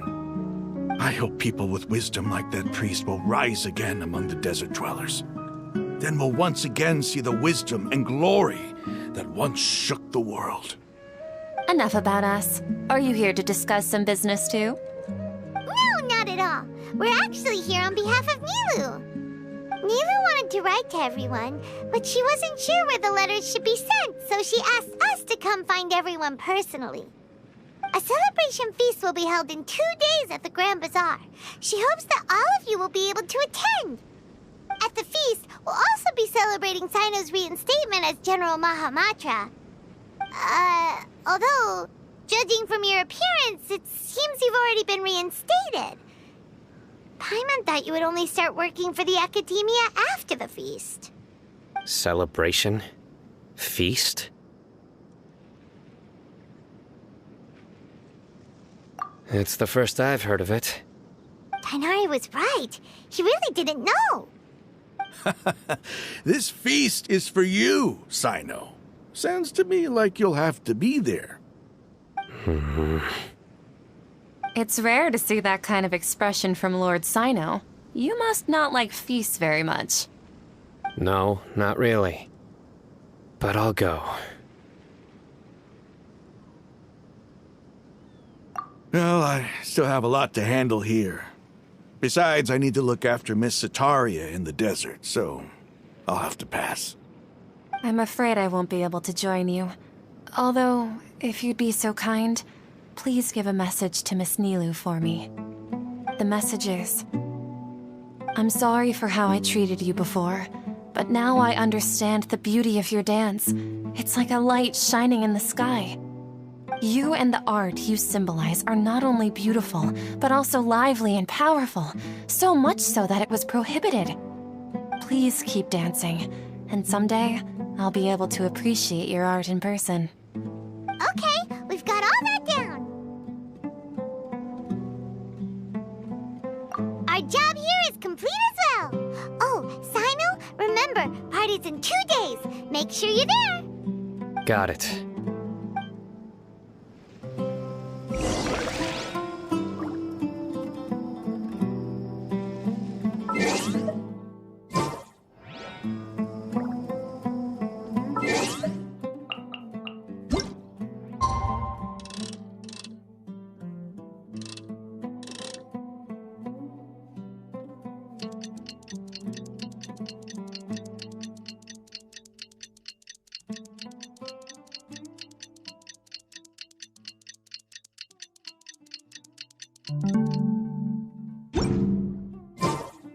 If you lie on the grass, you can feel the heartbeat of the world.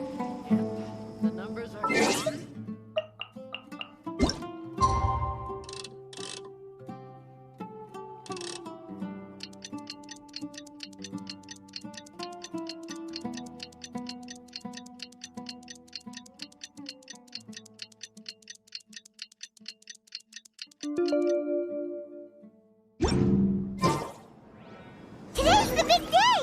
Let's go to the Grand Bazaar and see how the celebration's coming along.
Everybody's already here. Looks like we're the last ones to arrive. I'm here. Ah, there you are. Well, look who finally decided to show up. You look like you came here immediately after finishing up some work. I'm very happy to see you here. But we're not late, are we? It's just that everyone else arrived ahead of time. I propose that the last one who arrived be put in charge of today's speeches. Nah, there won't be any speeches today. Oh, really? Well, even better. Come join us over here. Let's share some great food and drinks, and chat about all sorts of fun things. Everything looks quite good. Wow! Paimon can't wait! Traveler, just look at all the delicious food here!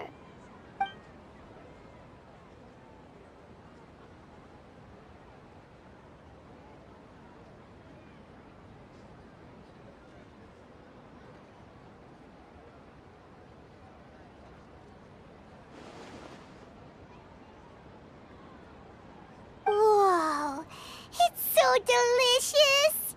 Oh, this grilled meat tastes amazing! The food was specially prepared for you by everyone in the Grand Bazaar. And we have gifts that were sent by the residents of Sumeru City.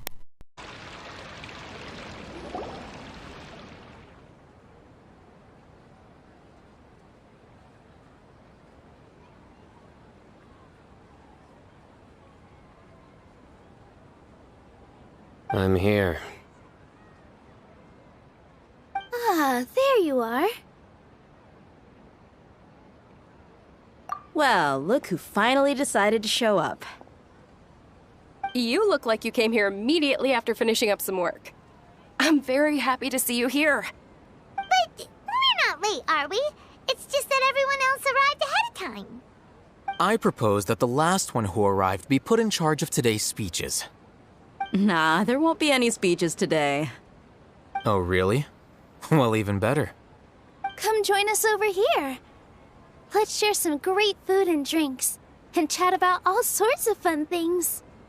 Everything looks quite good. Wow! Paimon can't wait! Traveler, just look at all the delicious food here!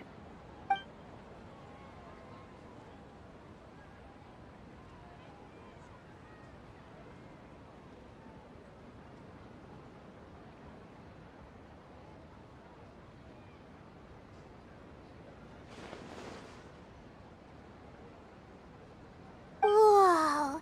It's so delicious! Oh, this grilled meat tastes amazing! The food was specially prepared for you by everyone in the Grand Bazaar.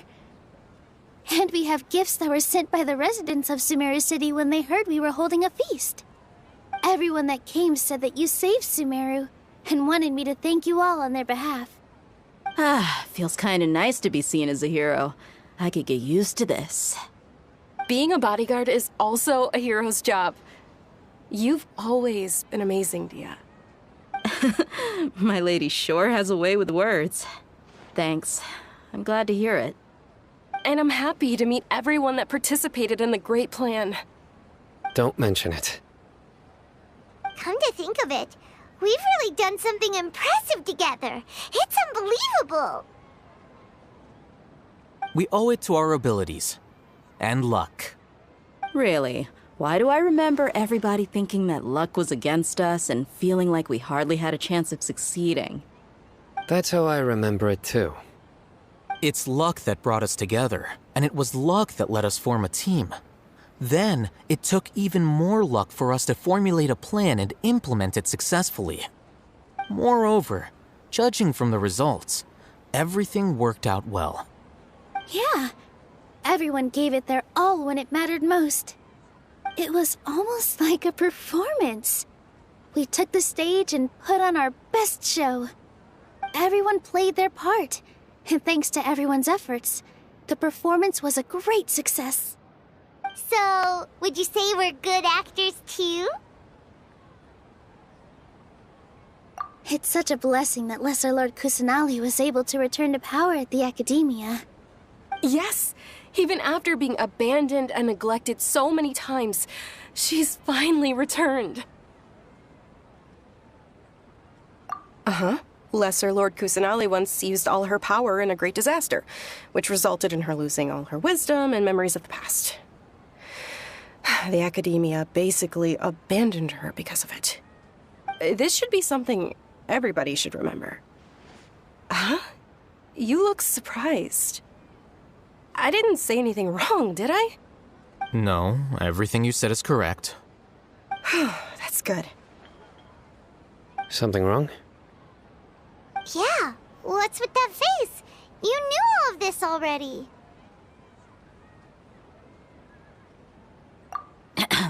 Even if those two giants of the Academia are here, I still have to say it. Those sages really have some nerve.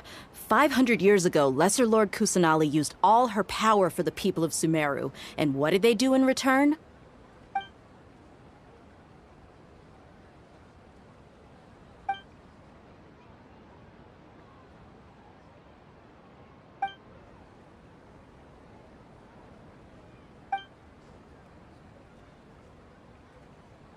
If you bite the hand that feeds you, don't act surprised when it turns into a knuckle sandwich, right, Sino? Perhaps I shouldn't say this, but their treatment of Lesser Lord Kusanali calls for a more severe punishment. You could simply tell Lesser Lord Kusanali that you wish to have Azar and his accomplices severely punished. I respect our deity's decision, and won't interfere in any way. While we're on this topic, why didn't you accept the Academia's invitation to become the Grand Sage? Are you trying to say that I'm fit to be a sage? Not at all. But every person handling the selection process has said that you are the most suitable candidate to lead the Academia right now. Why? Because he dethroned Azar from power? Could you try to put it another way? This is a good thing, yet you're making it sound like I overthrew Azar for my own personal gain. But seriously, though, I always wondered if you had some personal motives behind it. I did have my own motive, but it had nothing to do with being a sage. If the rules of our nation were suddenly cast by the wayside, then it wouldn't be long until chaos ensued. I had no intention of letting their dreams disrupt my life. By that, you mean your life working as the Academia's scribe. Precisely. Wait, is that all? So that's the only reason why you joined us and came up with all those plans? It's reason enough. You've certainly got quite the personality. You flatter me. All right then. How about you? You've already resumed work as the General Mahamatra, right? That's right. Will you be happy with that life? It's not about being happy. There are merely a lot of things that I must do. Even so, keep your spirits up and try to be happy, okay? And try to smile more every day, just like I'm doing now. Thank you. I'll keep that in mind.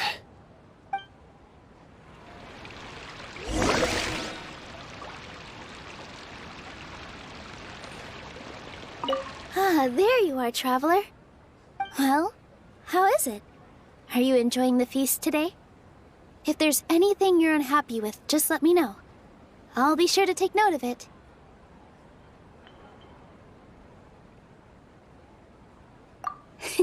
That's good.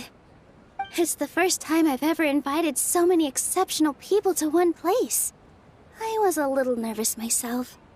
You see, every guest here is quite extraordinary. It's unbelievable that we've got everyone together here. Almost like a fairy tale. Make sure you live it up tonight. I'll be happy as long as you're enjoying yourselves.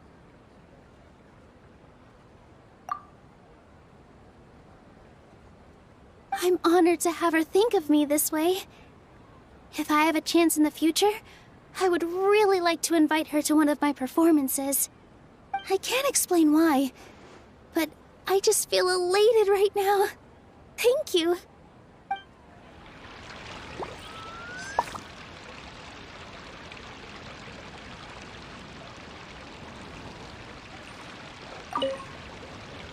I seldom participate in such lively gatherings, but the atmosphere here is quite good.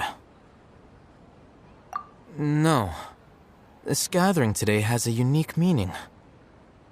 The Grand Bazaar is lively because the people here feel happiness from the bottom of their hearts, unlike the farces at the Academia. That happiness is an emotion that'll be forever alien to those bookworms who have driven themselves insane by studying. I seem to have taken both keys when I left the house. Oh well.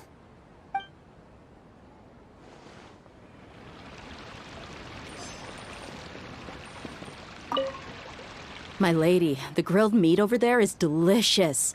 Have you tried it? Yes, I also tried some fruit just now. Oh, they're very sweet. What an amazing place to relax. No wonder everybody likes to rest at the Grand Bazaar. You said it.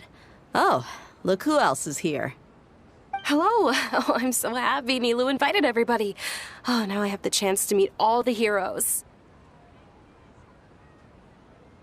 Hey, less of that polite chit-chat and more eating and drinking. The feast is about having fun, not stuffy formalities.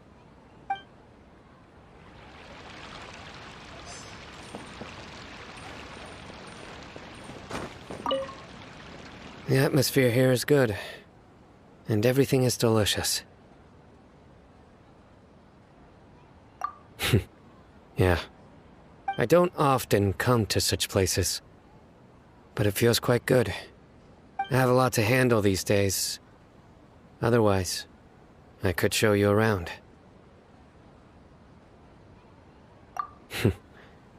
There's always next time. We're friends after all. This feast is pretty good. I like it.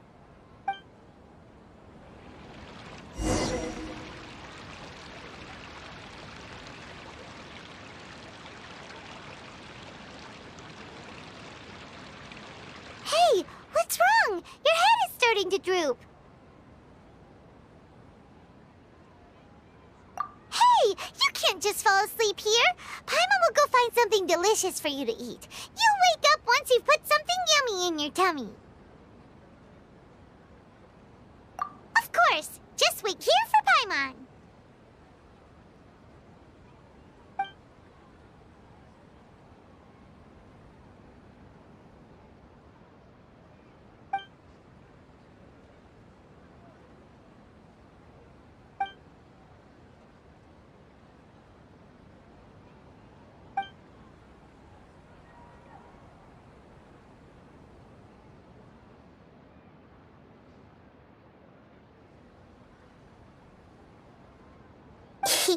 It's me.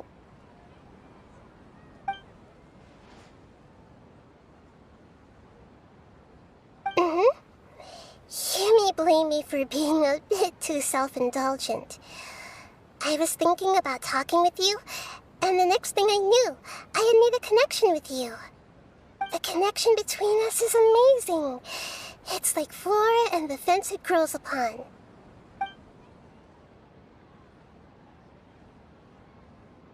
I heard there's an amazing celebration feast today at the Grand Bazaar. I wanted to have a look for myself, so I snuck in. Lately, I've been so busy dealing with all the fallout from recent events, so I really haven't had any free time. Although you've already helped me with a lot, there's still one more thing I hope you can help me with.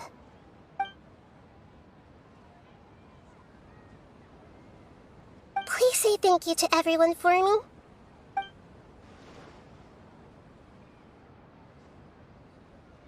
Oh, is it not convenient for you to do that for me?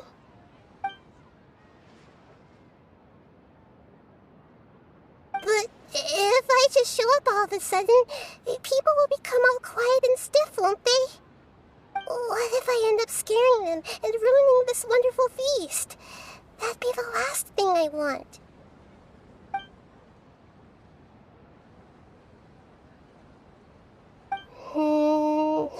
Let me think about it. Okay.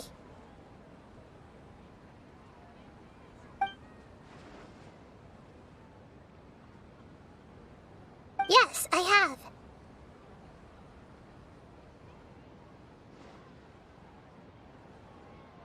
You said I should go thank everyone as myself, right? So... I've decided to borrow your body for the time being. Please don't blame me. The flora also climbs up to the fence to get closer to the sky.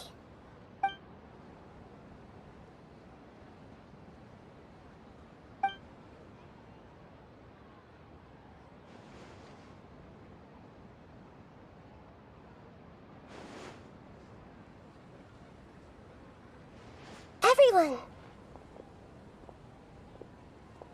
Are you awake now? Paimon was just about to bring you the food. It's me. Huh? That voice. Nahida? Hold up. What's going on? I didn't expect to have a conversation with the consciousness of Lesser Lord Kusanali in the Grand Bazaar. Interesting. Is this also a part of the feast? No, of course not. Are you... Lesser Lord Kusanali? Hello, Nilu. You know who I am? Yes, I already know every one of you. Nilu, Alhaitham, Sino, Dia, Paimon, and Dunyarzad.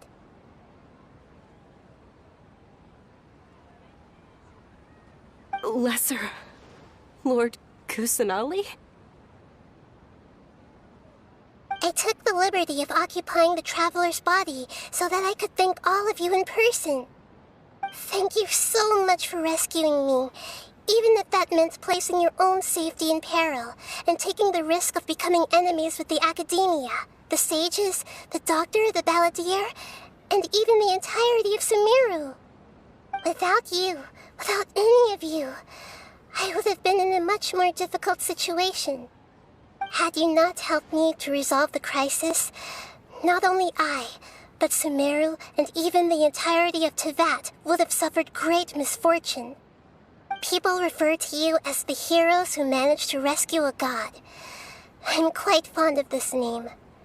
It not only explains your identities, but also bears witness to your relationship with me. Please, allow me to present to you my most sincere gratitude. Lesser Lord Kusanali, you have done so much for Sumeru, and I didn't even have a chance to do anything for you. You don't have to do this. Dingerzad, the suffering you endured during your illness is also proof of you being with me and praying for me. Thank you.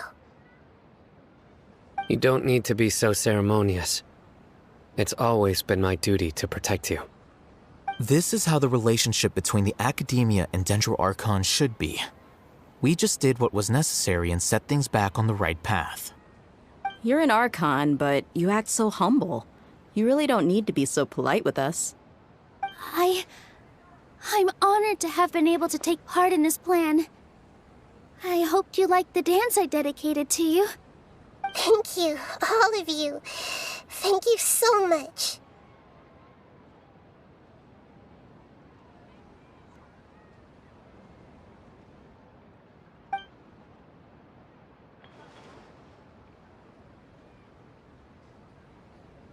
Yeah.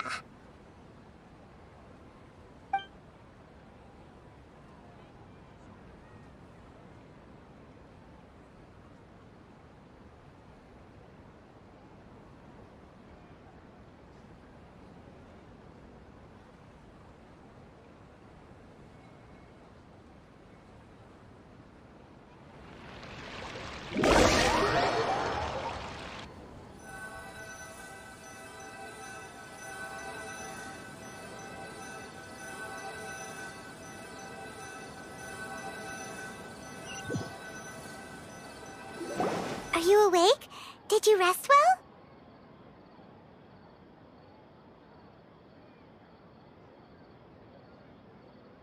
After Nahida left, you ate a lot of food. You've become a glutton. That just means you still have a lot to learn from Master Paimon, the Sage of Gluttony. All right, since you're awake now, should we go and have a chat with Nahida? She should be in the Academia right about now. If you have any questions, now's your chance to ask.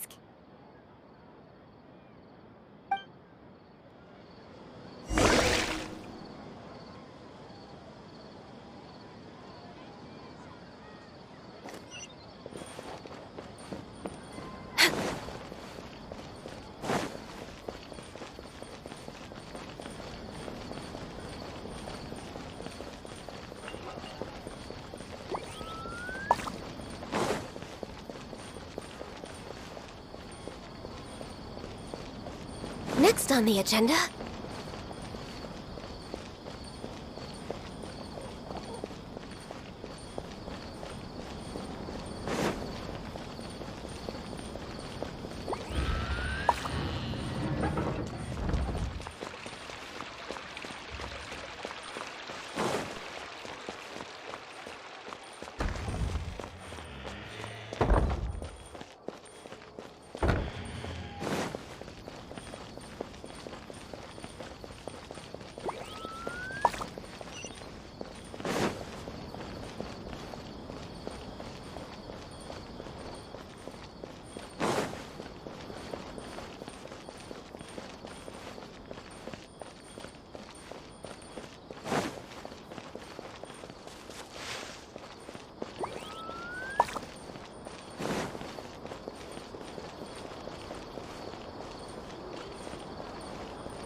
Traveler and Paimon?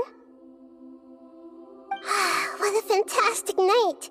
I'm still immersed in all the happiness and joy, like a candle floating on water. So are we, and that's why we're here to talk with you. Is there anything you want to know?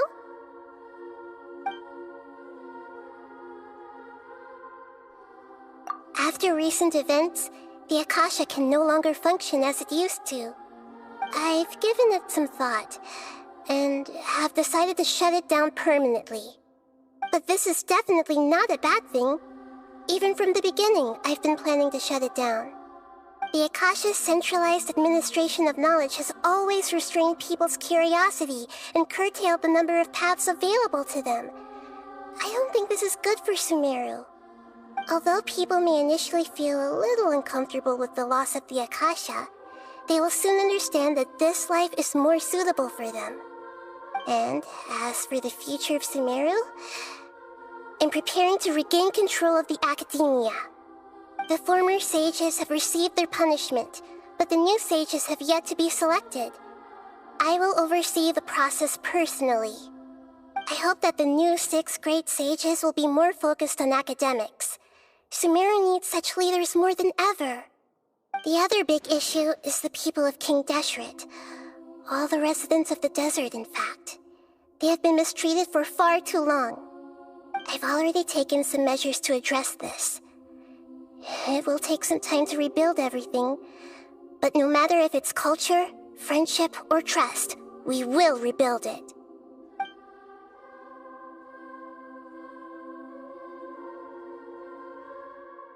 You mean, what happened after the doctor put you to sleep?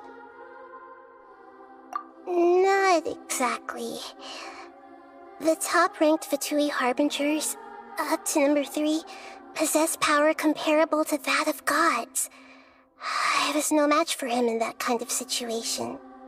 However, in spite of the bad situation, I still managed to make a fair deal with the doctor. I'm sure you remember the entity that changed your fate, the Heavenly Principles. In fact, the Heavenly Principles has been quiet since the Conria disaster 500 years ago. I used this point as leverage against the doctor. I told him that the Heavenly Principles may be awakened if I destroy the Gnosis. Although it's just a bluff, he still fell for it. I assumed that the Heavenly Principles wouldn't just stand by and let such extensive damage to its laws take place. And as for what I exchanged for the Gnosis, the exchange served as both punishment for the doctor as well as a boon of new knowledge that I couldn't refuse as the God of Wisdom.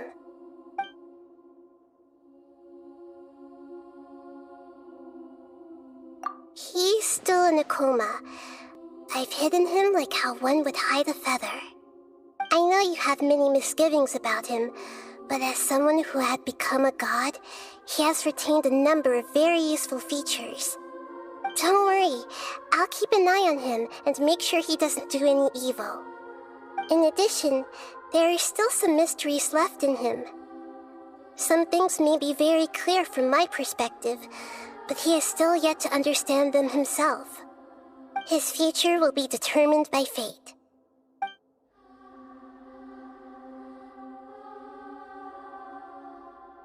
Is that where you're headed next? Fontaine, the Nation of Justice?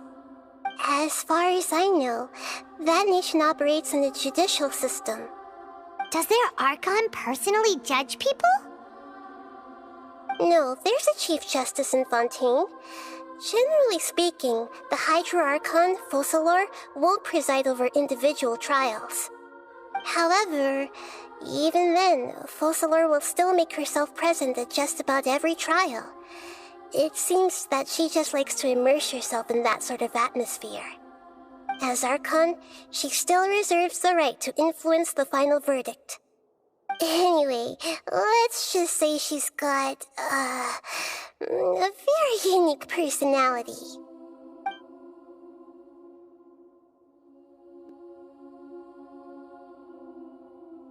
Are you sure?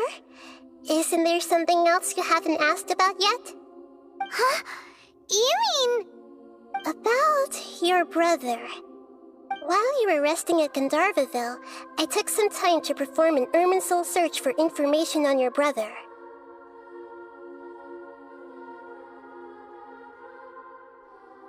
Yeah, isn't Irminsul a repository for all the information and memories of Teyvat? So there shouldn't be anything on her or her brother. This is true in your case. Irminsul indeed does not have any information on you.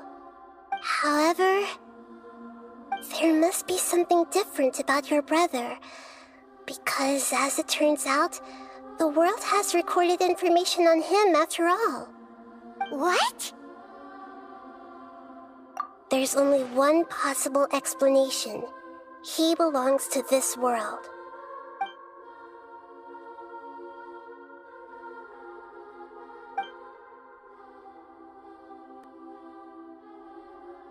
But nothing about this makes any sense! Wasn't this your first trip to Teyvat? According to the records I was able to access, your sibling suddenly appeared in Conria. After the Conria disaster, he began his journey through the 7 nations of Teyvat. But just as his journey was about to reach its conclusion, the Irminsul records on him suddenly become fuzzy. What do you mean, fuzzy? Did something happen to him? All I know for sure is that somebody, for reasons only they can know, is deliberately obfuscating his fate. And whoever it is, if they can do that, who knows what else they're capable of.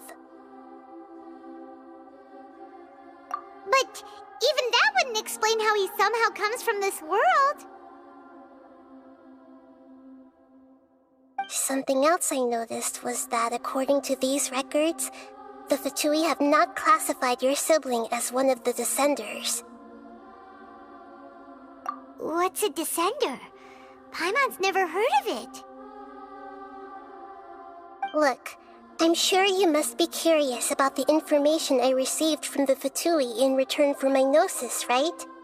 A very important part of the intel was about this world's Descenders. External beings, ones that don't belong to this world. Traveler, you are Teyvat's 4th Descender.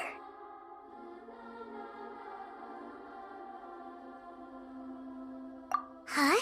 So the Fatui count 3 other Descenders before the Traveler, and her brother isn't even one of them? That's right.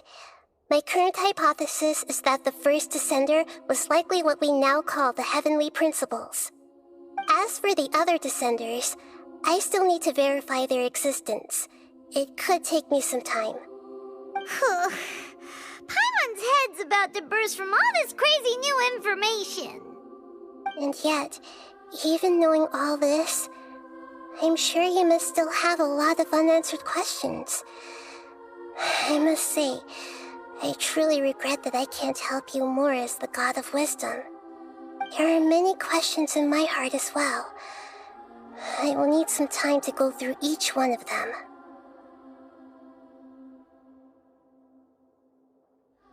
And soon, you'll also begin your journey anew and depart from Sumeru. I'm very interested in your future.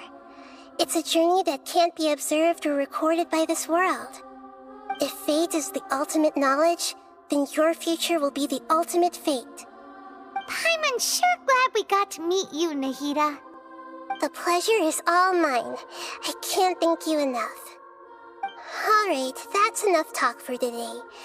If you ever miss me, just close your eyes, and maybe I'll appear in your dreams.